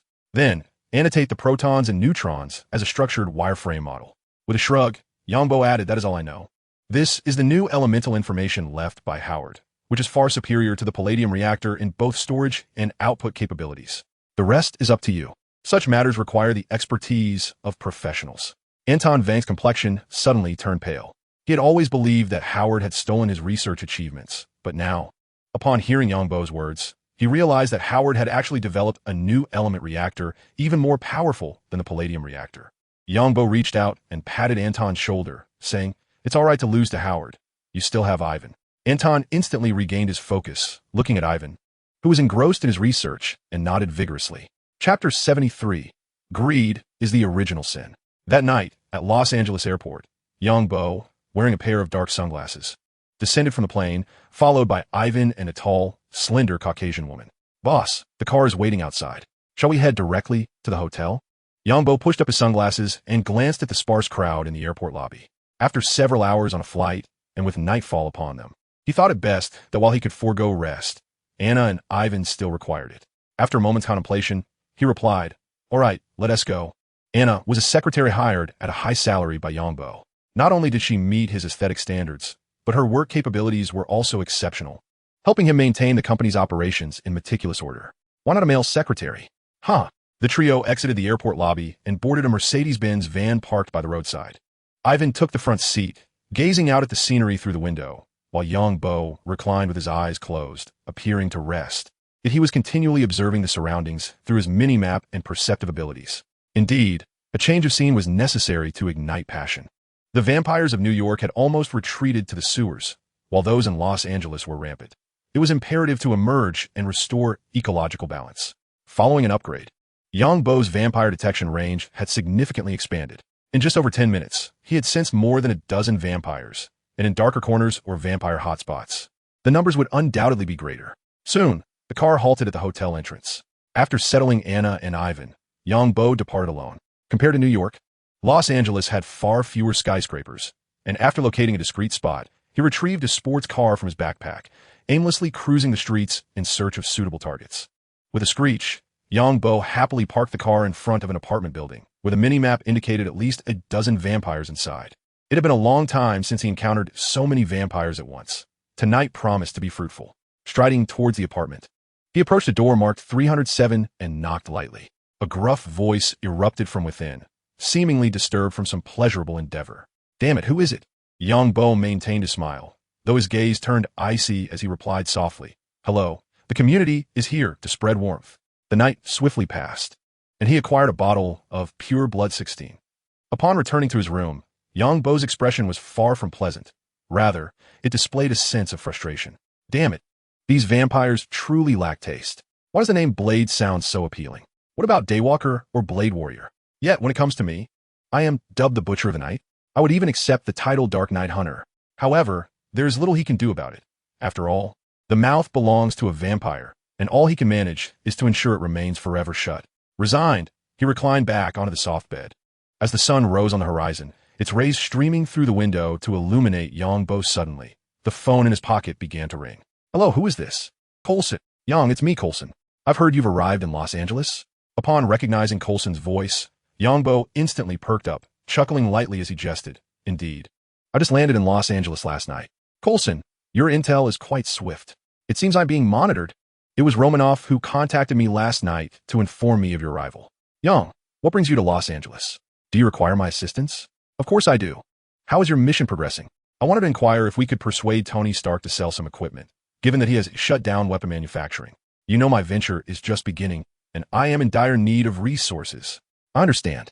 Whether it succeeds or not is irrelevant. He is not the only one with resources. Where are you? Care to join me for a meal?"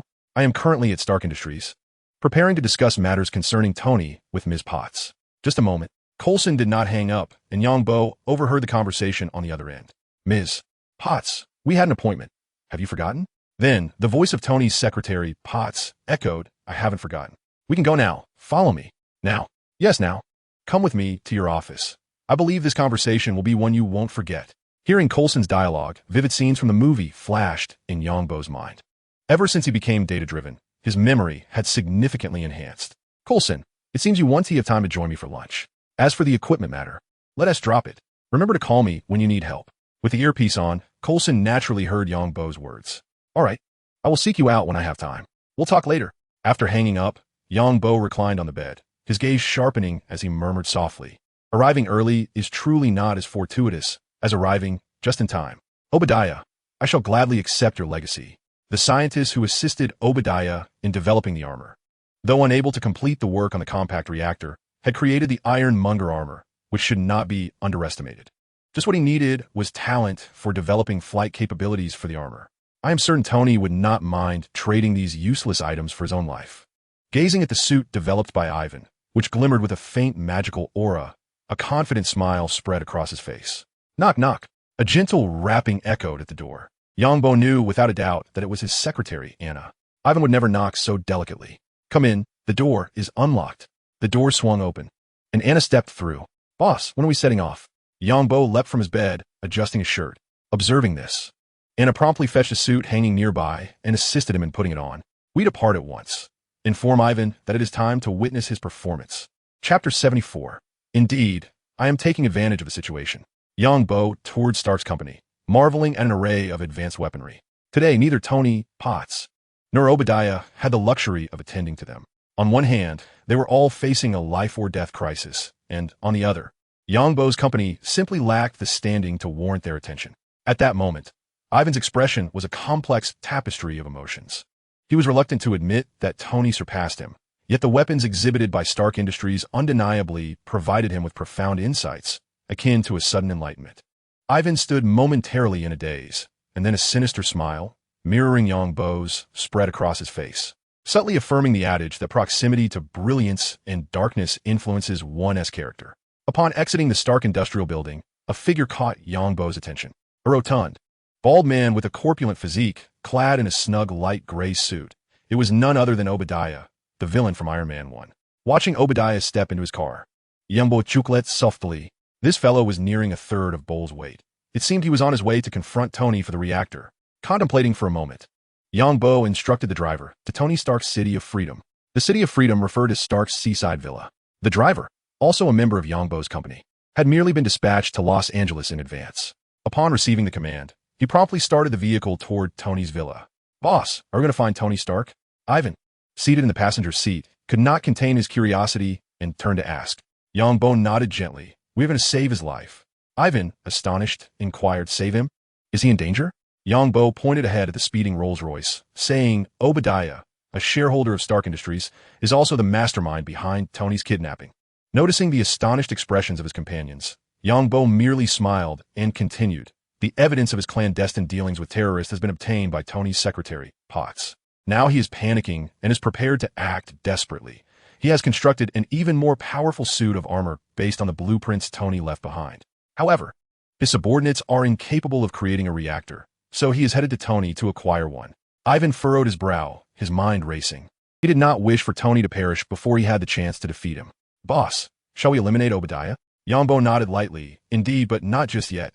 Your task is to wait until Obadiah acquires the reactor and dons the ironmonger armor to defeat Tony, and then we shall take him down. In the vehicle, the driver and Anna, Yongbo's secretary, displayed no reaction upon hearing Yongbo instruct Ivan to eliminate Obadiah. Their composure suggested a lack of alarm, which caused Yongbo's lips to curve into a subtle smile. By openly discussing such matters in the car, he was merely offering them a precautionary warning. The generous benefits he provided were sufficient to render them selectively deaf and blind at times. What purpose do we have in seeking out Tony now? Yongbo's smile radiated further as he replied, Isn't this about saving Tony's life? I feel rather uneasy taking something from others without cause. After all, Tony and I are not adversaries. He then turned to the driver, urging, Hurry, overtake them. Understood, boss. Please hold on. The Mercedes-Benz business vehicle roared to life, surging forward with remarkable power, the force of acceleration pressing him deeply into the massage seat. 20 minutes later, Yongbo observed as Obadiah's vehicle entered the villa. He addressed the others beside him. You two wait here for a moment. Ivan and I will go in. Yes, boss. He tossed a vial of cloaking potion to Ivan, who, having prior experience with its use, said nothing as they approached the entrance. The iron gate, which should have been firmly shut, now displayed no signs of closure. It appeared that Obadiah had disabled the villa's security system. Yongbo shook his head, recalling how Obadiah had unexpectedly appeared behind Tony in the film, with Jarvis providing no alerts or warnings. This could only mean one thing. Obadiah had shut down Jarvis. After consuming the potion, the two ventured directly into the villa's interior. Upon entering the lounge, they were greeted by a magnificent floor-to-ceiling window that offered a clear view of the cliff below, revealing the Azure Sea. They soon spotted Chong Wei witnessing Obadiah as he dismantled the reactor from Tony's chest. Tony's complexion was ashen, resembling that of a vampire, devoid of any color. His body paralyzed except for his eyes. As Obadiah removed the reactor, the shrapnel within Tony's body resumed its perilous journey towards his heart, threatening his life with each passing second.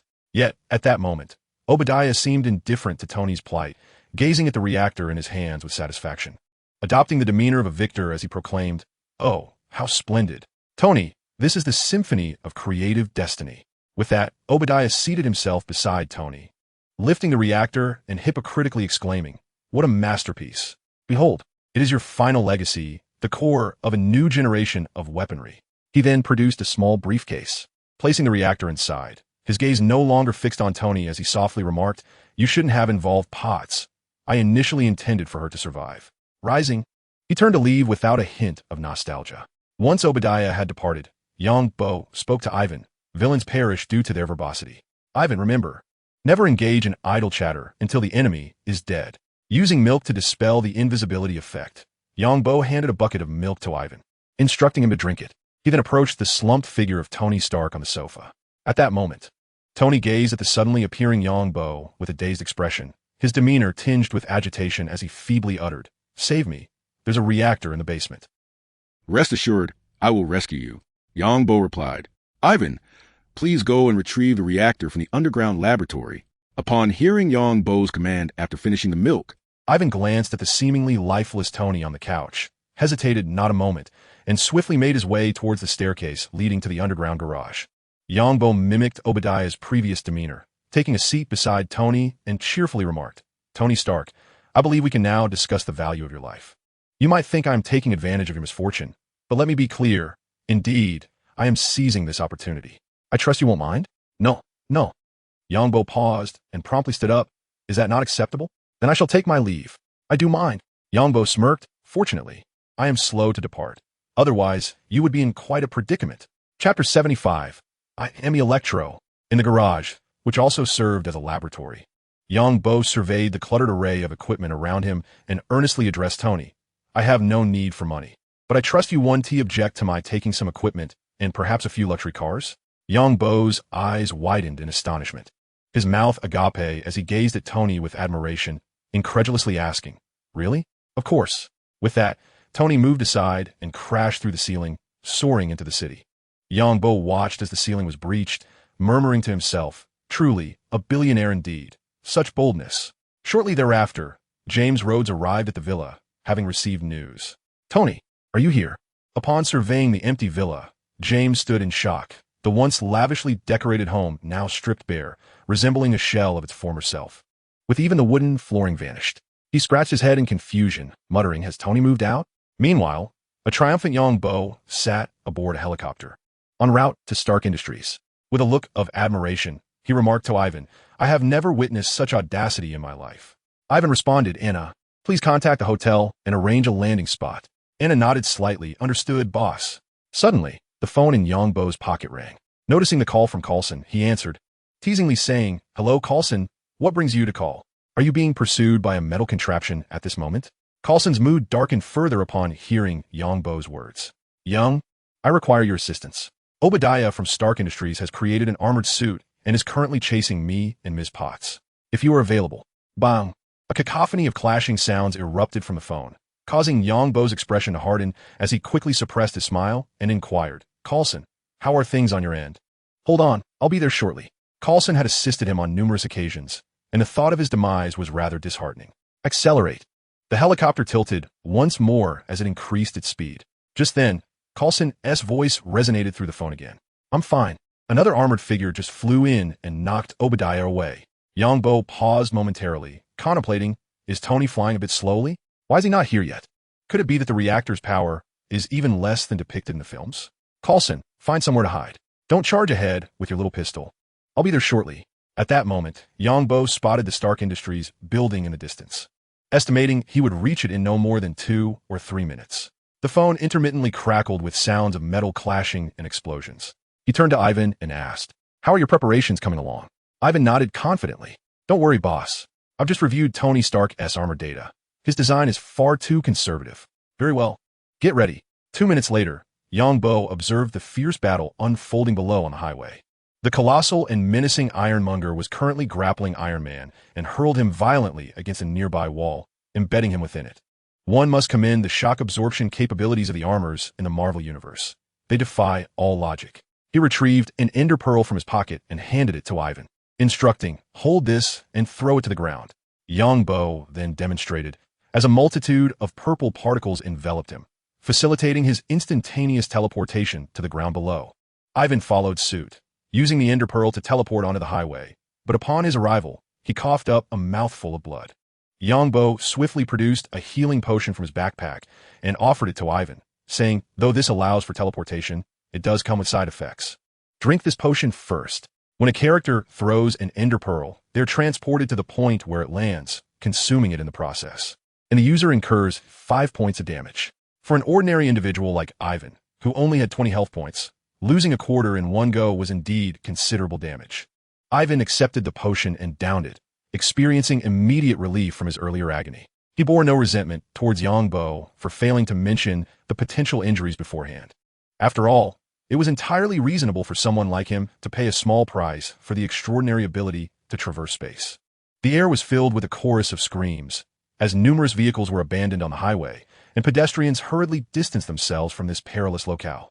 Observing the armored conflict, Coulson spotted Yongbo approaching and rushed over, earnestly stating, "Do you have confidence in confronting that larger armor? If not, we should withdraw. S.H.I.E.L.D. DS support will arrive shortly." Yongbo retrieved Ivan's battle armor from his backpack, its gray exterior emanating an overwhelming aura of intimidation. Grasping a colossal chainsaw in his right hand, the armor bore intricate skull insignias on the shoulders and knees. A sense of unwavering loyalty radiated from the suit, a reflection of his peculiar tastes. "Go forth, Ivan. Prove your prowess." Ivan nodded earnestly and approached the mech. A scanning beam emanated from the helmet, enveloping him in its glow, and shortly thereafter, an electronic voice resonated from the armor. "Electro suit." The armor's core split open, revealing 3 second-generation new element reactors within. Ivan stepped inside, and the armor seemed to come alive, the massive chainsaw whirring to life, producing a resonant hum. The electro suit began to close around him, encasing him entirely. The formidable mech turned its head to glance at Yongbo before striding purposefully towards Iron Tyrant, emitting a thunderous sound. Adhering to Yongbo's principle that more is better and larger is more beautiful, Ivan's electro suit towered half a meter above Iron Tyrant, instantly capturing its attention. "Who are you?" Obadiah's voice trembled with apprehension. The electro suit was evidently formidable, especially with the ominous chainsaw in hand. Ivan remained silent as multiple openings on the armor revealed themselves, unleashing a barrage of small missiles that struck Iron Tyrant. However, a cloud of smoke enveloped the area, triggering the law of smoke without harm. The confrontation became clear. Obadiah, staggered by the blasts, retaliated with his own missiles. The electro suit showed no intent to evade, charging headlong into the onslaught, bolstered by its explosive protection enchantment, which was no mere decoration. Meanwhile, Coulson, who had been in a state of shock, suddenly felt as though he had entered a bizarre new world. How had everyone managed to deploy battle mechs after merely a day of playing with tanks and planes? Chapter 76. This is the second time I've saved you. The chainsaw struck Iron Tyrant's shoulder with an intensity surpassing a chainsaw-wielding maniac, sending sparks flying. Although Iron Tyrant appeared larger and more formidable than Iron Man's armor, in reality, it only preyed upon the energy-depleted Iron Man. Can you believe that Iron Tyrant's power transmission rods were designed on the outside of the armor? With a resounding crack, the transmission rod at Iron Tyrant's shoulder was severed by the chainsaw, rendering its right arm's movements peculiarly erratic. Obadiah's furious voice emanated from the armor. "Tony's gifts to you. I shall double." As he spoke, flames erupted from Iron Tyrant's feet, he realized that engaging in close combat with his opponent was a recipe for disaster. Suddenly, Obadiah detected a vulnerability in the electro suit. Huh, you haven't installed any flight apparatus. He immediately began to struggle, knowing that without the ability to fly, no matter how strong his melee combat was, he would ultimately become an easy target. Inside the electro suit, Ivan remained resolute and silent. Bang! As the Iron Monarch barely lifted off the ground, it was abruptly jolted by the Iron Man nearby, the disparity in their tonnage proving to be significant. Even such a minor collision was a feat in itself. Seizing the opportunity, the Iron Monarch broke free from Ivan's grasp, flames erupting from its feet and behind it. Preparing to ascend once more, Obadiah's voice echoed from within the armor. I offer you a chance, stranger. My offer exceeds anything Tony could provide. Just as Tony was poised to charge forward, Ivan made his move. Two whips, radiating a silvery luminescence, shot forth from the armor's arms, swiftly coiling around the Iron Monarch. You are unworthy. Ivan's voice resonated for the first time since entering the fray. A potent electrical current surged through the whips, coursing into the Iron Monarch, extinguishing the flames of its flight apparatus and causing disturbances within its control systems. Meanwhile, Yongbo, alongside Coulson, observed the unfolding battle, gesturing animatedly, as if to imply he could easily partake as well. Alas, this Iron Monarch is merely a thicker shell. If it forsakes agility, why not maximize its firepower instead? And Tony is nothing but a fragile assassin. When faced with this brute, he is left with nothing but superficial scratches.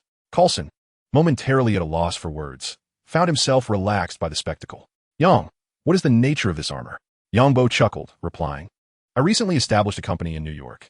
This is a prosthetic produced by my firm, classified as medical equipment. Coulson's gaze shifted to the armor reminiscent of a chainsaw-wielding maniac, his lips twitching slightly. He yearned to grasp Yongbo by the collar and demand, at least base your fabrications in some semblance of reality. In a brief span, the Iron Monarch was dismantled by the whips, now reduced to a mere iron coffin, within which Obadiah emitted a piercing scream, likely due to the accidental removal of his own flesh arm during the dismemberment. As Obadiah was cast aside, the whips turned their focus toward Tony. A palpable malice washed over Tony, prompting him to instinctively step back, quietly inquiring of his armor systems, how much energy remains? For percent energy remaining, it is advisable to replace the energy source promptly. I already know that. Casting a glance at the reactor embedded in the Iron Monarch's chest, Tony contemplated disassembling it. However, the watchful whips before him deterred any reckless movements. Despite the precarious situation, Tony's sharp tongue remained unbridled. Even if you don't intervene, I can handle this. And who might you be? As Tony fell silent, Ivan remained motionless, but upon Tony's inquiry, Ivan lashed out with the whips, ensnaring Tony and yanking him forward. I'm Ivan Vanko. Remember this name, Tony Stark. Today, I am here to prove that you are not the only genius in this world. With that, he extended his hand, beginning to tear apart the shell of Tony's armor like one would a lobster.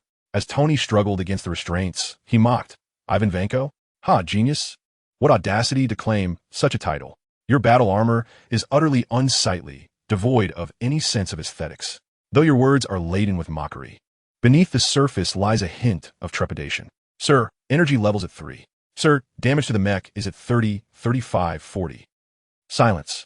Tony was swiftly extricated from his armor, only to be unceremoniously cast aside by Ivan, landing next to Ironmonger. Tony Stark, do replace your core. I fear you may soon lack the strength to speak, reduced to a mere floundering fish upon the ground. Observing from the sidelines, Yongbo was struck by the venomous sharpness of Ivan's tongue. Tony, sprawled on the ground, presented a rather pitiable sight, his armor reduced to mere framework, the helmet being the sole remnant of its former glory. Yongbo approached him, intent on offering assistance, considering the considerable sponsorship Tony had provided. Coulson accompanied him. With a beaming smile, Yongbo reached Tony's side, helping him to his feet while deftly knocking out the howling Obadiah. With a gentle twist, he detached the reactor from Ironmonger's chest. Mr. Stark, we meet again. For the sake of your health, do replace this reactor. Pausing, he added, and I must say, I have a fondness for your collection of sports cars. Tony, momentarily bewildered, glanced at Yongbo and then at the motionless cable armor nearby. If you fancy them, I could gift you a few more. Yongbo's eyes sparkled as he extended the reactor. Really? I am profoundly grateful. By the way, I am quite enamored with the weapons developed by your company. Might you procure some for me? Just like before, a mere 10 minutes to select will suffice. Though sensing something amiss, Tony remained magnanimous. No problem, but He turned his gaze towards Cable, fully aware that Yongbo was undoubtedly connected to that armor. A whir of machinery heralded the opening of Cable's cockpit, from which Ivan emerged. Although the exterior of the iron armor had been stripped away, the interior remained largely intact. Tony exited his armor and approached Ivan, eyes fixed with intent. I wish to understand why. Upon hearing Tony's inquiry, Ivan suddenly erupted into laughter, his expression morphing into one of fury as he unleashed a punch that struck Tony squarely in the face. As a Russian scientist, his hand-to-hand combat was not to be underestimated. One blow rendered Tony unconscious. This is for my father. Chapter 77, A Remedy for Brashness. Minutes later, Tony, having learned from Yongbo about the intricate entanglements between his father and Anton Vanko, gingerly touched his swollen cheek and rose from the ground, resolutely determined to hone his combat skills. Observing Ivan, who had inexplicably produced a toothpick to dangle from his mouth, Tony maintained a serious demeanor as he extended his hand towards him. I apologize regarding the matter of your father. Yongbo, standing nearby, widened his eyes in disbelief. He had never anticipated Tony would concede. Ivan wore a sardonic smile as he extended his hand to pat Tony's, refraining from shaking it, and remarked, "There is no need for apologies. It was your father who banished mine to the desolate expanses of Siberia, simply because he sought to profit from the reactor. Do you comprehend how he has endured these past 2 decades? He gestured towards the towering Stark Tower behind Tony and continued, Tony, you too profit from your inventions. Tell me, should you not be exiled to the wilderness of the American West as well? Tony found himself rendered speechless by the retort. Ivan sneered, taking a step forward to tap the reactor embedded in Tony's chest, stating, Palladium poisoning is a most agonizing fate, and I would hate to witness your demise, for I would lose much joy thereafter. He then turned to inspect the condition of the electric armor, which was facing its inaugural battle, revealing numerous issues. Yongbo approached, giving Tony a reassuring pat on the shoulder, saying, Mr. Stark, I must take my leave. I'm not fond of appearing on television. The battle had ceased, and news helicopters now hovered above, for in Yongbo's estimation, the most efficient individuals in America were undoubtedly these journalists. Tony, how are you? Pepper Potts suddenly emerged, her eyes red and puffy, rushing towards Tony, anxiously checking his condition with both hands. Noticing her distress, Tony smiled and embraced her gently, whispering, Are you worried about needing to find a new job? Unbeknownst to him, Yongbo was behind, gathering the fallen limbs of the ironmonger with a pickaxe and placing them into his backpack. Yongbo cast a glance at Tony and Pepper, waved to Coulson, and led Ivan towards the Stark product exhibition area. At this, Pepper broke free from Tony's embrace, wiping away her tears and declaring, I will find a new company ahead of time. No matter where you go, your boss will always be me. Tony boasted, the epitome of a wealthy tycoon. Ahem, pardon my interruption, but if you do not leave soon, you may find it increasingly difficult to do so, Coulson said with a smile as the crowd of onlookers swelled. At that moment, a black sedan pulled up beside him, the door swung open, and a gesture invited them to enter. 20 minutes later, Tony gazed at the wreckage of his villa, disbelief etched across his face. He pushed open the remaining door and stepped into the unfinished space. Turning to Coulson, who stood behind him, he inquired, Can you tell me this is merely a figment of my imagination? Coulson chuckled softly. I am afraid not. This is no illusion. All you can do now is hope that the gentleman is punctual. At this, Tony's mind instantly conjured the image of Yongbo's beaming smile and sparkling eyes. Give me 10 minutes, he said. Ivan, Anna, what have you learned from Tony this time? Anna couldn't help but chuckle, declaring, I know, is to never acquiesce to any request from your boss. Yongbo rolled his eyes and retorted, Indeed, do not easily concede to others. Of course, punctuality is paramount. When I say 10 minutes, it must be 10 minutes. Even though I have a fondness for that tank, I shall not linger. A few hours later, the plane touched down at New York Airport. Upon disembarking, I immediately spotted the familiar figure of Yongbo, who was engaged in conversation with Ivan and Anna. His demeanor abruptly stiffened. Fury, clad in a sleek black trench coat, leaned against the car door with his hands tucked in his pockets. His single eye fixed intently on Yongbo, feigning ignorance of Fury's presence.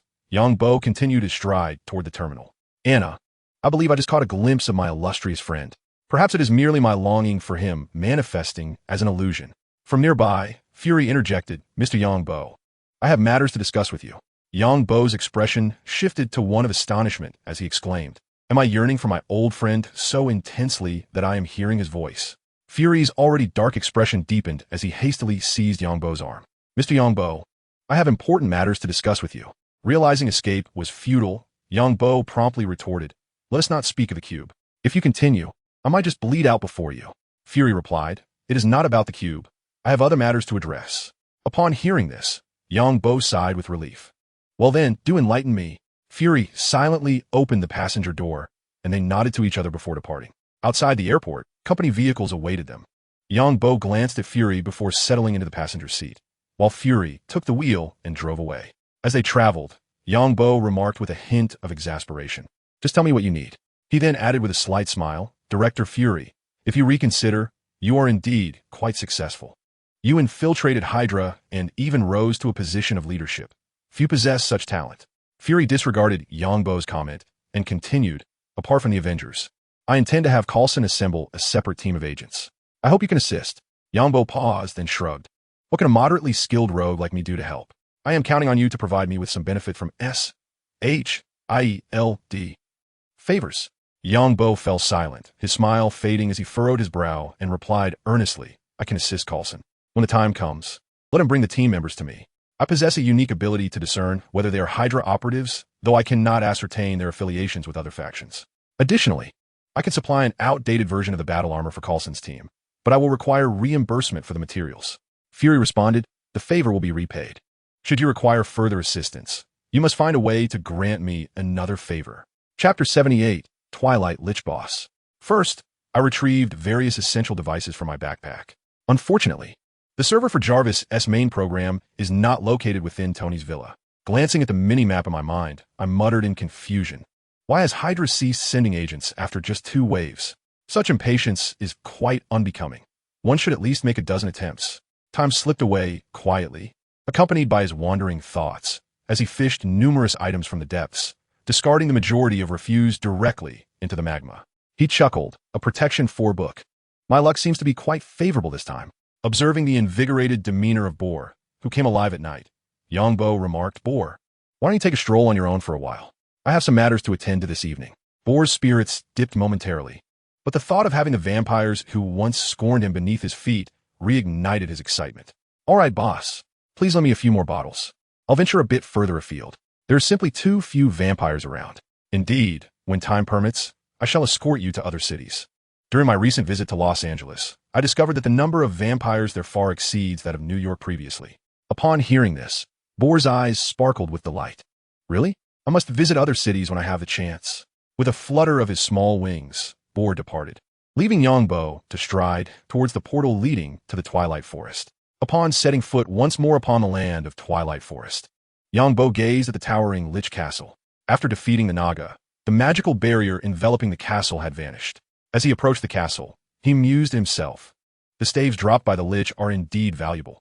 It seems I must slay a few more to collect at least 4 of them." Arriving at the castle's entrance, he found all pathways sealed.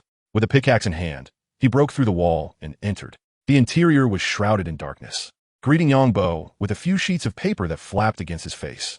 How uncouth to engage in a sneak attack. Upon closer inspection, he realized the source of the disturbance was several floating necromancer tomes, hostile creatures that only materialized within the Lich Tower.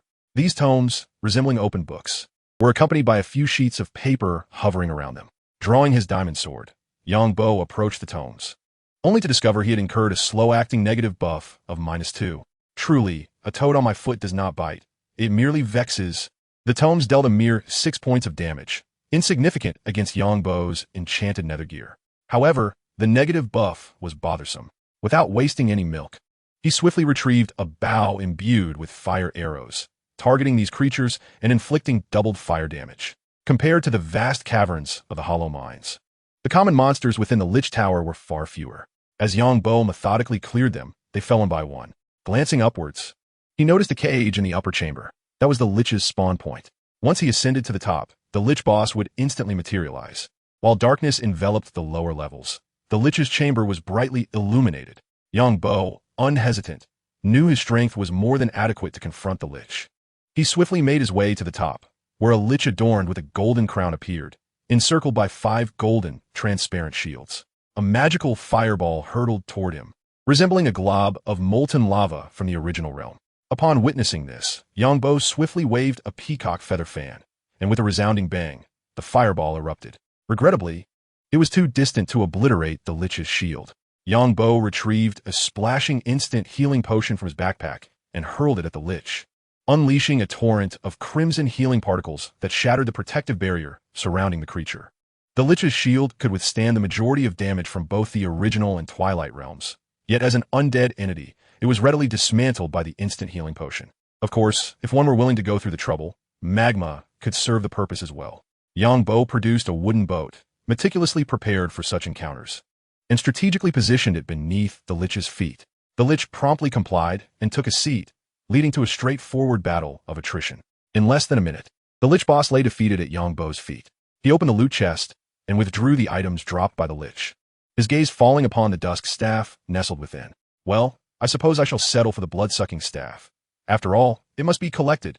He mused as he extracted the dusk staff, a scepter crafted from bone and adorned with a deep blue ender pearl. Aiming it at the wall, he unleashed a magical pearl that soared forth, albeit at a rather sluggish speed. Yet, the staff bore an uncanny resemblance to a mace. As he playfully swung it a couple of times, he was pleasantly surprised by its exceptional feel. Alas, it lacked any melee damage. Shaking his head in resignation, Yongbo stowed the loot in his backpack and proceeded to carve an opening in the wall. Gazing at the dizzying height, he brandished the peacock fan and leapt from the castle's pinnacle. As he neared the ground, he gently fanned the air, creating a gust that cushioned his descent, allowing him to land gracefully. The sensation was utterly exhilarating. Yongbo yearned to experience it again, though reason reminded him that opportunities would abound in the future. He glanced at the towering twilight oaks surrounding him and seized the moment to search for tree hollows, recalling that chests within them could yield rare saplings. Perhaps he could discover saplings of the time tree and the transformation tree, which he could plant at home to observe any changes. Chapter 79. Various Enchanting Twilight Saplings. In the Twilight Forest, Yongbo stood before a majestic twilight oak and retrieved a flint from his backpack. With a sharp crack, a flame ignited. The fire swelled with the wind, gradually engulfing the towering oak. For reasons unknown, a phrase suddenly echoed in his mind, setting fire to the mountain. One might find themselves in prison.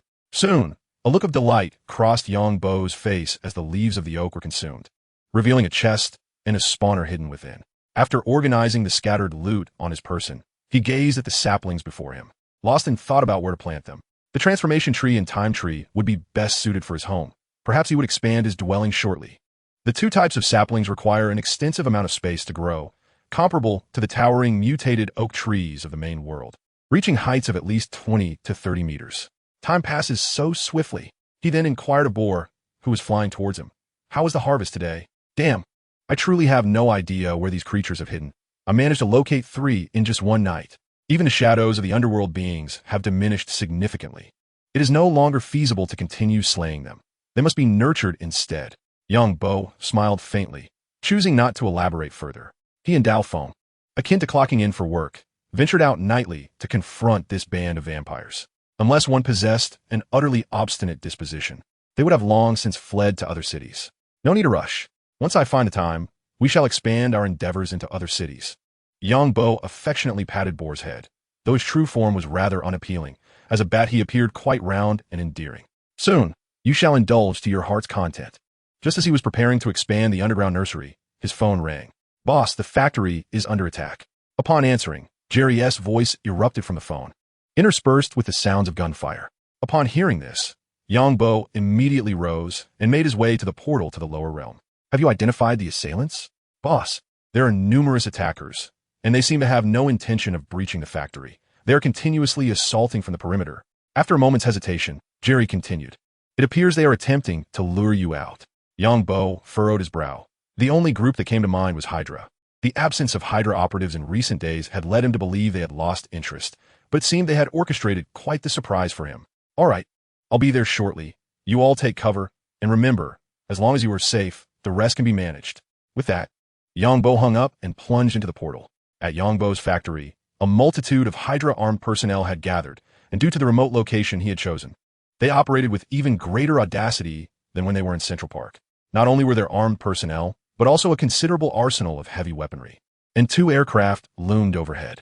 It seemed this group intended to capture us alive. The visor of Ivan's battle armor lifted, revealing a grim expression. The enemy's firepower was evidently capable of easily overpowering them, yet they had not launched a full-scale assault, but rather advanced gradually. What did the boss say? Ivan turned to Jerry, who responded, "The boss is on his way."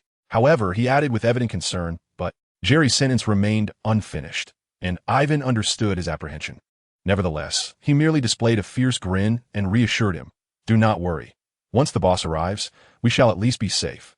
Jerry's concern stemmed from the belief that while Yang Bo possessed unique abilities, facing such an overwhelming force armed with heavy weaponry would be formidable. "Rest assured, as long as I am here, you need not worry." Just then, Yang Bo's voice resonated behind them. The small map revealed that the enemy numbered at least in the hundreds. Were the casualties? Yang Bo's countenance was shrouded in darkness. He had the ability to resurrect. Yet his employees and subordinates did not share this fortune. Each individual within the company had been meticulously selected by him. The loss of even a single one was a source of profound anguish. Damn it! Upon hearing the news, Yang Bo's eyes reddened with fury. His security team comprised merely 21 members, including Jerry. The loss of nearly half of them was an unbearable blow. Furthermore, for gravely injured, with eyes aflame, Yang Bo retrieved a healing potion from his backpack and tossed it to Jerry, reasoning that as long as they did not perish, he could bear the injuries. Jerry nodded and dashed towards the room designated for the injured. "Ivan, how are our researchers faring? No casualties, I hope." Ivan nodded in response, stating that the researchers were unharmed, save for one individual who had sustained a minor injury amidst the initial chaos. A sigh of relief escaped Yang Bo. The researchers he had unearthed were invaluable. Though not on par with Ivan and his son, they were indispensable assets. "Take all personnel to my office. I have opened the passage to the underground. Ensure everyone takes refuge there. I will handle the situation here." Ivan gazed at Yang Bo and expressed his desire to remain behind to test the battle armor. With a whir of machinery, Ivan leaped from the armor, nodded at Yang Bo, and sprinted toward the shelter for the staff. The enemy was now perilously close to the workshop. Yang Bo extracted his most reliable sniper rifle from his bag, his gaze icy as he fixed it upon the workshop's entrance. Suddenly, a thunderous explosion erupted behind him, creating a gaping hole. Although his health bar did not plummet significantly, the force of the blast hurled Yang Bo through the air. The enemy had managed to pinpoint his location. Yang Bo furrowed his brow. This was undoubtedly advanced technology reminiscent of that found in Marvel. A barrage of bullets surged through the newly created aperture, but Yang Bo, quick to react, raised his obsidian shield before him. The bullets struck the obsidian, ricocheting harmlessly away, leaving no trace of damage, not even a hairline crack. Without hesitation, he retrieved a vial of invisibility potion from his bag and consumed it. However, under the relentless barrage of fire, he found himself unable to move. Glancing at the ground, he pulled out a pickaxe and began to excavate a tunnel. Emerging from a nearby vantage point, with his rifle steadied, he squeezed the trigger, unleashing a spray of crimson mist that erupted from the scope. Blood debts demanded retribution. Chapter 80. The guide proved indeed formidable. With each shot, a blossoming flower of blood marked the demise of an enemy, their last testament to existence. The enemy's retaliation was swift. A rocket propelled with a plume of white smoke hurtled toward him. Boom! His health dipped to 7 points, yet the explosion's force was bearable. He gulped down a healing potion, restoring his vitality. Bang! Yang Bo pulled the trigger once more. The sustained gunfire prompted the enemy to intensify their assault, launching 7 or 8 rockets toward his position. Damn it! With his health dwindling, Yang Bo remained unperturbed, calmly consuming a healing potion too, while simultaneously savoring a piece of roasted meat. The enemy clearly seeks to capture me alive. It is evident that they are testing their limits. Otherwise, they would have simply unleashed missiles, and not even the security personnel of the company, let alone the researchers hiding in the workshop, would have escaped unscathed. By refraining from taking the initiative, I am leading Hydra to believe I am easy prey. It seems I must have a serious discussion with Pierce after today. A flicker of ruthlessness crossed Yang Bo's eyes. He had not provoked Hydra in any way. The only matter that might have piqued their interest was his revelation to S.H.I.E.L.D. about Captain America. He pondered why Hydra was so fixated on him. Could it be due to Zola's miraculous algorithm? After a moment's contemplation, he decided to dig his way out towards the workshop from below. Brock Rumlow discarded his rocket launcher and pressed a button on his earpiece with one hand. "Sir, the target has appeared. Their defensive capabilities are stronger than anticipated. They are attempting to capture." Just then, as Rumlow was reporting to his superior, a burst of blood blossomed nearby. "Be careful. The enemy has emerged from the workshop. Suppress their fire." Without the luxury of reporting further, he seized a nearby machine gun and aimed at the breach in the ground, pulling the trigger as a barrage of bullets flew forth, only to be halted by an unexpected black stone. "Capture net!" Rumlow exclaimed, prompting many to switch to new weapons and direct their fire towards Yongbo's location. Yongbo, concealed behind the obsidian, suddenly sensed something amiss with the gunfire. Numerous black dots appeared in the sky, which then detonated, transforming into large nets that descended upon him, obscuring the sun and leaving no room for escape. "Why should I run? Isn't this net unclaimed?" At the moment the net touched the ground, Yongbo lightly tapped it with his sword, and with just 2 strikes, the massive net disintegrated into a collection of items that he stored in his backpack. The Hydra operatives looked utterly bewildered as the specially designed capture nets vanished without a trace. At that moment, a round, deep green pearl appeared seemingly out of thin air, tracing a perfect arc before landing among a group of Hydra soldiers. The Ender Pearl was not particularly fast, and many of the quick-reacting Hydra soldiers opened fire on it. But their bullets passed through harmlessly. When the pearl touched the ground, everyone around heard a swishing sound, and where Yongbo had originally stood, numerous small purple particles emerged, capturing everyone's attention. Bang, bang, bang.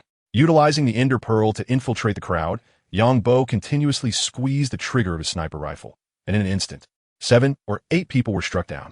Rumlow immediately grasped the situation. Yongbo had used that peculiar pearl to reposition himself.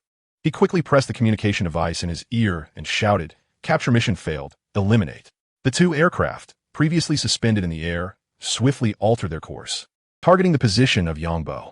The mounted multi-barrel machine guns beneath the aircraft whirred to life, unleashing a deluge of bullets as thick as a finger, raining down upon him. He hastily shielded himself with obsidian, yet cracks began to form on its surface under the relentless assault. Frustration bubbled within him, and he silently cursed. Damn, their firepower is overwhelming. Suddenly, an unusual sound pierced through the cacophony of gunfire. 2 missiles hurtled towards him with alarming speed, unnoticed by Yongbo, who remained shielded behind the obsidian. The ensuing explosion engulfed him in darkness, and he found himself within the confines of a shelter in Central Park. Blasted! Without a moment's hesitation, he scrambled out of bed and dashed towards the gateway to hell, descending into the underworld, racing towards the factory with the aid of infernal transport. Meanwhile, Ivan led the remaining staff and surviving security personnel into the underground space beneath the factory. The previously modest area was now filled to the brim with anxious individuals. "Father, I leave this to you. I must ascend to assist the boss." Ivan calmly addressed his father, Anton, disregarding the worried expression on his face as he turned and made his way towards the passage, climbing up the ladder. Before long, he arrived at Yongbo's office, where the gunfire outside had ceased. A sudden chill gripped Ivan as dark thoughts crept into his mind.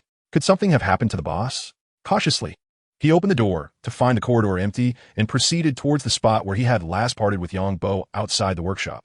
Hydra had halted their assault, and everyone was tentatively probing for Yongbo's whereabouts. Due to his invisibility, uncertainty loomed over whether he had vanished or sought refuge underground, leaving many in a state of hesitation. Rumlow furrowed his brow, surveying the area that had recently been bombarded, and instructed the 2 soldiers beside him, "You 2, go check it out." Without hesitation, the Hydra soldiers readied their weapons and approached the last known location of Yongbo Bang. Bang! One soldier fired several rounds into the empty circular pit, while Rumlow observed with a serious demeanor, offering no objection. "Report. There are no anomalies here." After a thorough examination, one soldier called out to Rumlow, who pressed his earpiece and communicated with his superior, "Sir, the target has vanished once again. Clearly, they have fled, just as in the initial operation. After sustaining significant damage, they have disappeared." With a subtle wave of his hand, all Hydra soldiers charged towards the workshop. Chapter 81. Ivan severely wounded. Emerging from the portal to the underworld, Yongbo appeared in the shelter beneath the factory. Having sprinted for approximately 10 minutes without so much as breaking a sweat, he pressed a stone button on the wall, and the sound of pistons activated, revealing a narrow tunnel meant for single passage. As he advanced, he encountered his employees, who were all pointing their weapons at him. "Boss! Boss!" Upon hearing the sound, Yongbo's pupils constricted sharply. Without a moment's hesitation to converse further with the group, he immediately made his way towards the tunnel leading to the workshop. He began to ascend without delay. The cacophony of gunfire and explosions reverberated around him. Yongbo swiftly leaped from the entrance, casting a glance back before retrieving the floor panel he had previously excavated from his backpack. It fit seamlessly, merging flawlessly with the surrounding ground, exhibiting no signs of disturbance. After consuming a vial of speed potion, just as he was about to drink an invisibility potion, a thunderous crash echoed, walls crumbled, and an electric battle armor burst through, crashing into the room and landing perilously close to Yongbo. The armor was now in tatters, its mechanical arm that once wielded a chainsaw severed, sparking with electricity. With keen eyes, Yongbo observed a copious flow of blood from the point of the severed arm, clearly indicating that it was not merely the mechanical limb that had been destroyed. Ivan's arm was gravely injured as well. Yet Ivan was unyielding, showing no inclination to surrender. He propped himself up with his remaining arm, and from the battle armor emerged several dark launch ports, firing off a barrage of small missiles that erupted into a series of deafening blasts. The other mechanical arm brandished a Gatling gun, unleashing a volley upon their adversaries outside, while the Hydra forces retaliated with relentless rocket fire. Yongbo's frustration heightened as he extracted a splatter-type instant healing potion 2 from his backpack and hurled it towards the battle armor while shouting, "Ivan, get out quickly!" Perhaps the overwhelming explosions drowned out his voice, for the armor remained motionless. Seeing this, Yongbo dashed forward, leaping onto the armor and striking it with his hands. -1. Ivan, hurry out! He then brandished an obsidian shield in front of Ivan. At that moment, Ivan finally seemed to respond. The visor of the armor retracted, revealing Ivan's pale visage within. A faint smile graced Ivan's lips as he looked at Yongbo and said, "Boss, the armor is broken. I can't get out." His tone was devoid of sorrow or joy, as though he were speaking of someone else entirely. Yongbo, unwilling to accept Ivan's words, strained to pry open the armor, but to no avail. Moreover, due to the user's constraints, the armor could not be removed by Yongbo. Damn it. He struck the armor beneath him with a fierce blow, his expression turning ferocious. The Hydra operatives, upon spotting the obsidian, instantly deduced Yongbo's presence and escalated their firepower. Even the waiting aircraft outside commenced their assault, and the workshop, painstakingly constructed by Yongbo, was now in jeopardy of being completely dismantled. Yongbo swiftly encircled himself with obsidian, both around him and above. Suddenly, a realization struck him. "I almost forgot. Ivan, stay still. I will relocate you underground first." With that, Yongbo wielded a pickaxe and began to excavate the blocks beneath the battle armor. At that moment, he yearned for a hammer from another module that could unearth 33 blocks at once. Fortunately, his efficiency V-diamond pickaxe proved effective, and soon the electric battle armor's silhouette vanished beneath the surface, finding refuge in the underground sanctuary. Upon seeing his son, Anton rushed over, filled with concern. "Are you all right, my son?" Ivan responded with a light laugh, his tone defiant. "I'm fine, don't worry, father. It's just that there is a malfunction in the exosuit's control system, and I'm temporarily unable to exit." Yongbo glanced at Ivan, aware that he had once faced Iron Man and War Machine alone in a film, even daring to lift his helmet and mock Tony Stark, a testament to his pride.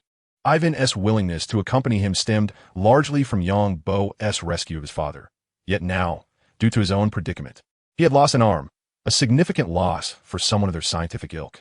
Another explosion echoed overhead.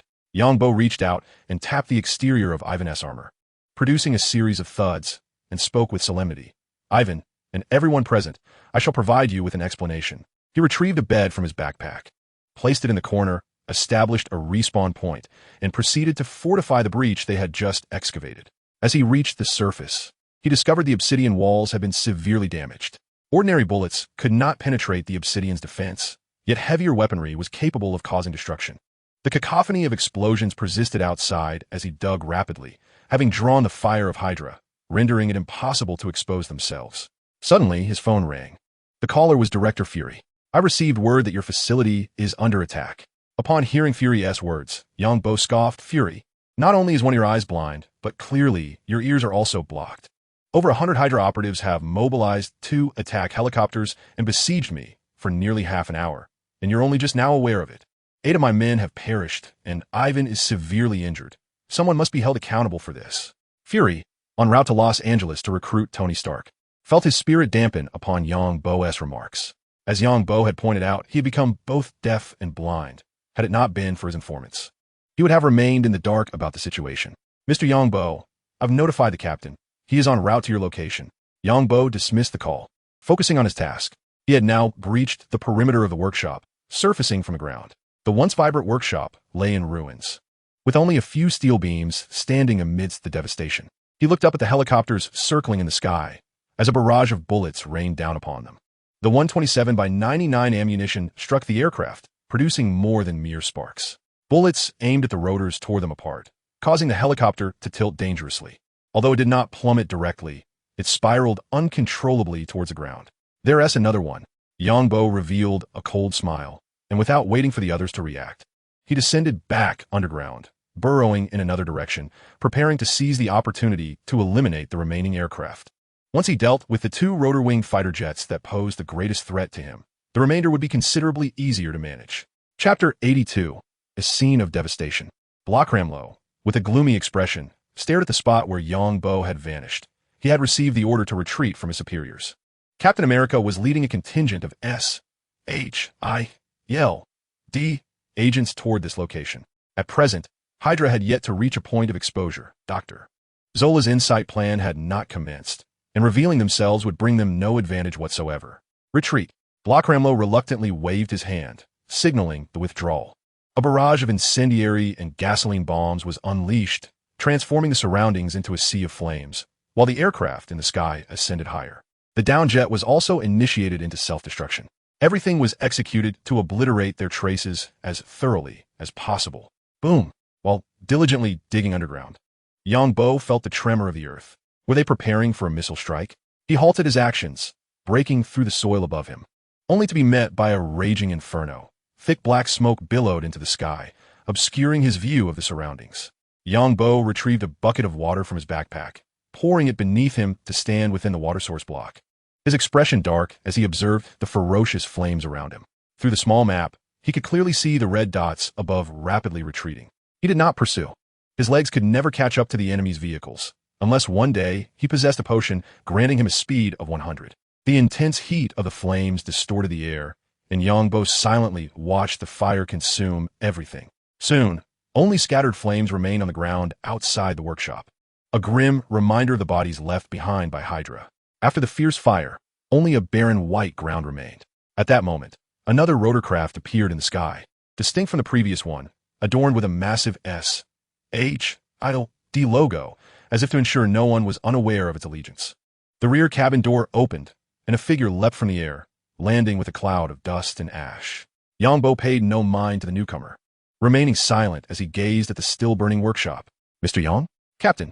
The newcomer was indeed the reinforcement Captain America had mentioned, clad in familiar attire, with a circular shield strapped to his arm.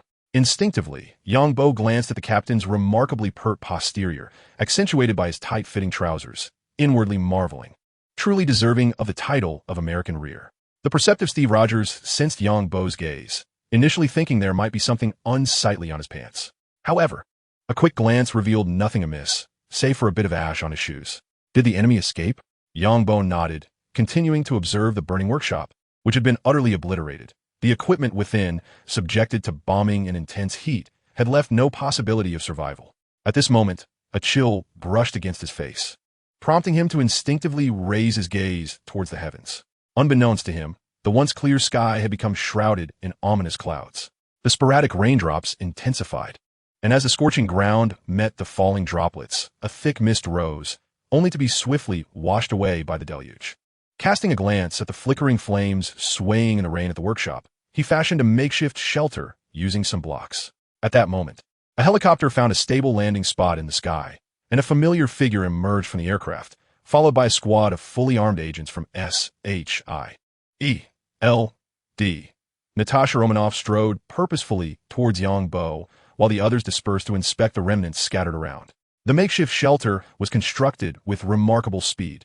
As Rogers watched with rapt attention, his expression one of awe, he turned to Natasha and asked, "Are there many individuals with special abilities like him?" Natasha shook her head and replied softly, "He is quite unique. While many possess special abilities, none are like him." "Let us go, Captain," they said, gesturing towards the wooden half-bricks on the ground. "Please have a seat.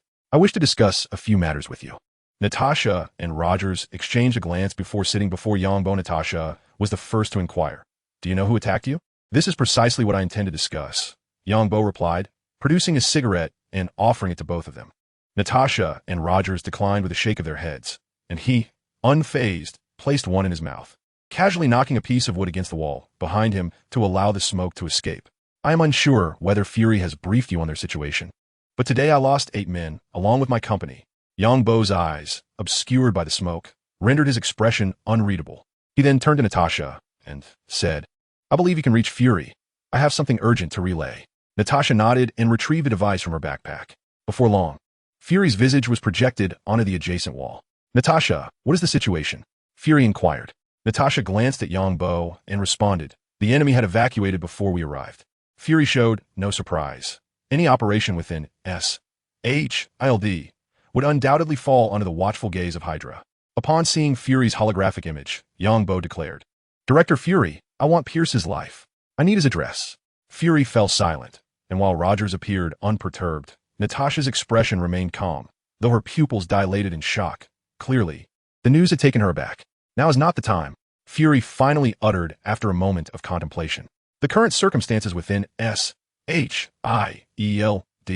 could not be rectified by eliminating a single Pierce. Yongbo flicked the cigarette but threw a hole in the wall and remarked with a cold smile, the 8 lives of my men must be accounted for. Do not speak to me of S.H.I.E.L.D. Your organization is beyond salvation. The troops you arranged for support today are indeed your carefully selected elite, are they not? Among them, only 30% belong to Hydra. I shall assist you in eliminating them shortly. No need for thanks. Fury interjected, and at the mere mention of Hydra, the captain beside him seemed to activate a switch, his demeanor transforming instantly as he spoke with grave seriousness. Hydra? Were they not eradicated? Are you implying that Hydra exists within S.H.I.E.L.D.? The individuals responsible for this debacle are, truthfully, members of S.H.I.E.L.D. We ought not to refer to them as your S.H.I.E.L.D. This is nothing short of blatant mockery. Fury then declared, give me 3 days to prepare. Chapter 83. Flesh and Blood, the Feeble Ascension of Machines. The torrential rain showed no signs of abating. Listening to the rhythmic patter of raindrops, Yongbo gazed at the small map displaying the red dots representing Hydra, suppressing the murderous intent brewing within him. Outside, the rain trickled down, forming a curtain of water at the doorway. After ending the call with Fury, Natasha and Rogers fell into a contemplative silence. Rogers, having recently awakened from 70-year slumber, found it easier to accept the resurgence of Hydra, as he had only just been battling them. In contrast, Natasha struggled to comprehend this new reality, her expression dim and her eyes vacant as she stared blankly ahead. Lost in thought, Rogers, sensing her distress, asked with concern, what troubles you? After a moment of silence, Natasha replied, when I joined S.H.I.E.L.D., I believed in its integrity.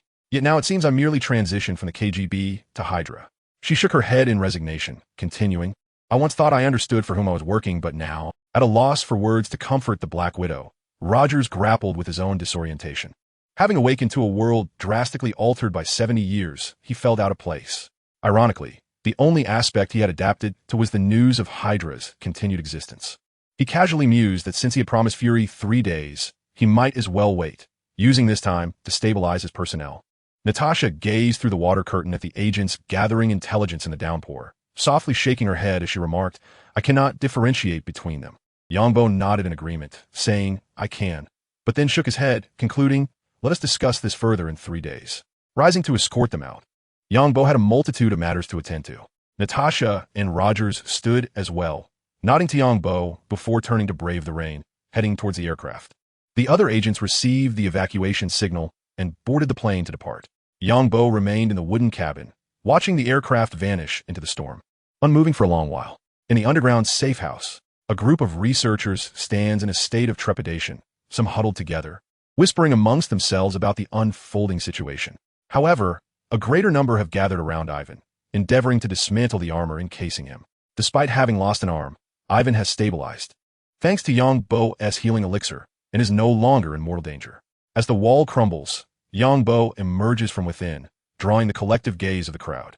A faint smile graces his face as he reassures his employees. The enemy has departed. A collective sigh of relief washes over everyone.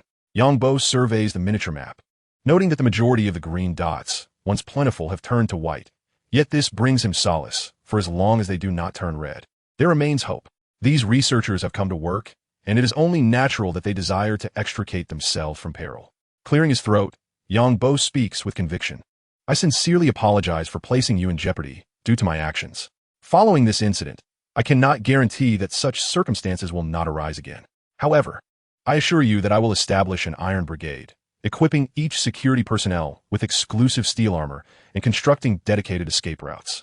All researchers will undergo scrutiny and may similarly apply for specialized armor, significantly enhancing your safety. Furthermore, each individual present shall receive a bonus equivalent to a year's salary. For those willing to remain with me, salaries will increase by 50%. Should anyone wish to depart, I will compensate them with 3 months' wages. I shall not impede your choices. I merely wish to convey that I am your employer, and I will take responsibility for your welfare. Yang Bo, a pragmatic individual, does not indulge in lofty ideals. Observing the dots on the map reverting to green, a smile of relief emerges on his face. However, for your safety, you must remain here for 3 days. Rest assured, I will provide for your essential needs. Beds, food, and personal hygiene will all be taken care of. The immediate concern lies in extricating Ivan from his armor. Approaching Ivan, Yang Bo inquires, "How are you feeling?" "Quite well," Ivan responds, lighting a spark of hope for Ivan. Yang Bo assures him, "Do not worry. Soon I shall avenge you and your comrades." He then turns to Anton, asking, "What is the status of the armor? How can we get your son out?" "The automatic mechanisms of the armor have been destroyed. We must utilize tools for its disassembly. If we can access the laboratory, it can be removed with relative ease." Anna is absent from the company today, as she typically ventures out to procure supplies and negotiate business deals. It appears she has fortuitously evaded disaster this time. And the company? At that moment, Yang Bo steps out of the cabin, his gaze falling upon Anna, who stands in the ruins of the workshop, holding an umbrella. A glance at the miniature map reveals her still represented as a green dot, prompting a smile from him. "Anna, over here." With an anxious expression, Anna queries, "Boss, what transpired? How has the workshop come to look like this?" Yang Bo gazed at the truck trailing behind Anna, fervently hoping to extract Ivan from his battle armor to assess his injuries. In his mind, he had already devised several solutions, with the Winter Soldier's metallic arm standing out as an excellent option. After all, flesh is feeble, while machinery ascends. Let us embrace the glorious evolution. Chapter 84.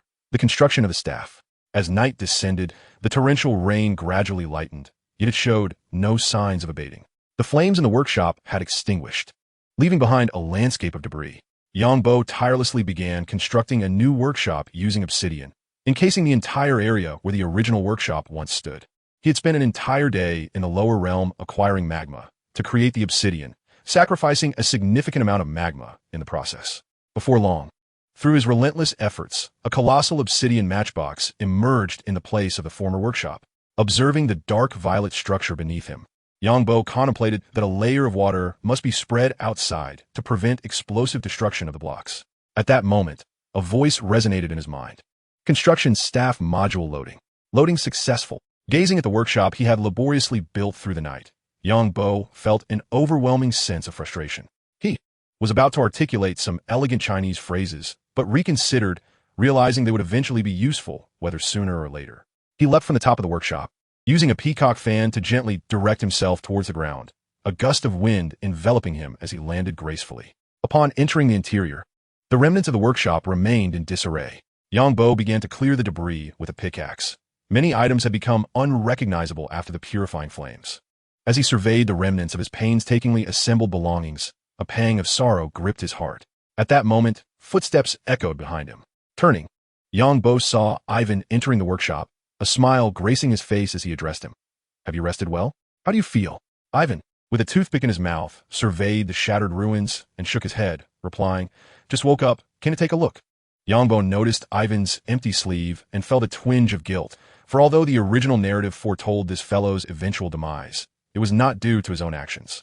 "Ivan, there are 3 paths, well, 2 options, to heal your arm. The first is to embark upon the path of mechanical transformation. I will endeavor to procure a suitable metal arm for you, perhaps even one superior to your original.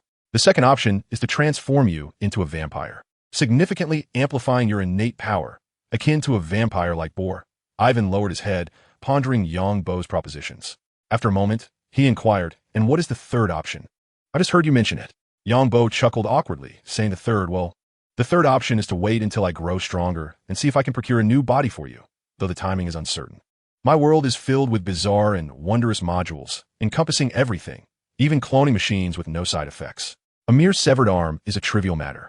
The predicament lies in Yang Bo's utter lack of direction regarding how to acquire new modules, as they seem to appear unexpectedly.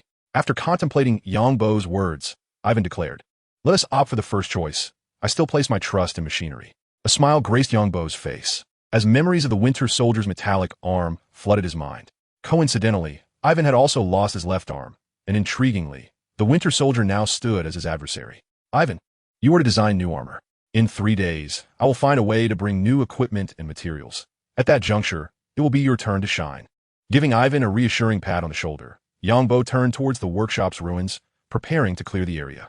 Equipped with a pickaxe, he began to dismantle the discarded metal, shoving it all into the furnace to be melted down into usable materials. Any waste that could not be incinerated was swiftly cast into the digitalized magma, a method both efficient and environmentally friendly. Time passed swiftly. After 2 days of labor, the once derelict workshop vanished, replaced by a new edifice entirely constructed from blocks. To achieve this, Yang Bo had gone to the nether to extract a considerable amount of nether quartz, crafting it into quartz blocks as building materials, complemented by pathways paved with dark red nether bricks, rendering it even more exquisite than before. At this moment, Yang Bo sat at the entrance of the workshop, basking in the sun and enjoying the breeze. The recent rain had left the air refreshingly crisp, with a cigarette dangling from his lips. He gazed at the increasingly large black dot in the sky, awaiting the arrival of someone. Fury had just called to inform him of a meeting. Soon, a rotorcraft approached, and Yang Bo had intentionally repaired a landing pad outside the workshop for this purpose. The aircraft descended gently, and several figures disembarked, led by Fury himself. Following closely were Captain Rogers, Black Widow Romanoff, the novice village leader Cohen, and a man bearing a bow and arrows, Hawkeye. Fury strode purposefully towards Yang Bo, his singular eye surveying the buildings behind him. Yang Bo discarded his cigarette but into a nearby magma pit designated for refuse, rising to greet him. Before Fury could speak, Yang Bo inquired, "So, have you completed your business?" Fury nodded slightly. "Matters are nearly resolved. S.H.I.E.L.D. is beyond redemption. I have decided to abandon it and establish a new organization." Such a bold decision took Yang Bo by surprise. He had not anticipated Fury's audacity. Unbeknownst to him, the unfolding events on Yang Bo's side had led to revelations from S.H.I.E.L.D, indicating the involvement of a group of unidentified terrorists. "Hydra, from participants to judges, all are my pawns. What will you use to contend with me?" Upon reviewing the information, Fury swiftly and discreetly relocated all the funds that S.H.I.E.L.D could mobilize, along with all pertinent data within his authority. S.H.I.E.L.D, devoid of financial resources, would be left barely alive, unless Hydra chose to inject their own funds, a matter of no concern to Fury. With a cheerful greeting exchanged among Rogers, Coulson, and others, Yang Bo glanced at Fury and said with a smile, "Director Fury, your S.H.I.E.L.D has inflicted considerable losses on my property this time. As the head of S.H.I.E.L.D, shouldn't you offer me some compensation?" Fury, unfazed by Yang Bo's words, replied directly, "I am already preparing to resign. You should discuss these matters with my successor." Yang Bo chuckled. "You've deftly deflected that responsibility, but debts must be settled with their rightful owners. Director Fury, I trust you will not shield the former S.H.I.E.L.D. Director Pierce, will you?" "No," came the reply. Boarding the plane heading to S.H.I.E.L.D.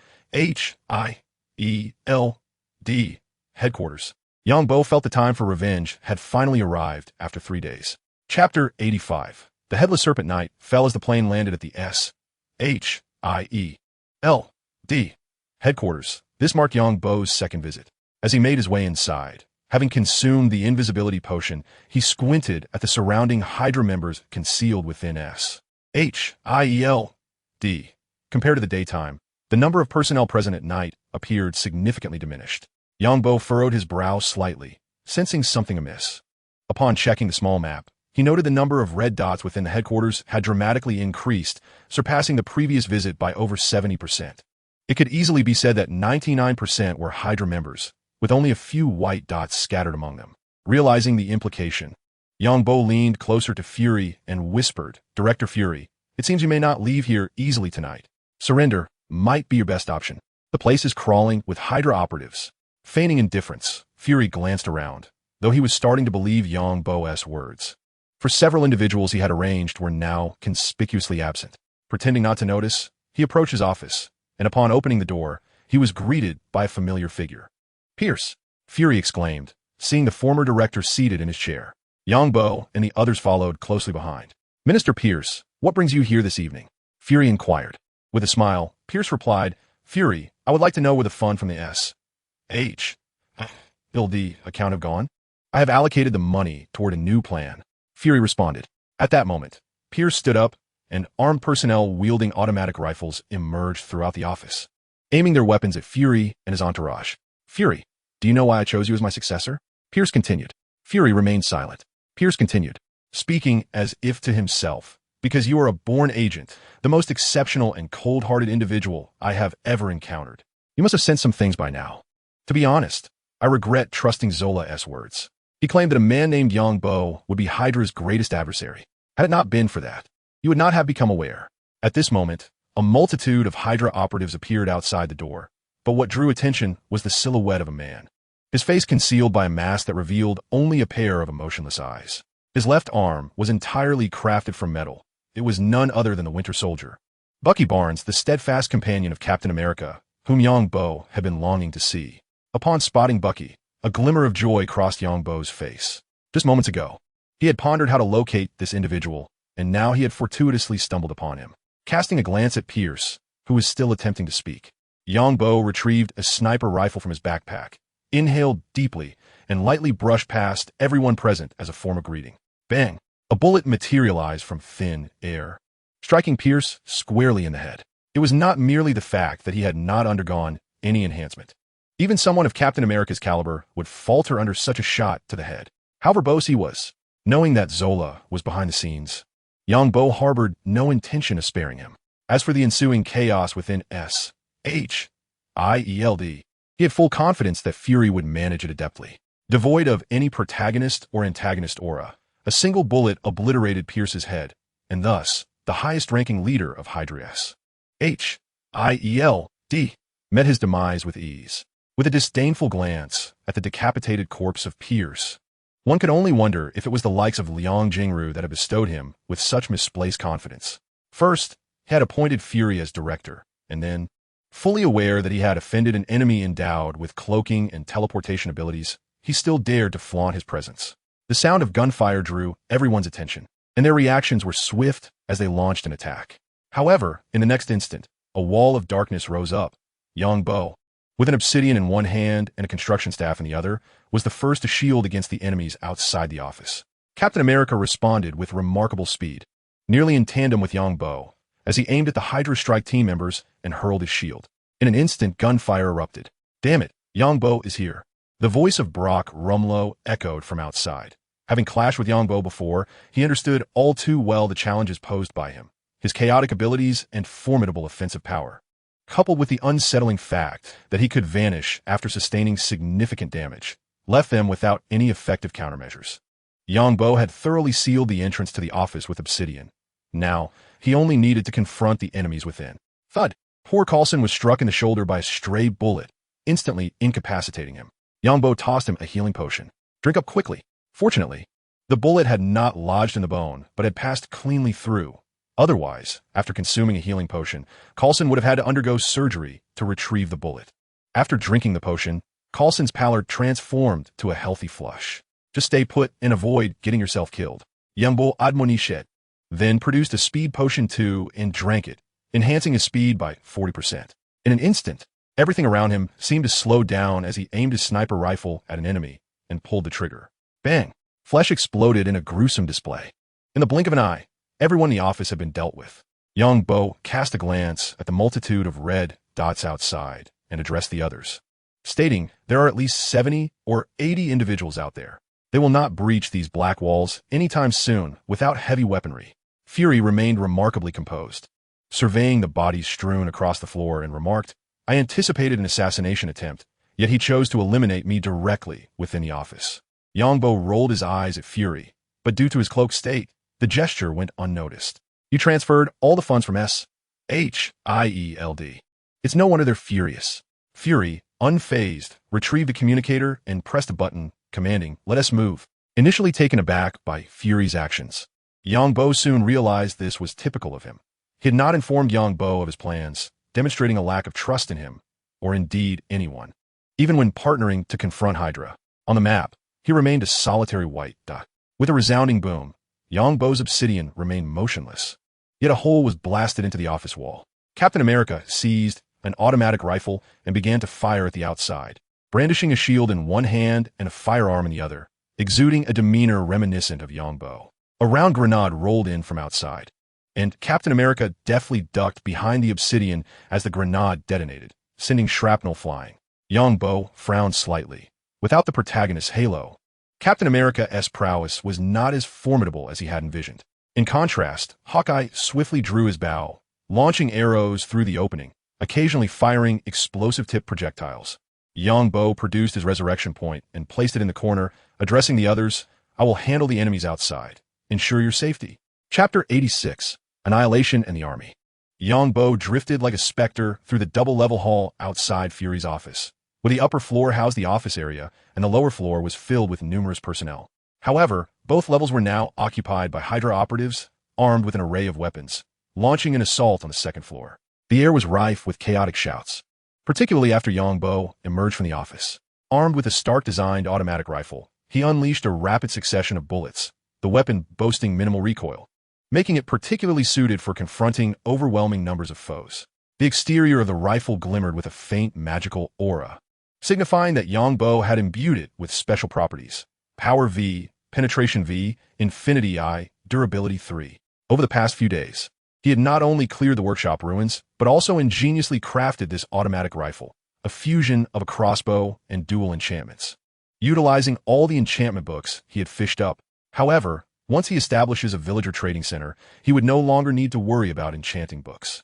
These Hydra operatives were truly fearless, charging headlong into danger. Yang Bo squeezed the trigger, and the piercing attribute proved exceptionally powerful. In the game, each level of penetration allowed him to pierce through an additional target, while in reality, it significantly enhanced the bullet's penetrating capability. The lethal rounds in his hands surpassed even the typical armor-piercing ammunition in their effectiveness. A resounding bang echoed as a single bullet pierced through the bodies of 3 Hydra members in succession.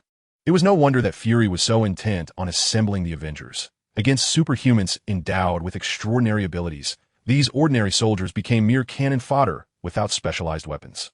In 2008, with Iron Man just emerging, Hydra's advanced technology was still limited. Without the Tesseract, even previous energy weapons could not be produced. Thus, Yang Bo fought with both grace and vengeance, and even when he occasionally sustained a bullet wound, it merely amounted to the consumption of a healing potion.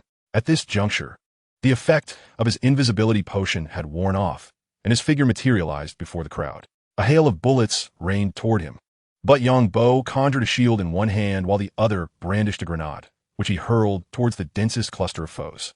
With a powerful explosion, the gunfire diminished. Truly, the might of Stark Industries was undeniable. An ender pearl surged into the throng, and Yang Bo's rifle unleashed a torrent of furious fire, reminiscent of a mowing game. Just then, several S.H.I.E.L.D.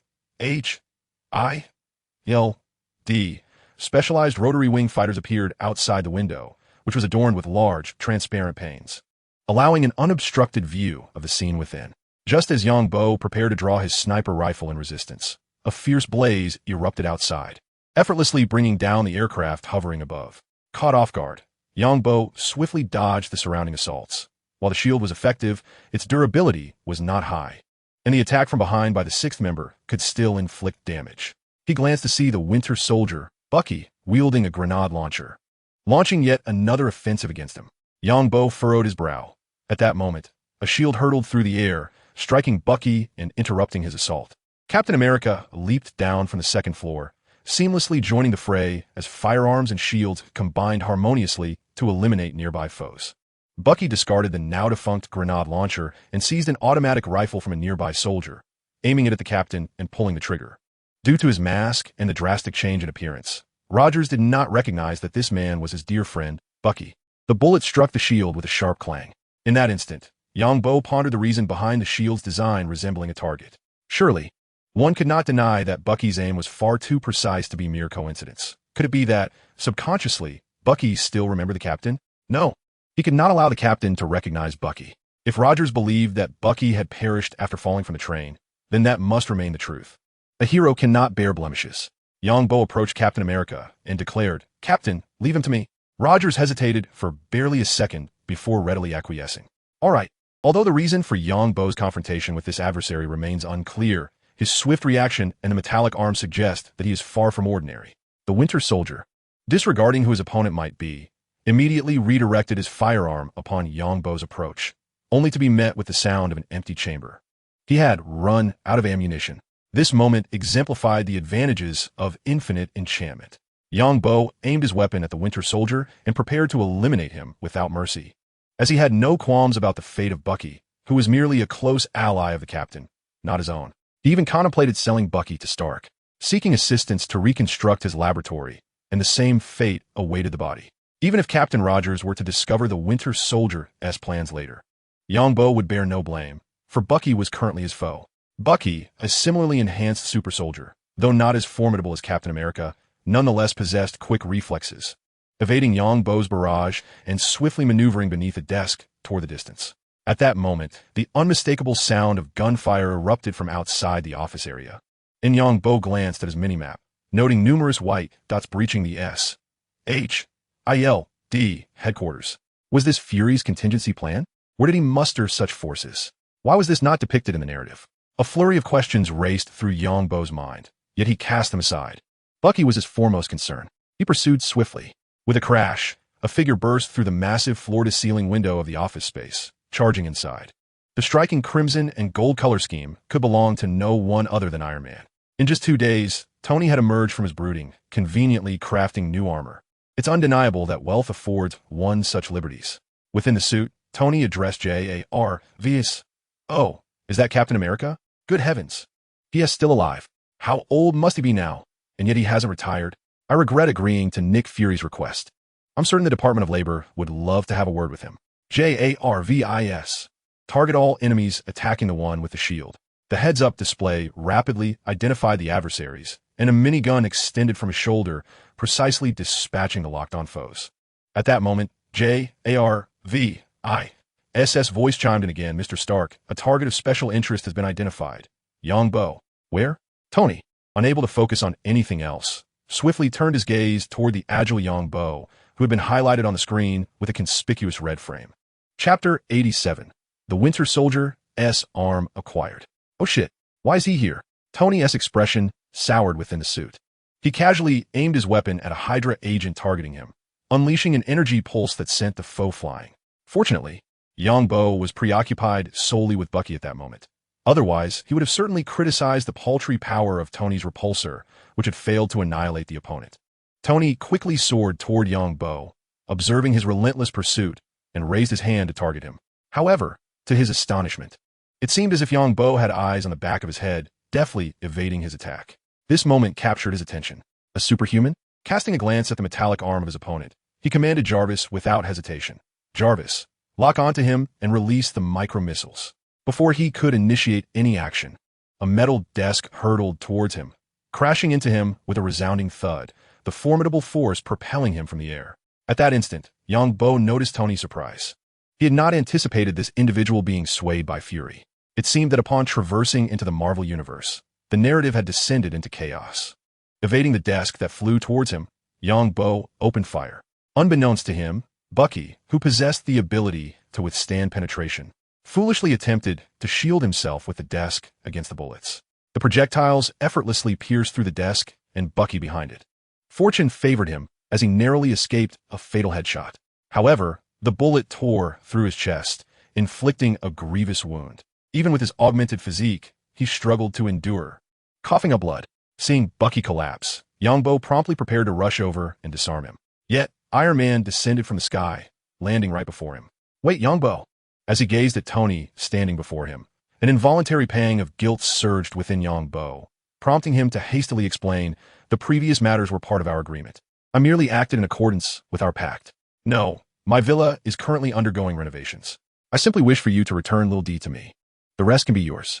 Little D? Upon hearing Yongbo's words, Tony found himself at a loss for words, since the agreement had been made. All he could do was wait. However, he had another matter concerning Yongbo to discuss. "Could I meet Ivan Vanko? I wish to have a conversation with him." Yongbo raised an eyebrow skeptically. "What do you want with him?" Don't tell me you're trying to poach me. Of course not. I merely wish to discuss matters regarding his father. I sincerely apologize. Tony had gleaned detailed insights from Fury regarding Anton Vanko and his father, hence his desire to converse. Yongbo shrugged. I will relay your message, but whether he chooses to meet you is entirely his decision. Enough of this talk. There are still foes to confront. You should assist Captain America. Tony readily agreed and soared towards the enemy, while Yongbo approached the desk, only to discover that Bucky, who should have been sprawled on the ground, had vanished. Damn it, Tony misled me. He quickly checked his mini-map, but before he could scrutinize further, Bucky leaped out from the side and delivered a powerful punch to Yongbo, having fallen to the ground after being shot. He had not chosen to flee while Yongbo conversed with Tony, instead lying in wait for the opportune moment to strike. The tremendous force sent Yongbo flying, crashing into several desks. Ambush. You insignificant trash, you can't play this game. Yongbo rose, filled with indignation, just as Bucky charged at him. With his health precariously low, he raised his shield, bracing for Bucky's metallic fist to collide with it. This time, Yongbo's body showed no signs of retreat. He effortlessly deflected the attack, yet he couldn't help but notice the durability of his shield diminishing, eliciting a sharp intake of breath. Wow, this punch is heavier than a grenade. He felt an increasing satisfaction with mechanical arm, contemplating whether to replace all of Ivan's limbs with metal. Such a transformation would undoubtedly enhance Ivan's strength tremendously. A vivid image flashed in his mind. The enemy, triumphantly damaging Ivan's armor, poised to mock him, only to be met with the armor being suddenly torn apart from within, as Ivan coldly extended his hand to crush the enemy's skull. Indeed, it was quite exhilarating. Yongbo raised one hand, holding a shield while retrieving a golden apple with the other, silently invoking its powers. The golden apple vanished, and his health rapidly surged. Not only that, but he also sensed a slight enhancement in his strength. Was this due to the increase in health capacity?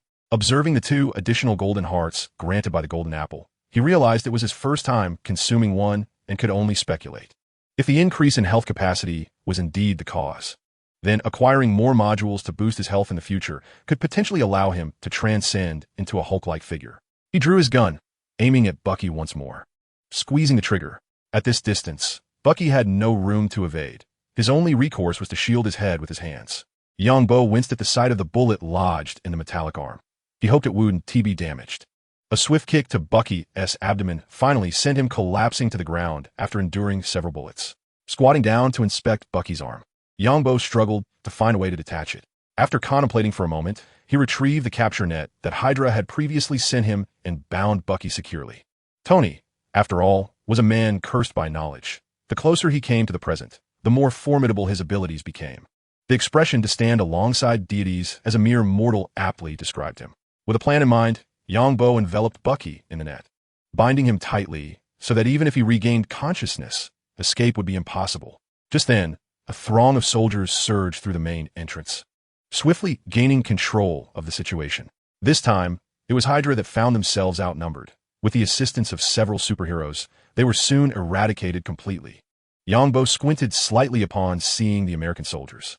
Fury had summoned the military. It appeared there were some unsavory dealings at play between the 2 parties. The U.S. military had no direct connection to S.H.I.E.L.D, which was managed directly by the United Nations Council as a global organization, while the soldiers remained merely soldiers, with neither party holding authority to command the other directly. However, this was of little concern to Yongbo, as he had achieved his objectives for the day. Pierce was dead, many Hydra operatives had been eliminated, and Bucky's metallic arm was secured. Chapter 88, Coulson. Today is my lucky day. Nick Fury was engaged in conversation with a military officer when he spotted Yongbo and promptly approached him. Coulson has been shot. Yongbo tossed Bucky aside and nodded, saying, I know. I've already administered healing medicine. You needn't worry.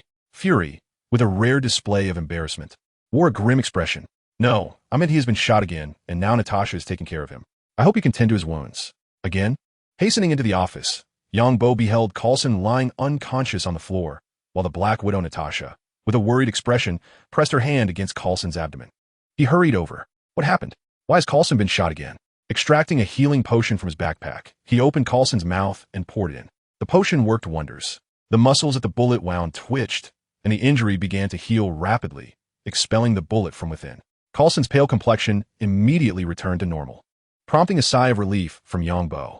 Although the Black Widow was aware that Yongbo had provided Coulson with a special potion after his injury, she had not anticipated such remarkable efficacy. If they were to carry a few of these potions on future missions, their safety would undoubtedly be greatly enhanced.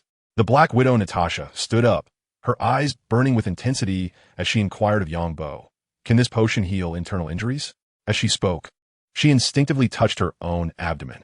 She had previously been a member of the KGB and was trained as a female operative in the Red Room. The Red Room is a fictional institution in the Marvel Universe that trained high-caliber spies for the Soviet KGB, where Natasha acquired skills such as assassination. The graduation ceremony there involved performing sterilization surgeries on the girls to better facilitate their missions. Natasha harbored a sense of regret regarding this, which is why she often references home in the films. Observing Natasha's demeanor, Yongbo raised an eyebrow and replied with a smile, "I can't say for certain, but you might as well give it a try." He then produced a vial of the healing potion and handed it to Natasha. "Drink it and see if it has any effect." Natasha regarded the potion he offered her with a penetrating gaze, then, without hesitation, accepted it and gulped it down. Instantly, she felt a wave of comfort envelop her body, warm and soothing as if she were immersed in a hot spring. Years of being an operative had left her body weary, and she slightly squinted her eyes to savor this rare sensation. Moments later, Natasha looked at Yongbo and smiled. "Thank you." Yongbo waved his hand dismissively, saying, "It's no trouble. I'm just glad to help. However, I cannot ascertain its effectiveness for you. That is something you must determine for yourself." Natasha nodded in acknowledgement. "Ahem. Could you two please consider me the injured party? I believe I can still be saved," came Coulson's voice from below. Yongbo turned to see Coulson lying on the ground, his eyes wide open, wearing a look of desolation. Although his injury had healed, the potion did not alleviate the exhaustion of his physical and mental faculties. "How are you, Coulson? Can you stand?" Yongbo asked as he extended his hand to help him up. Coulson grasped Yongbo's hand and shakily rose to his feet. "I was cowering in a corner. That bullet must have ricocheted at least twice. Otherwise, it would never have hit me." Coulson, typically adorned with a charming smile and an air of sophistication, now bore a countenance reminiscent of constipation following 2 gunshot incidents. However, he swiftly recalibrated his mindset, stating, "Fortunately, none of the shots struck any vital areas." Nearby, the Black Widow, Natasha, tossed a bullet casing towards Coulson, teasingly remarking, "This is a bullet that embedded itself in your body. Consider it a rare experience to cherish." Coulson caught the casing, examined it briefly, and then retrieved another bullet from the pocket of his suit, smiling as he replied, "Natasha, you are indeed correct. This is quite a unique experience." Natasha was taken aback, astonished that Coulson had retained a bullet. At that moment, Yongbo interjected, "However, I sense that you will soon be quite busy." Although Hydra had been suppressed and eliminated at S.H.I.E.L.D. headquarters, it is important to note that S.H.I.E.L.D. has branches worldwide. In the narrative, when Hydra revealed its fangs, only 3 bases globally remained unscathed, with even the Triskelion falling into their hands. Yet now, due to Yongbo's involvement, the storyline had undergone a significant transformation. The headquarters remained intact. Fury had not been attacked, and there was ample time to prepare. With Pierce's demise, it was likely that Hydra would appoint a new leader. Retreating into the shadows once more. Suddenly, a sound of metal clattering against the ground echoed as Tony Stark entered the room. Upon hearing Yongbo's words, he immediately chimed in, "I'm with you." The Quinjet slowly descended onto the helipad outside the workshop, where Yongbo descended alongside Bucky, with Tony clad in his armor, following closely behind. As Tony stepped off the aircraft, he promptly inquired, although ensnared in a thick netting. His armor could still detect the presence of an individual within, notably an adversary with a metallic arm. Upon entering the workshop, Yongbo smiled at Tony and remarked, "All my equipment has been destroyed by Hydra operatives. Reassembling everything is quite the arduous task, so I plan to barter a favor for some resources." Tony felt uneasy under Yongbo's gaze, which was akin to that of a predator eyeing its prey. He was no fool and was well aware of Yongbo's intentions. Nevertheless, it was merely equipment, and he was willing to part with it, especially since becoming Iron Man had resulted in a skyrocketing stock price for his company that showed no signs of slowing down. He was now quite curious about how Yongbo intended to persuade him. Yongbo offered no further explanation, leading Tony underground, which had undergone a remarkable transformation. This level had been converted into an underground bunker and laboratory, vastly expanding the space. A group of researchers was engaged in discussions about various issues and lacking equipment. They were resorting to temporarily purchased laptops to simulate experiments. The arrival of Yongbo and Tony captured the attention of everyone present. Yongbo simply smiled and announced, "You may all resume your activities. Our adversaries who attacked us have paid the price, and our armor project can commence." Instantaneously, smiles spread across the faces of the researchers, as this was the most welcome news they had heard in days. However, many of them could not help but fix their gaze upon Tony, their eyes practically gleaming with the desire to dissect him on the spot. Chapter 89. Can you all remain calm for a while? With a gentle breeze and light clouds, Yongbo led Bucky to Ivan's side, unbinding the capture net that ensnared Bucky, much to Ivan's bewilderment. Meanwhile, Tony emerged from his armor, his gaze falling upon Ivan, who was left with but a single arm, a flicker of confusion crossing his features. An awkward moment ensued as Bucky, unbeknownst to him, had regained consciousness, yet found himself powerless against the numerous capture nets, even with the strength of his metal arm. Yongbo and Bucky exchanged glances, their eyes locked in a silent confrontation. Yongbo broke the silence, inquiring, "Did I knock you unconscious? Or did you simply close your eyes?" Bucky, bewildered, could not suppress a retort, even though he had lost his former memories, rendered into a mere weapon obeying commands. Noticing Bucky's refusal to shut his eyes, Yongbo turned to Ivan, suggesting, "Find a way to render him unconscious. The forthcoming events may prove too harsh for him." Ivan glanced at Bucky on the ground, and to Yongbo's astonishment, produced an oversized wrench from his clothing. Aware of Yongbo's gaze, Ivan flashed a broad smile. However, Tony quickly intervened, stating no, using that would likely do more than just knock him out. "Allow me." He retrieved a small device from his pocket and pressed it against Bucky, causing his body to stiffen and tremble uncontrollably, an evident reaction to the electrical shock. Despite Bucky's extraordinary constitution, the device's effect was swift within mere seconds. He succumbed to unconsciousness. Satisfied, Yongbo nodded at Ivan, commenting, "This device is impressive, compact, and exquisite. We should consider producing some for ourselves. I believe it will come in handy." He envisioned creating a specialized set for vampire hunters, encompassing clothing, weapons, and various practical tools, to be offered to hunters willing to join the guild, allowing them to repay their debts after dispatching vampires. As he unbound Bucky, Yongbo explained, "This is the Winter Soldier, engineered by Hydra, a tool under their mind control." Soon enough, Bucky was freed from the net, and Yongbo tapped on Bucky's metal arm, saying, "This is the metal arm I promised you. Feel free to examine it for fit."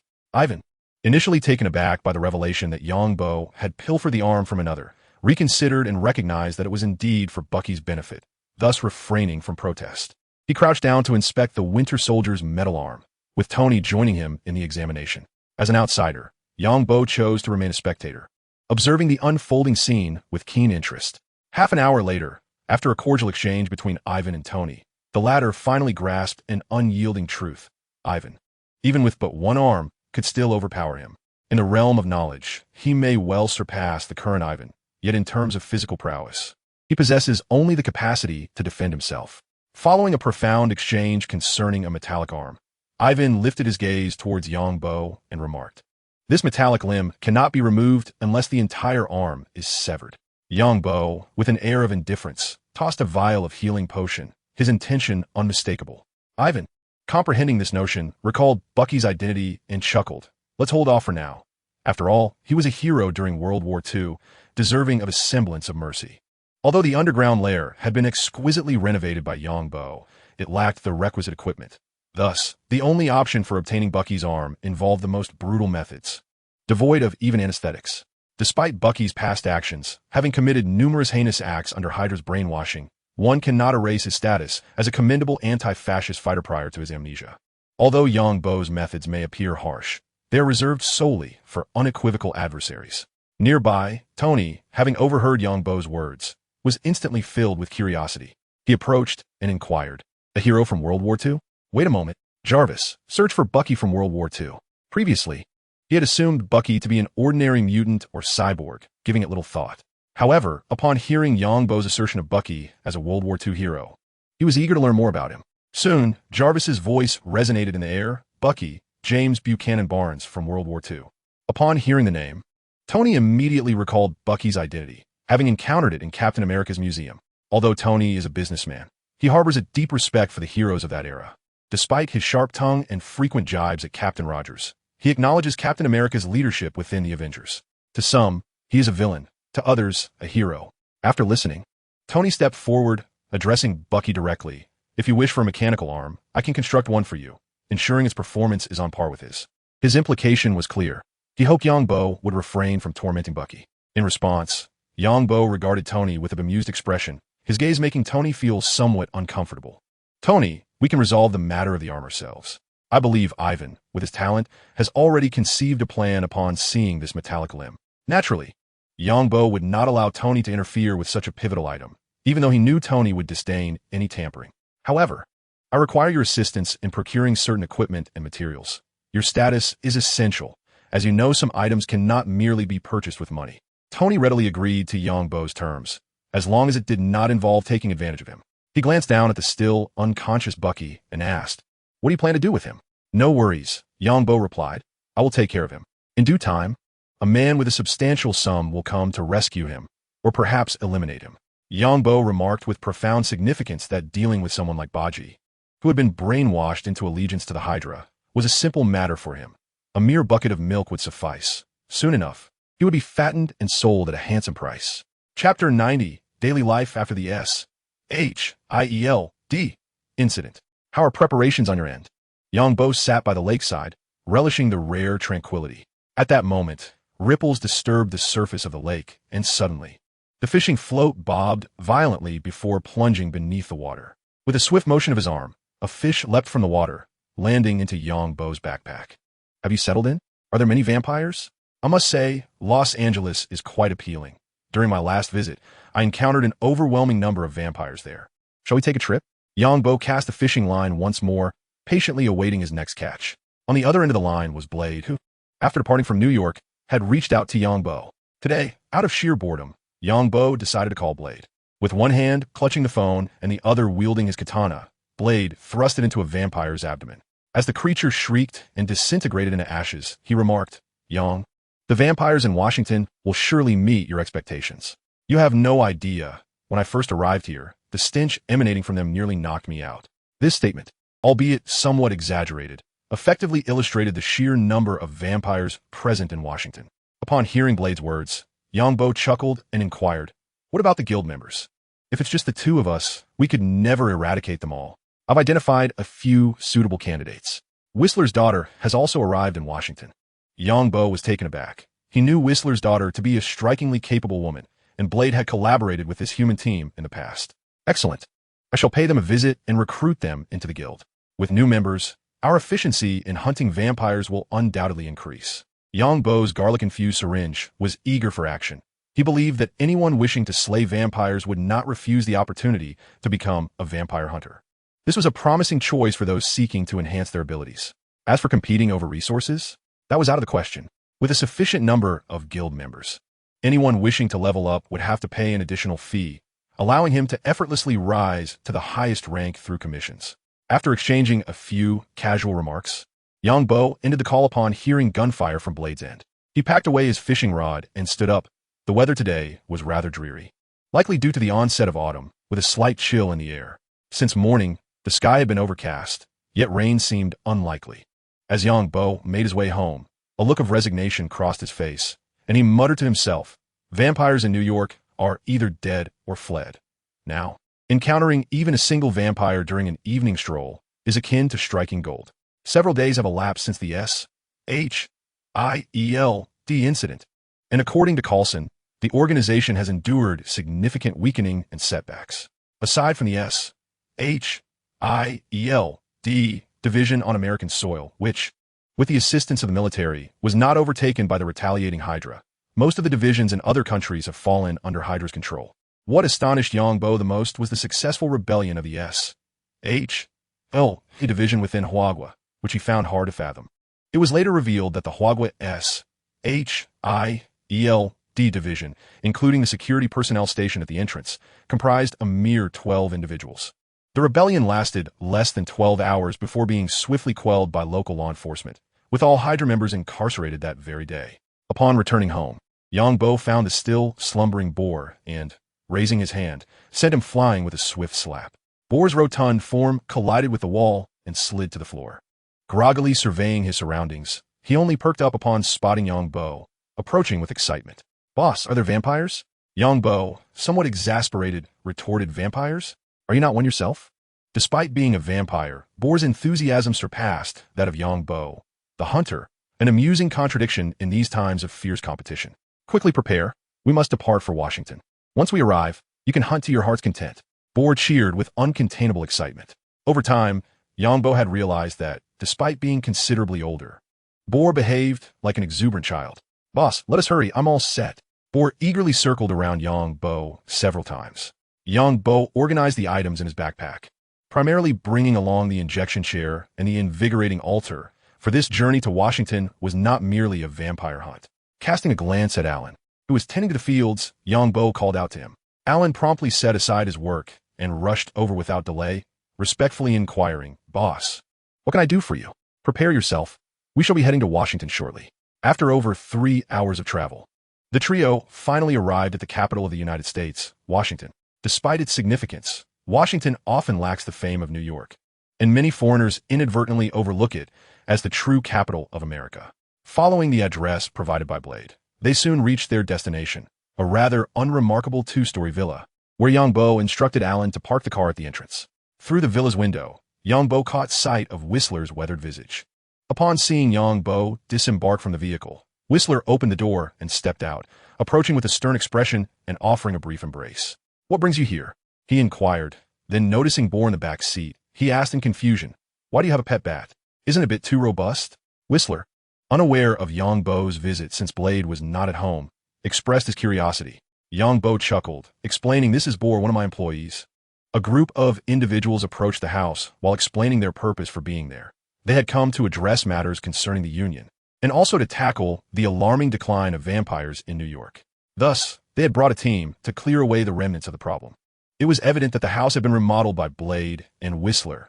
Apart from the living and dining rooms, the other areas had undergone significant alterations. Under Whistler's guidance, they made their way to the basement, where they encountered a familiar figure, who greeted them with a mischievous grin. Karen, you're still following Blade? Would you be interested in becoming a vampire hunter, or perhaps a vampire yourself? In Chapter 91, Whistler's daughter, Karen, noticed a smile creeping across Bo's face. Are you not preoccupied with your company's affairs? How do you find the time to come here? She inquired as she approached her experimental station. Upon seeing the blue serum laid out on the table, she turned to ask, Is this the vampire antidote you've been working on? Well, it could be considered an antidote. This substance can assist you and Blade in eradicating the vampire issue. Physically, Bo replied, nodding as he reached for the blue serum. The hue reminded him of a certain video game. Once injected into a vampire system, this concoction would react with the vampire's DNA, ultimately causing the creature to explode into a fine mist, much like a balloon bursting, an outcome even the formidable blood god could not withstand. However, for Bo, the sole drawback remained that this method would not yield any spoils upon the vampire's demise. Excellent work, Karen. However, you might also consider developing this into an inhalable form. Imagine dispersing it from the skies. It would be quite a sight. Karen nodded thoughtfully, a smile crossing her lips as she replied, I find your suggestion quite intriguing. Just then, a large bat flew in, startling Karen, as such a creature was a rare sight. Before she could reach for a weapon, the bat spoke up. Hey, I remember you. You were the woman who was with Blade. The revelation left both Karen and Whistler in utter shock. What on earth is this? Why can it speak? Karen's eyes widened in disbelief. Overcome by curiosity, she approached the creature, momentarily forgetting her fear. Who are you? How do you know me? She asked, recognition dawning upon her as she recalled the bat's identity. Wait a moment, she exclaimed, stepping back in surprise. I remember, it's you, Paul. How did you transform into a bat? That's impossible. Vampires are merely genetic mutations, entirely different from the legends. Suddenly, an idea struck her, and her eyes sparkled with excitement. Just a moment, she said, turning swiftly to her workstation. After rummaging through her drawers, she produced an enormous metal syringe. Bo's eyes widened in alarm. Goodness, that ISNT meant for elephants, is it? He exclaimed, quickly interjecting. Hey, Karen, don't be reckless. Are you planning to drain Paul dry? He understood that Karen wished to investigate Boar, just as everyone who had encountered Boar in his transformed state desired to study him. The only distinction lay in their methods of inquiry. Some sought to draw blood, while others aimed for a biopsy. Boar, startled by Karen's fervent gaze, promptly transformed into a bat and flew behind Bo. Stay back. Bo interjected with a smile. I know you wish to conduct your research, but perhaps a smaller syringe would suffice. Do share the results with me afterward. I too am quite curious about how Boar differs from traditional vampires.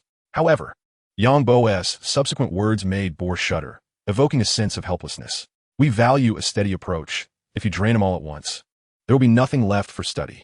A few vials a day would suffice. Boar cast a resentful glance at Yongbo, which amused him. He was merely jesting with Boar, whose intelligence fluctuated unpredictably, often behaving like a child. Upon reverting to his original form, Boar wore a resigned expression, while Karen switched to a smaller syringe, struggling to locate a vein on Boar's ample physique. It proved exceedingly difficult, after several attempts yielding only a yellowish substance. Boar finally exclaimed, "Hey woman, just give me a cut instead." This prompted Karen to successfully obtain Boar's blood. Just then, several individuals appeared at the doorway, drawing the attention of all present to the unfamiliar faces. "Who are you?" they inquired, and upon noticing Boar seated on the floor, replenishing himself with a blood vial, the newcomers swiftly brandished their weapons, aiming at him. "Be careful, it's a vampire." By heavens, such a hefty vampire. His strength must be formidable. Their expressions turned tense. They had never encountered such an audacious vampire, one who dared to confront them directly. Had they not seen that Karen and Whistler were unharmed nearby, they would have opened fire without hesitation. Seated on the ground, Boar was equally unyielding in the confined space of the basement. These intruders were well within his range of attack. A red glow emanated from his hands, and should they initiate an assault, he vowed to drain the life from the man standing at the forefront immediately. Whistler, regaining his composure, shouted to the group, "Albert, stand down. They are allies."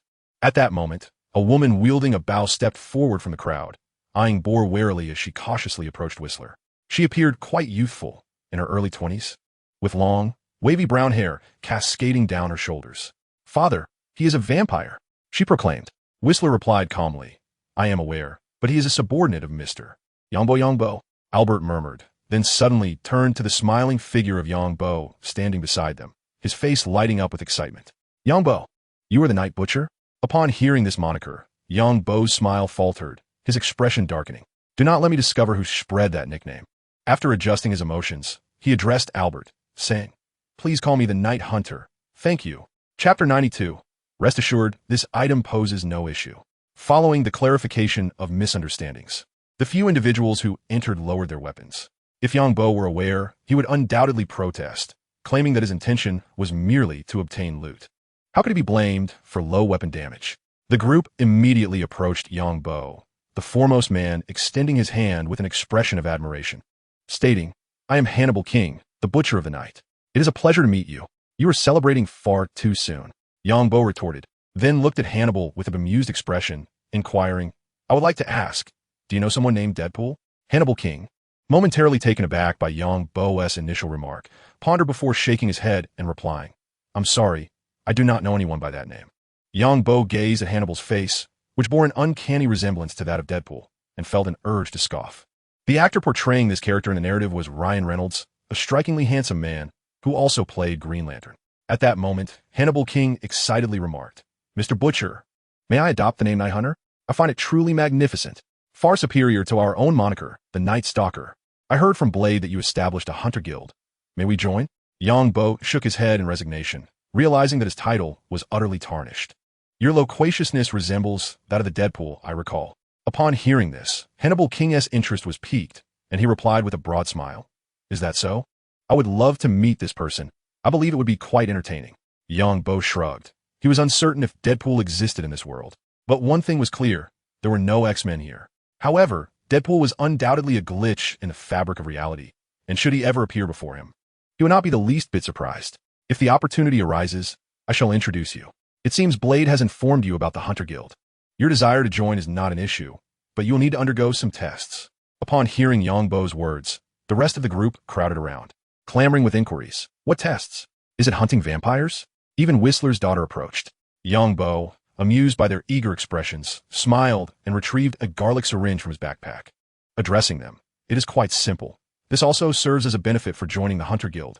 Just one injection of this special serum will enhance your physical abilities and grant you unique powers, allowing you to hunt vampires with greater ease." The group exchanged glances. Finding this hardly sounded like a test, Albert immediately questioned, "Mr. Butcher, according to what you've said, this hardly qualifies as a test." "No, trust me. This is indeed the test." As he raised the syringe with a grin, he continued, 100% pure garlic juice, a proprietary blend. Endure a few seconds of discomfort, and you shall be reborn. As all present heard his words, they instinctively retreated 2 steps, their expressions turning somewhat grim. Even the audacious Hannibal King fell silent at this moment. They finally comprehended why Yangbo had been bestowed with the moniker of Butcher by the vampires. This individual was merciless not only towards the vampires, but also towards his own kind. The syringe, once injected, would not merely incapacitate a normal person. Even an elephant would succumb instantly. Yangbo merely smiled and remained silent, proceeding to a corner of the basement where he retrieved a crimson injection chair from his backpack. He placed it down in the corner and turned to the astonished onlookers, inquiring who among them wished to volunteer first. He assured them that passing the test would grant them entry into the guild, along with extraordinary powers. Yangbo's gaze swept over the faces of the group, and, as expected, none dared to step forward. The apparatus appeared utterly unreliable. The syringe was filled with remnants of garlic, enough to serve as a dipping sauce for hot pot. If no one was willing to try, then I shall take the plunge. Yangbo's statement was abruptly interrupted by a voice from the direction of the sound, revealing it to be Whistler. Whistler, pulling a pack of cigarettes from his pocket, tossed one to Yangbo before lighting another and taking a drag. Let me give it a go. I'm getting older, and if I don't change now, I fear I won't be able to hunt vampires in a couple of years. This indeed was Whistler's motivation to transition into a vampire hunter. But there was also another reason. He had witnessed many of Yangbo's remarkable feats and trusted that Yangbo was not one to act recklessly. Father, Albert exclaimed in concern for Whistler, but Whistler waved him off, resolute. Do not worry. I have faith in him. Yangbo smiled and gestured for Whistler to take a seat in the red injection chair. Since you wish to formally join the Hunters Guild, come forth. Without hesitation, Whistler approached and reclined in the chair, cigarette in mouth, declaring, Let's do this. To preface, despite the absence of life-threatening danger, the experience would be excruciating, painfully so. Whistler, prepare yourself. Whistler chuckled lightly, a carefree demeanor as he puffed on a cigarette, nonchalantly replying, Rest assured, I have endured too much pain in my life. I feel somewhat numb already. Before Whistler could finish his statement, Yangbo swiftly punctured his arm with the syringe, exerting no force as the garlic extract was automatically injected into his system. In that instant, beads of sweat the size of peas formed on Whistler's forehead. His complexion drained of color, and the veins beneath his skin protruded grotesquely. Ordinarily, such suffering would induce a protective fainting spell. Yet Whistler, despite nearly choking on his breath, showed no signs of losing consciousness. Moments later, Whistler lay limply in the injection chair, his eyes vacant as he stared at the ceiling. Although the physical agony had subsided, the residual sensations left his body trembling ever so slightly. Due to the sudden shout from Huster, Albert swiftly reacted and rushed to his father's side. Father, how do you feel? Are you crying? Yangbo, standing nearby, tossed the empty syringe into his backpack and retrieved a new syringe with a smile, addressing the others. As you all know, the first time is always a bit painful, but soon it will feel quite comfortable. Rest assured, this substance will not bring forth any life. Cough. I meant life-threatening danger. Now, let us allow Uncle Huster to acclimate. You all can discuss who will go next. Chapter 93, The Sweaty Beauty. After a few moments of respite, Huster finally recovered from the excruciating pain that could shatter stone. Rising from the injection chair, he realized that his clothes had become soaked with sweat during such a brief interval. I feel like I will never fear punishment again. Yangbo glanced at Huster, his eyes filled with sympathy. After he underwent complete data transformation, he could no longer feel pain. Moreover, when he transitioned to a vampire hunter, it was an automatic process with no garlic juice injection, leaving him unaware of the intensity of the pain. However, he speculated it must be more painful than jamming a toothpick under one's toenail and then kicking a wall. Otherwise, Huster, a man seasoned in suffering, would not have reacted so. Who will go first? Hannibal, why don't you take the lead? Rest assured, there is absolutely no life-threatening danger. Huster is just fine now. Hannibal hesitated, visibly shaken by Huster's earlier scream. He could hardly fathom the agony that could elicit such a cry from Albert's father. Just as he was deliberating, Albert, supporting Huster, spoke up, I'll go. If father can endure it, so can I. With a determined expression, Albert fixed her gaze on Yangbo, while Huster, feeling a pang of compassion, urged Albert, that sensation is truly excruciating. You don't have to do this. Yet, Albert shook her head at Huster's words, releasing him and confidently approaching the injection chair, setting aside her bow and quiver. Come on, Yangbo said cheerfully as he approached Albert, holding the garlic juice syringe. Regardless, he only needed to inject, to whom it was administered mattered little to him. However, seeing that Albert was a girl and the daughter of S.H.I.E.L.D, Yongbo resolved to be a bit gentler. It will undoubtedly hurt a lot. Bear with it. I'll count down from 3, and then I will inject. So be ready. Albert bit her lip, clearly anxious, and took a deep breath, nodding at Yongbo. 3. The syringe pierced Albert's body with astonishing speed. The resolve she had to endure crumbled within a mere moment, as intense pain instantly shattered her nerves. An indescribable sensation spread from the injection site throughout her body, particularly around her heart, causing a pain so severe that it rendered her breathless. At that moment, the figure of the blade darted in from outside. Upon hearing the anguished cries emanating from the basement, he swiftly drew his weapon and rushed inside, only to find himself momentarily stunned by the scene before him. What was happening here? His gaze then shifted to Yongbo, who stood beside S.H.I.E.L.D. An instinctive feeling told him that the recent cries were undoubtedly connected to Yongbo, sheathing his long knife behind him. He approached Yongbo. Yongbo shrugged and replied, "It's nothing, just adding a few members to our guild." Meanwhile, Albert, reclining in the injection chair, regained his composure and weakly remarked to Yongbo, "You didn't even finish counting down." Yongbo chuckled and said, "S.H.I.E.L.D, your daughter is far stronger than you. She now has the energy to discuss such matters with me." He then gestured to the remaining individuals, urging, "You all should hurry as well. With your current strength, you stand no chance against the vampires." The others exchanged glances, and ultimately, Hannibal chose to embrace strength.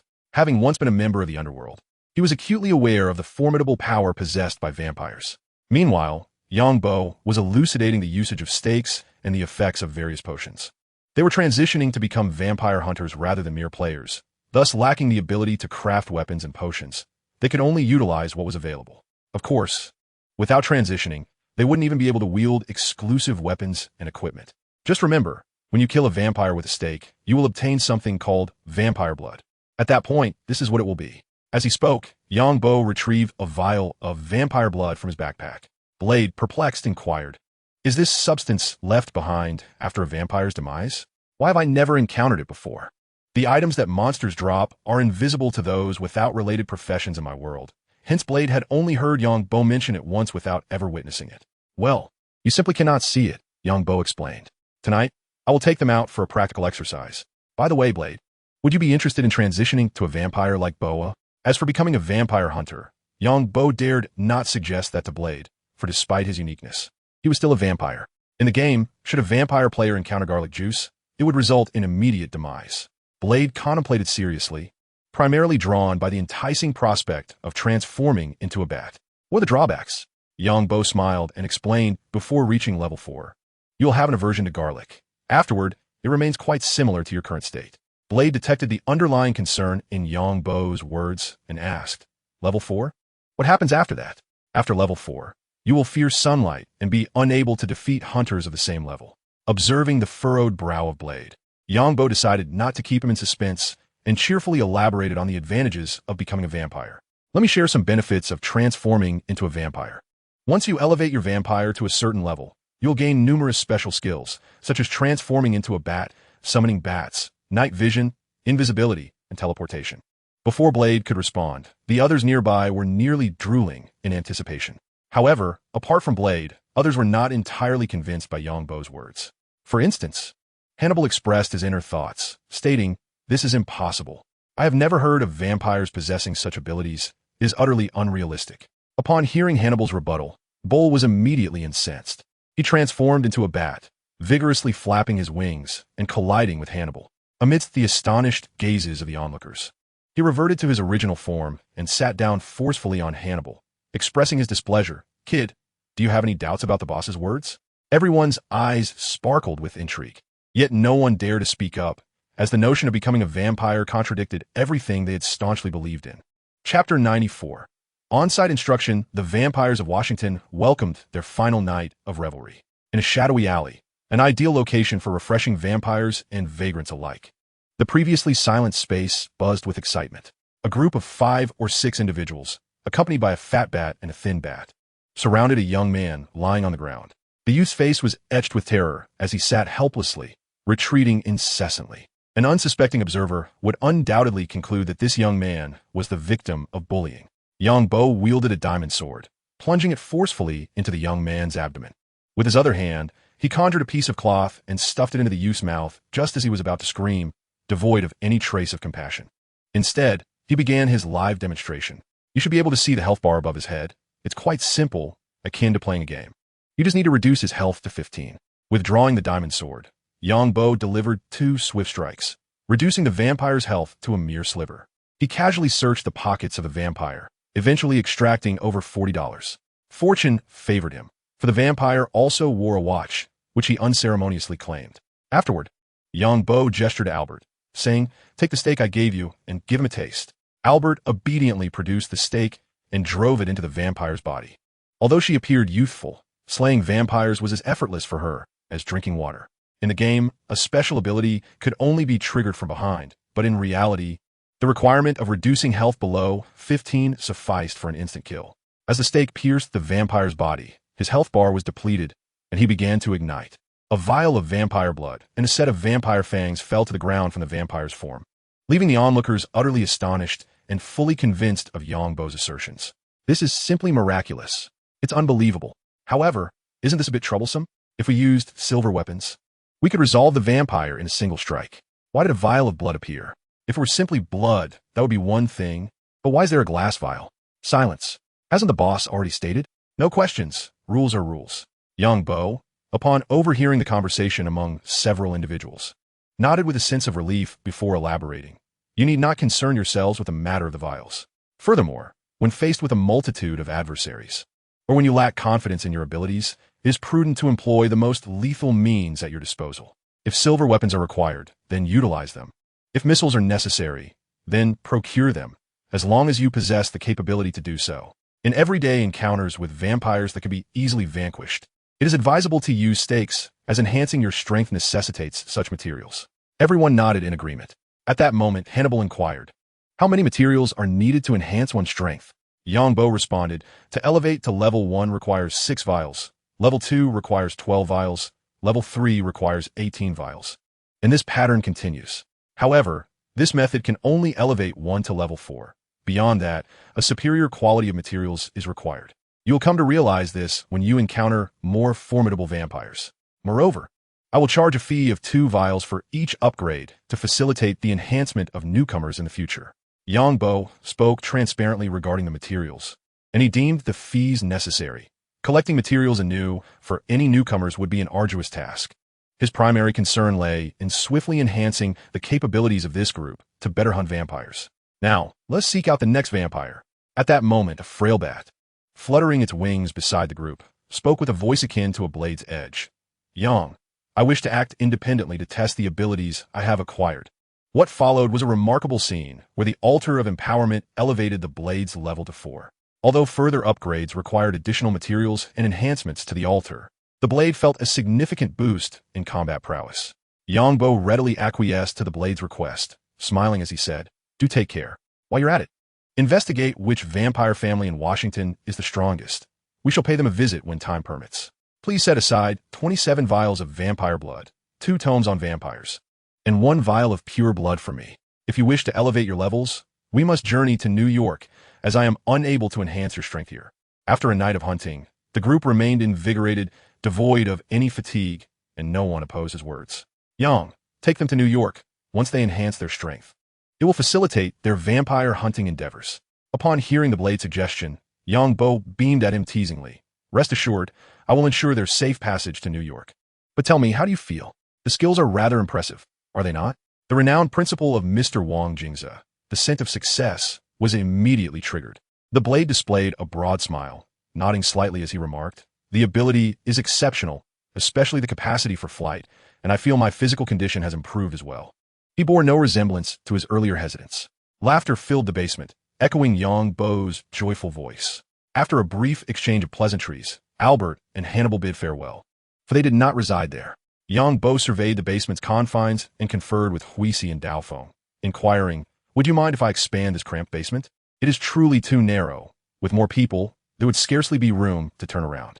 Daofeng glanced around before responding, "You may proceed as you see fit. The space is indeed limited. However, it would be prudent to dig deeper. At the current depth, any expansion could inadvertently breach into a neighboring property." Yangbo nodded in agreement, recognizing the potential awkwardness of inadvertently tunneling into someone else's basement.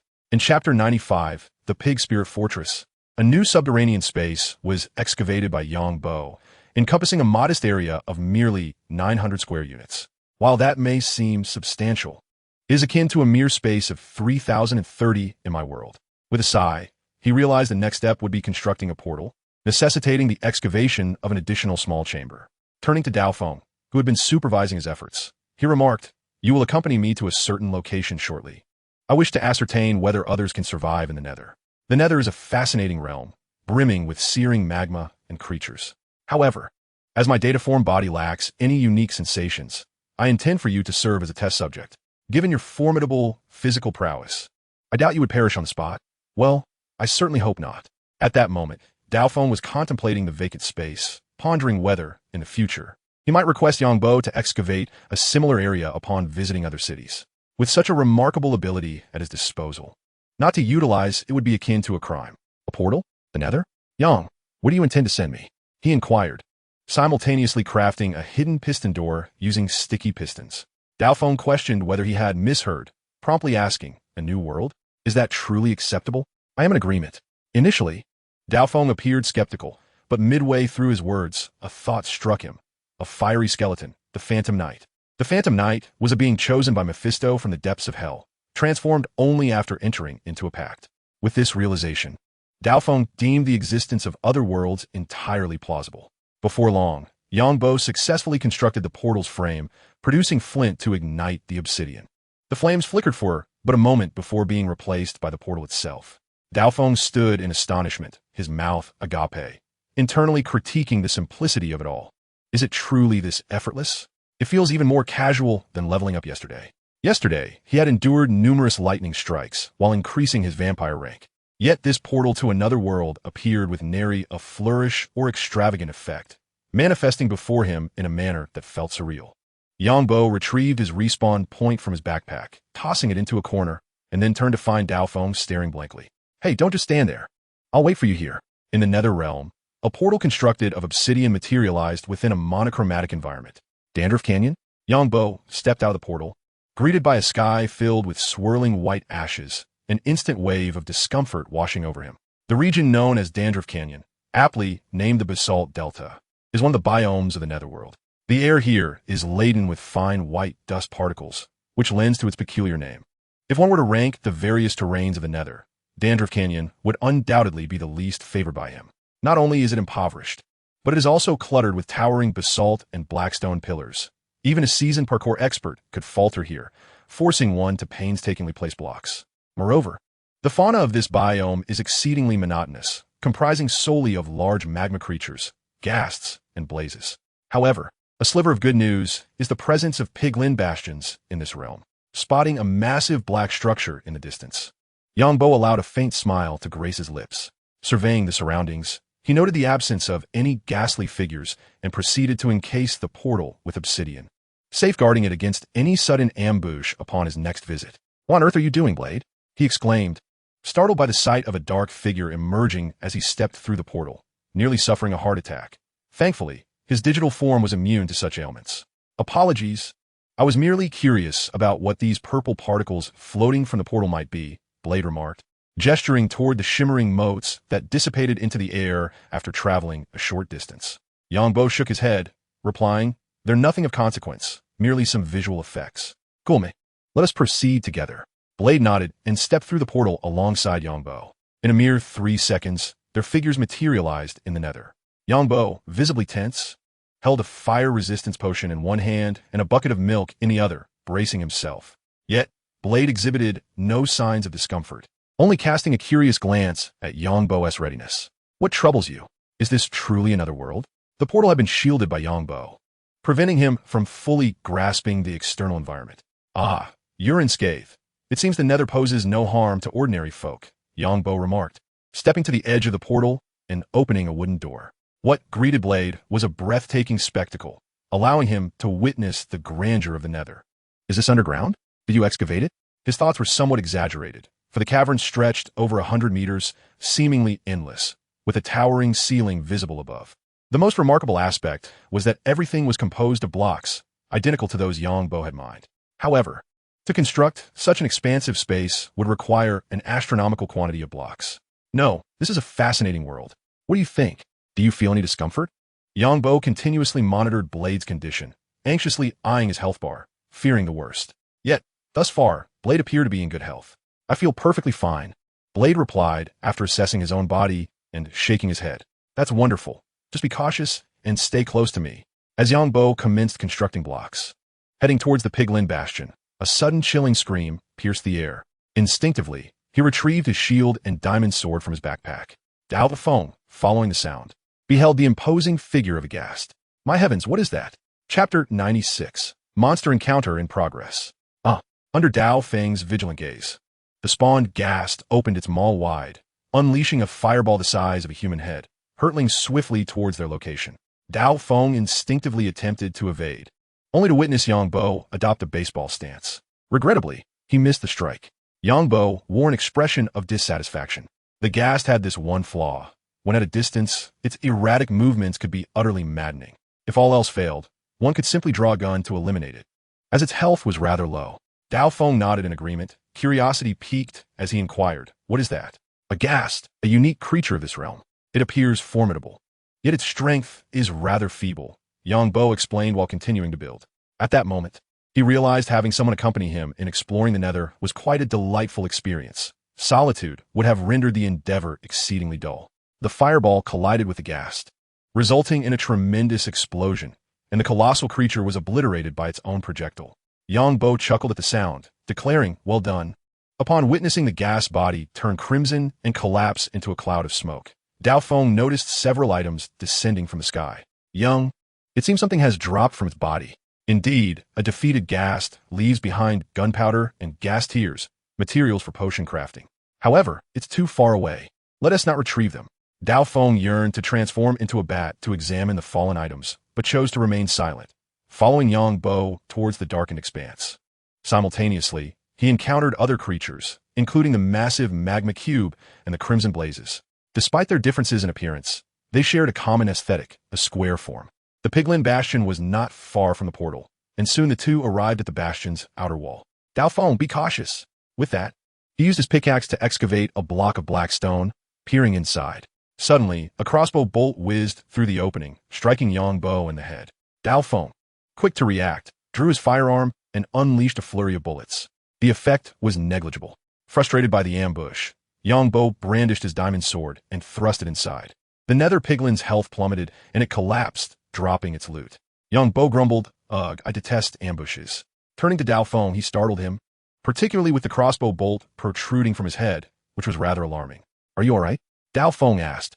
Yongbo paused momentarily, then recovered, chuckling as he reached for the bolt lodged in his head. At that moment, the bolt seemed to pass through his hand like an illusion. "No worries, rest assured. I merely wish to express that you now possess the ability to drain life, and for creatures of such proximity, you can effortlessly utilize this power to siphon their essence without the need for firearms." Blade gently caressed the crossbow bolt embedded in Yongbo's forehead, feeling reassured. Acknowledging Yongbo's words, he nodded and remarked, "I have yet to acclimate to this." The demise of the nether piglin seemed to trigger a chain reaction, as a cacophony of grunts erupted from within the fortress. Several piglins hastened towards their location, among them a formidable piglin brute. True to its name, the piglin brute always wields a golden axe upon its emergence. They eschew armor, never donning any protective gear, and even the most robust netherite armor from the original game would feel utterly inadequate against its strikes. Yongbo seized the opportunity presented by a small gap, relentlessly assaulting the creatures within with his diamond sword, while Blade similarly activated his life-draining ability. The ordinary piglins soon succumbed, but Yongbo paid the price of 3 additional crossbow bolts embedding themselves in his visage. The piglin brute's health, however, remained at 50 points, anxiously flailing within. Eager to escape through the breach and deliver a couple of strikes to Yongbo ultimately, it too fell defeated. The piglin brute possessed an excessively thick bloodline. Meanwhile, Blade remained unfazed, still captivated by the wonders of this world, with its fantastical environment, bizarre creatures, and the rugged architecture before him.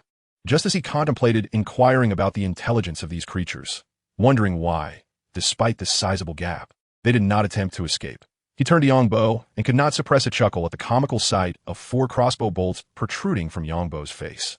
I apologize. It was unintentional, he stammered. Yongbo, observing Blade's reaction, inhaled deeply and declared, if you continue to laugh, I shall have you stand in front. With urgency, he urged, let us proceed. We must widen this breach. Yongbo charged forward, for there were still sounds of piglins emanating from within, and he dared not act recklessly, particularly with the brute's formidable attacks posing a significant threat. At that moment, a chest came into view. After scanning the surroundings for any lurking monsters and finding none, he approached and opened the chest. Luminous arrows, weeping obsidian, hellish warts, and gold ingots. Quite satisfactory. In a gaming context, Yongbo would undoubtedly deride this chest as subpar. Yet in reality, as long as the chest contained anything at all, he felt fortunate. Blade, with a tone of incredulity, remarked, Yong, is this truly gold? Stuffing the items, along with the chest itself, into his backpack, Yongbo turned to Blade, who was nearly touching the gilded black stone, and observed him tapping the golden surface. Yongbo replied, I understand your financial constraints, but this is rather excessive. Blade has recently relocated from New York to Washington, acquiring a house and equipping Karen with some essentials, thereby exhausting his prior savings. The financial strain of being a superhero is palpable. Were it not for the generous vampires of Washington, he would struggle to afford even gasoline. Yongbo approached Blade, gesturing for him to clear the area, and skillfully excavated the gilded black stone with his diamond pickaxe, revealing 4 gold nuggets the size of infant fists. Blade's eyes widened as he glanced between the gold and Yongbo. In that moment, the notion of robbing vampires was completely cast aside. He contemplated robbing Yongbo instead. Yongbo tossed the gold nuggets to Blade and dug twice into the center of the fortress, connecting to the treasure chamber below. He called Blade over to inspect the gold bars, pointing to the gleaming hoard beneath them, declaring, that is all gold. Chapter 97, Do Not Gawk. When an object is abundant to the point of saturation, it can easily elicit a sense of numbness. Blade opened his mouth, but refrained from speaking. Yongbo patted Blade on the shoulder and said, let's south clean this place up first. At S.H.I.E.L.D. headquarters, the environment, once ravaged by the recent battle, had been completely restored within mere days. Nick Fury sat alone behind his desk, appearing at least 7 or 8 years older than he had just days prior. The Hydra incident had inflicted severe damage on S.H.I.E.L.D's capabilities, rendering it nearly defunct. Once a vast organization with global reach, it now consisted of only a handful of agents. And the most critical issue was that the members of the Security Council no longer trusted them. Had it not been for Fury's formidable skills, S.H.I.E.L.D. might not have survived at all. A knock echoed through the silence. Rubbing his temples, Fury looked up and straightened his posture. Come in. A tall woman entered the office, carrying a file, and closed the door with one hand. Director, I need to discuss some matters with you. Upon recognizing her, Fury's demeanor softened, and a rare smile crossed his face. Hill, what is on your mind? Please have a seat. The visitor was Maria Hill, the deputy director of S.H.I.E.L.D. Without hesitation, she took a seat across from Fury and placed the documents on the desk. S.H.I.E.L.D. has suffered significant losses, and many Hydra operatives have gone into hiding. Fury nodded in acknowledgement. The Hydra faction that had overtaken S.H.I.E.L.D. divisions was easily eradicated once exposed, thanks to the cooperation of violent organizations across various nations. Yet, everyone was acutely aware that this was merely an illusion. Many Hydra members had concealed themselves even more deeply. Hill continued, in this Hydra incident, I noticed one individual. As she spoke, she opened the file on the desk. Fury's pupils shifted slightly as he recognized the photograph of Yongbo Hill. He is a member of my special task force. Hill regarded Fury seriously, saying Yongbo first appeared in Hell's Kitchen, New York. Subsequently, the relentless pursuit of vampires commenced, and you instructed Coulson to initiate contact with them. Meanwhile, the Hydra operatives hidden within S.H.I.E.L.D. became aware of this information and, through a unique analytical method, concluded that this individual would be an adversary of Hydra, consequently subjecting him to their attacks. It can be said that Hydra's exposure was entirely due to him. Was it not, Director Fury? Nick Fury had already anticipated what Hill was about to articulate, and his countenance darkened further. You are indeed correct, Hill. He is my target for preliminary selection. I shall handle him. Rising from her seat, Hill regarded Fury and stated, his existence has drawn the attention of the upper echelons of America. He possesses multiple abilities, yet remains uncontrollable. I hope you can resolve this issue. With that, S.H.I.E.L.D departed without taking the documents from the table, simply uttering, "Director, I shall take my leave." Fury, gazing at the documents on the table, felt a twinge of headache. Based on his interactions with Yongbo, he had already sensed that Yongbo's psyche was somewhat troubled. Yongbo was currently in a state of self-preservation, akin to an African honey badger. Anyone daring to reach out to him would face his unrelenting vengeance. However, the most pressing concern was that while his demeanor resembled that of a honey badger, his strength was far beyond that. Although S.H.I.E.L.D was ostensibly his subordinate, she directly adhered to the Council's directives and leaned more towards the interests of the American government. The fact that S.H.I.E.L.D had not been disbanded was largely attributed to S.H.I.E.L.'s efforts. Her placement within S.H.I.E.L.D by the Council was due to her reluctance to blindly follow Fury's orders. As S.H.I.E.L.D exited the office, Fury picked up the documents on the table and began to peruse them. The content was thorough, detailing not only Yongbo's movements but also numerous speculations regarding his abilities. Rising, Fury walked towards a shredder located within his office and discarded the documents into it. With a whirring sound, Yongbo's information was reduced to confetti, falling into a receptacle containing a special solution. A few minutes later, Fury retrieved his phone from his pocket. Searching for Yongbo's number, he pressed the dial button.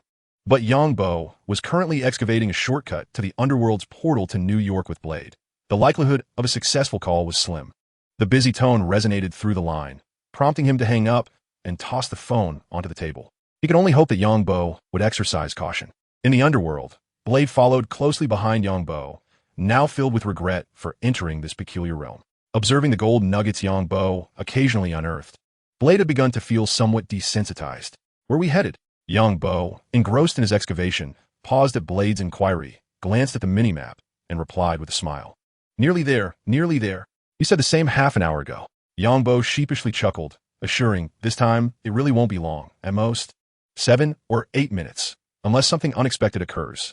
Blade could only resignedly accept the reality as he continued to dig behind Yongbo-Hell's ruins. Yongbo immediately displayed an expression of exhilaration. He opted once again to excavate tunnels at the lower levels, thus avoiding numerous troublesome occurrences while simultaneously acquiring Hell remnants. A veritable windfall. Blade had long since grown accustomed to such discoveries. Throughout their journey, Yongbo had unearthed these so-called Hell remnants on numerous occasions. Yet each time, he was filled with excitement. After 7 or 8 minutes, Yongbo removed a block before him, revealing a long tunnel identical to the one he was currently excavating. This was the shortcut he had previously created, linking Central Park to the nether realm of his company. Here we are, Yongbo called out to Blade, who immediately perked up, for the uniformity of the surrounding netherrack had begun to invoke a sense of aesthetic fatigue in him. Here, a shadow at least 2.5 meters high vanished in the blink of an eye. Chapter 98, provoked at the doorstep. Upon hearing the voice of an Enderman behind him, Yongbo pulled Blade to take cover beneath a platform that was 2 blocks high. It's that kind of monster. Blade's voice echoed once more as Yongbo turned to look, spotting another Enderman with its mouth agape, unleashing an enraged shriek directed at Blade. In an instant, the Enderman vanished from sight. Yongbo sensed that these Endermen were indeed the true killers of novices.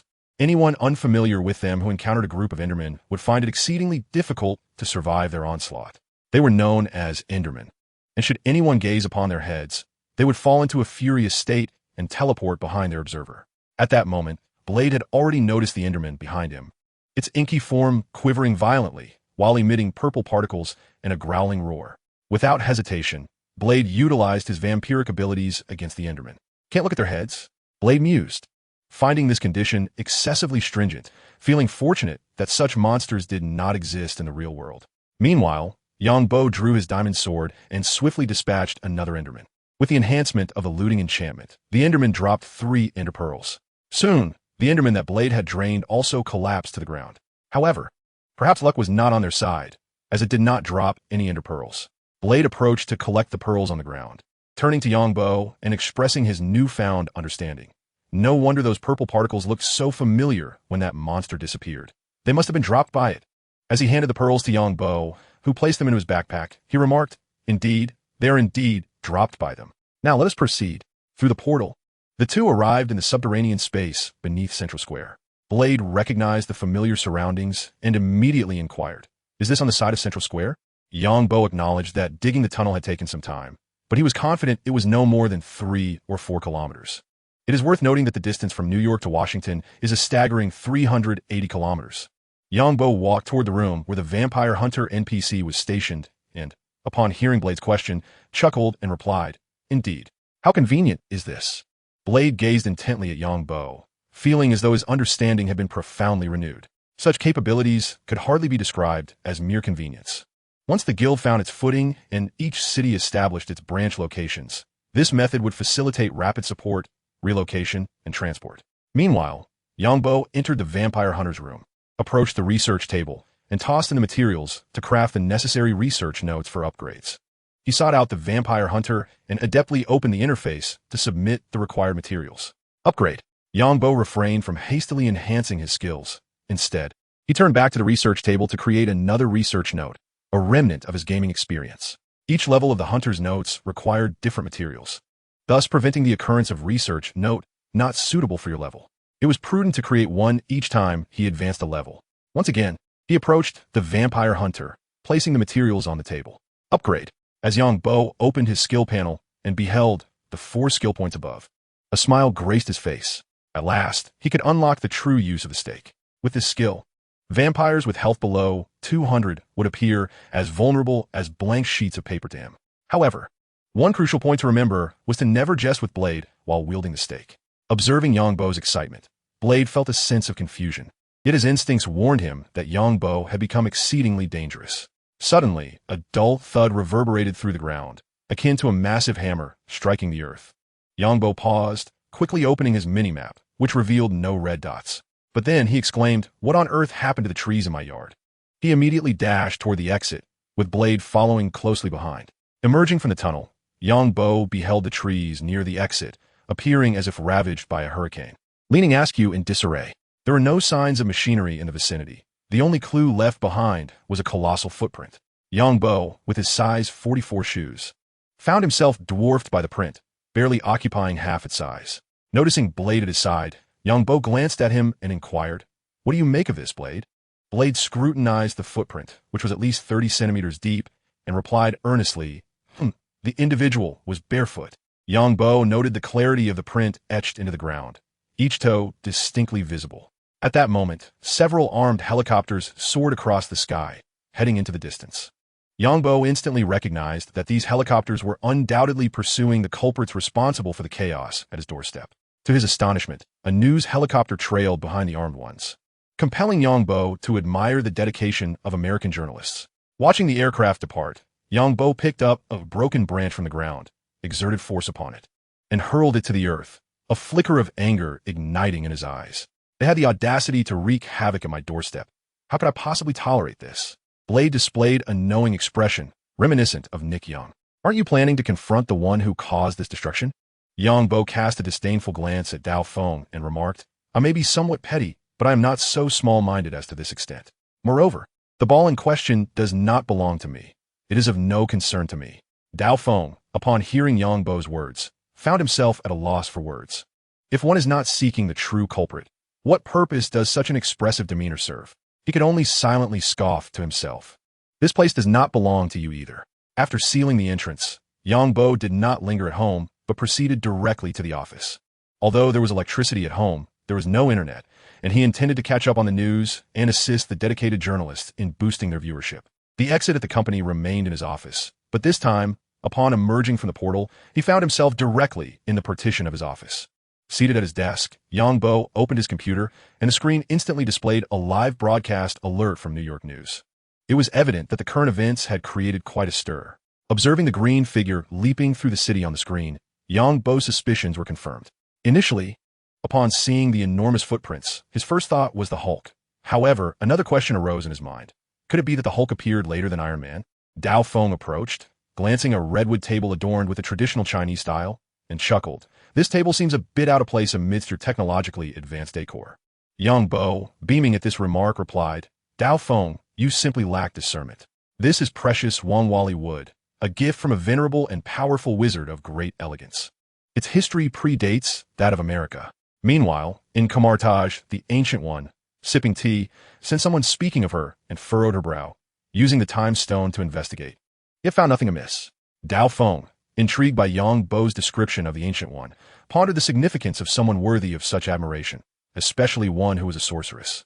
Recalling Yang Bo's earlier words, he inquired, "Is this being referred to as the Hulk?" On the screen, a tank shell struck the Hulk, sending the green figure flying and kicking up a cloud of dust upon impact. As the dust settled, it revealed that the creature bore no injuries, causing Dao Feng's lips to twitch slightly. He doubted that, even with his strength, he could inflict any damage on such a beast, even if it stood still and allowed him to strike. At that moment, Yang Bo was intently focused on the video of the Hulk. In response to Dao Feng's comment, he shook his head and said, "No, this fellow is named Hulk. The green giant is merely an epithet, for he is indeed large and green." Internally, he thought, "This Hulk from the Marvel Cinematic Universe is rather weak. Not to mention the Hulk from the standalone film The Incredible Hulk. Even the one from the Hulk is far superior. Yet this one is being blasted away by shells." Recalling the formidable strength of the Hulk from the Incredible Hulk, along with his devastating skill, the Hulk slash. Tanks before him seem as fragile as paper. "Blade, what would you like to drink? Tea or coffee?" Just hot water," Yang Bo interjected, sensing a subtle jab directed at him, though lacking any evidence to substantiate his suspicion. He then pressed the call button on the table, and the voice of Secretary Anna resonated from within. "Boss, you've arrived? I'll be right there. Anna, please fetch me a cup of hot water, and also a cup of tea for my friend who has accompanied me. And if you could, bring some fruit as well." The only fruits available to Yang Bo were watermelon and apples, as he relished them, and they were cost-effective since they could be cultivated easily. Saving where possible while spending where necessary, he rode his bicycle to the bar. "All right." Yang Bo propped his legs on the table and projected the screen onto the wall for better visibility. Lighting a cigarette, he settled into a cinematic demeanor. "Once again, I must commend the journalists. The high-definition footage, despite some shakiness, was nearly impeccable. It seemed as though these relentless reporters were eager to thrust their cameras into the Hulk's very mouth. Knock, knock. Come in." Anna entered, balancing a tray laden with fruits and beverages, placing them on the table before moving behind Yang Bo to begin massaging his shoulders. He casually picked up a slice of watermelon, adopting a nonchalant air as he urged, "Blade, have a couple of pieces. I feel like the Hulk is not going down anytime soon." Suddenly, the scene shifted dramatically as Tony Stark, clad in his gold and crimson Iron Man armor, burst onto the screen. Yang Bo adjusted his position, his expression one of amusement. Does Tony already possess anti-Hulk armor? That seems improbable. As anticipated, Tony charged in, fell, rose again, and then fell once more. Yang Bo erupted in laughter, nearly spitting out his watermelon. Tony is truly audacious, attempting to confront the Hulk without even the anti-Hulk armor. "Good grief," he exclaimed, watching as the Hulk seized Tony's body and hurled him violently against the wall of a nearby building, sparks crackling from the impact. The damage to the suit appeared significant, were it not for the Marvel Universe's advanced armor shock absorption capabilities. The sheer force of the Hulk's assault would have rendered any combatant from another realm lifeless in a most serene manner. After dealing with this minor episode involving Iron Man, the Green Giant turned his attention back to the tanks, launching a counteroffensive. At this juncture, the Hulk was still in his infancy. Bruce Banner lacked the ability to communicate with him, rendering any semblance of rationality non-existent, relying solely on primal instincts. Blade watched with keen interest. While his prowess in the film was adequate against vampires, it paled in comparison to the T1-level Avengers, making his once proud strength and speed appear rather mundane. Watching the Hulk now felt akin to viewing a science fiction film. However, with Yang Bo's assistance in transitioning to a vampire within his own world, combined with various skills, the level of challenge had significantly escalated. Yang Bo cast a glance at the blade, and a thought suddenly surged in his mind. Teleportation, regeneration, swordsmanship, and marksmanship. Isn't this merely a low-budget version of Deadpool? Indeed, it can only be a low-tier Deadpool. The high-tier version is nothing short of a glitch, utterly unreasonable. At that moment, Yang Bo's phone rang. Upon seeing the caller ID, he was taken aback to find it was Ivan. What could Ivan possibly want from him? He answered the call, and Ivan's voice resonated through the receiver. "Boss, Tony Stark has encountered some troublesome issues. He just contacted me, hoping I could lend a hand." Ivan clearly wished to assist. Otherwise, he would not have called to seek permission. After contemplating for a moment, Yang Bo replied directly, "Ivan, you may go. However, the adversary this time is formidable, extremely formidable. How many suits are currently deployed?" Ivan had also seen the green figure in the news, along with Tony, who, unsure whether the suit had malfunctioned, remained ensconced within the wall.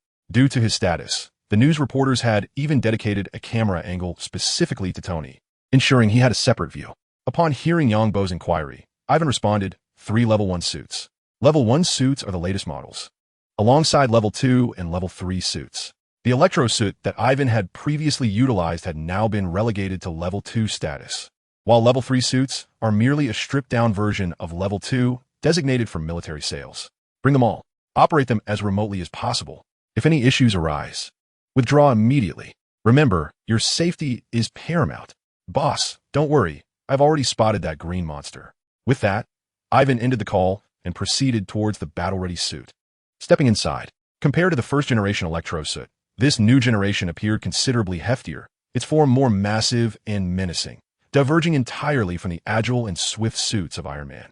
Chapter 100, Truly Unbeatable. In the office, Yang-Bo hung up the phone, gazing at the screen where the Hulk was wildly engaging in a duel with tanks. Beside him, Blade, uncertain of Ivan's capabilities, felt it implausible he could surpass Yang-Bo's strength and voiced his concerns. Are you worried? This monster is undeniably powerful. At that moment, the Hulk had uprooted the upper half of a tank, as if it were a mere can. So, what are you implying about Ivan? He is not foolish. His task is to lure the Hulk out of New York. Let us not forget about S.H.I.E.L.D. I am sure they have a strategy. What Yang-Bo was unaware of was that Fury was currently exasperated by the sight of the Hulk on the screen. They had yet to recover from the Hydra incident and needed to draw the Hulk out of New York to utilize any heavy weaponry. Yet, the pressing question remained. Who possessed the capability to attract the Hulk's ire and successfully lead him out of the city alive? He had considered dispatching Captain America, but it was clear that even he would stand no chance against this behemoth. Any unforeseen incident would leave him with regrets too late to mend. On a bustling avenue in New York, Tony found himself embedded in a wall, a rather humiliating predicament. Yet, considering his life was at stake, he remained motionless, his gaze fixed upon the damaged red alerts flashing on the screen. Where on earth had this green behemoth emerged from? In the original narrative, he was meant to be wallowing in despair over palladium poisoning, entirely oblivious to the Hulk's antics, and he was situated in Los Angeles, not New York. However, he had chosen to remain in New York to confer with Ivan regarding the armor, having only recently unveiled the new suit, which now paved the way for the creation of a new model. At that moment, the voice of J.A.R.V. Ice resonated. Mr. Stark, there is a call requesting connection. Connect, he replied. Ivan's voice immediately emanated from the armor. Tony, I've arrived. J.A.R.V.I.S. Then alerted him of an incoming aerial target approaching rapidly. With a thunderous crash, an armored suit plummeted from the sky, landing squarely on the Hulk. The immense gravitational force unleashing unparalleled devastation, sending the unsuspecting green giant crashing underground. Ouch, that must hurt, Tony mused from his VIP viewing position. Despite his disdain for Ivan's clumsy armor, the sheer force and violence of the attack ignited a fervor within him. It seemed imperative to develop some suits capable of countering large adversaries in the future. Just as Tony believed the chaos had subsided and prepared to extricate himself from the wall, a voice filled with fury erupted from the crater left by the Hulk. The colossal steel armor was flung aside as the Hulk leaped from the pit, though not without sustaining visible injuries, with a wound oozing green blood. With a fierce glare directed at the now upright armor, he opened his arms and roared again, his injury visibly healing at an astonishing rate. Ivan narrowed his eyes within the suit. At that moment, a female voice chimed in from the armor. The enemy's size has increased by approximately 17 to 18%. Please be advised, calculations indicate that the enemy's strength now exceeds the armor's threshold. This was Natasha, the artificial intelligence developed by Ivan and Tony, although lacking in advanced intelligence. Her simple analytical capabilities were entirely sufficient for assistance. As a Russian, naming the AI Natasha bore no fault. Having no connection to the Black Widow, Ivan remained silent, his gaze fixed intently on the green giant on the screen. He retrieved a shield from his back and secured it to his arm as the armor emitted a sound of reconfiguration. The nearly 5-meter-tall suit transformed, shrinking to just over 3 meters. Despite its reduced size, it appeared remarkably more robust. This was the Titan model armor, crafted at Yang-Bo's request, devoid of any frivolous features, designed solely for durability. At that moment, the Hulk charged towards Ivan with remarkable speed, his large feet leaving a distinct trail of prints on the hard ground.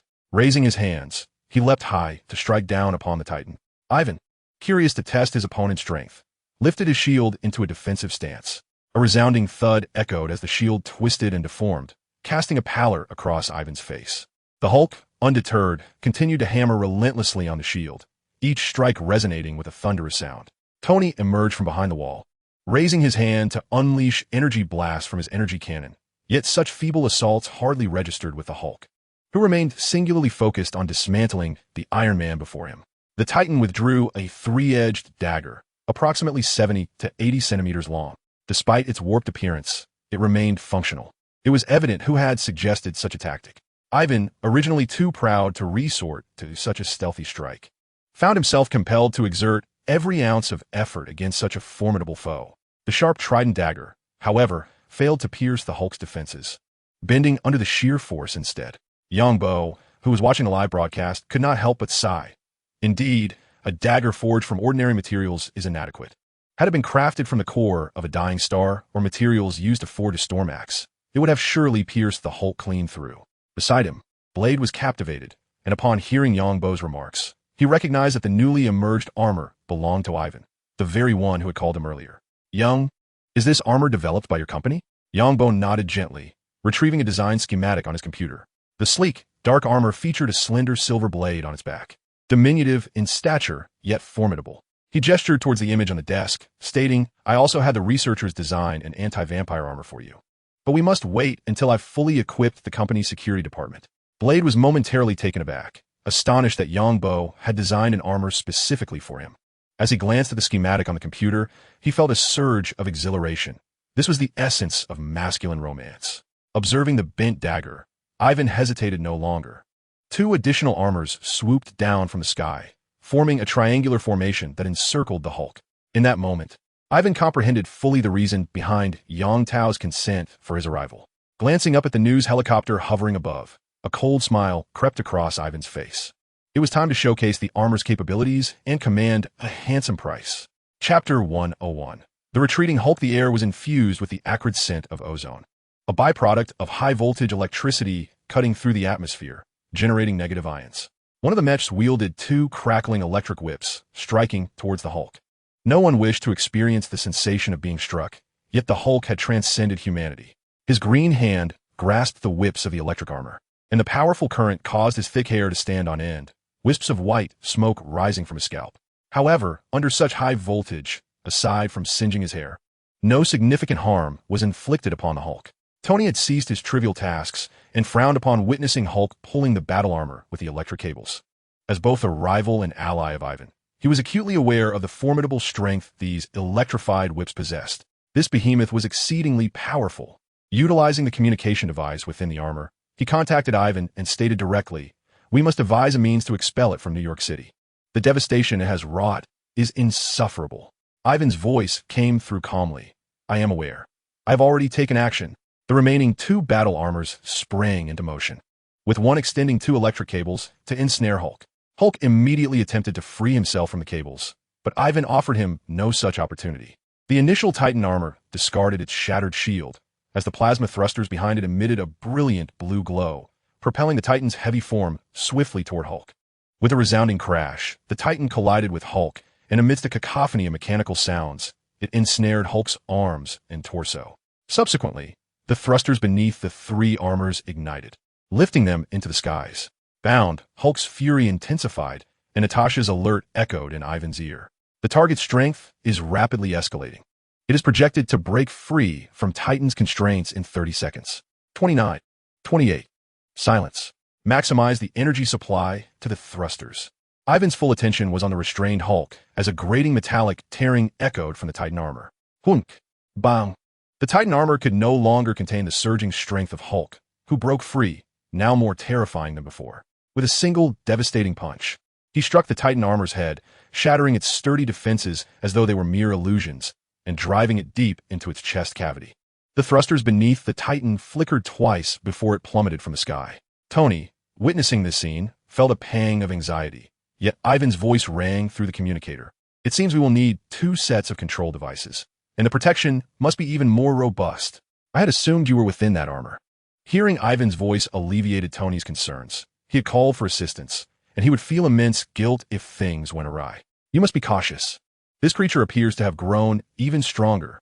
Ivan smiled at Tony's words, replying, "Indeed, its strength is continually increasing, and I have noticed that the angrier it becomes, the more rapidly its power escalates." At that moment, Hulk was tugging at the electric cables and snaring him. The specially designed cables, as thick as a thumb, were rendered no more resilient than grass ropes in the grip of his fury. Hulk broke free from all the cables and plummeted from hundreds of meters above. His limbs flailed chaotically, evoking a comical image, yet none present found amusement in the spectacle. The ground trembled as Hulk crashed into it, creating a massive crater. But in an instant, his figure leapt forth once more from the depths below, as he gazed upward at the armored suit soaring in the sky. A flicker of clarity pierced through his furious expression. He etched the image of the armor deep into his memory and began to sprint vigorously towards the horizon. Ivan did not pursue. His objective had already been fulfilled. He had aided Tony in showcasing the suit. The fate of Hulk was no longer his concern. With the weaponry currently equipped on his armor, he stood no chance against such a monstrous entity. Tony, walking beside him, remarked earnestly, "It seems I must create some backup suits or appropriate accessories that can be easily replaced when damaged." It must be acknowledged that Tony's growth was remarkably swift. Each time he faced adversity, he quickly devised solutions and possessed the capability to execute them. Indeed, I shall contemplate this aspect as well. Tony's words sparked significant inspiration in Ivan. With such an approach, he need not worry about the armor being incapacitated due to damage.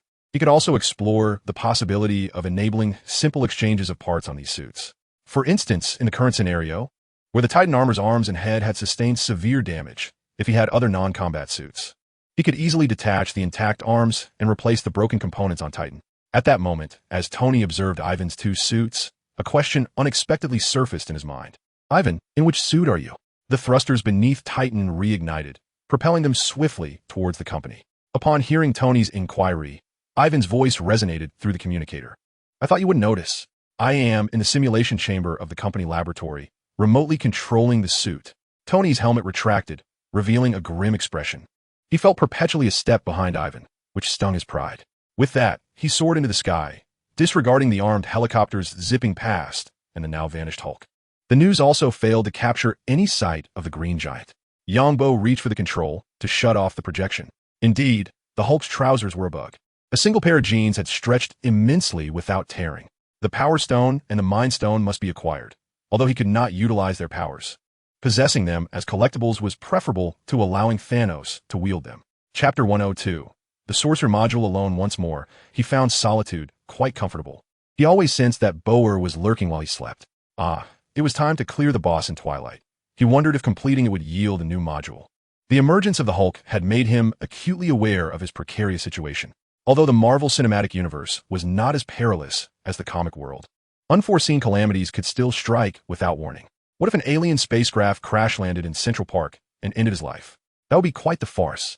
Just as Yongbo turned to head towards the Twilight Forest, the system's voice echoed once more in his mind. "Loading sorcery module. Loading successful." Yongbo halted for a moment, standing in place with a look of bewilderment upon his face. What was the situation? He had done nothing, yet he had received a new module. His golden finger always seemed to surprise him at the most unexpected moments. A magic module? This module was unfamiliar to him. Could it be that he could obtain modules he had never played before? Yongbo felt somewhat at a loss. A magic module, by its very nature, suggested complexity. Why couldn't he have been given something simpler, like X-ray blocks, equivalent exchange, or even a mere endless greed module? Anything would be better than nothing. Glancing at the synthesis table of the new module, Yongbo felt a dull ache in his heart. However, he soon discovered the item he needed, Wizard's Notebook. As he focused on it, a plethora of descriptive text appeared. It was a guide to arcane arts that could hardly fit in one's pocket. For any ambitious wizard striving to learn the knowledge of magic, this notebook was indispensable. A smile spread across Yongbo's face. It was evident that this item served as an introduction to the module, much like how some modules contain their own unique books, such as the Artisan's Codex and the Tinker's Construct module. The synthesis of the wizard's notebook was straightforward, requiring merely a book and a magical crystal. Upon seeing the appearance of the magical crystal, Yongbo's expression shifted to one of realization. So the magical crystal was indeed an item from the magic module.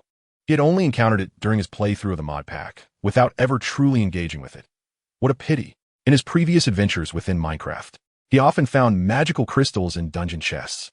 However, due to a small addition of a saltwater fish module to the mod pack, he had not delved deeply into this particular module, and now it was too late for regrets. He decided to first explore the Twilight's hollow mines to see if any items from the new module appeared in the chest there. If not, it would pose a significant problem. Yongbo closed the synthesis window and made his way directly to the teleportation portal leading to the twilight, leaping in without hesitation.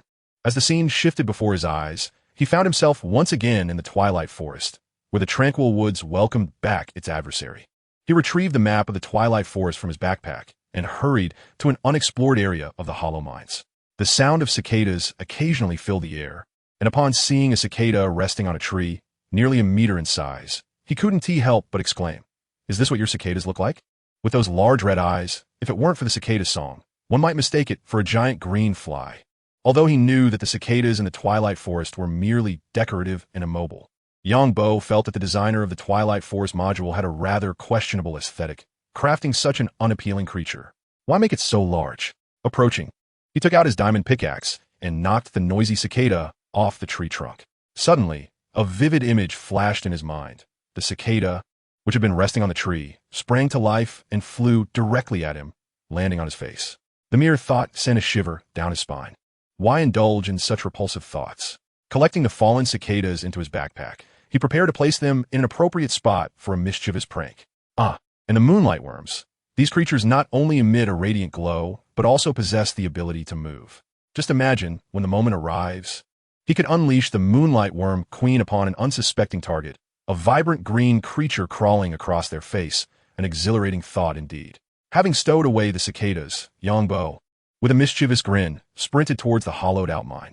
He spared the various animals he encountered along the way, not out of a newfound conscience, but because he was no longer in want of sustenance. Daily feasting on golden carrots ensured his nourishment was both pristine and restorative, yielding substantial satiety. As he dashed forward, a sudden flash of iridescent color caught his eye. Crystal flowers? Spotting the multicolored blossoms on the ground, he promptly knocked one down with his hand, placing it in the synthesis slot of his backpack. Each flower could yield 2 magic crystals, akin to dyes. He then extracted a book to synthesize the wizard's notebook. To his astonishment, crystal flowers sprouted in the twilight forest just after acquiring the module, eliminating the need to refresh in new chunks. Consequently, the chest in the twilight forest would undoubtedly now contain treasures from various modules.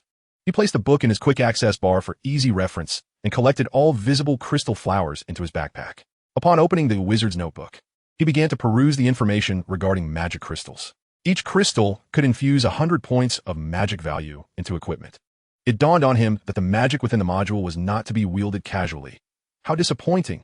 It was far less generous than the mana system in Terraria. Yongbo felt a tinge of disappointment, realizing this module was more cumbersome than he had anticipated. After browsing for a while, he closed the book, having committed some fundamental information to memory. He decided to synthesize a basic wand to hasten his progression. Setting down a crafting table, he crafted a novice wand along with the only spellbook available for synthesis, Magic Missile, which required just 4 magic crystals and a book. This was the sole spellbook available through sorcery. Other tomes could only be acquired from chests or through trade with benevolent wizards in their towers. He constructed an arcane workbench, inscribing Magic Missile onto the novice wand, then infused the wand with magic crystals to fill its reservoir. With wand in hand, he gently pointed towards the distance, and with a flicker at the wand's tip, a magic missile shot forth. What a delight! Like a child who has just received a new toy, Yongbo repeatedly tapped the wand, unleashing a dazzling array of magic missiles in a vibrant cascade.